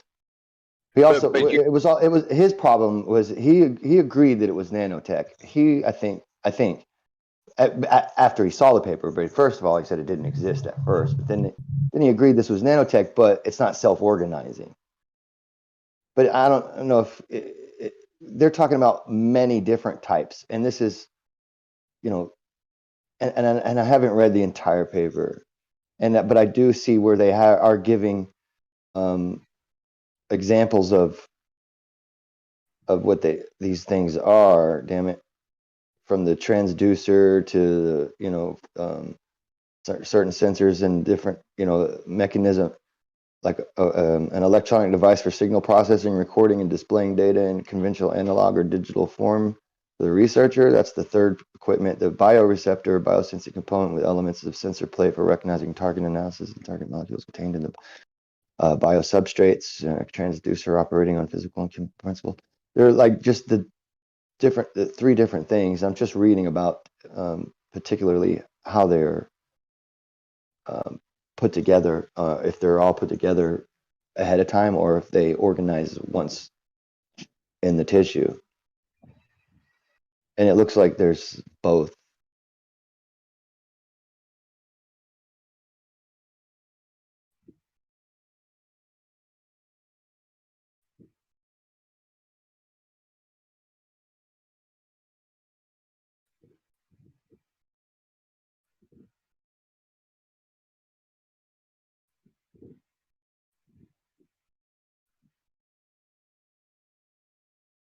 Nucleic acids.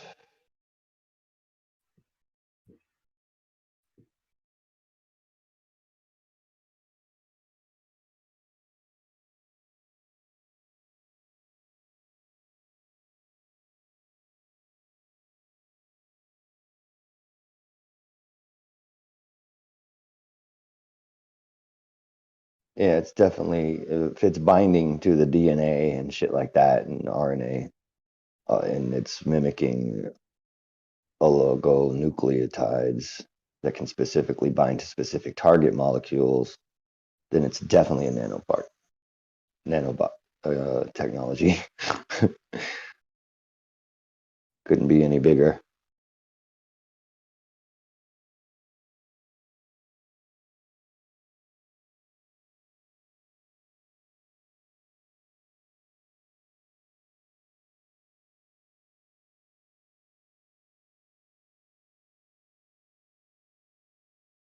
Crazy. They even go to explain when using the non-covalent binding, the receptor is retained on the sensor substrate of the transducer due to electrostatic or van der Waals or ion interaction that hold the biomolecules fairly firmly,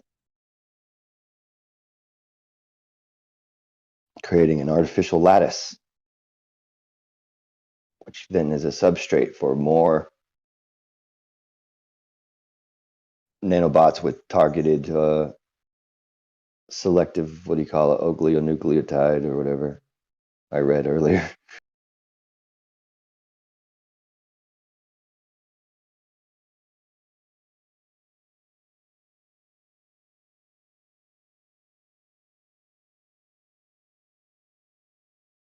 Reaching out of the matrix, they call it. And this is the key importance when designing a reusable biosensor sensor.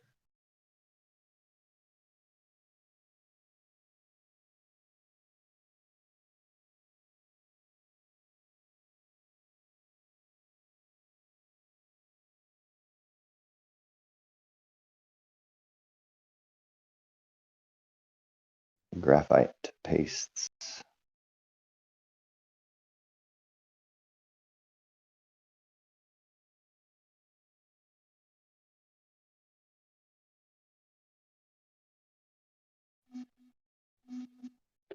Hey, I don't know if you guys heard about this. Did you hear the president gave a speech yesterday on Ukraine? No. Yeah, I saw the headline.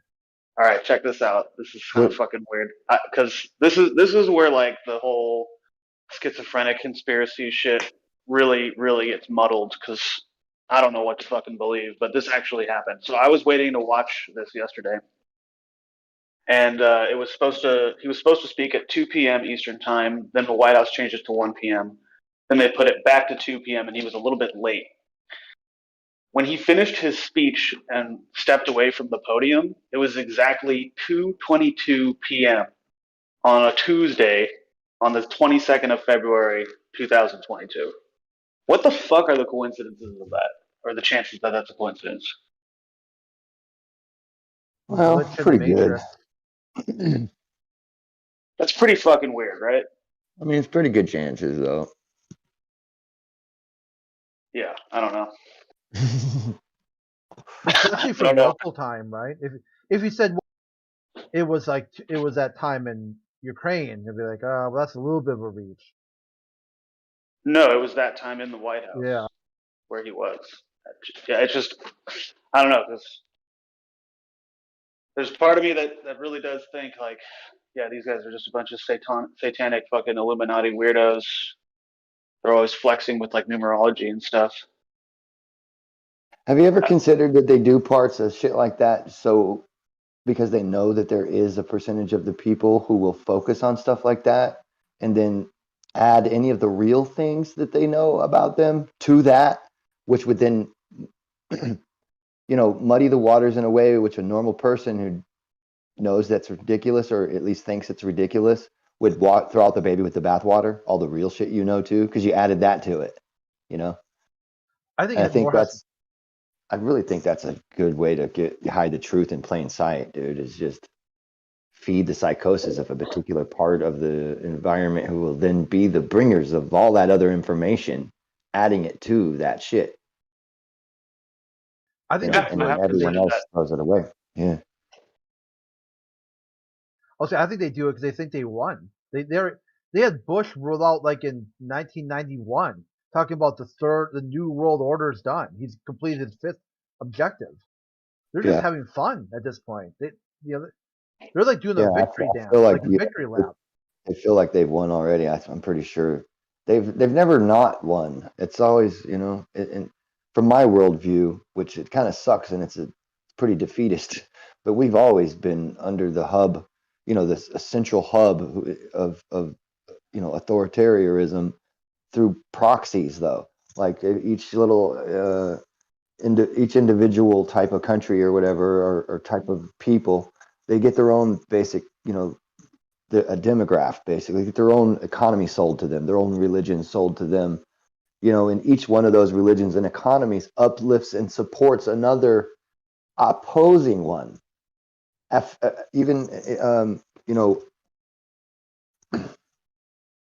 Accentuates it and validates it, basically.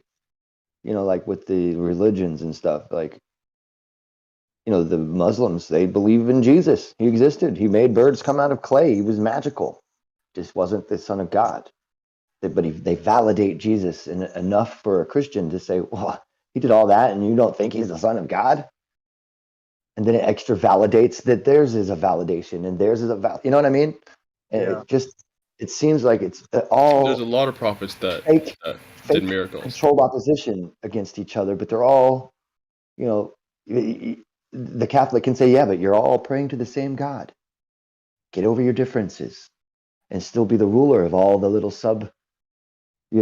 I'm just saying, it just don't make any sense. We fall for this shit.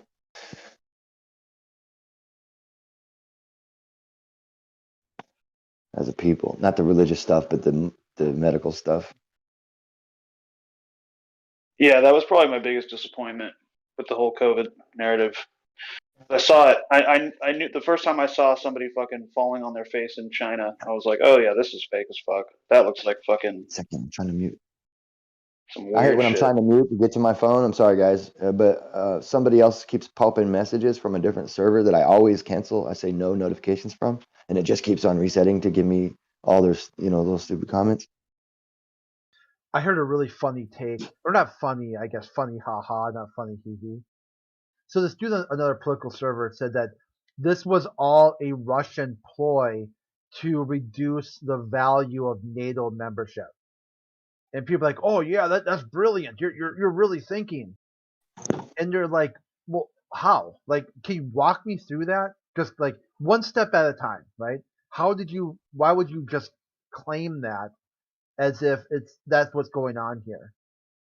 And he breaks down all his stuff and says, because NATO isn't going to come to the rallying cry of Ukraine, and like it'll just show you that if Russia wants to set up another Baltic area, Europe has no appetite to stop them.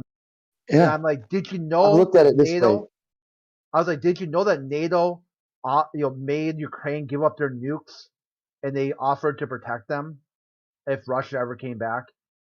Did you even look at a history book? Did you even read it and see the historical context? I go, if anything, this is going to make NATO membership worth more, not less.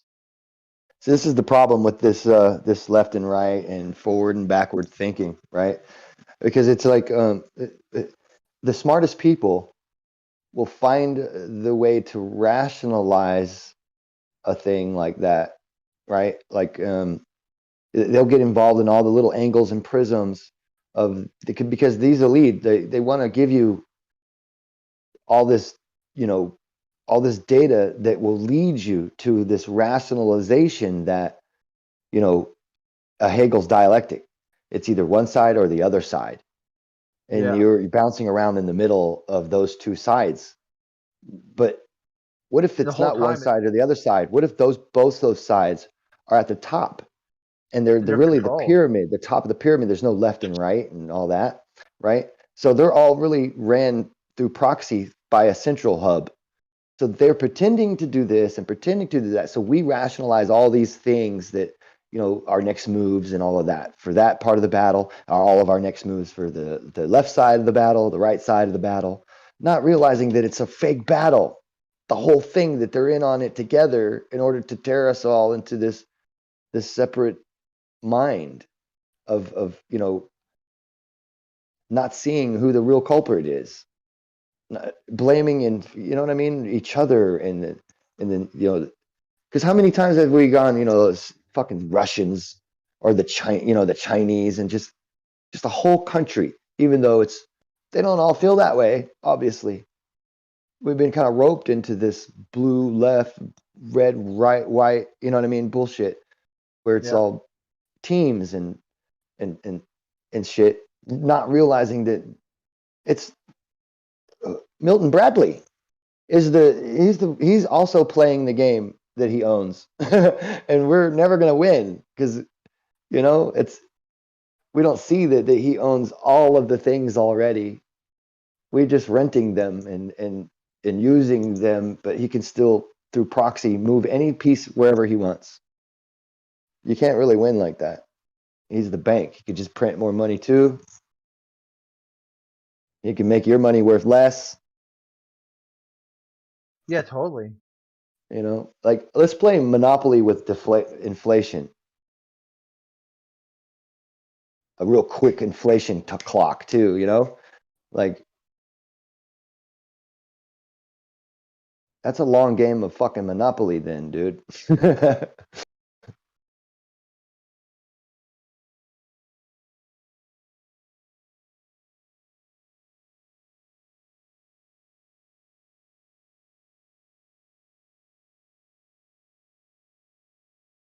It might be that when there are just too many people, we all end up with more free time and find out more about the truth, and we have more questions, and we end up posing more problems to the structure. So, I mean, there's no end. And as long as we're all still alive, we're not fucking done for.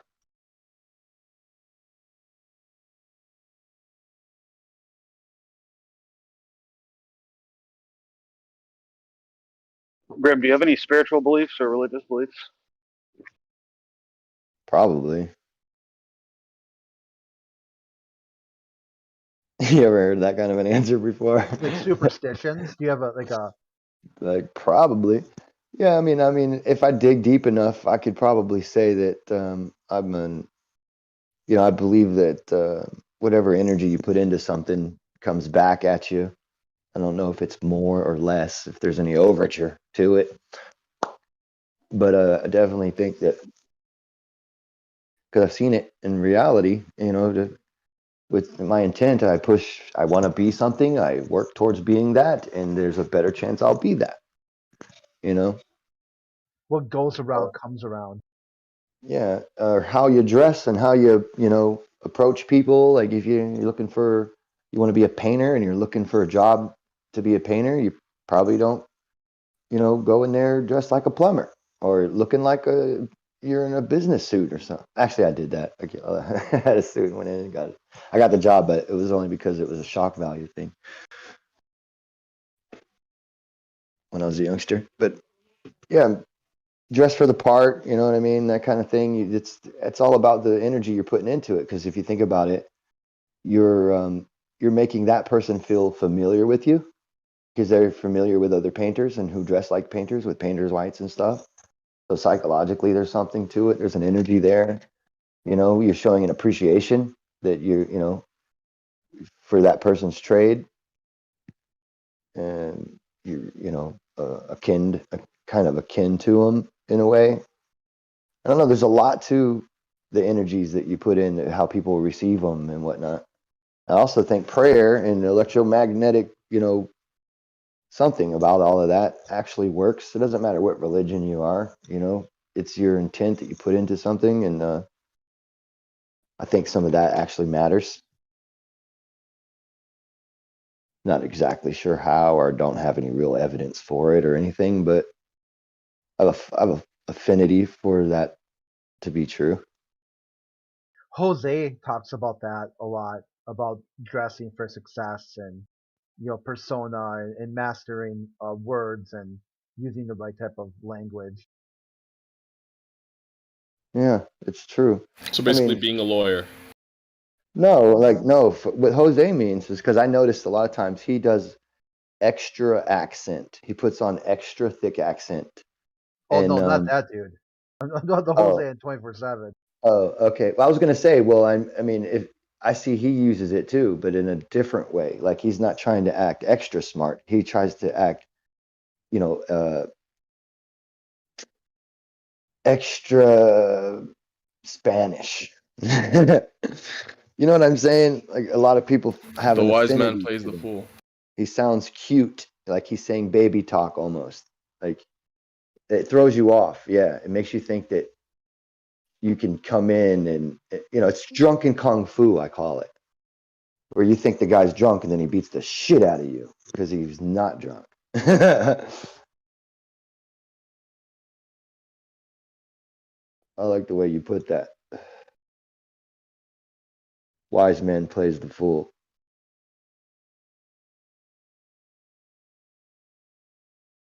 And vice versa. You know what I mean?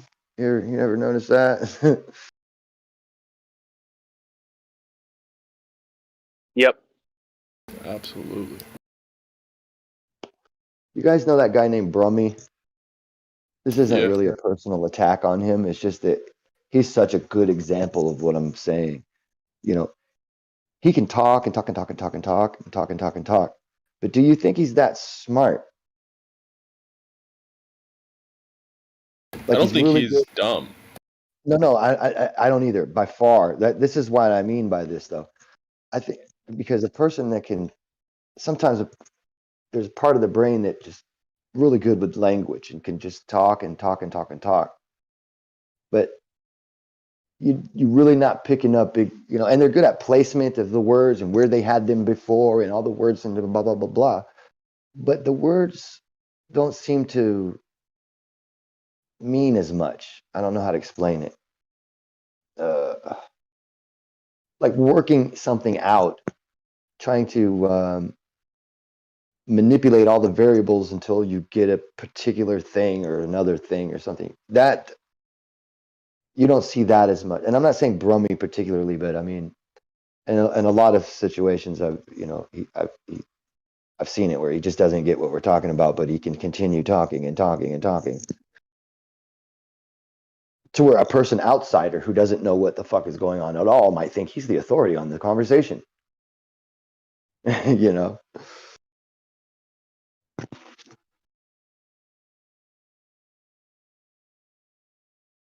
Well, reporters are like that. You know, some reporter like that Alex Jones reporter guy, that Baldwin, something Badandi or something, Dan Badandi or some shit. And he's like, "I told you can talk all day long. And he's always got a lot of da-da-da, and he went to da-da-da-da-da-da-da-da-da-da." Just not a lot going on.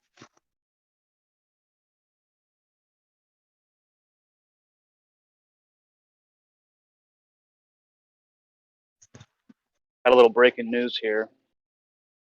The leader of the DPR and the leader of the LPR have formally issued a request for military assistance from Russia in repelling the aggression by Ukrainian armed forces. Yeah, of course they would.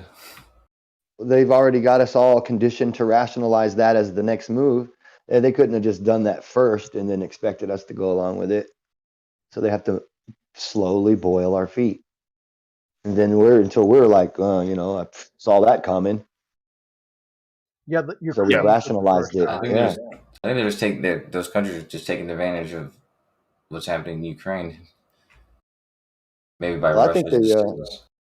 I think they're all in on it together, and this has been a ploy from the very beginning. Dude, perfect timing during this COVID shit, right? Watch the hand slap the face, look another face, a different face. Yeah, but COVID, bros, look back. What about it? It's all over with. Yeah, but who's to blame for that? We found out that it was a lot of shit going on. Yeah, but we don't got time for that. We're on to this new thing now. Bzzz, we fly onto this new little pile of shit. Oh yeah, people aren't Forget going the to be. old I one. mean, if you think lockdowns from a fucking fake pandemic, wait till the lockdowns from a fake war or real war, whatever the fuck they're doing. I have no idea what they're doing over there in Russia and how much of this is real or not. Yeah. But I get what you mean, because I mean, either way, it's false flag, if it's real or not. It was a situation set up so that another opportunity that was the real agenda could take place. Yep.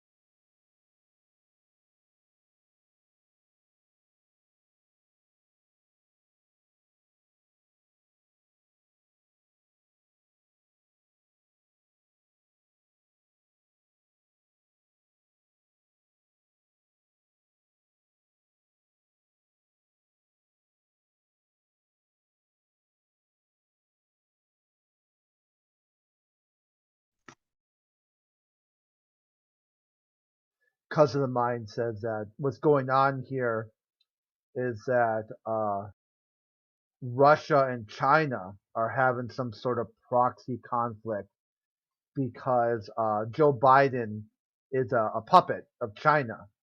So they want to show the Chinese, the Russians want to show the Chinese that they can get what they want, that their superpower, proxy president can't stop them.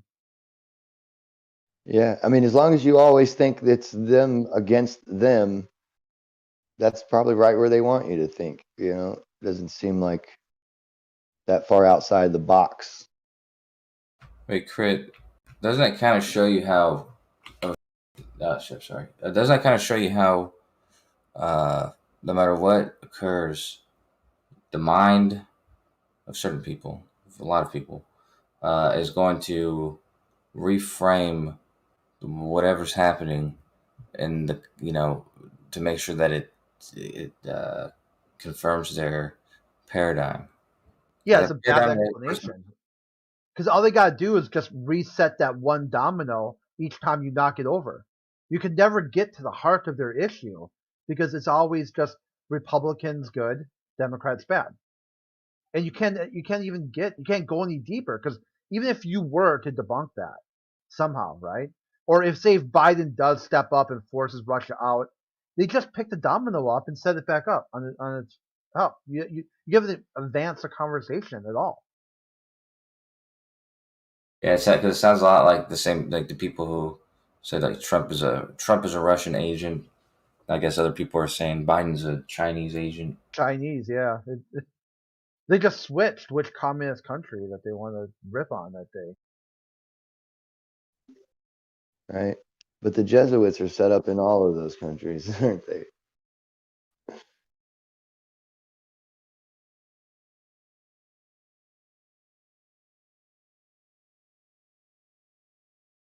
Howdy, y'all. Wasn't General Meow? I mean, sorry, Mao. Meow. I named my cat General Meow after General Mao. I was saying, hey, But- y'all. Yeah, no, we heard you. Hello. Isn't Okay, General cool. Mao though? Wasn't he Jesuit schooled? Yeah, I don't know that too much about them. Just a few quotes here and there. Yeah. Never really cared to look into its history and everything.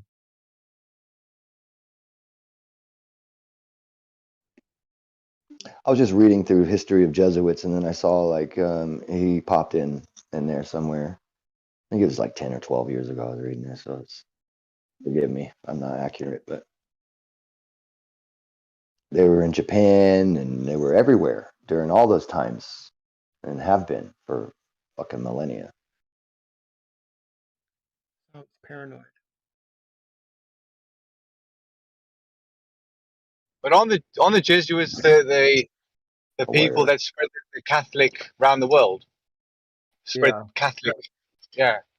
Yeah, they go back to like colonial times where they went deep into America and set up these forts and fur trading and all that, and tried to convert natives to. Yeah, because funny enough, the Church of England is Protestant. So it's almost like the religion, when it started in England, was started by Protestants. And did the Jesuits even come to England? God, you're stupid. Wow. Oh, okay. So Randy, if that's a the church, squawk, dude. You just squawk. You didn't offer anything but just like a bird sound. No one's gonna believe you if you make a claim like that. No one's gonna believe anything you say. I'm just talking out loud. Like, I'm not trying to fucking win up one. I haven't got an ego issue or anything. I'm just saying that if the Church of England was Protestant, then what's the influence of the Catholicism in England? Because Ireland is mostly Catholic, but you'll find that the Catholicism in England, there's not that many. You'll probably get the Catholicism come from the outside, like the Italians, the Spanish, things like that. But you're saying something about like something negative about me, and I guess I was just trying to tell you what I knew. Yeah. I think that's from King Henry VIII, right? Yeah, he's the one who made the Church of England. Yeah, and also he couldn't get married. He couldn't get married legally, so he fucking banished the lawyers out of London, and they had to start operating out of London, the city of London, back in the day, the Royal Mile, Parliament Square, wherever. Well, he couldn't get banished all the divorced. lawyers. He couldn't get divorced was a problem, and that's why he got rid of those dudes. And then Yeah. And this is it, man. This is it. But also to be a Protestant is a kind of in the word itself it says protestant, so a Protestant is something protesting against something. Yeah. I mean, I moved to England like 25 years ago, type of thing. So actually, like my history at school was South African and other world stuff, and then you come to England and you're learning a new syllabus. So excuse me if I yes I do. come across dumb, and I guess I just speak without sounding like I'm trying to think what I'm going to say, because I think people don't appreciate people that plan their words. No, you're fine. Brenda wanted to insult someone, and she found you. Just wanted to Yeah, cool, mate. target someone. He was talking to Brenda, not you. Yeah. By the way, I think you thought he was talking to you, and so you sort of started defending yourself, brother. But you're Yeah, okay. it was. Yeah, All good, it's man. really All just. good. All good. All good. I've never wanted to antagonize the situation or No, no aggravate. one was talking to you. No one said that mean shit to you. That wasn't said to you. I heard it right after you were talking, but it was after Brenda talked. I know it's all good. Yeah, Like, oh, you're yeah. stupid. Ha ha ha. Yeah. Some I never bullshit. assume anything. Yeah, never assume anything.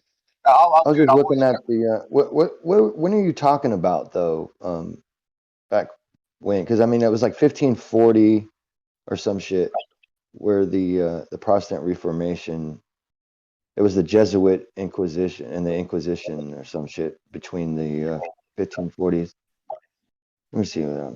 The Society of Jesus founded in 1540. Okay, by Spaniard Ignatius Loyola. 1491 to 1556 he lived. No, Jesuits been around for a long time, man. And and I think it's the Society of Jesus, the Jesuits. There's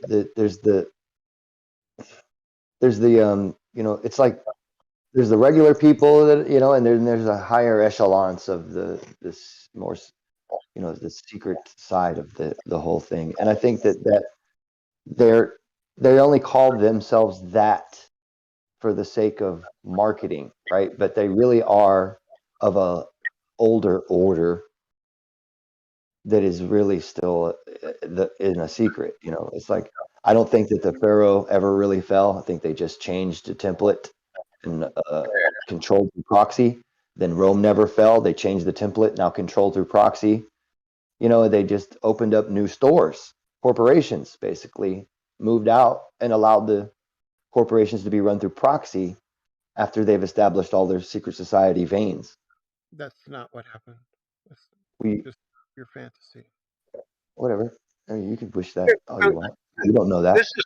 This is talking openly. Like, if you had no history books, some guys coming together and putting together what we do know as a few guys talking. So I think everyone's entitled to their opinion, and to say that something never happened is it's kind of hard. Just another opinion. Fine. Yeah, say if you want to. I really don't care. I didn't say it did happen. I said could have happened. I don't care if you believe it did it or didn't or whatever. It shows me the limitations. The Roman Empire did end, right? Oh yeah, show me the roadblock, buddy. Show me the roadblocks. Yeah, the Roman Empire extended out to Spain, and even the king of Spain was the Roman emperor. They settled the dispute of navigation issues. They're pretty much like the Black Pope. No, like whoever. That we've got like a union at the moment that kind of sorts out world affairs, whatever it's called. So the Holy Roman Empire, or the emperor, the church, the pope, whatever like that, they settled all disputes. They set demarcation lines. They pretty much used their mathematician stroke, the best of the best, and their advisors, and then they settle disputes. Somebody had to be an mediator, didn't they? Between the East and the West, the Portuguese and the Spanish. I think they were just using the church to enforce dominion throughout almost all of Europe. Slowly got eroded, but it's actually Holy Roman Empire is actually different than the Roman Empire as well. That doesn't sound like it. It extended further than Spain. It went up into France and England. But its origin was in Romania, the original Romania. So the Romanian Empire. It's kind of simple. they've moved it to Rome. Its origin, But, that's in Italy. It's not in Romania.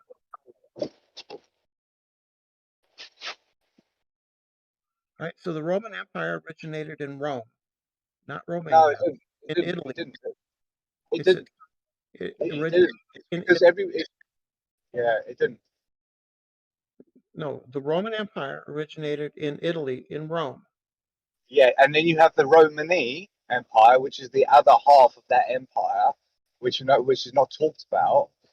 So there was two, because there's two types of Romanians. There's a Roma and a Romain so there's two Roman empires existing at the same time. No. Well, if you speak to Romanian people, you kind of get a different sort of narrative on that. I mean, things like they speak Latin. And, The Draco-Roman argument, or no? I don't know. I mean, Latin. Yeah, I mean, you would have. What's Rome important for? Is Rome important for celestial observations? You know, why would Rome be the center point of anything if those people there originated from the Romanians, which originated from the Hindus? Yeah, you're right. Looked it up. It didn't start there. It moved there later on. It became Rome became the capital later on. Yeah, But they must. You nailed it, dude. Yeah, they must have had to move it south because, like, weather Oh yeah, sort because of they spoke issues. Latin and shit, and not Greek. That's right. Yeah. But I always say to you guys, when I come to these conversations, I just talk about stuff that I remember coming across and stuff like that. I never, it's an unfair conversation when someone's asserting something. Oh no. It's just nice and chilled as always. But yeah, like things like that. Why did they move? I would say weather would have moved them south to the point that it was so fucking cold, above 20 degrees north or something like that. Why did and that's why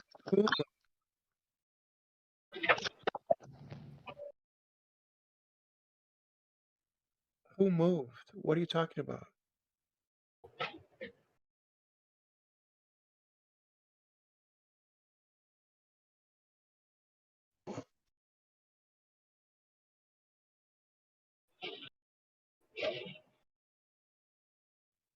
That's why it's hilarious that you think you go to college. You wouldn't get through orientation.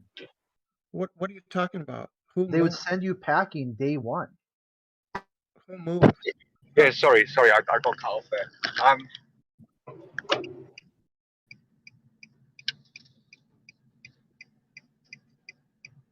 Sorry, is it me who's lost the signal, or have I lost the signal? You're good. You're on fire.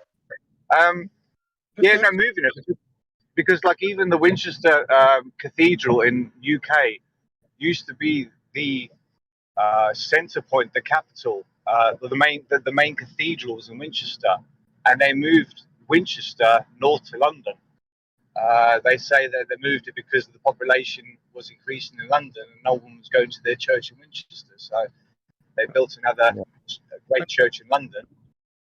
Also, you'll find many churches, even 6 or 8 churches around where I live, they are just the refabrications of castles, because you can still see the corner castle of a castle, if that makes sense. You know, like the square tower that looks like a castle on a chessboard.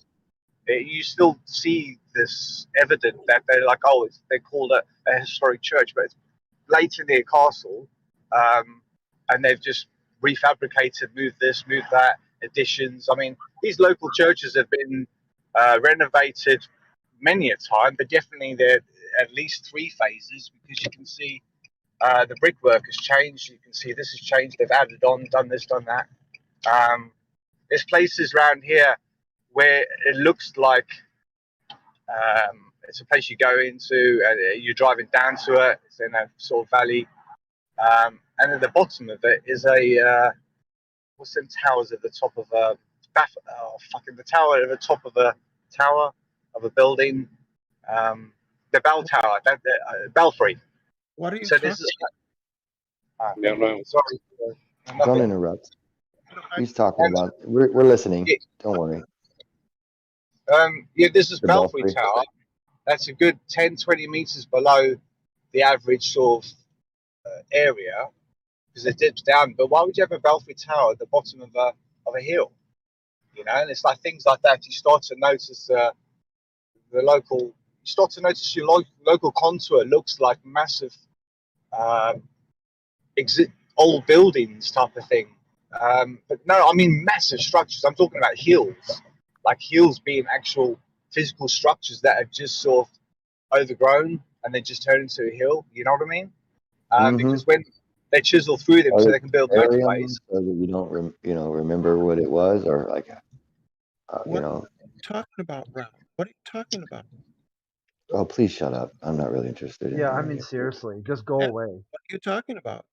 Listen, maybe try listening.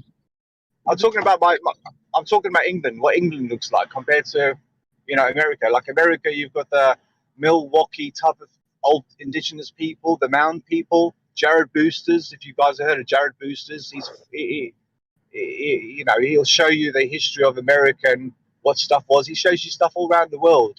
Old pictures and stuff. And he goes, and he's a great story narrator. He doesn't have the script, but he sounds fucking amazing when he talks. Very like Canadian almost, but really precise. And he's a really friendly selling, hey y'all, welcome to my channel and stuff. Really chilled out and stuff. And you think I just enjoy listening to this guy's voice. John Levi, all this stuff. You start to get their connections, and then start looking at the areas around you, and then you start to notice that fucking man. There's so much of this has just been built up and up and up and up, almost like we're waterlogged, and we had to start making fucking hills and living on the hills, because. Talking about. I mean, someone just mute Brenda. Seriously. Jesus Christ. How many derails does one person What are you get? talking about? Oh no, How no, many I'm blurts? listening, man. I'm listening. Sorry, How many I've done blurts it. does someone get? Oh, you interrupt me whenever, man. I guess it's like. He allows you to interrupt him. He says that all the time. Sometimes he knows he runs on, and he wants you to stop him whenever you want to jump in. What he's talking about? That's all. I don't know either. I'm not sure. I don't think they know either, but they don't want to pick on you. So Yeah, of course they always will. You can roll the tape back, and he explains what he's talking about. yeah, I know that. That's one way to find out. That's true. I think though. That's because you picked on Realm, so I think they're just defending him or something. I don't know. I think I've been listening to Pete Shades too much, mate. I think. You were talking about Rome, and now we're talking about America and. All right, so you do know what we're talking about. Yeah, you're playing dumb. Why ask the question? You keep playing dumb, and everyone's gonna think you're actually dumb. You knew exactly what he was talking about the whole time. You just wanted to blurt. You want him to defend his position as if he knows it's a fact, and you want to polarize him into a position where he's saying this is a fact, so that you can then easily say, "No, this is not a fact." We got you, Brenda. I don't know what it is he's talking about. But we get you, dude. You just said what he's talking about. What? I'm just expanding. I'm just trying to make a bigger narrative that's like that. I guess I'm just trying to say words that people in the audience don't know what I'm talking about. I'm trying to relate to them in some way, like from a world thing. We talk about Rome and we say Rome in Italy was the origin. That's it, and then we find out actually no, they were further north and east. Yeah, and they spoke Latin language based over Greek, which would indicate that they were not from Italy, where they spoke Greek. The Tartaria bordered onto Romania. Yeah, there's no. So it could have been one and the same. No, but what are you talking about? Rome was north and east. Rome started in Rome, in Italy. Sorry. Let's talk about something else. So obviously that's something that we all understand. Well, I just want to know what it is you think. Rome wasn't north and east. It started in Rome, in Italy.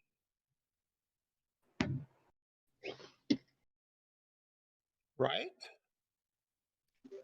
The Roman Empire my understanding, my understanding from speaking to Romanian people, because I live in the UK, that's a later story, but the origin of it originated.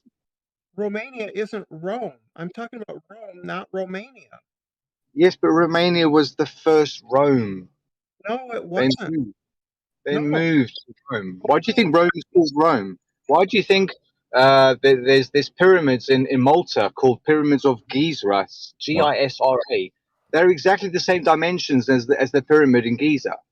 Like, you know, when you start to see the connections, that there's two of everything. There's two Roman empires.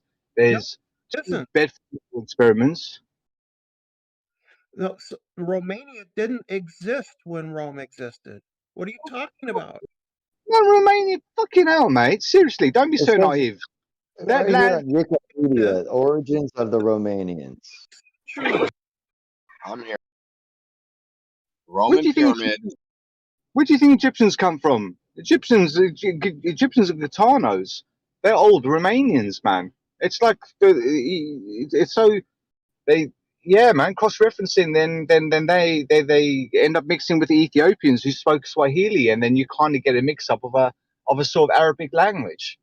It's kind of Egyptians aren't Romanians. They're not. Gitanos. Go look up Gitanos. Gitano. Timelines and stuff like that, they can tell you everything. But if you look at the skin color and stuff like that, why are Romanians so dark-skinned if Russia and all that area there is so cold? But obviously, it comes from a time when it was really hot. Yeah, and they speak a Latin language too. Egypt existed thousands of years. It's almost like they went through a climate change and it got cold in their area. And they had to go south. Existed thousands of years before Romania did. Nah, mate. You can see old maps of Africa with castles and European stuff there settled.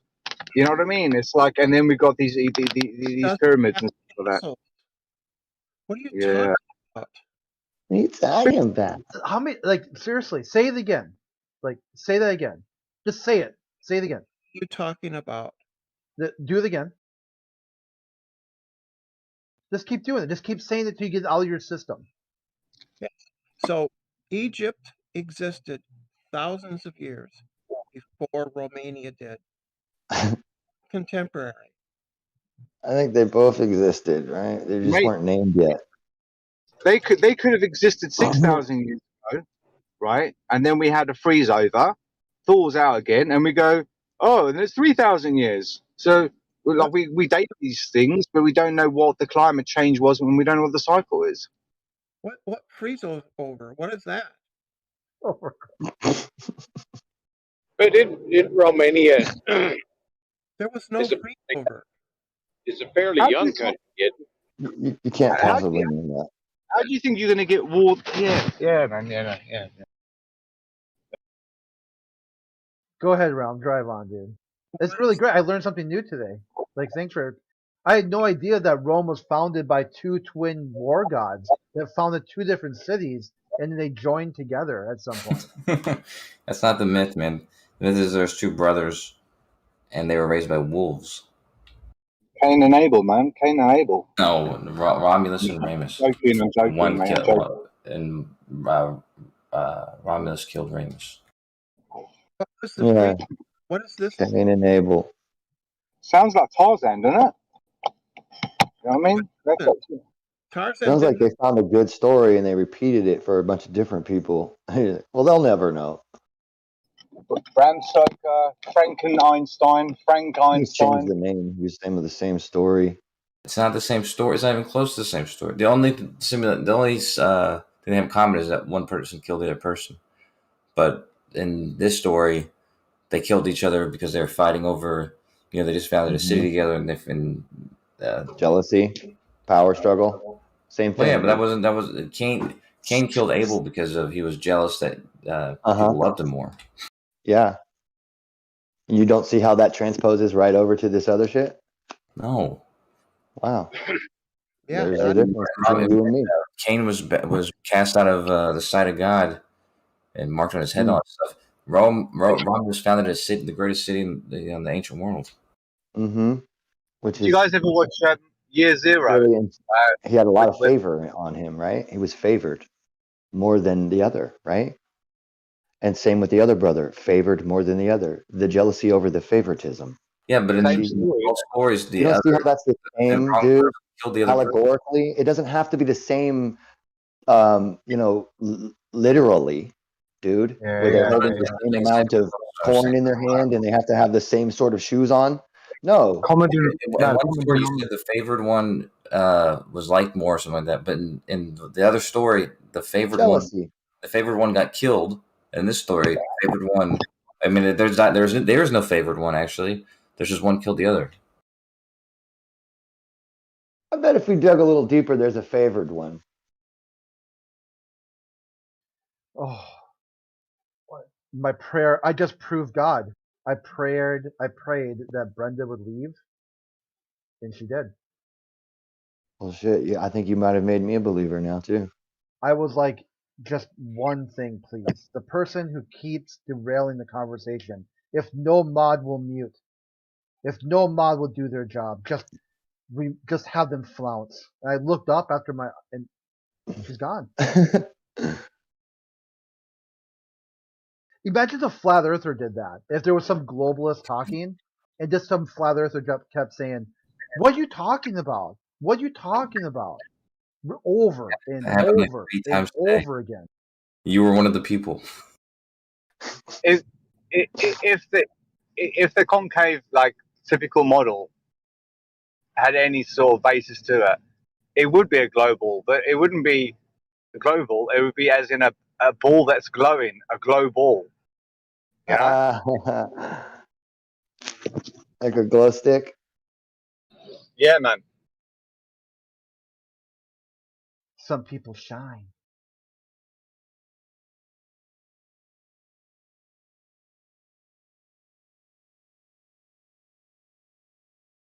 Glow balls theory.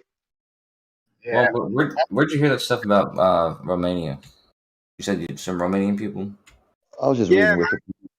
Yeah, I just hang around with Romanian people, gypsies. My heritage is Romanian.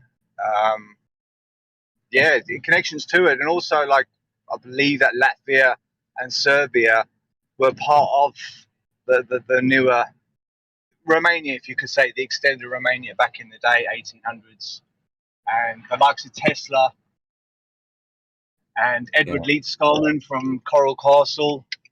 He was from Latvia or Serbia, almost like they could have been related because they seem to have the same understanding about what the Egyptians knew about levitation, or maybe the words were, "I know what the Egyptians know," type of thing. So how he was doing things, constructing chemicals, alchemy, everything under the sun that involves the subjects of science.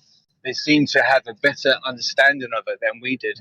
Hence why Tesla probably done more than anyone else, because I think he just took reinventions of old Tartaria and took it to America, where in America they'd never come across this stuff in Tartaria.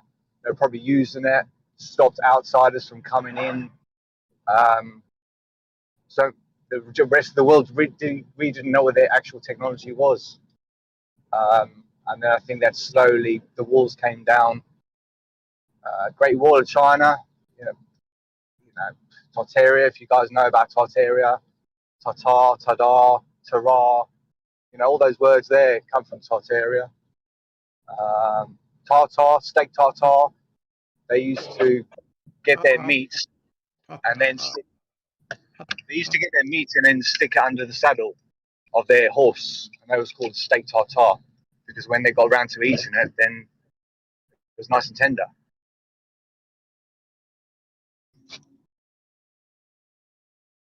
It's fascinating. Sure is. I never got into that Tartaria stuff, or what was the other one? The mud flood, all that stuff. Yeah. Yo, what's up, y'all? Kosho, man, I didn't mean to cut out on you earlier. It really froze me up and disconnected me. What are you talking about?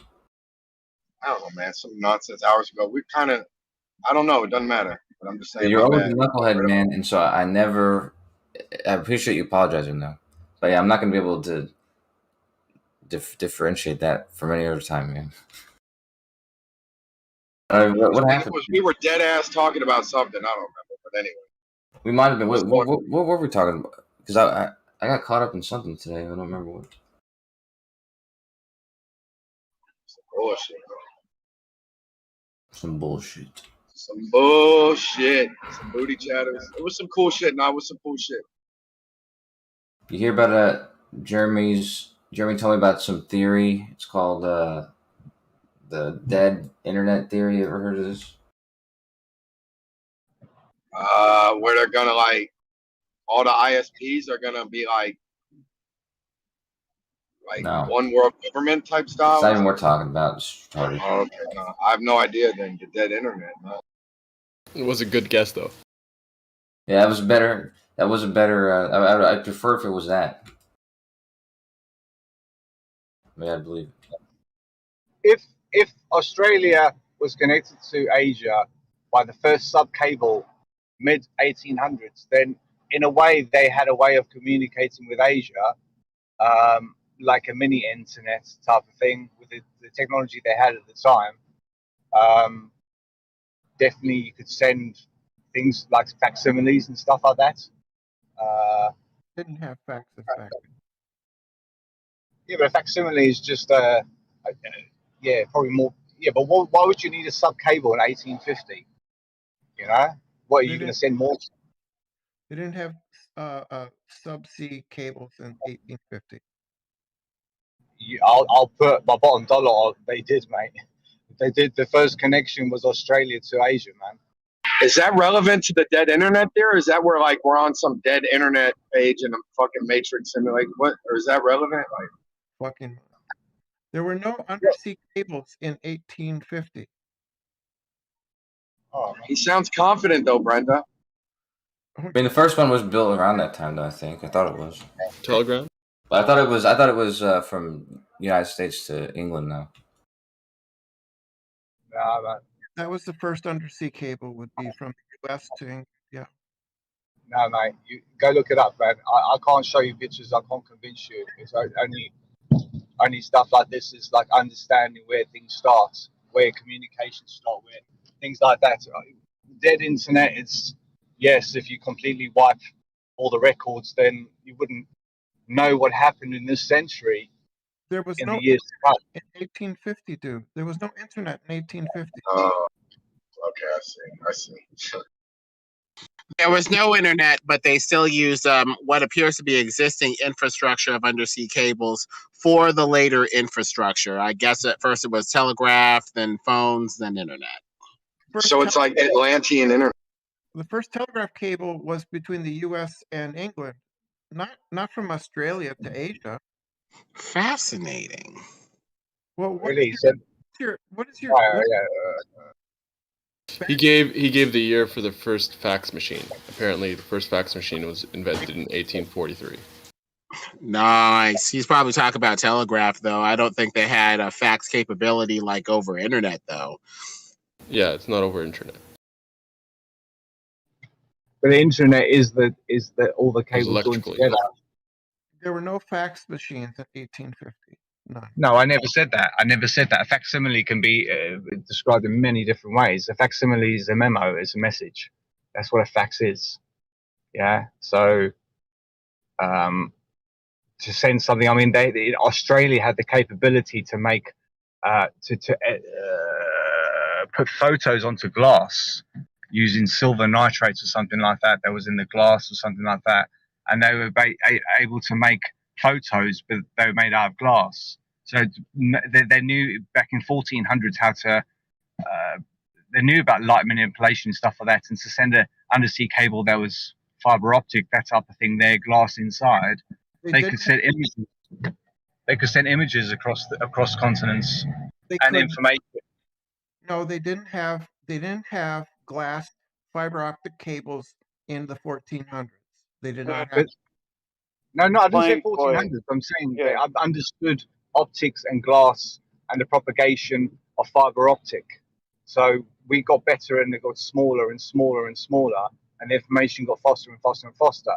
But the original stuff, like you'll see pictures of like London 1800s, and they've got these posts tubing all underneath the River Thames, and they would have had communications, everything practiced using the River Thames, so they could practice these techniques, and then from there you go out to the British colonies, and then you start to join up.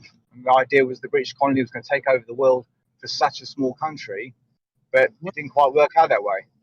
What do you mean tubing under the Thames? You mean pneumatic tubes? Yeah, pneumatic tubes, but naturally they would have had to have,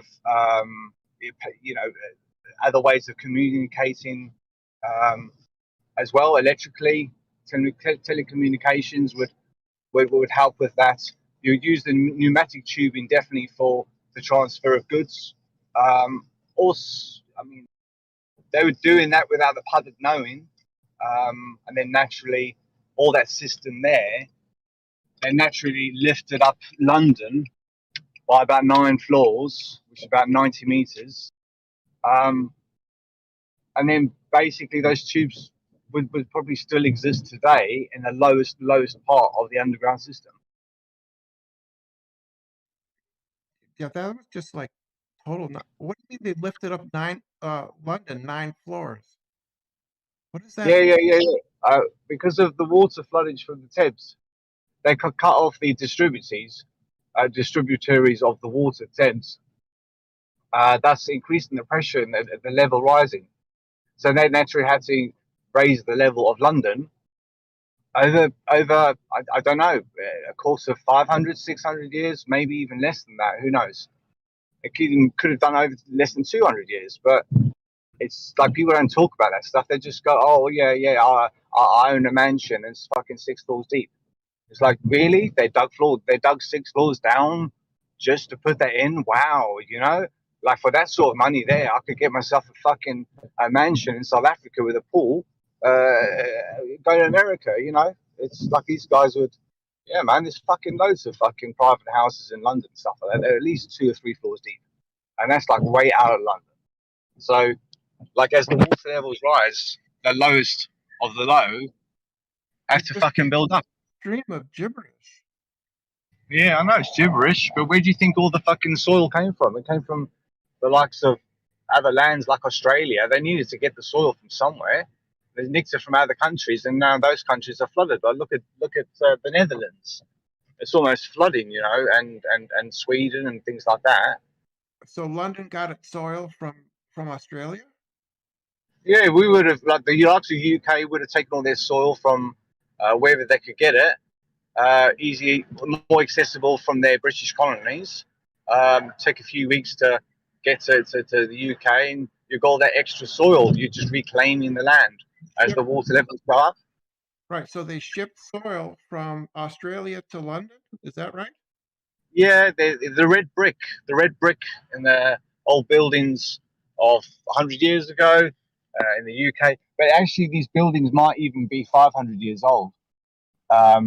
Because there's lots of evidence that our high streets, which is our main sort of towns and stuff like that, you can see they've all got what we would assume are beer cellars and stuff like that, but actually that was the original level, and they raised the ground level when they sorted out the sewage issue. They put all the sewage pipes at road level, and then they just built up over the sewage system, and then had a complete new system within whatever, Maybe they rebuilt that within 100 years. And the evolution of the fucking toilets and everything that England was sorting out for a lot of people. The Dutch were doing their bit, the French were doing their bit, and that evolution there.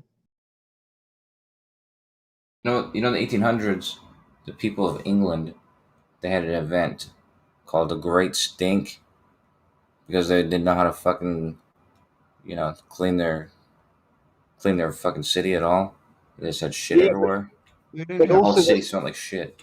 The water system, yeah. The water level rose, and these basically people would just have fucking shit in a bucket and then throw it down a clay drain, at the back of their house. For some reason, they just didn't have a separate. I think you just would have had a hut and something that was toilet shaped. I mean, we would have these out in the sticks in South Africa, and you just dig a hole, you make a hut over it, and then you shit in there for a month, and then you fucking put all the soil back over, and then It was worse. yeah, all that shit They is would throw there. their trash and their probably their shit, I think, out the window. Yeah, Jem said exactly that. that's why they have these. I don't know what he called them, but it's sort of like a roof sort of thing at the bottom of the city that people would put up, just because people did that so often.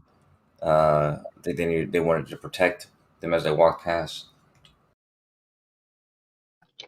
Yeah, so as the water of the Thames rose, because all their release canals and rivers and all that system, all that pressure of water was going to all sorts of places. And then they had dynamos on what we would call old mills, paper mills. No, these things were dynamos, man. And they were just generating electricity. And then you had like your printers in the 1600s. They were making paper as early as that on mass production. And they were supplying this to the world. And this is only my local where I live. So the technology and stuff, they had hydropower sorted. They were fucking doing stuff, but it wasn't made available to the public. They just weren't living off the grid like everyone else was, because they had their technology. And then also people like John Levi will describe how these hydropower stations were available in the 1800s in America, and then they've just disused. All of a sudden, the water's dried up, so they've they cut off all these tributaries and release rivers from the Thames, and then all of a sudden the Thames starts raising, and they're like, oh fuck. And now we've got a Thames barrier now, which went in about 20 years ago.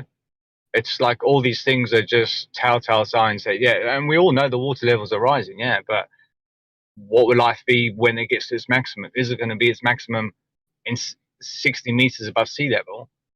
And then what? It's like just thinking about what life was like and how long does it take for this whole cycle to happen and to repeat itself and repeat itself? If they told you that it was a cycle of 260 years or something, you'd be like, fuck, mate. As a population, we need to do something about our fucking future and fucking this, that, and the other, Yeah, I agree. We need to do something about global warming. But the global warming is nothing to do with what we're doing as such, the pollution, all that stuff. Because if it's in an equilibrium, then it's always going to go back to its natural state eventually, won't it? But as long as, while we're interacting with that, we're stopping the settling of things. But naturally, if there was none of us on the Earth, then the Earth would naturally just restore itself, wouldn't it? Yeah. All the metals that we've made, all the bricks and all that stuff there, eventually Earth, it'll crumble, it'll dissolve, and eventually it'll just go, you know what I mean? And then we find evidence of this and we uncover stuff. Mudslides, it's evident that the sun tropics have expanded to the poles and they contract back to the equator and then cross the equator and then do the same. Oceans move, poles move, oceans move. We see it, right? The Earth has always been in either a state of, melting or freezing, which means it's continuously oscillating back and forth already on its own. Who the fuck do we think we are trying to stop it? Doesn't make any sense. We accelerated it because I don't think that's true. I think that we've been sold a story, and then people like you like to repeat the story because it sounds really, I think it's actual fact. It's an actual fact.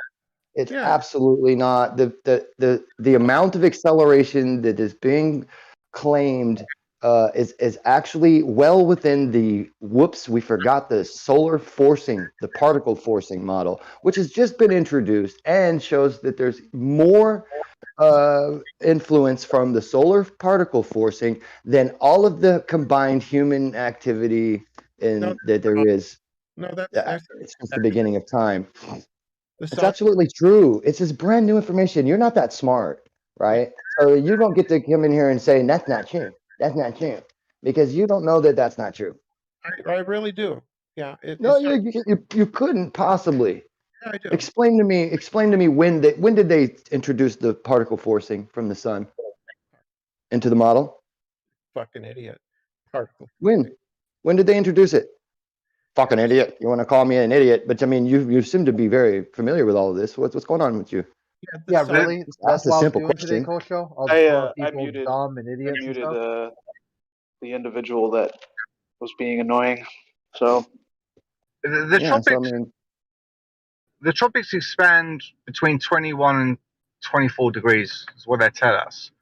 But we've only had our first record when it was at 21 degrees, and we're moving to 23.46 in the north and 23.43 in the south. So it's actually 0.3 of the degree north of the equator, and not the actual equator, as we all know or should know. And that's, to me, just says that, well, what would happen if the tropics expanded all the way to the poles, and then naturally it would just reverse back to the equator again, and then expand out to the poles again, but it'll be in the opposite polarity. Yeah.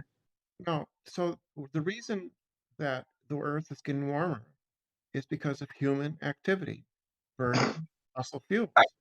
Methane, the methane blanket in our atmosphere caused by plants, processing UV light, and us humans, cows, all that farting that we're doing and stuff like that is causing the methane blanket.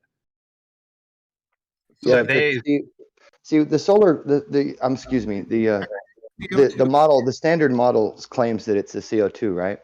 And it happens way high up in the atmosphere where the CO2 is not present. Okay, make a lot of sense. CO2 is one of the heavier gases, and it's not found in abundance up there anyway in this greenhouse area that they're claiming it is. It's obviously not. Pour some CO2 onto the ground, it goes to the ground. It goes. It's heavier than the nitrogen. It's heavier than the oxygen.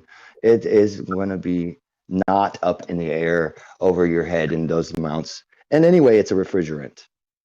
We used to use it in refrigerant applications. Under pressure, it gets colder. CO2 is not. And it is and it doesn't hold, and it doesn't store heat radiation from UV rays. Radiation. so like if you took carbon dioxide to say 100 kilometers up in the air, would it shoot down to the ground? Yes. Yeah. A lot faster. No, compared to something that's like compared to yes, it's not buoyant. It's less buoyant than the surrounding air. Yes, exactly. So the pressure outwards is not a repulsion, but it's just a pressure, isn't it? It's squeezing. With an acceleration, even. But it's squeezing, isn't it? It's squeezing it because it's like you're in the wrong place, right? The pea and the Princess and the Pea, or when the pea is like 10 mattresses low down, but they still feel that effect there. So it mixes with the air eventually. Be ripped apart, wouldn't it? Be ripped apart first, and then it would just mix. It just mixes eventually. It's also interesting that our atmosphere goes down to like minus 272 at about 80 kilometers, I think, 85 kilometers, and then after that it gets warmer and it goes up to about 4,000 degrees apparently. And these are the temperatures, like helium can get to about 4,000 degrees, but it can exceed 1 million, I believe. So things like that, what is our atmosphere made out of? It would be the density of the gases, wouldn't it? Made out of air. The atmosphere is made out of air. Yes, but it's the gases that are within the air, right, would form their own density gradient. So of all those colors there, when the sun, the sun charges these noble gases. So when we see the colors in the sky, we're seeing the. Sorry about the echo. Yeah, none of that is. It's not your fault.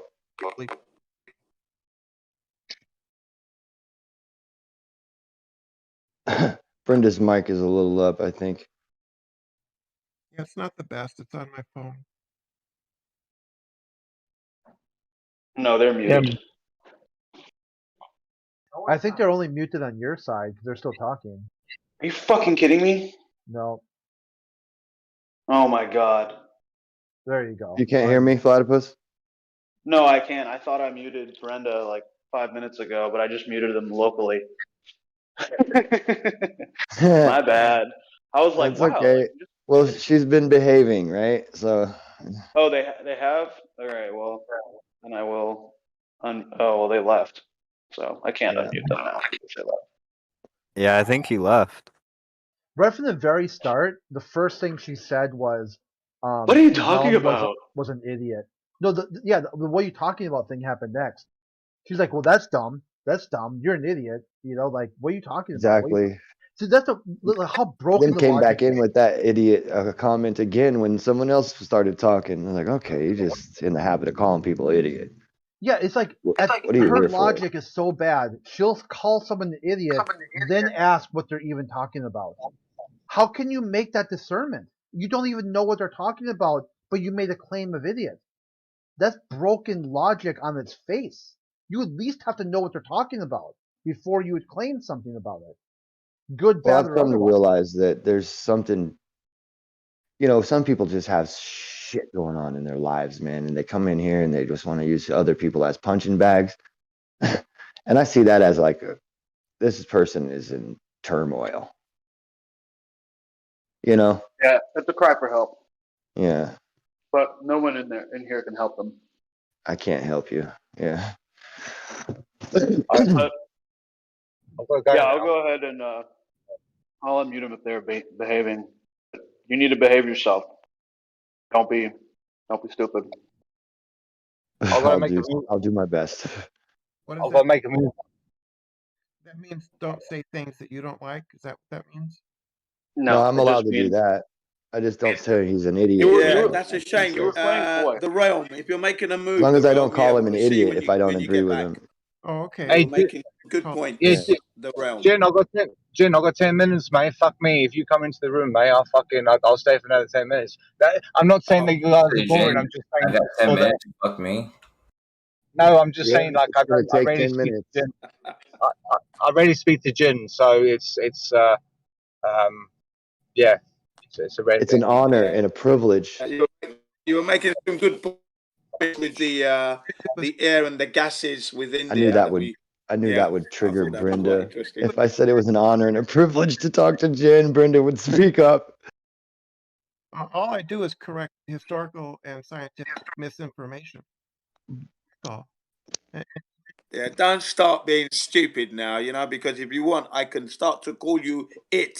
Don't go down that road. I'll destroy your Don't make me persona. mute you, Jen. You've already done that. You already did, Jen. Don't You already go went there. down that road. You just went down that road. Keep your mouth shut. Don't make me Don't mute mention you. my name. Don't mention Locally. my name. Don't look at my icon. Consider myself not there where you're concerned, because if you open your mouth in my direction, I will destroy All right, we you. don't need to. I'll Yeah, start to call you wait till the wanna bully hear. starts to be the Don't go bully, there. and then beat up the bully. Don't be the bully. Don't go there. I'll keep my mouth shut as it Yeah, is. let's don't be the I'll try bullies. and keep Let's it just beat the amicable. shit out of the But you make bullies. one When word the bullies. of condescending in Come my on. direction, I will put you down like I'll Jen, bring you Jen. at freakboard speed, like the that twin ass. You towers know of what I'm building talking number 7. You'll come down that quick than that. I'll crack your So don't even skull. go there. So you're gonna use thermite and blow it up? Weapons I grade will thermite. thermite that Nano. thing to death. Nano You better thermite. believe it. Now, Energy No weapons. drama, llama. Scalar wave about to technology. assist Realm now. Realm was talking some good sense, and I wanted to post an image of what we have in our ear to see if we all agree with that. That's all. He was talking good sense. I was listening for a short time, and I was very satisfied Because with what it's I all heard. frequency. You see, so Sorry. right, that's all right. Oh, have you posted I something yet? Oh, Jen, I thought you said you posted something. Sorry, mate. Hey, Grim, do you think I'm that they gonna used right Grim, do you think it's that they used a directed energy weapon in taking down the towers? No, I do not. Resonance. Unfortunately, I really wish I could get onto that wagon. It just doesn't seem. They would have normal. used resonance. They would have used resonance. You know that professor. Well, everything resonates with something. So I mean, of course, but I mean, That weird looking, Weird Al Yankovic looking scientist guys that he puts the electrical, he vibrates something to such a high frequency that the metal that's above it just warps and almost like melts. Famous name? No, it's vibrational. I know who you're talking about. Resonant frequency. Something effect. Hutchinson. Yeah.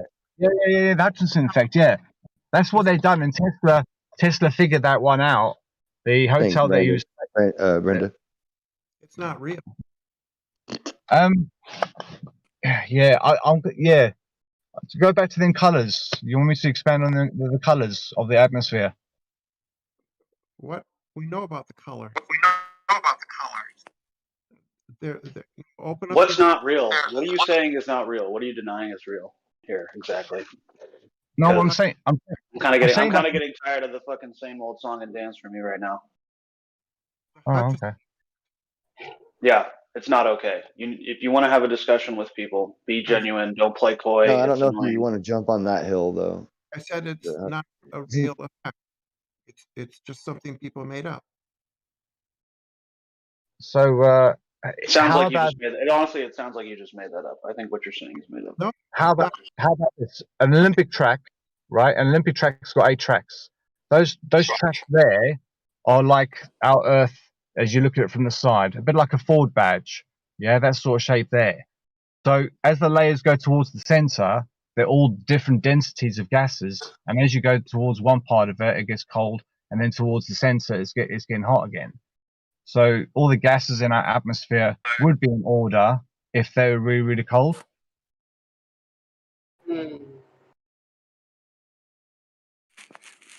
So if they're all in a density gradient and they're charged by the sun, they all kind of look like Jason in his Technicolor Dreamcoat, ain't it? But that's not what happens. Yes, but then you've got the light coming from the sun as well. That is a mixture of the halogen gases, which is bromine, iodine, fluorine, and chlorine. So those would be the next 4 layers, or maybe the first 4 layers actually. So then when you start to think about what the densities are at the altitudes, because it's going to get different pressure, it's going to get colder, it's going to do whatever things, you can layer it all up, and then if you induct it, you would be able to get a rainbow cake looking thing, wouldn't you? If the temperatures were right. The atmosphere of the Earth is generally mixed. It isn't like a layer cake. It does eventually do that. That's objectively not true.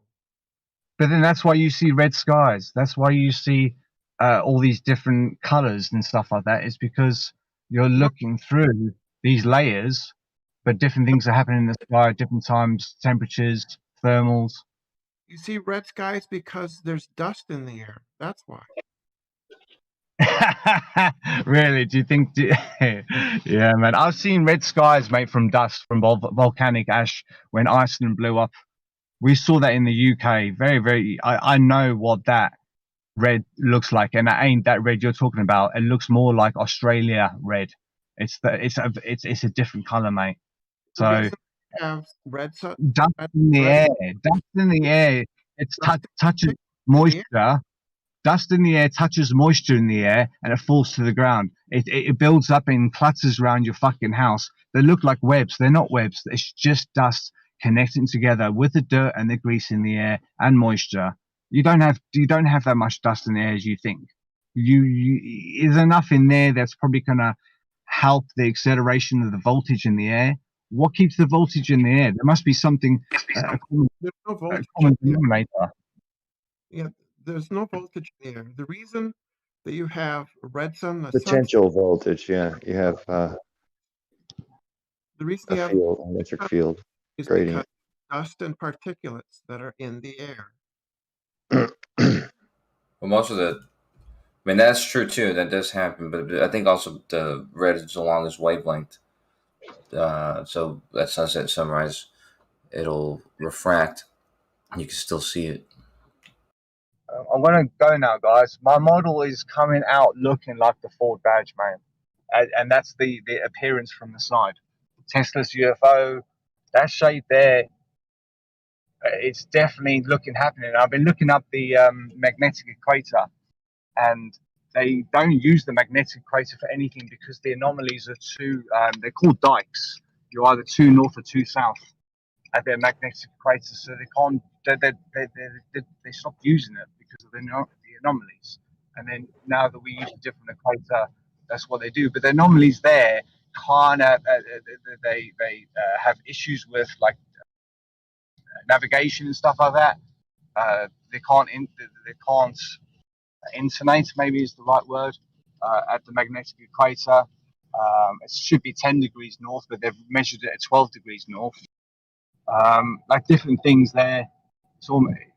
It's our physical equator, and Ford badge. That's where I'm at, man. I'm fucking. It's happening. It's looking like an Olympic track of concentric spheres going towards the center, but they're more in the shape of a. Even that's what I was going to ask, Jin. The most important thing was the world maps when you were younger and stuff like that. Were they not Ford badge shaped? Say that again. I was younger, Matt. Yeah, Ron, when you keep saying Ford badge, are you talking about the sort of oblate spheroid orb shape that is in the Ford Motor Company, like that surrounds the Ford Motor Company logo, or Ford? Yeah. Is that what you're talking about? Yeah, you see that on quite a few car manufacturer things because the car history, everything pretty much came out in the earlier part of the 1800s. All right, but I'm just asking in general. When you say that, you're just talking about the shape of. It's more than an oblate spheroid. It's even more oval than that. It's wider and more oval. Really oval. It's twice. It's twice. But I mean, that's also a somewhat universal shape. But yeah, I'm with you. Like a flattened, extended toroidal field. It's twice. Its diameter. It's twice its height. Yeah, I think that's the map they used when I was in school as well too. Yeah. And yeah, I mean, in all these ancient conceptions of the universe since the dawn of time, it's always been the plane of existence, the planar Earth, surrounded by a field like that. Now, what the exact, dimensions of that are, is interesting to think about. But it's always been a plane surrounded in a toroidal field, like you're describing. It's 11,1111.11 kilometers in diameter at the magnetic equator, and its height is 5,555.55 kilometers. And any point on the surface, you would see the disk in the middle, which is going to be the smallest concentric sphere of that shape. If you guys are with me. Inner rings, all the light elements from ground to there, and yeah, I've got the distances to the sun. I've got all of that stuff there. I've got it sorted because at any one point on a racetrack, on an Olympic track, for example, from the center, little small concentric in the middle. It'll all be equidistant in one way or another. So 2,777.77 to the center part, really. The center line, if you could say. Maybe eventually, if you shrink it down, it's just going to be something in the middle. But it looks like a blood corpuscle. That's sort of the shape of a blood corpuscle is probably relevant in the shape of DNA and things like that. Yeah, a lot of these structures are universal. It seems these universal geometric structures, which are connected to the electric fields and the plasma fields, and the way that these all organize seems to be some kind of like a a geometric mathematical harmony within the universe. And it stems from the center. The Fibonacci, the phi, it stems from the center. Yep. You know, Exactly. Yeah. everything. The center of the toroid field. Yep.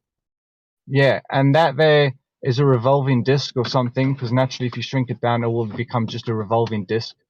And Turns out, even guys, that whole field is revolving. That whole field is pulsating and revolving through centripetal and centripetal forces. That entire toroidal field. Yeah. There's dozens of papers I've found actually that use the Hutchison's effects phenomena and try to explain them, but they don't have explanations with the standard physics, but they do have the phenomena. So I don't know, whoever the clown was that said that didn't exist or that was retarded or whatever earlier, obviously just didn't look up Google Scholar. Post that, dude. Yeah, because I've seen that dude, but I've never seen anybody recreate it. He never agreed to show it to anybody. Google Scholar it right now, Hutchison's effect. You're going to see all kinds of different people working with it, from Canadian governments to all kinds of stuff is in there. They just don't understand it through the standard lenses. There's no known actual mechanism with their known theories. Yeah, my only question is, how could they use it and not affect other buildings surrounding that area? You know, because and where were they positioned? Where were they positioned to aim it so they could get full effect? Where were they? No, the building had a ground rod in the middle. The earth rod. Every building would need an earth the earth rod. core. Okay, yeah, the core within the building. So the core of the building itself is the resonator. It's just a fucking Tesla coil, and Tesla, but it's not a Tesla coil because, but Tesla was working with this, and when he got his older stages, the hotel he stayed in was a hotel in New York, and the whole hotel itself was an experiment. Okay, but then there was 90 tons of this dust, which contained thermate, and nanothermite, together with other chemicals, sulfate, calcium, potassium permanganate, or what they call it, and various other residues that they found. A lot of that stuff you would find in certain mixes of brick. You would find that. According to the architects and engineers for 9/11 Truth, they said that the materials that were found in the actual dust had no place where human beings were going to be occupying that space, because it would have been a potential hazard. Yeah, but it could have been the inside of a kettle element, that type of thing there, which was shielded in something else, and naturally you vibrate that, you could explode it, but the melting of the Twin Towers would easily be a Hutchinson effect type of thing, and that core in the middle is just vibrating. Yeah, but you're still not getting it though. Yeah, it's they tested the material and it combusted. You had what's his name, Professor Stephen Jones, nuclear physicist, was sent material to his locale from a woman by the name of Janet McKinley. Now her apartment was opposite the South Tower when the South Tower began to collapse due to explosion, of course. The material came into her apartments, shattering the window, and all that smoke came in, and smoke and material and dust. And she covered that and sent it to Stephen Jones. She photographed herself collecting this stuff and then sending it, so she'd have proof that she didn't, make it up or prepare the stuff specially. So about the custody of chain of custody, there's photographic evidence of her doing all this and sending it, to Stephen Jones. And when he actually examined it through an electron microscope, which actually uses heat as well, they set it alight and it combusted.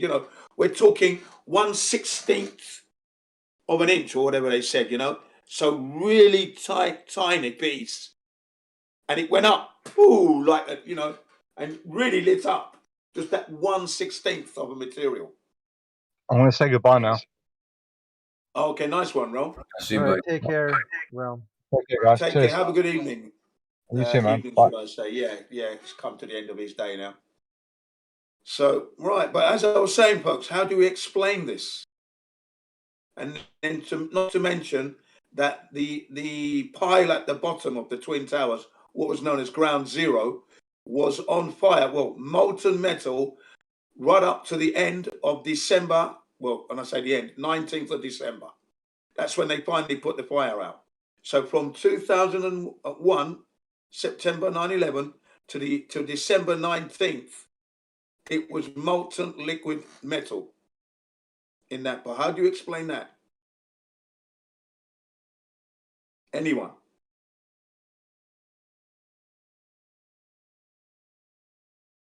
Silence. It's difficult to explain, isn't it?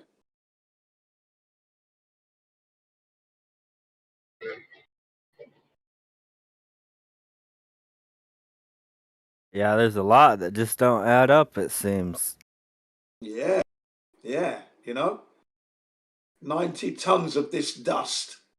And also they've examined this material around the world. I don't know how this